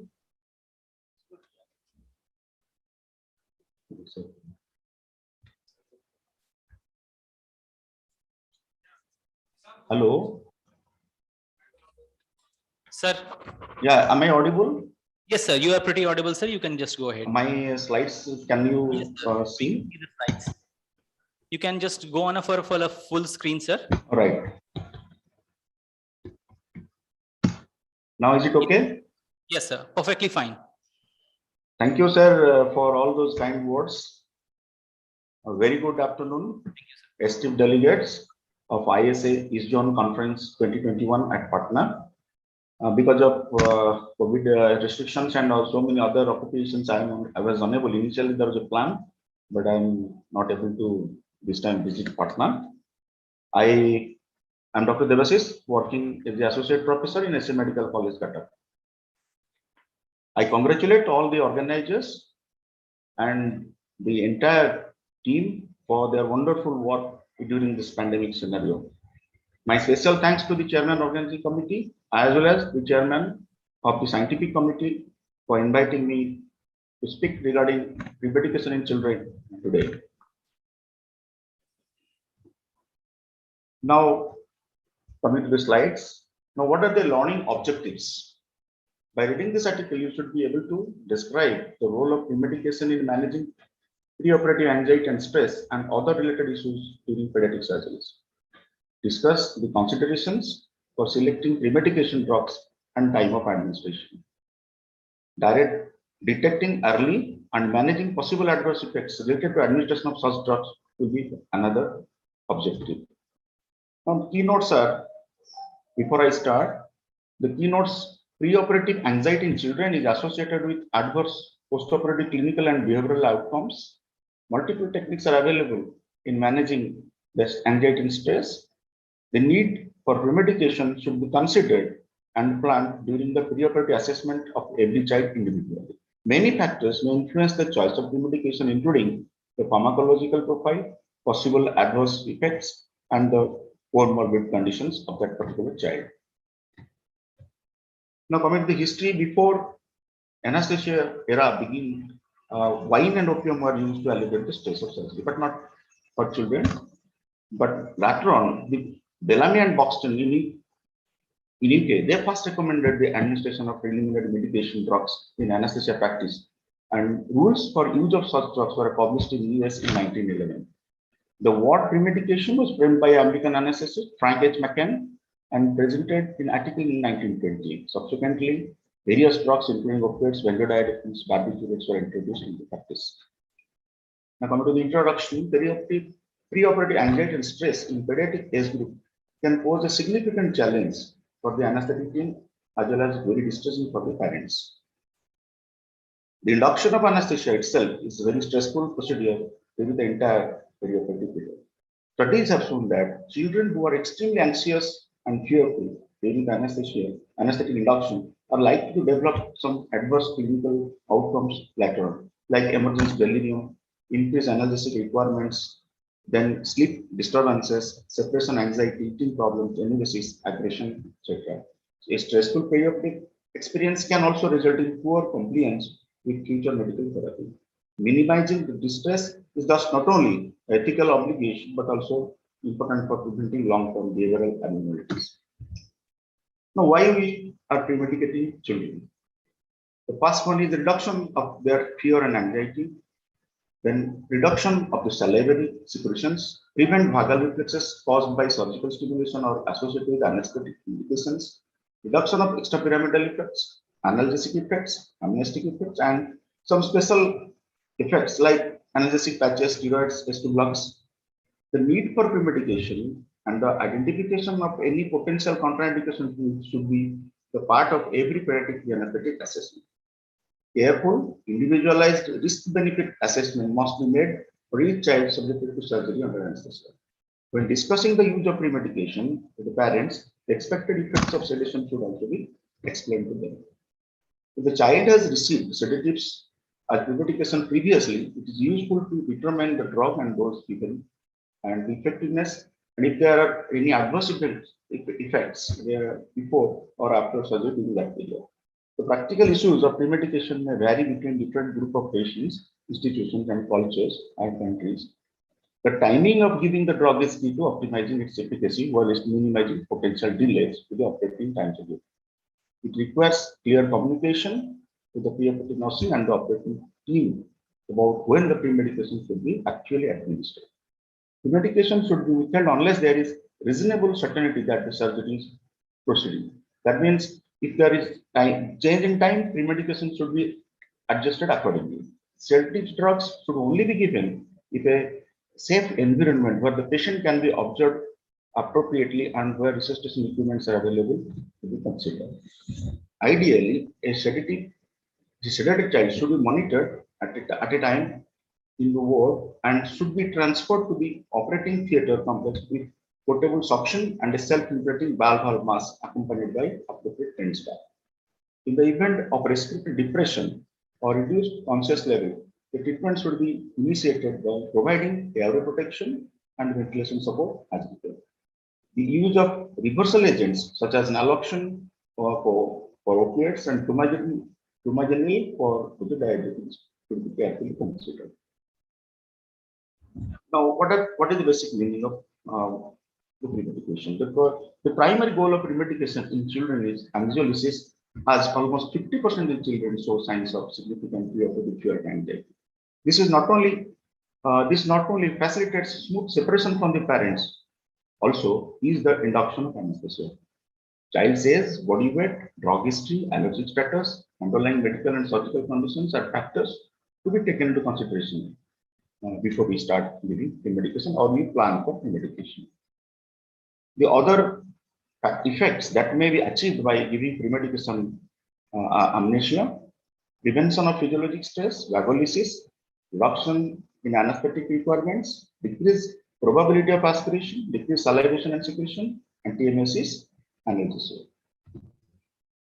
There are correlations between heart rate, blood pressure, and behavioral ratings of anxiety. In order to alleviate physiological and psychological effects of preoperative anxiety, most anesthesia will use either the parenteral presence or sedation as pre-medication. Parenteral presence during induction of anesthesia needs sedative pre-medication least frequently, mostly beneficial in children older than 4 years of age who share a calm baseline personality with their parents. Children react to stress for surgery and anesthesia in an age-dependent manner. During fasting time, the minimum will usually result in a calm child and a smooth induction. For less than 9 months, they will accept readily the parental separation because they don't have that fear of surgery or the idea of surgery. But it will be very difficult for children who are 1 to 3 years of age because they are aware of the separation. Between 3 to 6 years, children can have concerns about bodily mutilation. Simple explanation of surgical and anesthetic procedures are usually effective in reducing anxiety. Play therapy is especially helpful in this case.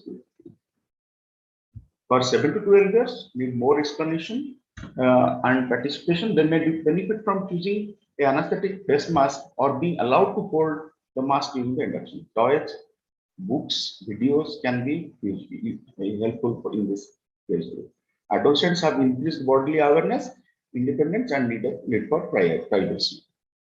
Children with psychological, developmental, or behavioral disorders are frequently fearful and suspicious of strangers, making rapport difficult. They are more likely to be aggressive and combative during induction. A successful plan for induction of anesthesia must therefore take into account the age as well as the temperament of the particular child. Now, what are the responsibilities of the team? The team which is planning and preparing the patient for the surgery. Now, you have to ensure the sedative pre-medication is prescribed correctly.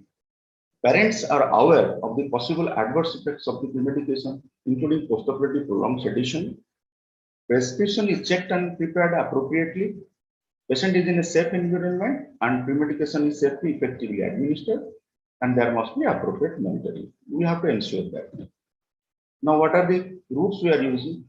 Commonly used routes are oral, nasal, rectal, in decreasing order of acceptability.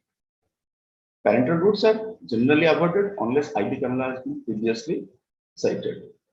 Oral administration is well accepted but has low availability.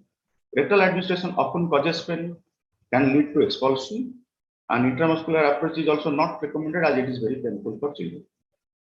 A more effective route of remediation may be transmucosal route, including intranasal, sublingual, buccal administration due to high vascularization of the mucous membrane and its ability to bypass the fast metabolism. Bye. The sensation of burning and nasal irritation is disadvantage of the nasal route. Sneezing and coughing even can cause nasal irritation, would reduce effect of nasal pre-medication. Intranasal dexmedetomidine provides more satisfactory sedation at present at parent separation than other drugs which are given intranasally, like midazolam, codeine, and ketamine. A recent study found that children pre-medicated with inhaled nebulized dexmedetomidine had more satisfactory sedation scores and higher acceptance of the mask and shorter recovery time than those who have received ketamine or midazolam as an evaluation. Before we start administering, the responsibilities will be confirm the fasting status and inform the parents, chart the pre-medication dose and the time when it should be administered, inform the nurse responsible for the patient about the correct time. Oral pre-medication drugs can be mixed with small volumes of clear solutions like any juice, 5 to 10 ml, to mask the unpleasant taste. Safe environment with resuscitation equipment drugs must be ensured. A sedated child should be appropriately monitored at the time, including when transferred from the day surgery to inpatient area to pre-operative holding area and throughout the operation theatre.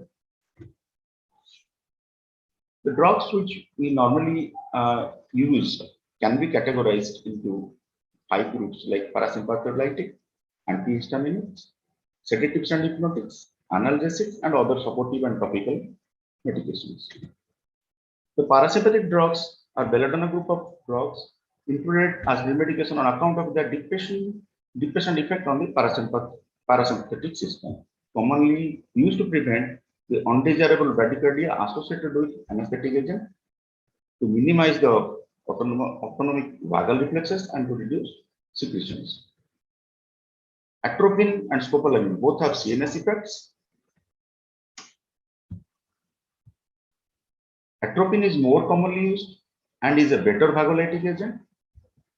Another synthetic parasympathetic drug, glycopyrrolate, that also nowadays very commonly used and does not cross the blood-brain barrier, so it does not cause confusion.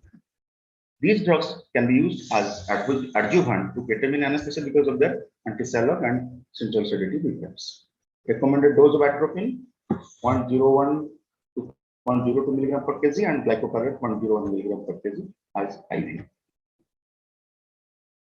The beneficial effects will be for this vagolytic or parasympathetic drug to be reduction in secretion of mucus and saliva from the mouth, stomach, tracheobronchial tree, as a result of which it keeps the airway free from mucus as infants and small children. They secrete mucus readily. Yet the normal airway is very small. So chances of mucus plug formation is very much expected. So it will be very helpful in that sense. The vagolytic action by paralyzing the vagal nerve endings in the heart, these drugs support protection against cardiac swelling or syncope caused by either mechanical stimulation or by anesthetic pregnancy. But they have some disadvantages. Sweating is reduced. This may provoke hyperthermia and convulsion. So those may be adjusted if the child is having fever.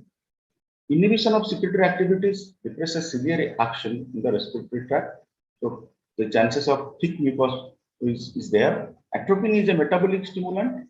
This will counteract to a certain extent the hypnotic effect of the opioid and increase the oxygen demand by raising the metabolic rate. Tachycardia is a disadvantage as the child is already having fast pulse rate. Some of the antihistaminic drugs which are used in this group of drugs, mostly phenothiazine derivatives, in addition to antagonizing histamine, produce sedation as a side effect.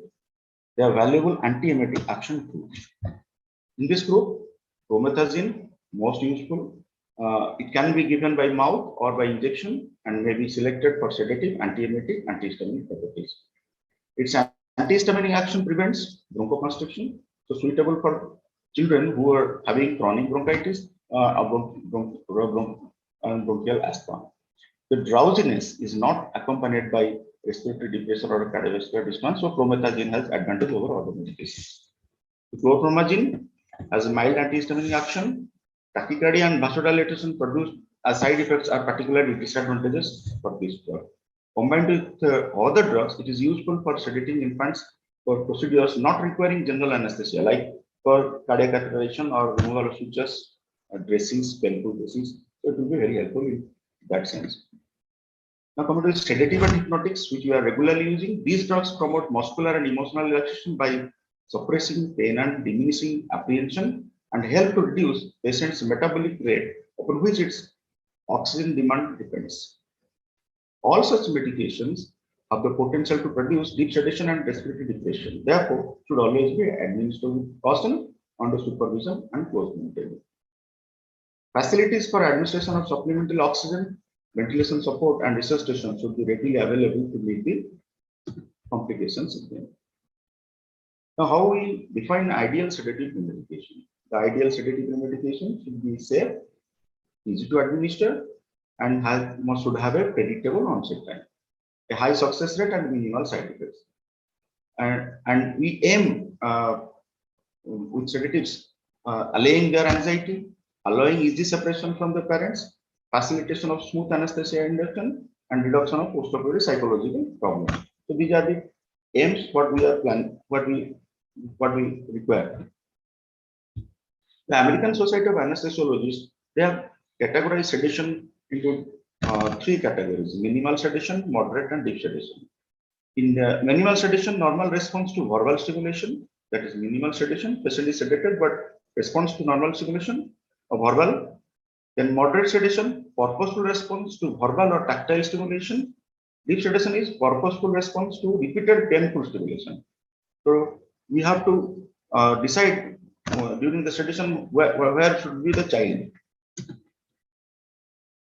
Indications for sedation and the most effective method of producing it are different for children all age groups. Accordingly, they can be divided into 4 groups.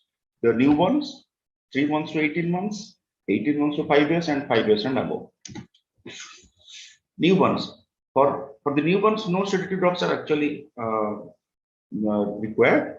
The rate of metabolism at birth is low, apprehension is non-existent, and the reaction to painful stimuli seems to be comparatively unimportant in the first few weeks of life. So they can be straightway start with other pre-medications and inhalational anesthetics. 3 months to 18 months, sedatives given in young infancy, sedatives given to young infants serve a useful purpose by reducing the metabolic rate and diminishing the struggling during the induction. 18 months to 5 years, this group presents the greatest problem in operation theatre. Too young to understand the reason for the experience, desirable for them to reach anesthesia fast as possible. Under these conditions, it is less traumatic to induce anesthesia by inhalation technique rather than to submit the child to numerous needle pricks. Above 5 years, they are unduly depressed and apprehensive at hospital admission, so they should be handled like that of the adults. There are conditions where sedative premedication should be used very carefully, and it should be assessed case-wise, like anticipated difficult airway, obstructive or central sleep apnea syndrome, increased risk of aspiration, severe renal or hepatic impairment, altered conscious level or increased intracranial pressure, acute systemic illness, unexplained reduction in oxygen saturation on air, upper respiratory tract infections, and previous adverse reactions to proposed medications. So these are the scenarios or situations where, when we are planning to give premedication to a child, we have to be very careful, and close monitoring is essential. Choice of sedatives. Multiple factors influence the choice of drugs, including their formulation, pharmacological profile, contraindications, and degree of cooperation from the child, and a history of agitation after anesthesia. Where a child is anxious yet still willing to take an oral premedication, oral or buccal midazolam is really reliable. If unpleasant test causes the child to refuse it, oral clonidine may be more suitable. If a child refuses oral premedication, then intranasal dexmedetomidine is another useful alternative. Commonly nowadays we are using midazolam, and it can be used more with more comfort for premedication purpose. Midazolam, both intranasal as well as intravenous, can be given as premedication. Drugs which we are including under this category are benzodiazepines, alpha-2 adrenoceptor agonists, then NMDA receptor antagonists, opioids, barbiturates, and other agents. Time of administration. Time of administration of drugs used for premedication is as important as the choice of the drug and the route. The aim should be to have maximum sedation effect at the time of induction. If given too late, a wakeful, frightened child may arrive in the anesthesia room, and the narcotic action of the drug will be delayed until the operation is in progress, or it may so happen in a short procedure after it is completed. So your time is very important when it should be properly planned. It is better not to give a sedative at all if it cannot be given at a correct time. If the vasolytic drugs are given too late or too early, excessive mucus secretion will prove troublesome and dangerous. In planning sedation for children awaiting operation, the route of administration is no less important than the choice of the drug. The route of administration, while largely depend on the age of the child, it is determined to by the operation to be performed.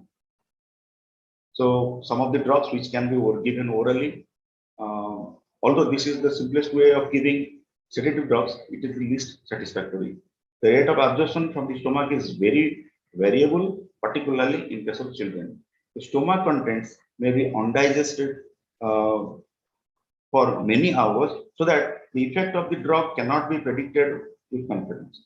This delay in absorption may carry the risk of no sedation when it is most needed, or maybe delayed sedation when it is not wanted.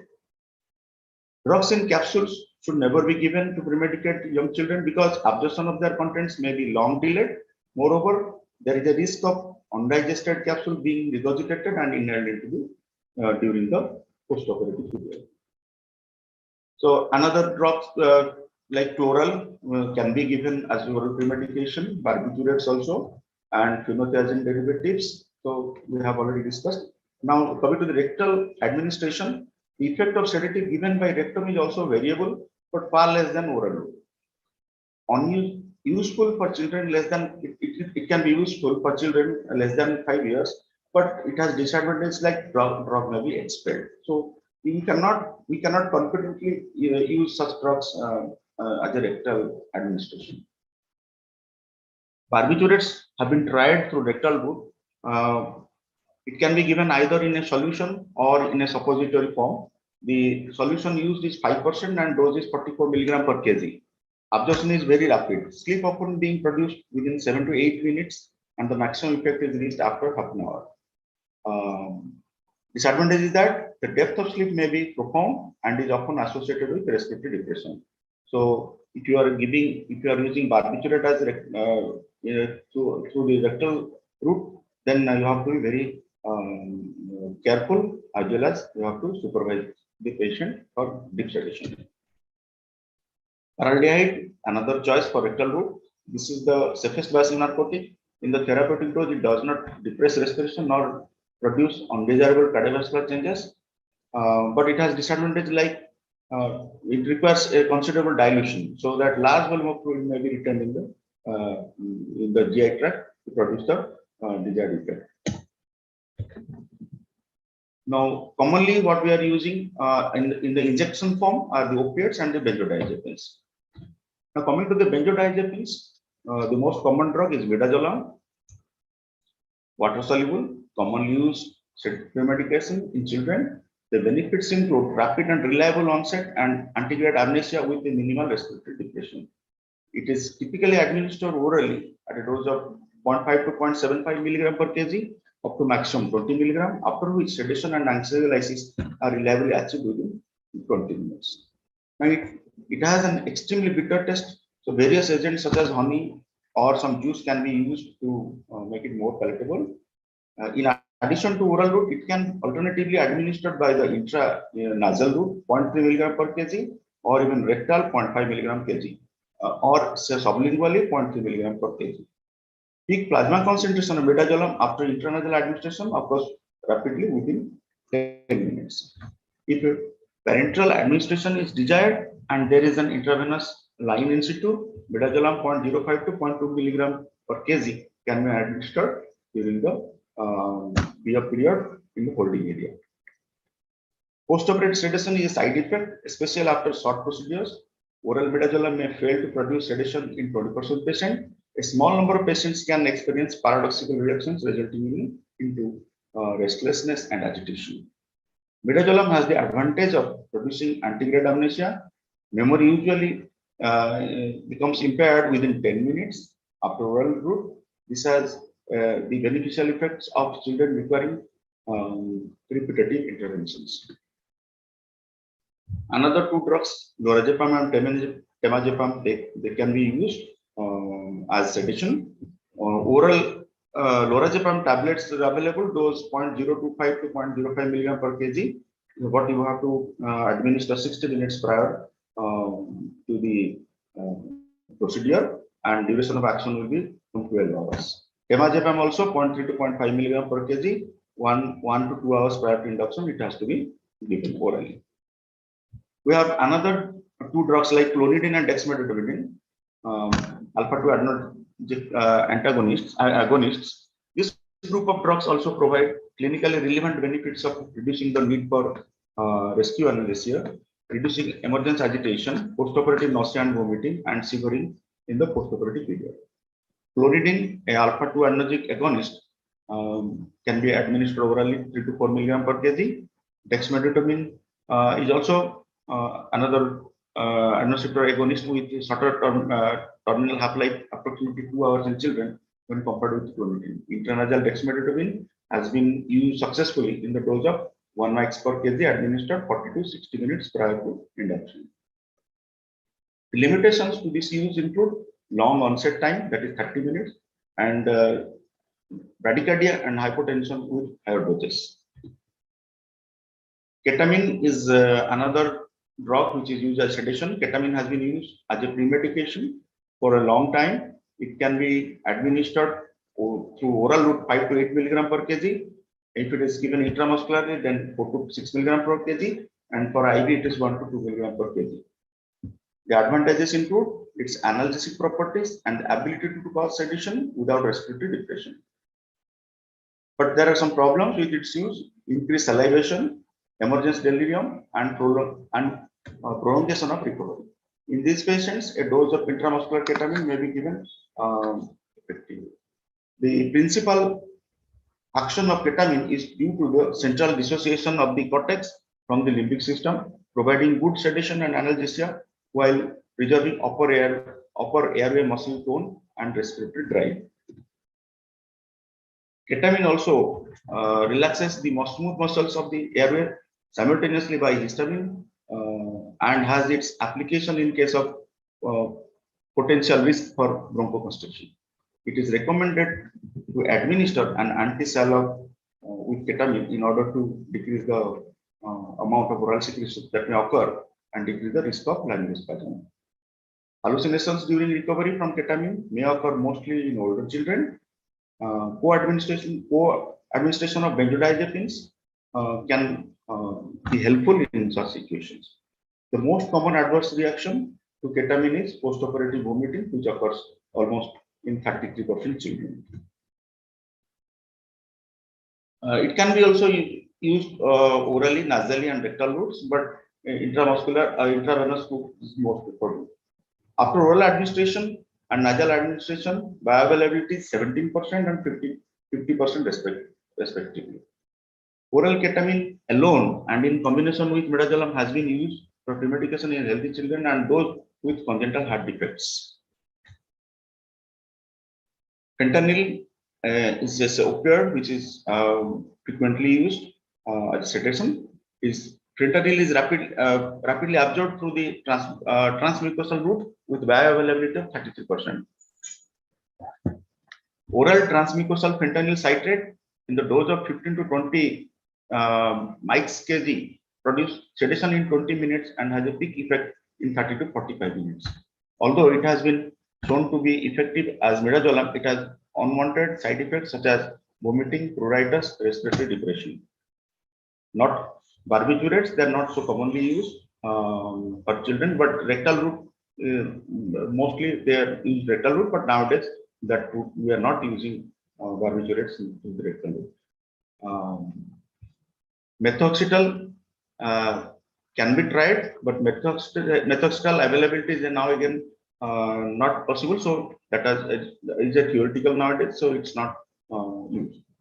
Some other agents like melatonin can be used as a sedation. The pineal hormone melatonin has several functions, including hypnosis, angiolysis, sedation, and anti-inflammatory actions. It produces a natural sleep and may reduce the incidence of emergency agitation. As a pre-medication, it has been used in the dose of 0.25 to 0.5 milligram per kg, 60 minutes prior to induction.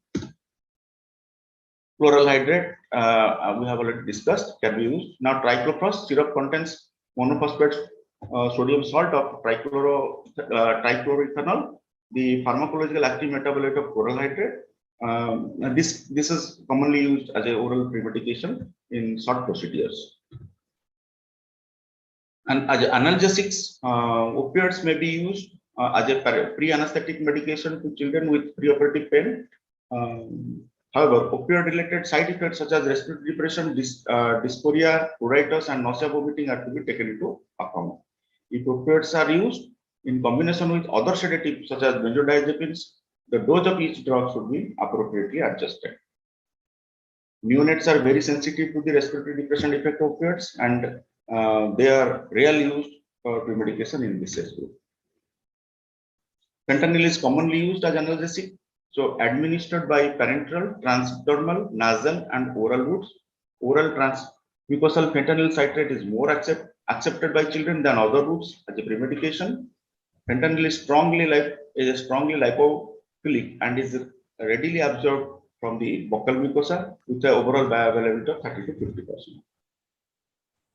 The optimum dose as a pre-anesthetic medication with minimal desaturation and preoperative nausea appears to be 10 to 15 mg per kg. Children begin to show signs of sedation within 10 minutes after receiving the dose. Recovery from anesthesia after pre-medication of 10 to 15 mg per kg of oral fentanyl is similar to that of the 2 mg per kg intravenously. However, doses greater than 15 mg per kg are not recommended because of opioid side effects. Morphine, yes, morphine can be used, but nowadays it's not used frequently. But in case if you are planning to give intravenously, then 0.05 to 1 milligram per kg. Tramadol can be used, and the intravenous tramadol dose is 1.5 milligram per kg, given before induction of general anesthesia, has been effective as local also as the local infiltration of 0.5% bupivacaine and 0.25 milligram per kg for ileoinguinal or hypogastric margins, along with bupivacaine. Topical anesthesia and supportives like Embla cream is a mixture of two local anesthetics, 2.5% lidocaine and 2.5% prilocaine. So it can be used 1 hour prior to application of 1 or 2 hours prior to the procedure, or putting any incision or needle prick over the skin. However, Embla causes,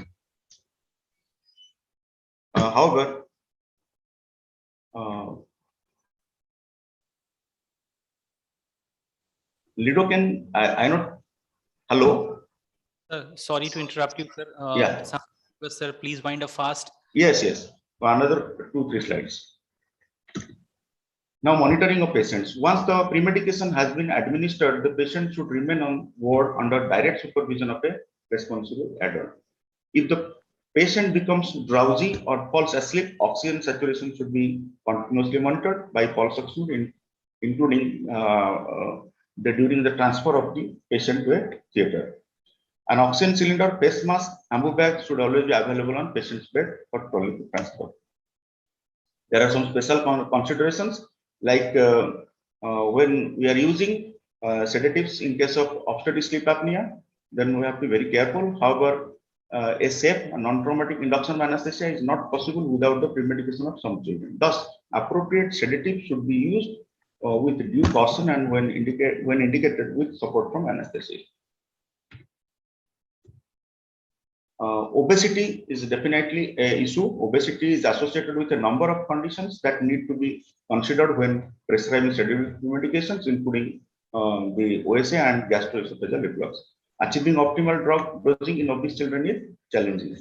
The physiological changes that occur can affect the pharmacokinetics of many drugs, and failure to adjust drug dosing appropriately may result in inadvertent toxicity and therapeutic failure. The necessity to achieve therapeutic effect must be balanced against the risk of caused by overdose. Yeah, conclusion. The primary goal of pre-medication in children is to ease the induction of anesthesia by facilitating smooth separation from the parents. Other pharmacological effects such as amnesia, prevention of physiologic stress, reduction of total anesthetic requirement, decreased risk of aspiration and smooth and acidic content, and analgesia may also be achieved. Special considerations for patients with deteriorating mental status, airway obstruction, hemodynamic instability, tolerance to hypercapnia, or with systemic organ failure should be taken into account. Supplemental oxygen, ventilation support, and resuscitation should be readily available at the time of need for better period outcome. Some references. Thank you. Thank you, sir. Thank you for the extensive talk. It was very nice. But sorry, sir, sorry to interrupt you because we are running short of time. Now I would like to call upon Dr. Prashant Kumar, GC member, BJSA, to felicitate our chairpersons. Dr. Ajit Kumar, sir. A big round of applause for our chairpersons.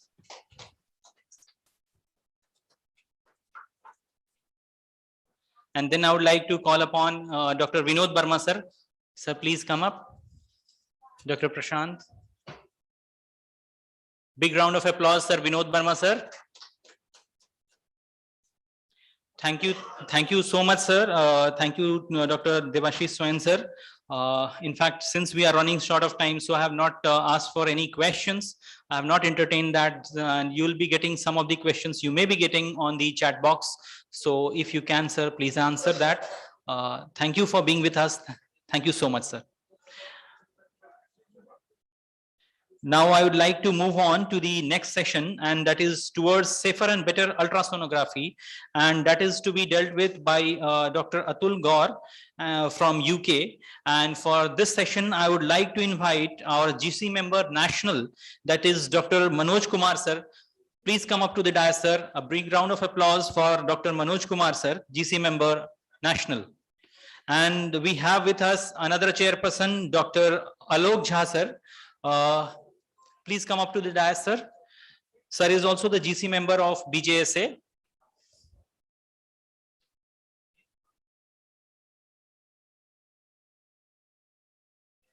So we all know about Dr. Manoj Kumar, sir, and in fact his academic skills are all known to everyone because he has sessioned so many, he has chaired so many sessions, and he is also a very dynamic person, very fond of music and as well as dance, and a very polite and down-to-earth personality. Dr. Alok Jha, sir, is from Bokaro. He has done his MBBS and MD from RIMS Ranchi, and currently he is working as a senior consultant in cardiac anesthesia at KM Hospital in Bokaro. Welcome to both the chairpersons, and I would request Dr. Manoj Kumar, sir. I would request Dr. Manoj Kumar, sir, to please introduce our speaker, Dr. Atul Gaur, sir.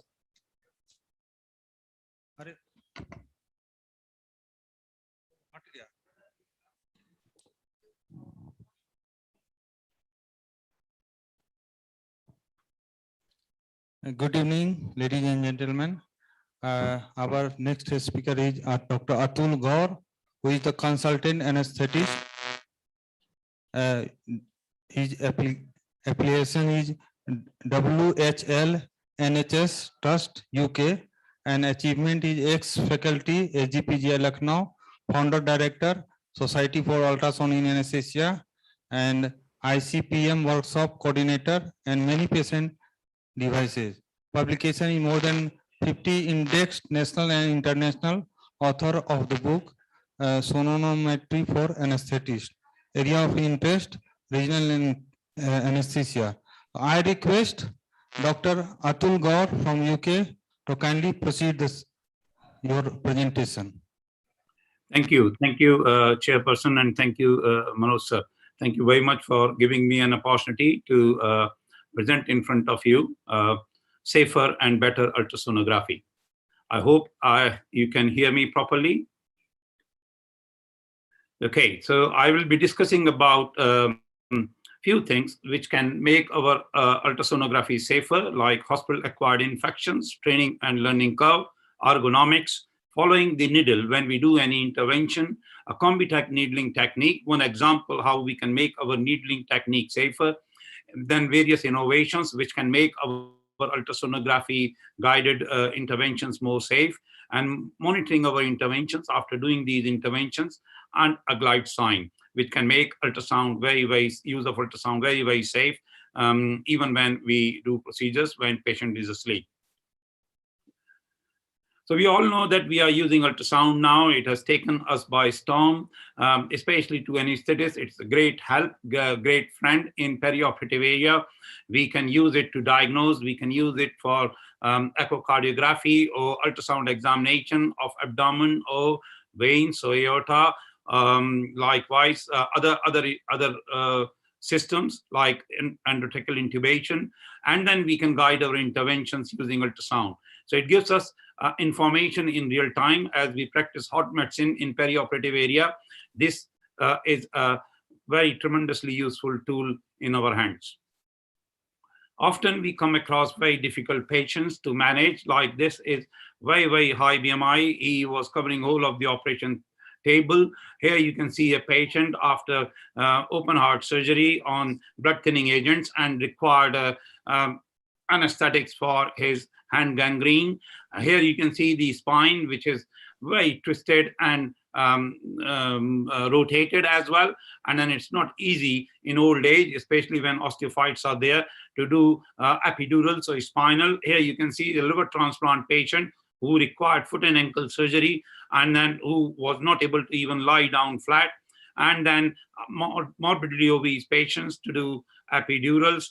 And then in difficult scenarios, like when patient has got a dip in supraclavicular fossa. So in all these conditions, we are able to do these procedures using ultrasound guidance. And then especially when patients' expectations are very high and hospital surgeons' expectations are very high, that after the operation, even when we put in a block, patient should be pain-free and able to mobilize sooner. So ultrasound helps us. We all know that often we have to perform, say, for example, shoulder surgery or other surgeries in such morbidly obese patients. And if we are able to put in regional anesthetics block using ultrasound guidance, then nothing can be a better friend of ours in operation theaters. So first thing first, we should not cause any infection. In healthcare associated infections, when we estimated in UK, it costs to NHS approximately £1 billion a year. And out of this, 56 million pounds are a cost when patient is discharged from the hospital. As in NHS, all treatment is free, so every cost comes to the hospital. So therefore, we are very careful about the sterility. And similarly, in India, we have to unnecessarily use many antibiotics, which increases the cost. And then about in 20% patients, we see hospital-acquired infections after using a device, which can be catheterization or injection techniques like we are talking today. So we need to be very careful about hospital-acquired infection. It doesn't take, it's not very hard work. We need to remember to wash our hands. I've seen many of my friends, including me in India, when we were practicing, we used to touch one patient and then another patient, and in between, we are not washing our hands. Now practice is changing across India as well, that we take utmost care, and then we know now the importance of hand wash. Similarly, equipment cleanliness. After every use, we should clean our equipment, even when that is on the day. If, say, for example, we are doing 5 patients in a day, after doing first patient, if we are using our equipment, we should clean it and get it ready for the second patient. We should observe sterile techniques. We should clean the skin properly. We should use a clean probes. We should cover the probe using barrier films, maybe a transparent film. If we are not putting in a catheter, just doing single shot injection technique, we can use a small transparent film over the transducers. And ultrasound gel. Often we see that we use ultrasound gel, which is stored in bottle, which is for multiple use. We should never use that for doing guided interventions, because it's a very good carrier of infection from patient to patient. Not only patient, as healthcare workers, we can also get infection and our family members. So we need to be very, very careful about hospital-acquired infection and try to reduce it. When we talk about ultrasound guidance or ultrasound-guided interventions, we can put in a sterile gel onto the ultrasound probe, then cover it with a transparent barrier or a Me-Pour-like dressing. And then on top of it, we can put in a sterile water or saline, which we get in small ampoules. And then we can use that And then that can be very good to replace the air from the interface, and then you can obtain very good image. And that way ultrasound jelly doesn't go along with needle as well to the neural tissues and can cause any damage, inflammatory response to the nerves. So we can use ultrasound jelly, but then we can modify our individual practice and then can avoid using ultrasound jelly as such onto the surface where we are doing interventions. Also, we should always use sterile ultrasound gel. I always use the sachets which we use for urinary catheterization, which are small and very good supply of the sterile ultrasound gel. We all know that we come across failed procedures even when we use ultrasound. Yes, its incidence is going down, and then whether they are regional anesthesia technique or vascular access technique, and then literature is full of such case reports. Here in this film, you can see that we are doing ultrasound guided procedure, and then that is the skin over there. It's internal jugular vein, that's a carotid artery. Here there is a thyroid gland, and then lateral. This is lateral, this is medial side. That is sternocleidomastoid.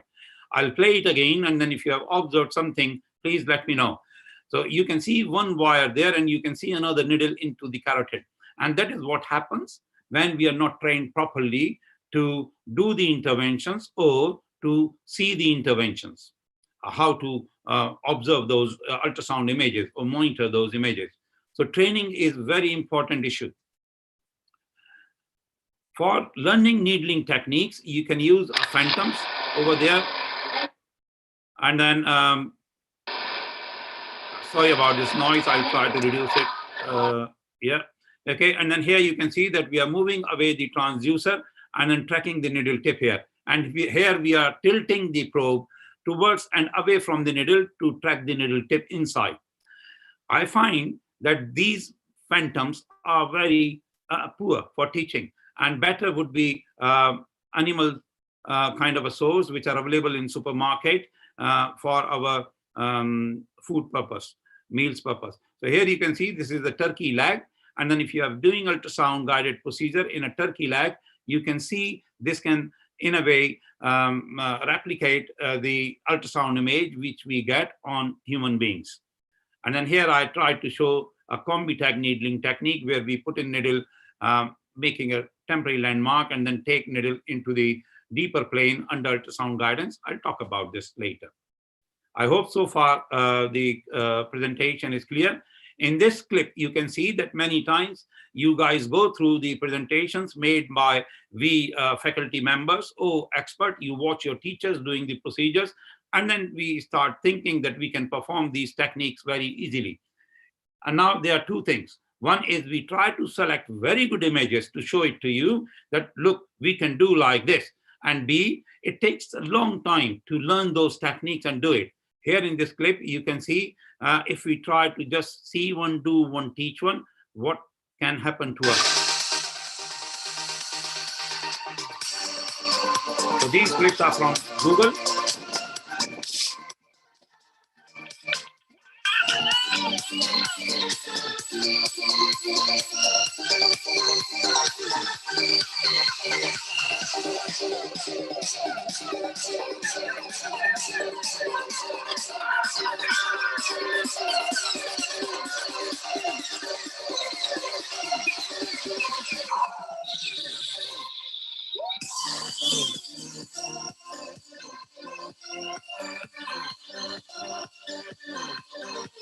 So let me cut it short.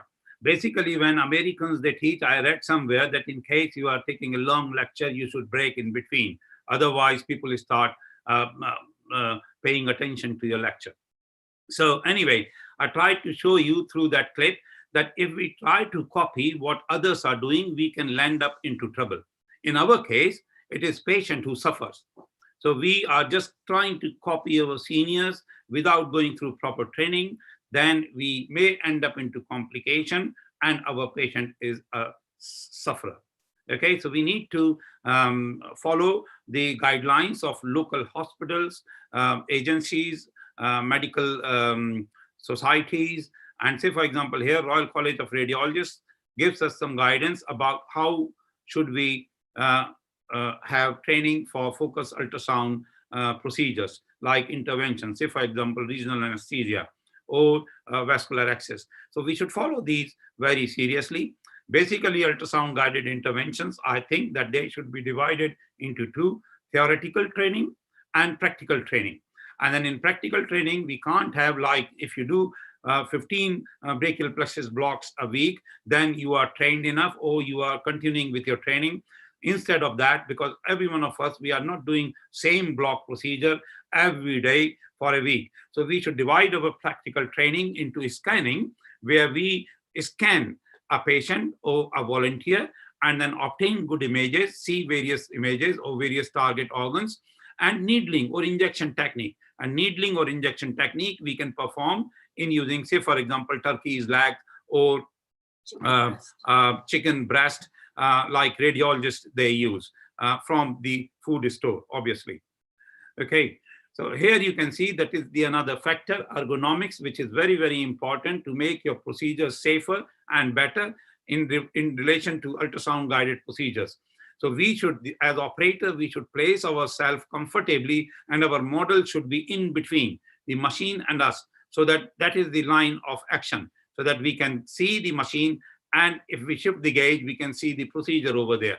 So this is very, very important to place the machine in a way that between us and machine comes the procedure or the patient or the model. And then we should obviously utilize drapes and other sterile techniques. And then here you can see in case of regional anesthesia technique, you should place patient comfortably, you should place yourself comfortably and do the procedure. Ultrasound guided interventions are still evolving. And then we are seeing more and more techniques. Basically, we are following now the knowledge which we read through the books of anatomy, and then we are trying to catch the nerves away from the vessels, or when it is more targeted. So we need to be very careful about ergonomics. If I'm doing one-to-one teaching, then I will ask you that what is wrong in this picture.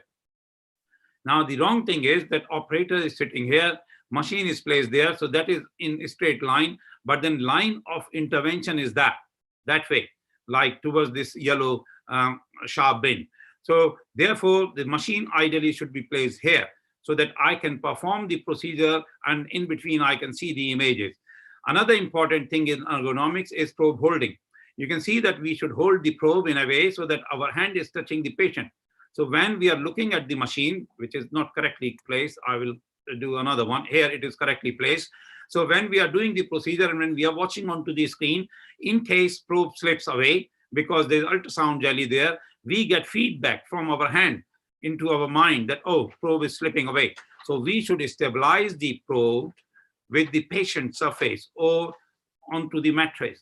So that helps in many ways.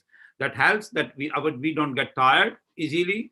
We get proper information about the probe placement. And then our patient also feel more relaxed that, all right, he knows that, okay, we are continuously there following him. Here you can see again that the probe is covered with a transparent small jelly, even when we performing. This is a model. So that's why this is not needle. This is a plastic thing cover on the needle. So you can see that that is placed in a way that we are using it in a way that probe is covered with the sterile film, transparent film. I'm using ultrasound jelly there, but then as mentioned earlier, we can use sterile water over there, and we should use the sterile gloves. Okay. So now comes the learning curve. So even when we are senior or when we are junior, our concepts are changing. Ultrasound, as I mentioned, took us by storm.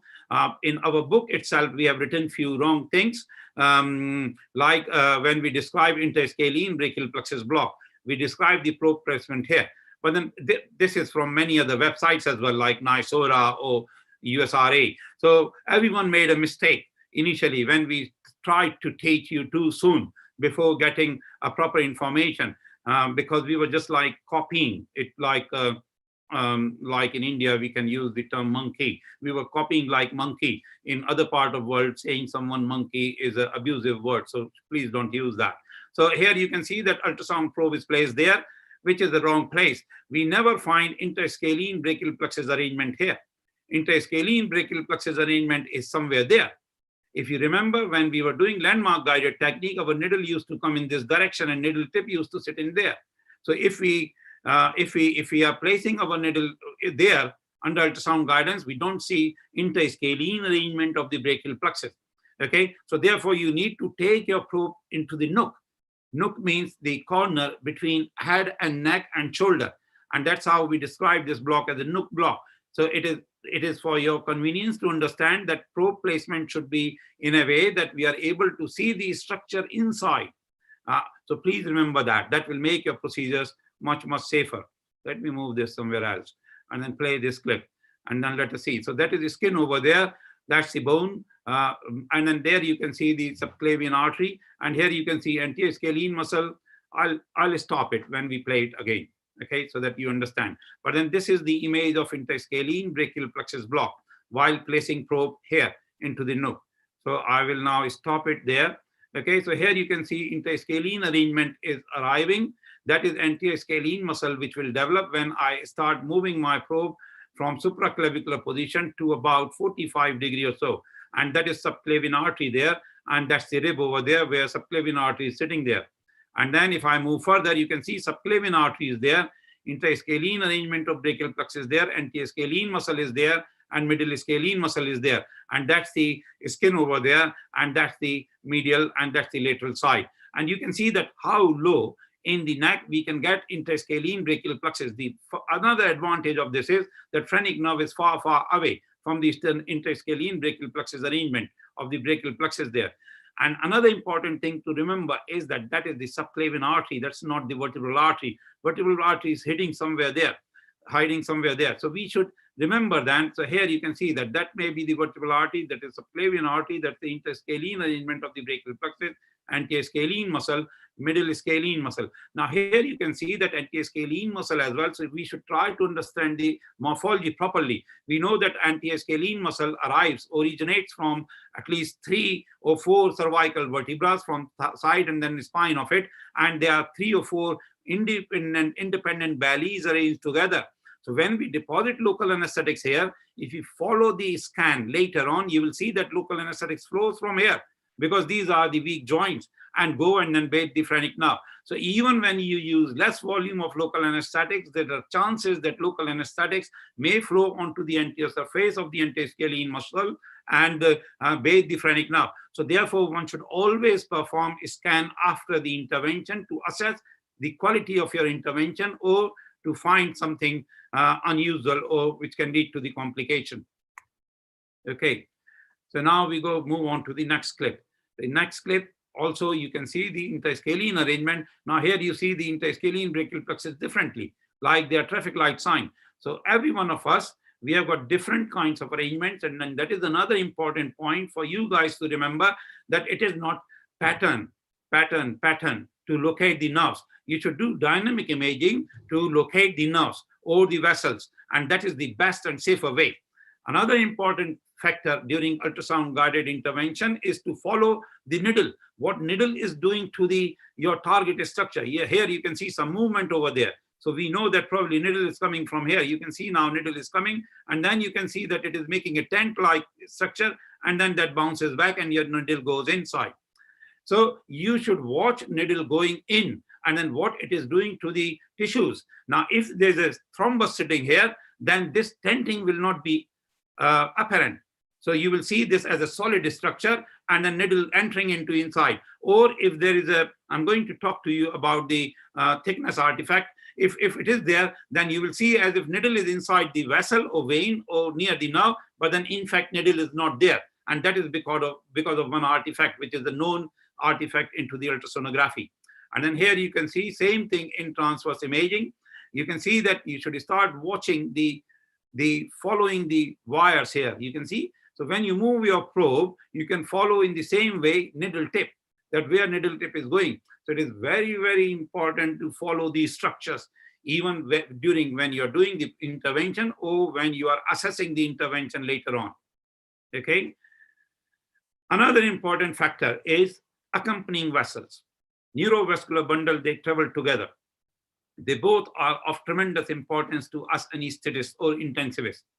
And then we know that fact. Now, when we do ultrasound guided procedure, then we can see them as well. When we do landmark guided procedures, we don't see it. So if we are injuring any vessel on its way to the target when needle travels, then we don't see the injuries. But then when we are doing ultrasound guided procedure, we can avoid that. And how we can avoid that? We can do proper color Doppler examination over there. And then we can come to know about the vessels, presence of vessels. So here you can see that is internal jugular vein, that is the, and here you can see supraclavicular brachial plexus arrangement, and you can see the dorsal scapular artery going through there. And then if you remove the color Doppler, then this color will not be seen. And then you can see another vessel over there. So this is without color, and you are not able to see then this vessel there. We think that, all right, these are conducted pulsations. So it is very, very important to understand and respect the anatomy. Okay, so that is how you can make procedure safe. Femoral nerve block, very simple. Everyone says very simple, but then do we know or have we paid attention ever to the superficial circumflex iliac vessels? When patient goes through hip dislocation, these vessels, they get injured, and patient then suffer the head and neck necrosis, avascular necrosis of the hip, and requires hip replacement later on. But then we can also do the same thing when we are doing femoral nerve block here, if we ignore this vessel. So these medial and lateral circumflex vessels should be taken into the account, and our probe should be moved differently, slightly away from there, and then we should try to do the procedure. As mentioned earlier, please, I request the moderator to please inform me 5 minutes before the time finishes. Here you can see again 2 patterns of brachial plexus. Same brachial plexus, you can see different patterns. So pattern doesn't mean anything now. When we started using ultrasound, at the time it was easy to say pattern, traffic light sign, triangular, bat sign. No, now one should do dynamic imaging and follow these images and follow your target of interest. Okay, here you can see in axillary brachial plexus, say for example, there are normal variations, many variations, which can present differently. All 3 nerves are here around the axillary brachial plexus, axillary artery. Okay, so one should be very mindful. Sorry. All right, there must be someone in audience who has not muted their mic, but then that's okay. So you should know how to follow the nerves, how to recognize, differentiate that from the tendons, and it comes by practice and a proper training. So one should do that to make your blocks safer or procedure safer. Okay, here you can see when you are trained, when your eyes are trained to see these structures, you can see them in greater detail. You can see epineurium, you can see perineurium, and then you can perform the procedure. So just simply using ultrasound doesn't make your procedures safe. You should have to learn. You must learn, even when you are senior, because when we are senior, we are on the top end of the experience curve. But then when we start using ultrasound, our learning curve again starts. So here you can see that when a probe is moving, or when patient is moving their fingers, the nerve, it stays there, and muscles, they move. And that's how you can differentiate between nerves and muscles, because it is very hard to differentiate between fibrillar and fascicular pattern. So ultrasound, use of ultrasound is not simply just knowing that ultrasound guided procedure, how to perform, or having ultrasound machine. Then we should know that where to block.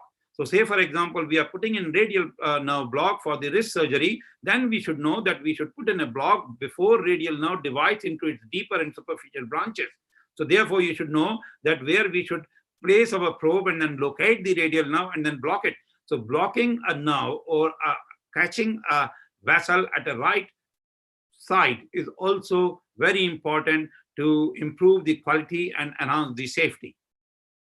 Then comes the external versus internal morphology.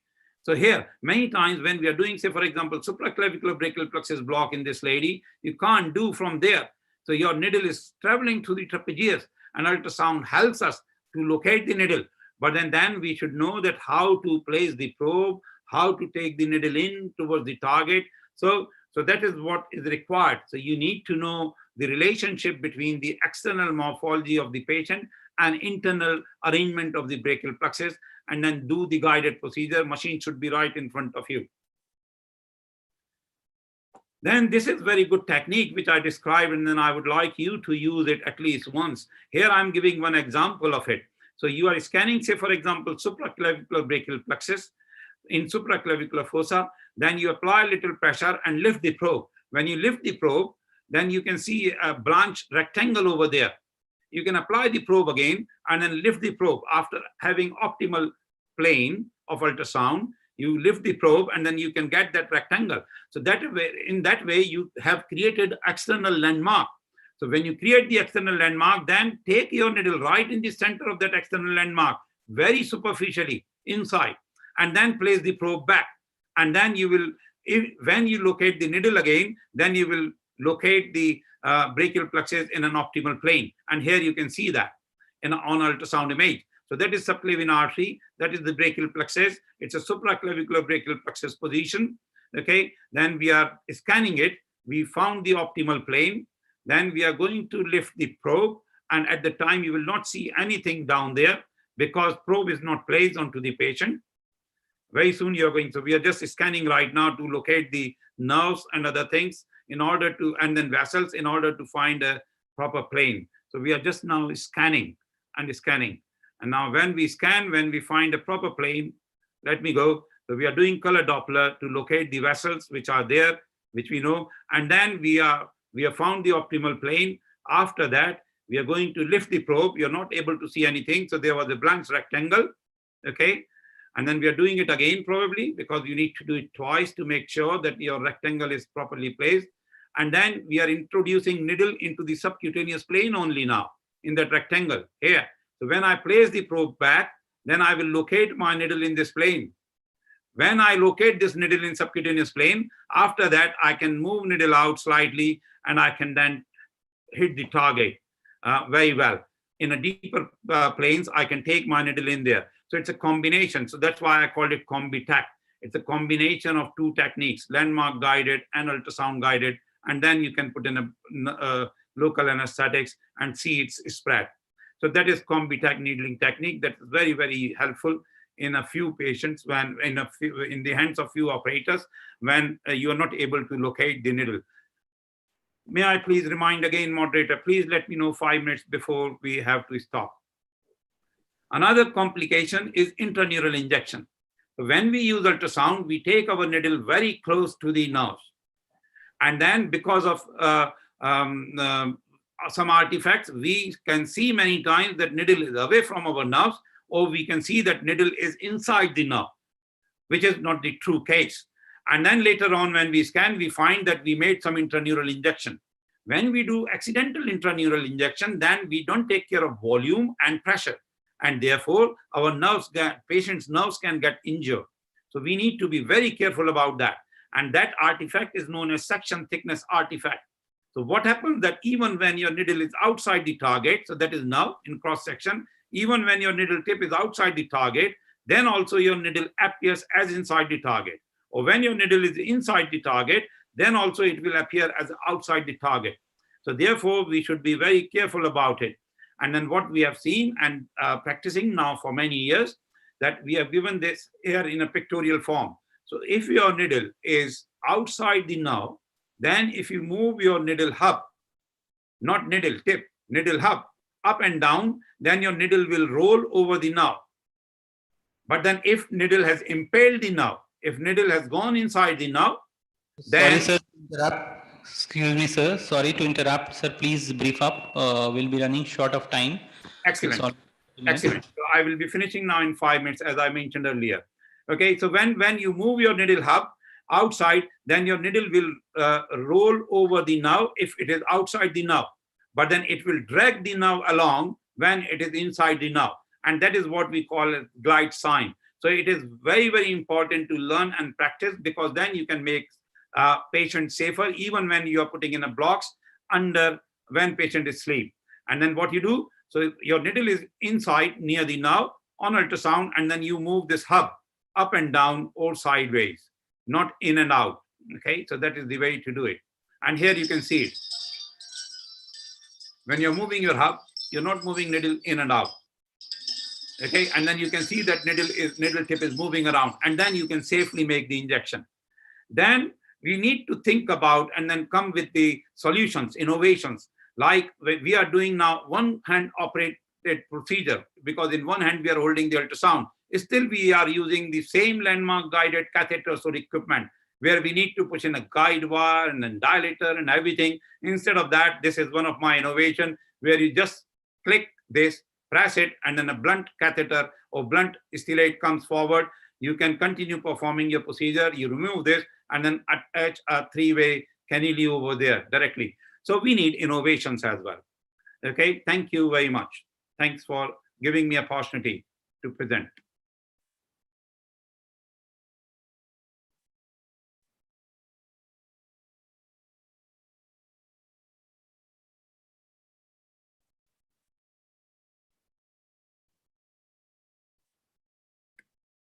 Yeah, I'm waiting for the moderators, or if there are any questions, please.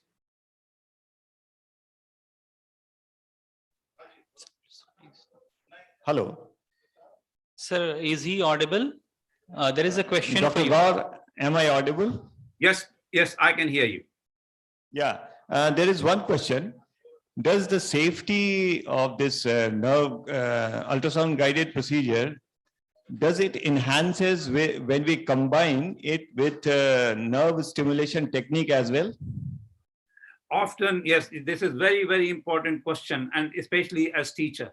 Often to show my trainees or my colleagues, when I'm doing ultrasound guided procedure, I used to connect it to nerve stimulator as well. Now, when you are using nerve stimulator along with ultrasound guided procedure, then you come to know that even when needle tip is far, far away, then many times you get very good stimulation. Or even when needle is just kissing the nerve, then also you don't get any stimulation. So nerve stimulator is not reliable in about 40% of the patient. And that you can come to know, that you learn when you use both together, But then the advantage of using nerve stimulator with ultrasound guidance is that initially you can keep your nerve stimulation strength very, very low. You can take needle near the nerve, and then you can begin with very low current to demonstrate the response. So that is the way to use it. But then many times you will see that even when needle is kissing the nerve, then also you will not get stimulation. So nerve stimulation is not as reliable as you can see the position of the needle near the nerve. So this is very, very important question. So we should remember that yes, we can use nerve stimulator with ultrasound guidance, but then you need to think about this, these two things. The advantage is that you can keep your strength of the nerve stimulation very low. So in case patient has got some fracture or painful condition, then the patient will not twitch, he will not get the twitches and then pain during the procedure. Yes, thank you. Thanks a lot, sir. Thank you. Thank you, sir.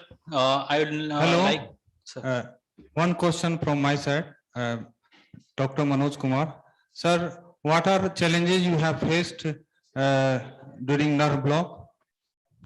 You have working in a very nice setup in UK. Thank you, Manoj sir. Thank you for letting me know about asking this question. I am trained from Bhopal. Then I moved to Delhi to GB Pant. And then Dr. P.K. Singh, Professor P.K. Singh, he joined Sanjay Gandhi Postgraduate Institute of Medical Sciences. And he informed me that that is very good institute which is coming up. And then following his advice, then I applied for the position in Sanjay Gandhi. Then I worked there for about 15 years. I was additional professor there. And now I'm working here in England for 20 years. So I got best of both. So I know both situations. Every year I go about 3 times to India and I interact with my colleagues. So I'm very well aware, not as good as you are to the Indian situation, but then to Indian conditions. I'm very well aware about your potential, your good points, expertise, and then advantages. So it is not good. It is in a way, what I'm trying to say is that in India, many times we get very good setup. Probably the only drawback is that the doctors in periphery are not able to buy ultrasound machine because of few regulations. And that's why they are not able to utilize the help of ultrasound. The challenges with nerve block is in hands of ultrasound, nothing. Because you can see the inside structures. Even when patient is on blood thinning agents, you can perform the procedure, but then you need to teach your colleagues as well. So because when they see in clinic the patient, say for example, orthopedic surgeon, and when he says to a patient, oh, this procedure can be done under local anesthetics or nerve block, patient starts making their mind. So they are not very anxious when you are performing the procedure. But then I think probably the challenge is only that you need to educate patient, you need to educate your trainee, you need to educate yourself to learn it first before using.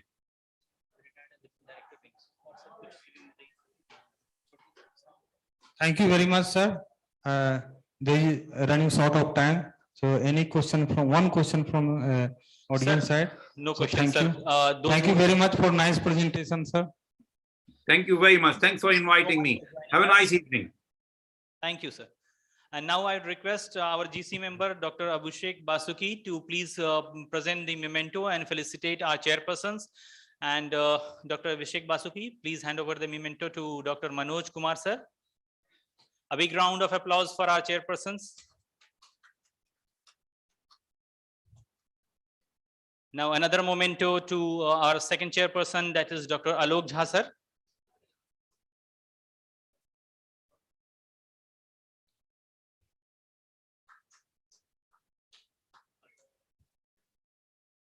Thank you, sir. Thank you for being with us. It was an honor having you. Sir, last. And now I'll quickly move on to the last session of today, and that is comorbidity in COVID and beyond, and the role of angiotensin II in critical care, and that has to be dealt with by one of the eminent speakers from USA, and he's Jose Iglesias. Sir is online, and I'll give a brief introduction about him, and simultaneously I'll like to invite Dr. Vijendra Prasad sir to chair the session. Dr. Vijendra Prasad sir.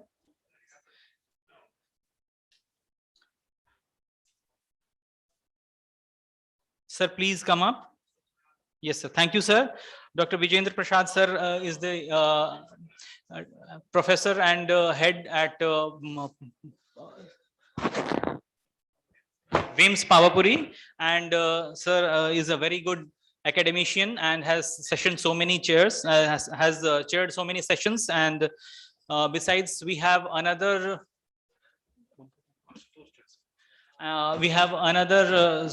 chairperson, Dr. Ashutosh Kumar Jha sir from Katihar. He is the professor and head of department of anesthesiology. Sir, please come up to the dais. Thank you, sir, for chairing the session. In fact, I would also like to invite Dr. Jagannath Prasad sir to chair the session. So we have three legendary chairpersons for this session. Dr. Jagannath Prasad sir, he has retired as the director professor from RIMS Ranchi.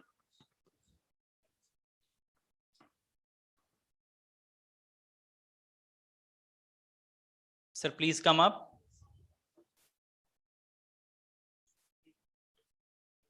Thank you, sir. Now I request one of the chairpersons, in fact, Dr. Ashutosh Jha sir, please introduce our speaker, Dr. Jose Iglesias from USA, and then we will proceed on for the session. Thank you, sir. Let me take the privilege to introduce Dr. Jose Iglesias. So he is Associate Professor of Medicine, volunteer faculty, which we are lacking in our country. Which is a volunteer faculty, that is so good. In the Hensack Meridian School of Medicine, Jersey Shore, University Medical Center.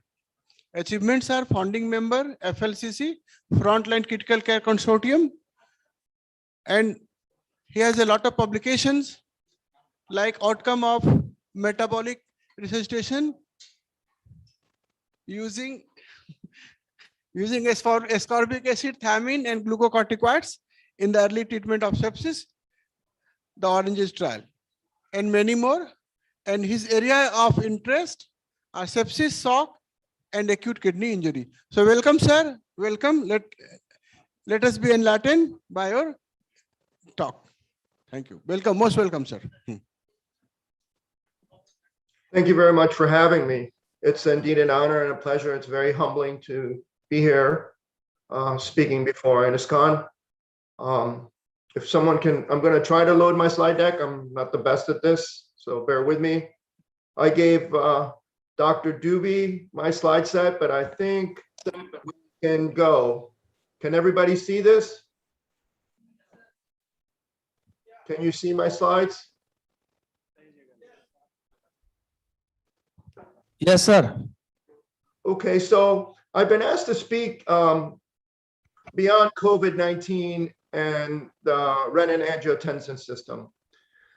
I have no disclosures to declare. What I found interesting is there's not much, this is not a new knowledge that obviously RAS and the ACE enzyme, ACE2 enzyme system is a major neuroendocrine and paracrine system necessary for homeostasis and health and disease. We learned this about when we had SARS-CoV-1. However, this recent pandemic has recently given me a greater appreciation of the importance of this system. It'll almost look like, you know, if you're a carpenter, the world's a nail, but this is clearly a very important system and is implicated in sepsis, outcomes of sepsis, and ARDS. The ACE enzyme is the receptor for the SARS virus, both SARS-CoV-1 and CoV-2, and it's a major path of viral invasion into host cells. It's my honest opinion that this enzyme system is what begins the cellular disarray and the profound triggering of it, you know, despite it augments the enlightened and intense immune response we see in lung injury in these patients. SARS virus interaction with ACE2 results in an imbalance in ACE and ACE2 enzymes. The RAS system and systemic and local levels are increased and activated, and resulting in a more pro-inflammatory, pro-coagulopathic phenotype, which I'm sure you're all aware and have seen patients like this in this terrible pandemic. And if we go back and look at our usual ARDS patients and patients in multi-organ dysfunction, we see similar pathology, although not as dramatic as the cytokine storm that we've all experienced, unfortunately, and observed. So to take a look at this, you know, there's a balance in the renin-angiotensin system. Circulating angiotensin 1 is formed by renin acting on angiotensinogen. And the ACE enzyme, angiotensin converting enzyme, converts angiotensin 1 to angiotensin 2. Angiotensin 2 is most likely the most powerful vasoconstrictor that we have. It causes vasoconstriction. It is a pro-oxidant, pro-inflammatory agent, pro-fibrotic agent, pro-apoptotic agent. Is involved in immune function. And obviously in the early stages of an infection, you may need this. You may need this to localize infection, prevent hemodynamic dysfunction, preserve organ perfusion, etc. However, if this continues to be augmented during the patient's illness, this may result in thrombosis, over-inflammation, hyperinflammatory state, profibrosis, apoptosis, more SIRS and hemodynamic compromise to organ function, mitochondrial toxicity via oxidant injury. So there's a balancing effect, and that balancing effect is angiotensin 2 converting enzyme 2, which is essential as a counterbalancing, what we call the non-classical pathway. And this breaks down angiotensin 2 to Ang-1,7 via the MAS-R receptor. This is in a counterbalance to the effects of angiotensin 2. And this peptide is vasodilatory, antioxidant, antifibrotic, anticoagulant, anti-inflammation, anti-apoptotic. So ideally, when someone has an acute injury, angiotensin 2 is upregulated, ACE is upregulated, RAS is upregulated initially, and then eventually infection is contained, And then the vasodilatory, the breakdown of angiotensin 2 by ACE2 occurs. Obviously, in SARS, which the SARS virus binds to ACE2, causes a complete dysregulation of this. Patients that already have an imbalance in this system due to comorbidities, such as diabetes, such as chronic kidney disease, such as morbid obesity, such as old age, such as male sex, have been all risk factors for. Excuse me, sir. Do you have the slides to share? Please share your screen, sir. Can someone help me with this? I asked. Yeah, I don't know how to do this. I gave Prakash my slides. Let me try. It is a good one. Okay. Thank you, sir. Do you see them? Yeah. Of course. You see the slides? Yeah. Very clear visibility. Okay, of course. Yes. Sir. Okay. Please continue, sir. Okay. Sir. Maybe my slides are in Bombay time. I don't know. Let me just help me get them all. So there's an imbalance. So what I'd like to propose to you is for us to revisit the importance of this role in sepsis and ARDS. If there's an imbalance, you can see improvement. If there's a balance, improvement in COVID-19, or if Ang2 is still upregulated, RAS is upregulated, you're going to have worsening shock, ARDS, lung injury. So I think we can apply this paradigm to sepsis and ARDS unrelated to SARS. So these are the important effects. Obviously, I've already mentioned to you, Ang2 acting via the angiotensin 2 receptor type 1 is vasoconstrictive, pro-inflammatory, pro-fibrotic, apoptotic, activates NF-kappa B, causes thrombosis, may be involved in net formation, recruitment of neutrophils, etc., increasing lung edema and impaired lung function. And the counterbalance to this is the receptor Ang2. When Ang2 binds to angiotensin type 2 receptor, there's vasodilation, anti-inflammation, antithrombosis. However, the most important part is the breakdown of Ang2 to Ang17 via ACE2. This is just a review of the pleomorphic effects of angiotensin 2. Increased oxidant stress, vascular permeability, leukocyte infiltration, activation of transcription factors resulting in cytokine release, most likely activation of inflammasomes, increase in adhesion molecules, proliferation of vascular smooth muscle, matrix deposition, vasoconstriction at the endothelial level, decrease in prostaglandins, platelet activation, all the things that one would need initially to counteract localized infection. So this is the important arm that we need early in disease, in my honest opinion. When angiotensin 2 binds to this receptor, it also has significant immunologic properties. It increases chemokine receptor 2 and MCP1 on macrophages. So you have activated macrophages. So when this occurs in CoV-2, SARS-CoV-2, obviously the big ringleader in SARS-CoV-2 is the macrophage. An activated macrophage, monocytes come from other areas other than the lung. They migrate there, they cause a lung injury that we're all familiar with. Further on the immunologic level, there's increased antigen uptake, increased dendritic cell migration, maturation. T cells are activated, toll-like receptors are increased reactive oxygen species, apoptosis, activation of toll-like receptors, chemokines and cytokines, which are important at the endothelial level, at the end organ level, and at the cell, beginning with the cellular level. So obviously we need these agents to counteract infection. So let's take a look at some of the experimental and observational signals that we have. So there's evidence that the activation of the renin-angiotensin system is upregulated in severe sepsis.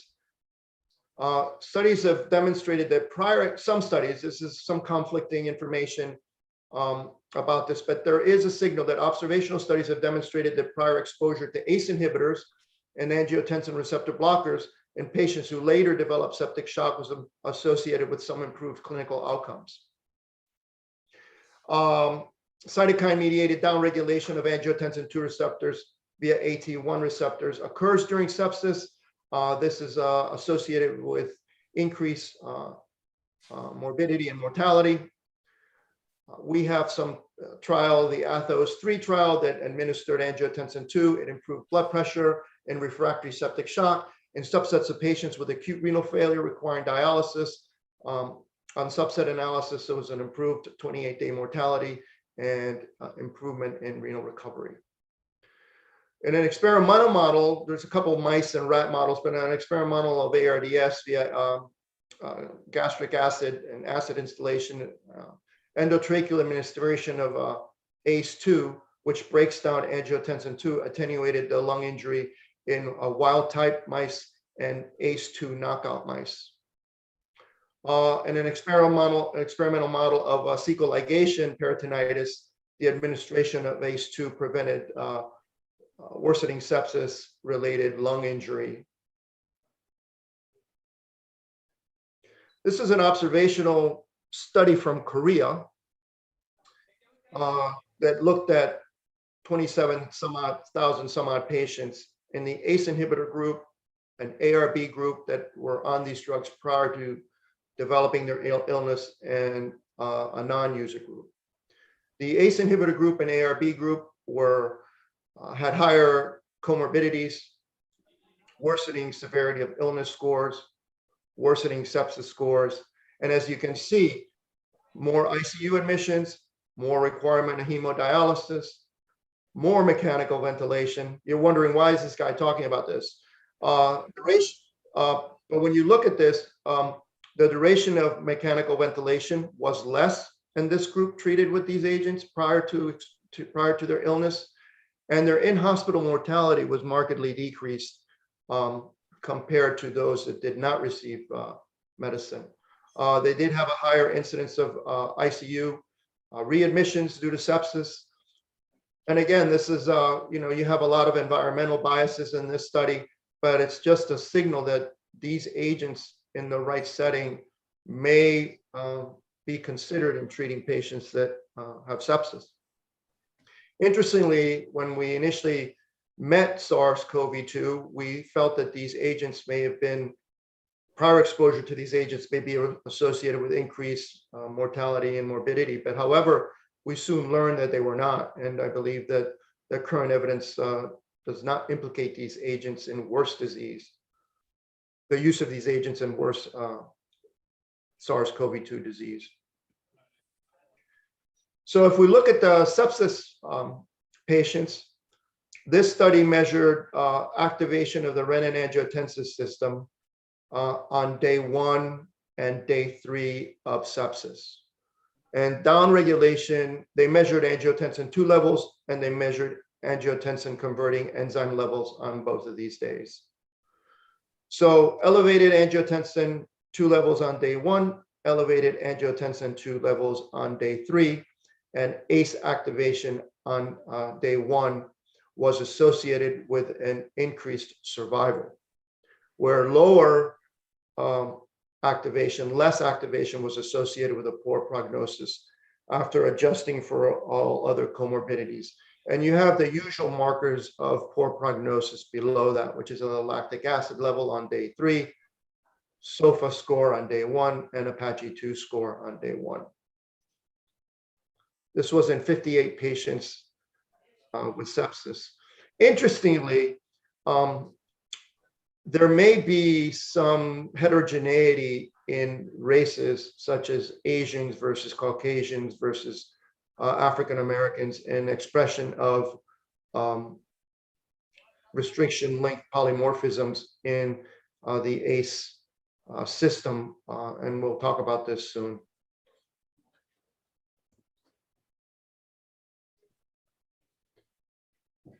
So there are several little changes in alleles in the angiotensin converting enzyme genotypes, and there seems to be a possible relationship with worsening sepsis and ARDS in some alleles, which have to do with insertions of base pairs into restriction-linked polymorphisms that they have. So you have a couple of genotypes here. You have 2 insertions, II, an insertion and deletion, ID, and DD, which is a double deletion.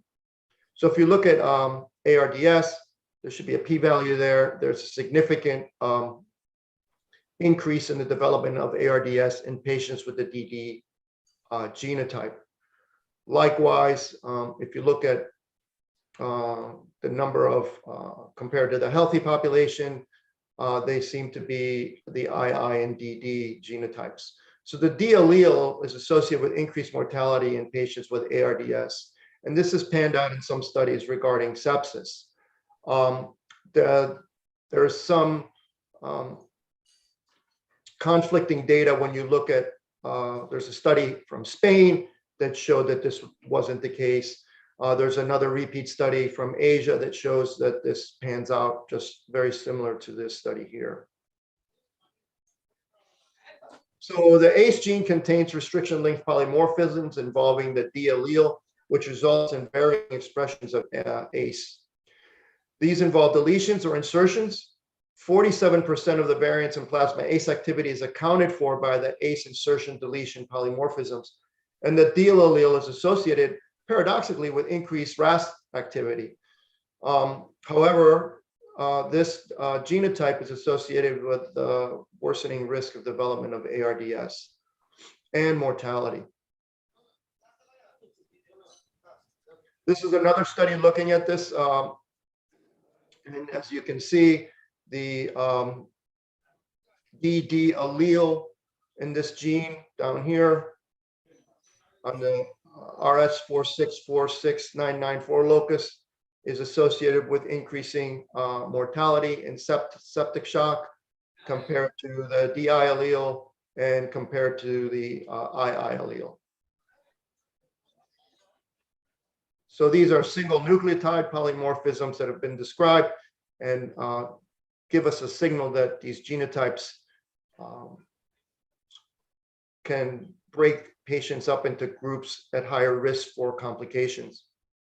Maybe in the future, it could be used for personalized medicine. In conclusion, certain nucleotide polymorphisms of the ACE gene are associated with an increased risk of mortality and septic shock. As seen there, the DD and TT genotypes are associated with a higher risk of septic shock and mortality. However, it's quite paradoxical that both are associated with an increase in ACE expression. So if we look at ratios of angiotensin 1 and angiotensin 2 in vasodilatory shock and look at their ratios, we can break them down into two groups, one associated with an increased probability of survival and one with a decreased probability of survival. So if there's more Ang1 around than Ang2, that means there's no conversion of angiotensin 1 to angiotensin 2, and the ratio is greater than 1.63, there's an increased risk of mortality and decreased survival. When compared to those with a ratio of less than 1.63, there's an increase in survival over compared to Ang1, Ang2 ratio. Interestingly, if you look at as the time goes on, the mortality increases in both groups. And I think this, my feeling is that this is a time-dependent phenomena. Maybe Ang2 is more important early in sepsis to contain infection and fight, any pathogen, and later on it may be involved in organ injury. This is the Athos 3 trial, where angiotensin 2 has been around for a long time, been administered probably since the 1960s in small cases in patients with vasodilatory shock and other conditions. So in patients that have refractory shock, meaning they were on high dose norepinephrine, the administration of angiotensin 2 decreased vasopressor requirements and increased mean arterial pressure. There's a fear that these agents would cause these increased mesenteric ischemia, renal ischemia, etc. However, in the study, complications of these were high in both groups, well, probably most likely related to a combination of the catecholamines administered. In a subset analysis of patients with renal failure about 105 patients, there were improved renal outcomes and improved mortality. The entire study, there was no difference in mortality. So if we look at this, this is a very nice study. I'd recommend my colleagues to get this study and read it. It is thought-provoking, and I think will renew your interest in this system and treating your patients. These are mice, so I'm not a mice doctor, but if we look at the wild type saline, they took mice and they induced lung injury. So if you look at the saline administration of wild type and the ACE2 knockout mouse, remember ACE2 is going to break down angiotensin 2 to Ang1,7, and there's no difference.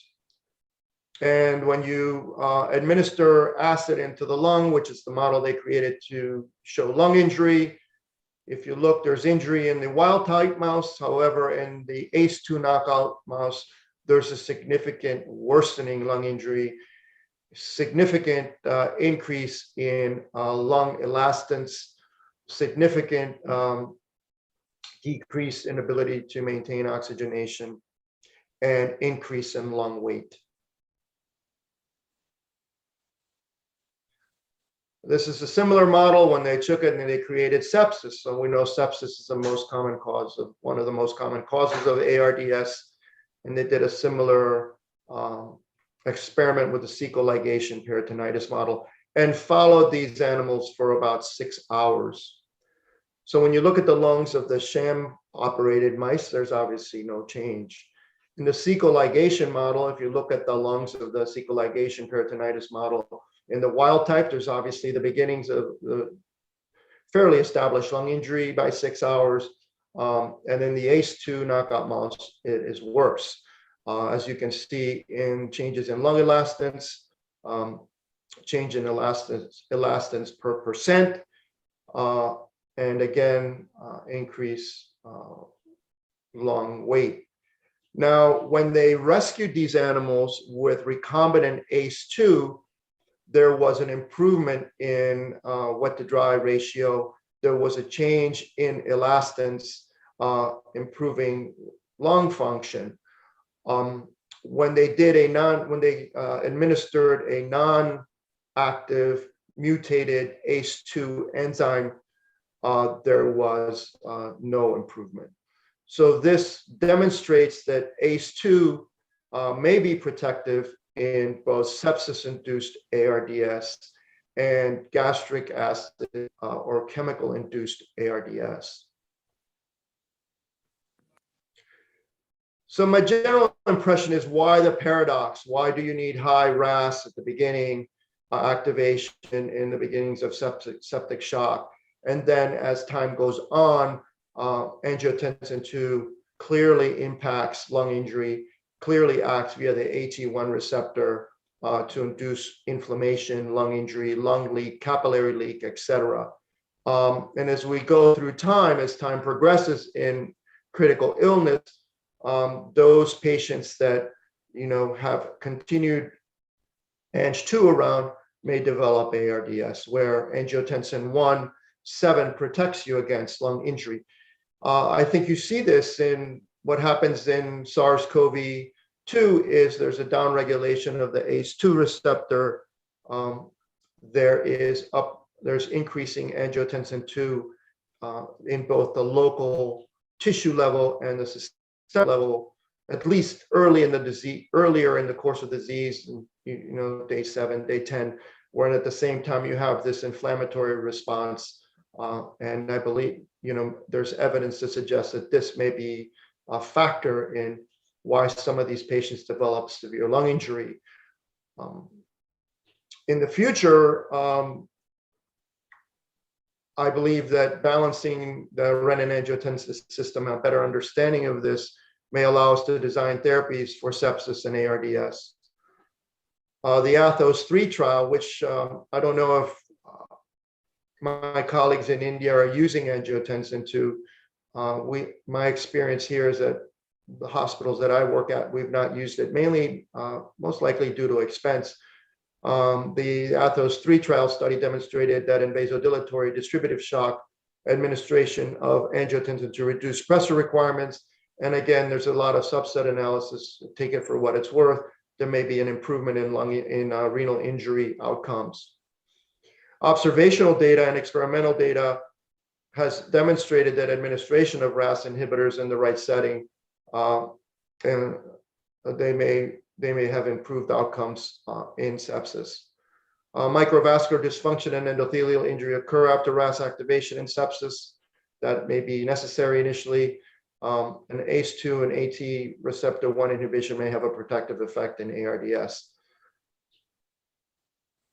Knowing the balance, the balance is important to know. They may be a key to favorable outcome. I think in the future, better understanding of genetic polymorphisms, finding specific phenotypes of patients in their RAS system may improve our delivery of care to patients in a more personalized medicine fashion. That's all I have. Thank you for your attention. I hope you did see all the slides. Hello? Hello? Oh boy. Thank you, sir.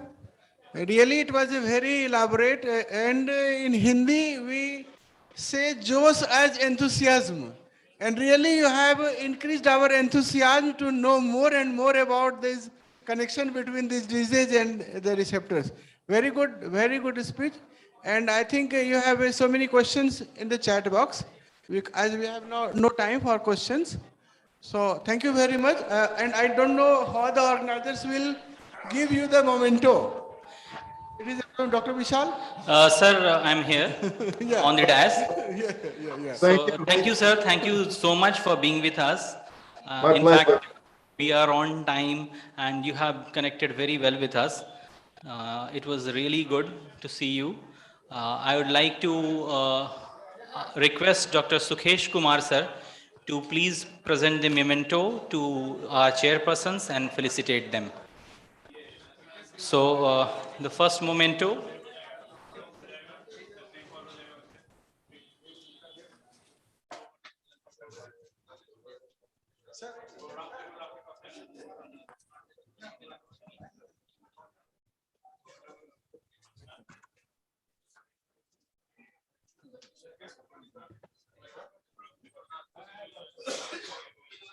नहीं आप दीजिए ना the memento to Dr. Jagannath Prasad sir. A big round of applause for our chairpersons. Thank you, Jose sir. Thank you for being with us. The next memento to Dr. Ashutosh Jha sir.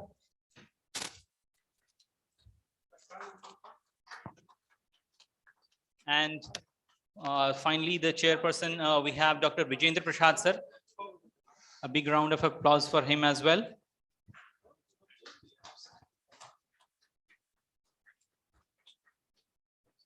I again thank Dr. Jose sir for being with us. Really, sir, it was a very nice presentation, and in fact, in the last session, having you was great. Thank you for being with us. Thank you. Good day. Fine. Thank you, sir. So we conclude our session for today, and I request you all to have your evening snacks and reassemble by 6:15, because the CMA will be inaugurated from 6:30 onwards, and our Honorable Governor will be here to do the same. Thank you.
करते हैं, आप सभी anaesthesiologist को हम welcome करते हैं, स्वागत करते हैं।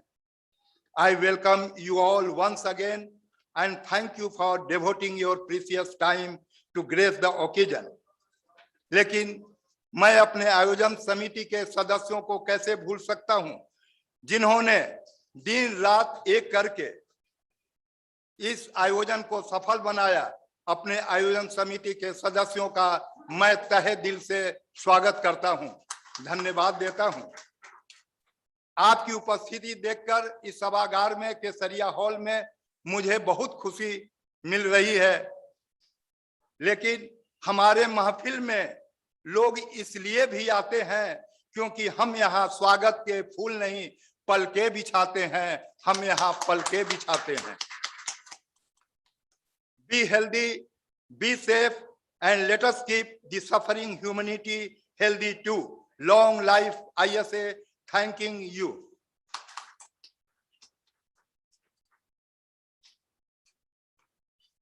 Thank you very much, sir, for your kind words. Now I request Dr. Manoj Kumar, Governing Council member of ISA National, for his speech.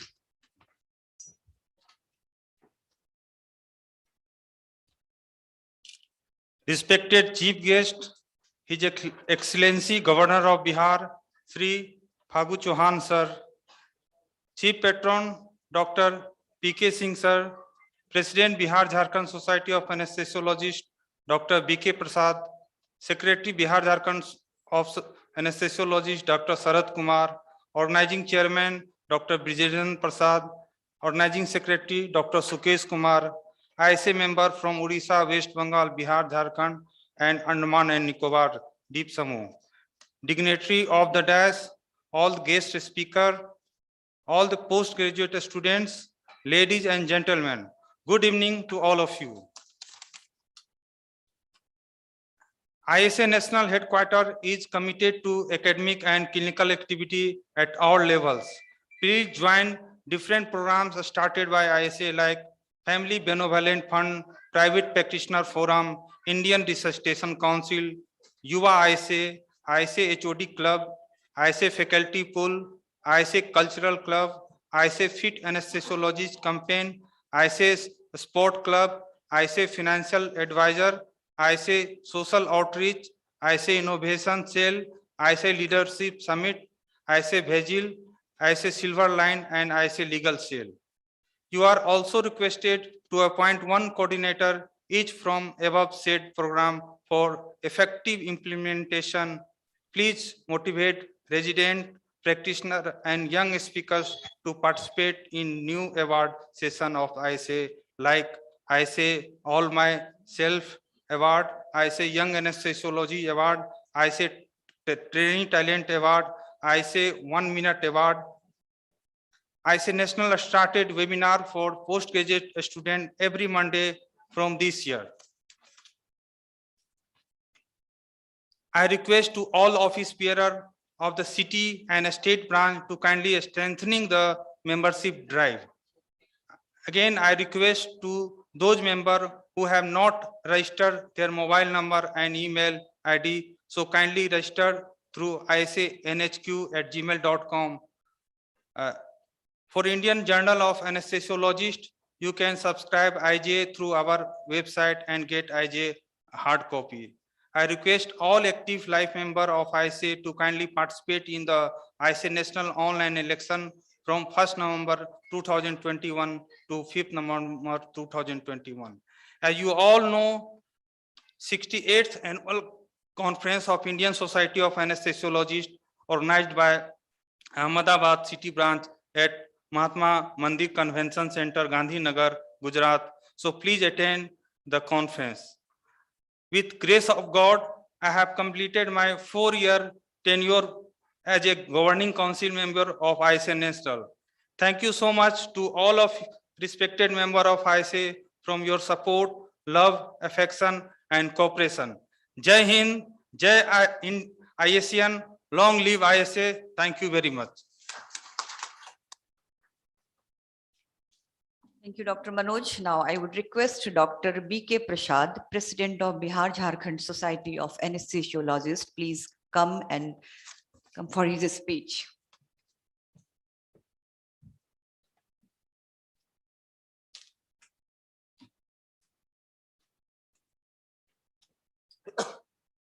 परम आदरणीय महामहिम महोदय, हमारे national GC member doctor Manoj Kumar, organising chairman and president Patna city branch doctor Vijendra Prasad, secretary Bihar and Jharkhand doctor Sharad Kumar, organising secretary doctor Sukesh Kumar and reception committee chairman doctor Ajay Kumar तथा सभी चिकित्सकगण और सभा कक्ष में उपस्थित सभी लोगों को मेरा, साथ ही माननीय विशेषज्ञों को मेरा स्वागत है और मैं सबका नमन करता हूं। परम आदरणीय महामहिम महोदय, निश्चेतना विभाग पूर्व में सिर्फ बेहोशी के डॉक्टर के रूप में जाना जाता था, परंतु आज विश्व में ओटी एनेस्थेटिस्ट के अलावे पेन, कैंसर पेन, आईसीयू एवं इमरजेंसी मैनेजमेंट में अपनी साख बना चुका है। कोविड काल में जब सभी चिकित्सा विभाग के लोग एनेस्थेटिस्ट के बिना अपने को असमर्थ समझा, तब एनेस्थेसिया के लोगों ने अपनी जान की परवाह किए बगैर रोगियों को जान बचाने में कोई कसर नहीं छोड़ी, साथ ही कुछ लोग अपनी जान भी गंवाए। प्रारंभ में जब एसी की सुविधा नहीं थी, सभी वार्ड में नहीं थी, उस हालत में भी 10-10 घंटे पीपीई किट पहनकर काम करना, जिसमें हमारे बहुत सारे चिकित्सक बेहोश भी हुए, दूसरी टीम में तुरंत कवर किया और उनके साथ साथ दूसरे लोगों को भी सहायता दी और इस संभालने में इस रूप से बिहार का नाम पूरे देश में रोशन हुआ। श्रीमान, बिहार ने पहली बार सीएमई किया कोविड के लिए, और हर एक महीना थर्ड शनिवार रविवार को सीएमई हो रहा है, जिसमें कि कोविड के लिए हम लोग 2 इंटरनेशनल, 2 स्टेट और 2 जहां के लोग होते हैं, जहां सीएमई होता है उसकी व्यवस्था की जाती है। और ये इसके लिए मैं निशांत सहाय जो एम्स में है और डॉक्टर शरद कुमार और हमारे जितने भी सब जगह के लोकल क्षेत्रीय लोग हैं, सबका सम्मान करता हूं। श्रीमान, आज एनेस्थेसिया डॉक्टर्स की काफी कमी है। करीब 1.2 पर 10 लाख ये हमारे डॉक्टर्स की नंबर है अभी, विश्व के हिसाब से देखा जाए और पटना के हिसाब से देखा जाए तो। ट्रेनिंग और डेवलपमेंट के लिए पीजी सीट्स की बढ़ोतरी पर ध्यान देना आवश्यक है। इसके बगैर रिमोट इलाके में एनेस्थेटिस्टों की कमी बनी रहेगी और हमारे गरीब मरीजों को सहायता नहीं हो पाएगा। श्रीमान, कोविड काल में निश्चितकों ने अनुभव किया है कि डेड बॉडी का सम्मान पूर्वक डिस्पोजल कितना कठिन है, जब उनके अपने नजदीकी रिश्तेदार भी दूर हो जाते हैं।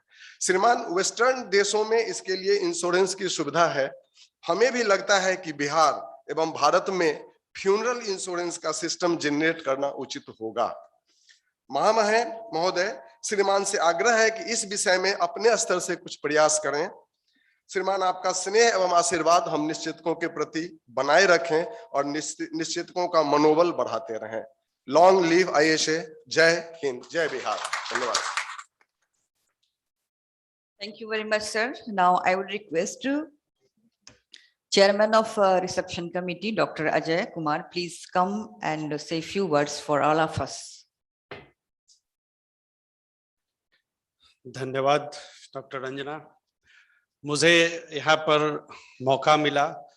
मैं सबसे पहले आप सबों का इस रिसेप्शन कमेटी के चेयरमैन की हैसियत से सभी का मैं स्वागत करता हूँ। और सबसे पहले मैं महामहिम श्री फागू चौहान जी का शुक्रिया अदा करना चाहता हूँ कि इन्होंने हमारा आमंत्रण स्वीकार किया और ये हम लोगों के लिए बहुत ही गर्व की बात है और ये पूरे एनेस्थेसिया के लिए गर्व की बात है, ये कॉन्फ्रेंस के लिए गर्व की बात है कि आपने हमारा आमंत्रण स्वीकार किया। आपको इसके लिए बहुत बहुत धन्यवाद। और मैं ज़्यादा क्या बोलूं, सभी लोगों को हमारे तरफ से यहाँ पर आने के लिए बहुत बहुत शुक्रिया। इस फंक्शन के बाद मैं आप लोगों को बाहर भी आमंत्रण दूंगा, मतलब बाहर भी आप लोगों को चाहूँगा कि आप लोग उपस्थित रहें। और ज़्यादा नहीं बोलूँगा, हमारे बीच हमारे बहुत सारे डिग्निटरीज हैं जो हमारे स्टेट से आए हुए हैं, तो हम चाहेंगे कि हमारा समय उनको जाए। धन्यवाद। Thank you, Dr. Ajay. Well, ladies and gentlemen, we do have a video message from the Secretary of ISA National, Dr. Naveen Malhotra. Please, can we have the video, please? Greetings from Indian Society of Anesthesiologists, National Headquarters. Chief guest of today's inaugural ceremony, Honorable Governor of Bihar, Namaskar. Distinguished dignitaries on the dais, faculty, delegates, and dear friends. Heartiest congratulations to the organizing committee of ISACON East Zone and ISACON Bihar and Jharkhand State. The scientific program has been nicely designed, and I am very sure the deliberations being held today will be beneficial for the delegates and the professional knowledge will be enriched. The team of ISA Bihar and Jharkhand has been doing a good service during the COVID pandemic also to the patients, to the mankind, in the welfare of the members and association. Numerous academic programs have been held almost at a weekly interval, the webinars, the quizzes, so on and so forth. Indian Society of Anesthesiologists is dedicated to the clinics, academics, research, and social welfare activities across the country in its state branches, city branches, and for the general members. You are requested to participate in different ISA national programs.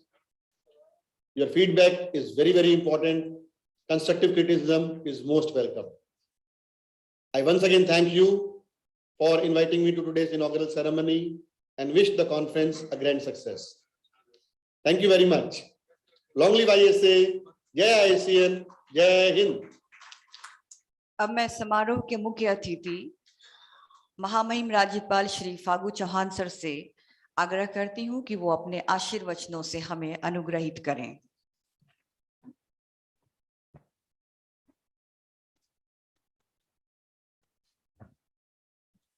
कार्यक्रम में प्रमुख रूप से उपस्थित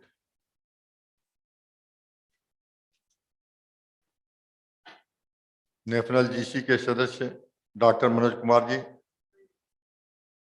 BJS के अध्यक्ष doctor BK Prasad ji, बीजेएफ के सचिव डॉक्टर शरद कुमार जी, आयोजन समिति के अध्यक्ष डॉक्टर विजेंद्र प्रसाद जी, आयोजन समिति के सचिव डॉक्टर मुकेश कुमार जी, देश के विभिन्न हिस्सों से इस सम्मेलन में भाग लेने आए चिकित्सकगण, प्रिंट एवं मीडिया के प्रतिनिधिगण, देवियों एवं सज्जनों,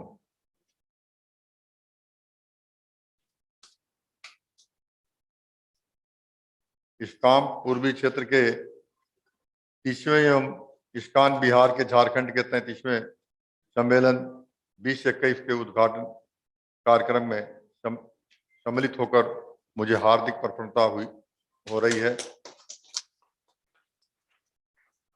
चिकित्सा क्षेत्र के निश्चेतक चिकित्सक की अत्यंत महत्वपूर्ण भूमिका है। वह सर्जरी के पहले, इसके दौरान एवं सर्जरी के बाद भी रोगी की देखभाल करते हुए उन्हें दर्द के राहत दिलाने का हर संभव प्रयास करते रहते हैं। यह काम देखने में भले ही आसान लगे, लेकिन वास्तव में एक कठिन काम होता है। निश्चेतक चिकित्सक सर्जरी के दौरान बेहोशी की अवस्था के नियंत्रक के रूप में बनाए रखने और संपूर्ण शल्य क्रिया के सूत्रधार होते हैं। वे ध्यान रखते हैं कि ऑपरेशन की पूरी प्रक्रिया बिना दर्द के पूरी हो जाए और उस दौरान मरीज के सभी अंग ठीक ढंग से कार्य करें। वे सर्जरी के पहले, इसके दौरान एवं सर्जरी के बाद मरीज की श्वसन प्रक्रिया, हृदय गति आदि पर भी नजर रखते हैं कि अपने कार्यों को भली भांति संपन्न करने हेतु उन्हें विशेष प्रकार की कुशलता एवं विशेषज्ञता की आवश्यकता होती है। पृष्ठभूमि में रहकर कार्य करने वाले निश्चेतक चिकित्सक आजकल ऑपरेशन थिएटर के बाहर भी महत्वपूर्ण भूमिका निभा रहे हैं। दर्द प्रबंधन के क्षेत्र में उन्होंने अपनी महत्वपूर्ण उपस्थिति दर्ज कराई है। सर्जरी के बाद भी अवधि में दर्द के अतिरिक्त कैंसर सहित अन्य बीमारियों में होने वाले असहनीय दर्द प्रबंधन भी इनके द्वारा किया जाता है। आईसीयू के प्रमुख संचालक होते हैं तथा इन पर वहां भर्ती मरीजों की देखभाल की महत्वपूर्ण जिम्मेदारी भी होती है। आपदा प्रबंधन के लिए गठित डॉक्टरों की टीम में भी निश्चेतक चिकित्सक को महत्वपूर्ण भूमिका होती है। वे दुर्घटना या किसी भी आकस्मिक कारण से अंतिम सांस लेते हुए व्यक्ति में के जीवन का पुनः संचार कर उनके जीवन को रक्षा करने का प्रयत्न करते रहते हैं। वैश्विक महामारी कोविड-19 के दौरान चिकित्सा में अन्य चिकित्सा कर्मियों ने अपने जीवन को खतरे में डालकर फ्रंटलाइन वर्कर के रूप में जिस निडरता, महत्वपूर्ण तत्परता से कर्तव्यनिष्ठा एवं मानवीय संवेदनाओं के साथ मरीजों के सेवा की, यह अत्यंत सराहनीय है। हमारे निश्चेतक चिकित्सकों ने तो आइसोलेशन वार्ड एवं आईसीयू में भर्ती और वेंटिलेटर पर इलाजरत गंभीर मरीजों की भांति सेवा की है। मुझे बताया गया है कि जो आईसीयू में भर्ती एक चिकित्सक ने दूसरे मरीज को वेंटिलेटर पर जोड़कर उसकी जान बचाई और मानवता के प्रति सेवा का उत्कृष्ट उदाहरण प्रस्तुत किया। इस महामारी के दौरान रोगियों के सेवा करते हुए अपने प्राण उत्सर्ग कर देने वाले चिकित्सक और चिकित्सक कर्मियों के परिजनों के प्रति मेरी हार्दिक संवेदना है। मुझे खुशी है कि इस सम्मेलन में देश के विभिन्न हिस्सों से 400 से अधिक निश्चेतक चिकित्सक भाग ले रहे हैं, जो अपने ज्ञान और अनुभव एक दूसरे के साथ साझा करेंगे। इससे आप सबको निश्चेतना दर्द निवारण एवं क्रिटिकल केयर के क्षेत्र में नवीनतम अनुसंधान एवं तकनीकी परिचित होने के अवसर पर मिलेगा तथा रोगियों की विशेष लाभ मिलेगा। मैं इस सम्मेलन की संपूर्ण सफलता की मंगल कामना करता हूं और आप सबको बहुत बहुत धन्यवाद देता हूं। Thank you very much sir. मैं आईएसए की तरफ से आपका हृदय से आभार व्यक्त करती हूँ कि आपने अपना बहुमूल्य समय हमें दिया। और now I would request doctor Sukesh Kumar to organising. Madam मैं कुछ और बताना चाहता हूँ और मैं कहना चाहता हूं कि आप लोगों की सेवाएं डॉक्टर बंधुओं की सेवाओं को तो कोई इनकार नहीं कर सकता। इस समाज में कितनी उसकी जरूरत है और समाज में जो सम्मान की स्थिति है, मैं समझता हूँ डॉक्टरों से बेहतर किसी बहुत कम ही लोगों को मिलती होगी, क्योंकि भगवान के बाद अगर किसी का नाम लिया जाता है तो डॉक्टर का ही लिया जाता है। डॉक्टर एक ऐसा समाज का अंग है जो मरते हुए मरीज को देख करके, जो मरीज जिसका रहता, जो उसका मरीज का देखने भालने वाला होता है, देखता कहता डॉक्टर के हाथ मरीज चला गया, अब मरीज हमारा ठीक हो जाएगा। इतना बड़ा संतावना किसी के पाप अगर है तो सब लोग कहते हैं भगवान के पाप है। तो जब मरीज हर जगह जब थक जाता है तो कहता है अब भगवान के ऊपर तो कुछ है, बाकी किसी के ऊपर नहीं है। इस तरह का अवसर डॉक्टर का है। लेकिन दोस्तों, ये जो कोविड-19 जो अभी जल्दी गुजरा क्या है, अभी है भी, जितने लोगों की मौत हुई, अब की बार मैं समझता हूं कि जिस तरह से जन और धन की हानि हुई है उतना बहुत कम समय में हुई होगी। मैंने देखा, मैं हम लोगों का केवल इतनी सिफारिशें आती थी कि हमें बेड दिला दिया जाए। हमें ये दवा आई है, कौन सी दवा बोली जाती थी, बीच में मालूम पड़ता था कि ये जो है एमडी शिविर जिसको मिल जाती तो समझता था कि ये जो है संजीवनी मिल गई हमारे मरीज को देते हुए, वो एकदम तुरंत ठीक हो जाएगी। क्योंकि इतनी ज्यादा क्या अमेरिका से आ रही है, अमेरिका भी खोली नहीं गई, अभी बंद नहीं की गई है, तो ये तमाम तरह की झंझटों को देखते हुए लोग परेशान होते रहे। लेकिन दोस्तों, उस समय बहुत से डॉक्टरों को मैंने बिहार में रोज अखबारों में पढ़ता था। मैं समझता हूँ कि दर्जनों से ज्यादा डॉक्टरों की मौत जो है कल सेवा देते हुए, लोगों की जान बचाते हुए अपनी जान को गंवाना पड़ा। लेकिन कुछ ऐसे भी डॉक्टरों को सुना जो लाशों के ऊपर कफन बटोरने का भी काम किया।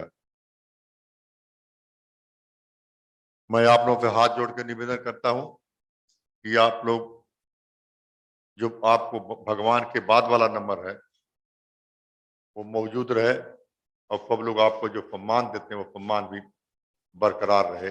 इन्हीं शब्दों के साथ मैं अपनी वाणी को विराम देता हूं। जय Hind.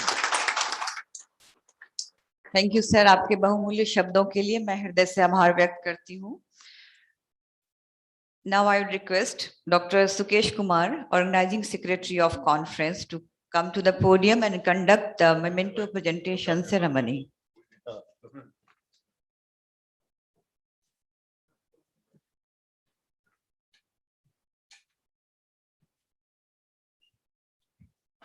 Thank you, Dr. Ranjana ma'am. Conferences are organized on regular basis, whether online or offline. But what remains is the memory of the conferences, what we have conducted so nicely. And to keep the memory of our conference alive or fresh, now we will present the memento to all the dignitaries on the dais. First of all, to present the memento to our chief guest, who is none other than His Excellency, Governor of Bihar, Sri Fagu Chauhan sir. And I would like to call Dr. Prasant, who is GC member of Bihar Jharkhand Society of Anesthesiologists. Please, Dr. Prasant, come and present the memento to His Excellency Fagu Chauhan sir.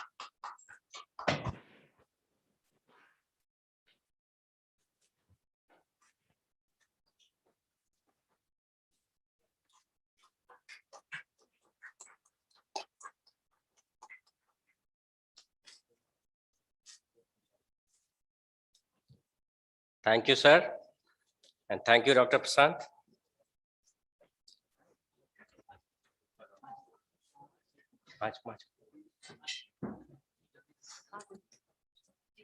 Next in line is, now the memento will be presented to Dr. Manoj Kumar, who is National GC member of ISA. And to present the memento, I would like to call Dr. Abhyuday. Dr. Abhyuday, please come and present the memento to Dr. Manoj sir.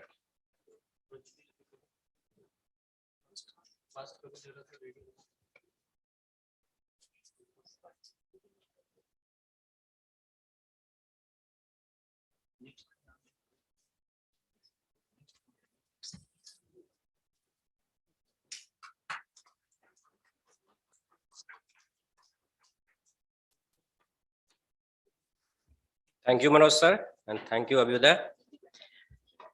Now, memento will be presented to Dr. B.K. Prasad sir, who is President of Bihar Jharkhand Society of Anesthesiologists. And to present the award, I would like to call Dr. Neeraj, who is the GC member of Patna Society of Anesthesiologists.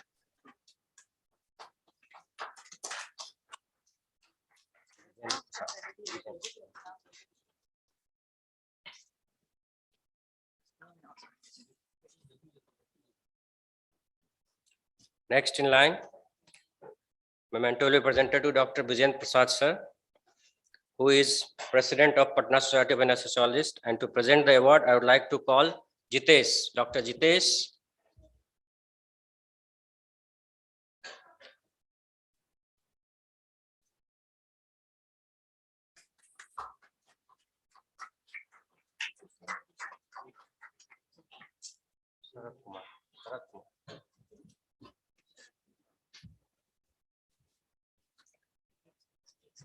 Dr. Sarath Kumar, who is Secretary of BJSA, and to present the award, Dr. Rajneesh. I'd like to call Dr. Rajneesh.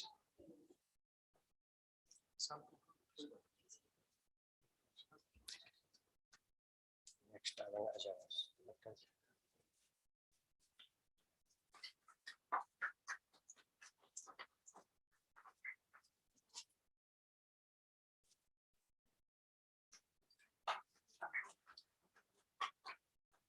to present the next memento, I'd like to call Dr. Neelam Sinha, who is Treasurer of BJSA, and she will present the award to Dr. Ajay Kumar, who is Chairman of Reception Committee. He's a dynamic man. He doesn't need any introduction.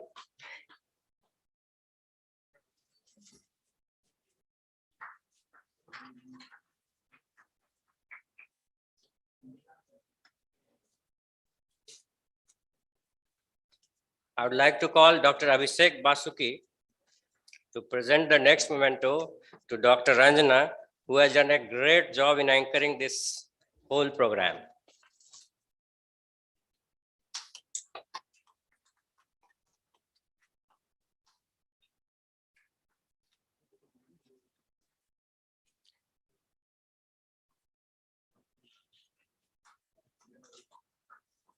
Now I would like to call Dr. Sarath Kumar, Secretary of BJSA, to give the vote of thanks.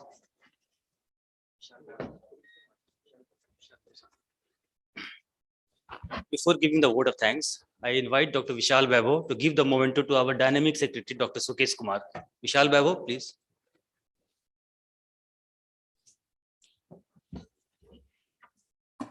Big round of applause for our dynamic secretary, Dr. Sukesh.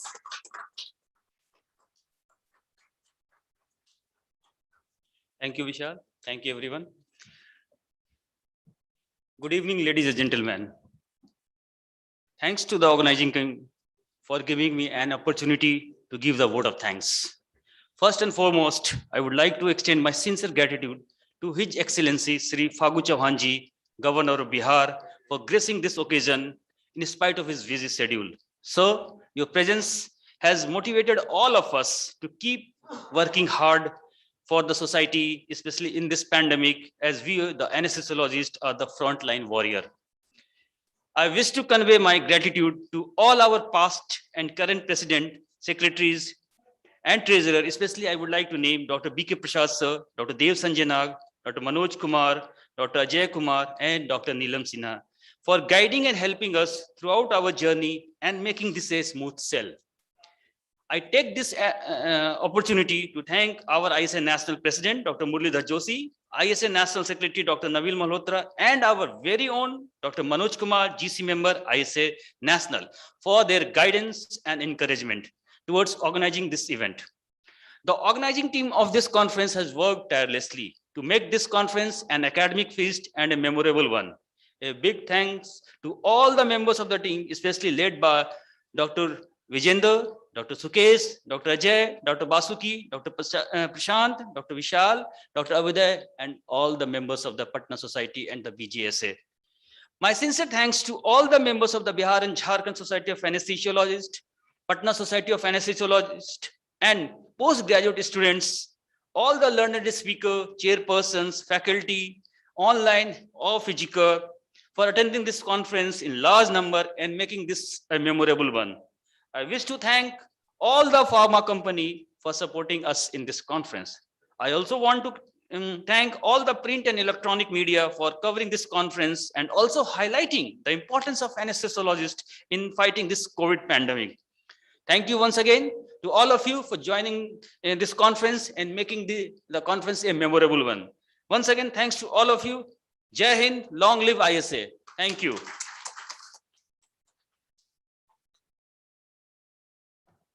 मैं सभी से आग्रह करूंगी कि वो national anthem के लिए कृपया खड़े हो जाएं।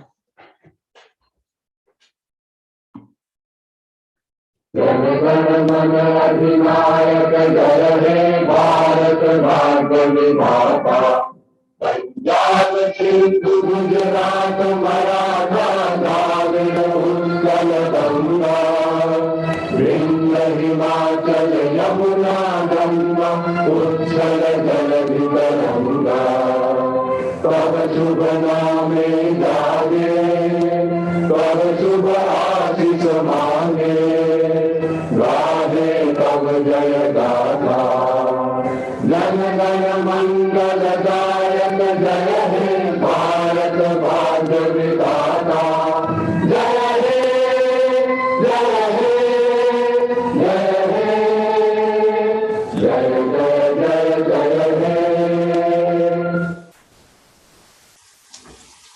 Thank you very much, all of you, ladies and gentlemen. अब हमारे समारोह के मुख्य अतिथि सभा से प्रस्थान कर रहे हैं। कृपया एक बार जोरदार तालियों से उनके आने के लिए हार्दिक धन्यवाद।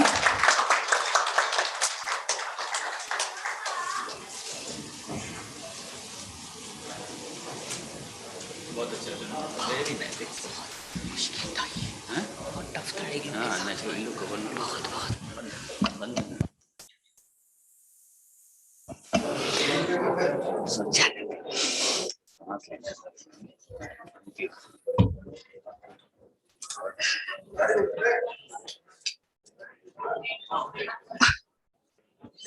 बहुत हो ही गया, चलिए हो बहुत बड़ा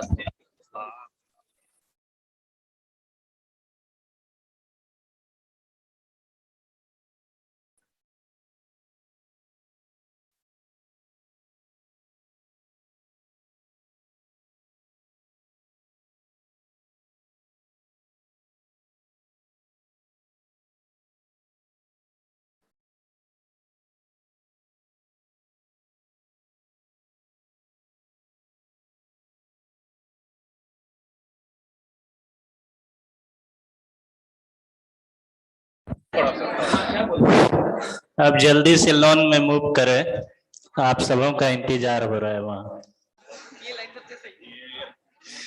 आप लोग लॉन में मूव करेंगे, वहाँ सबों को इंतजार हो रहा है।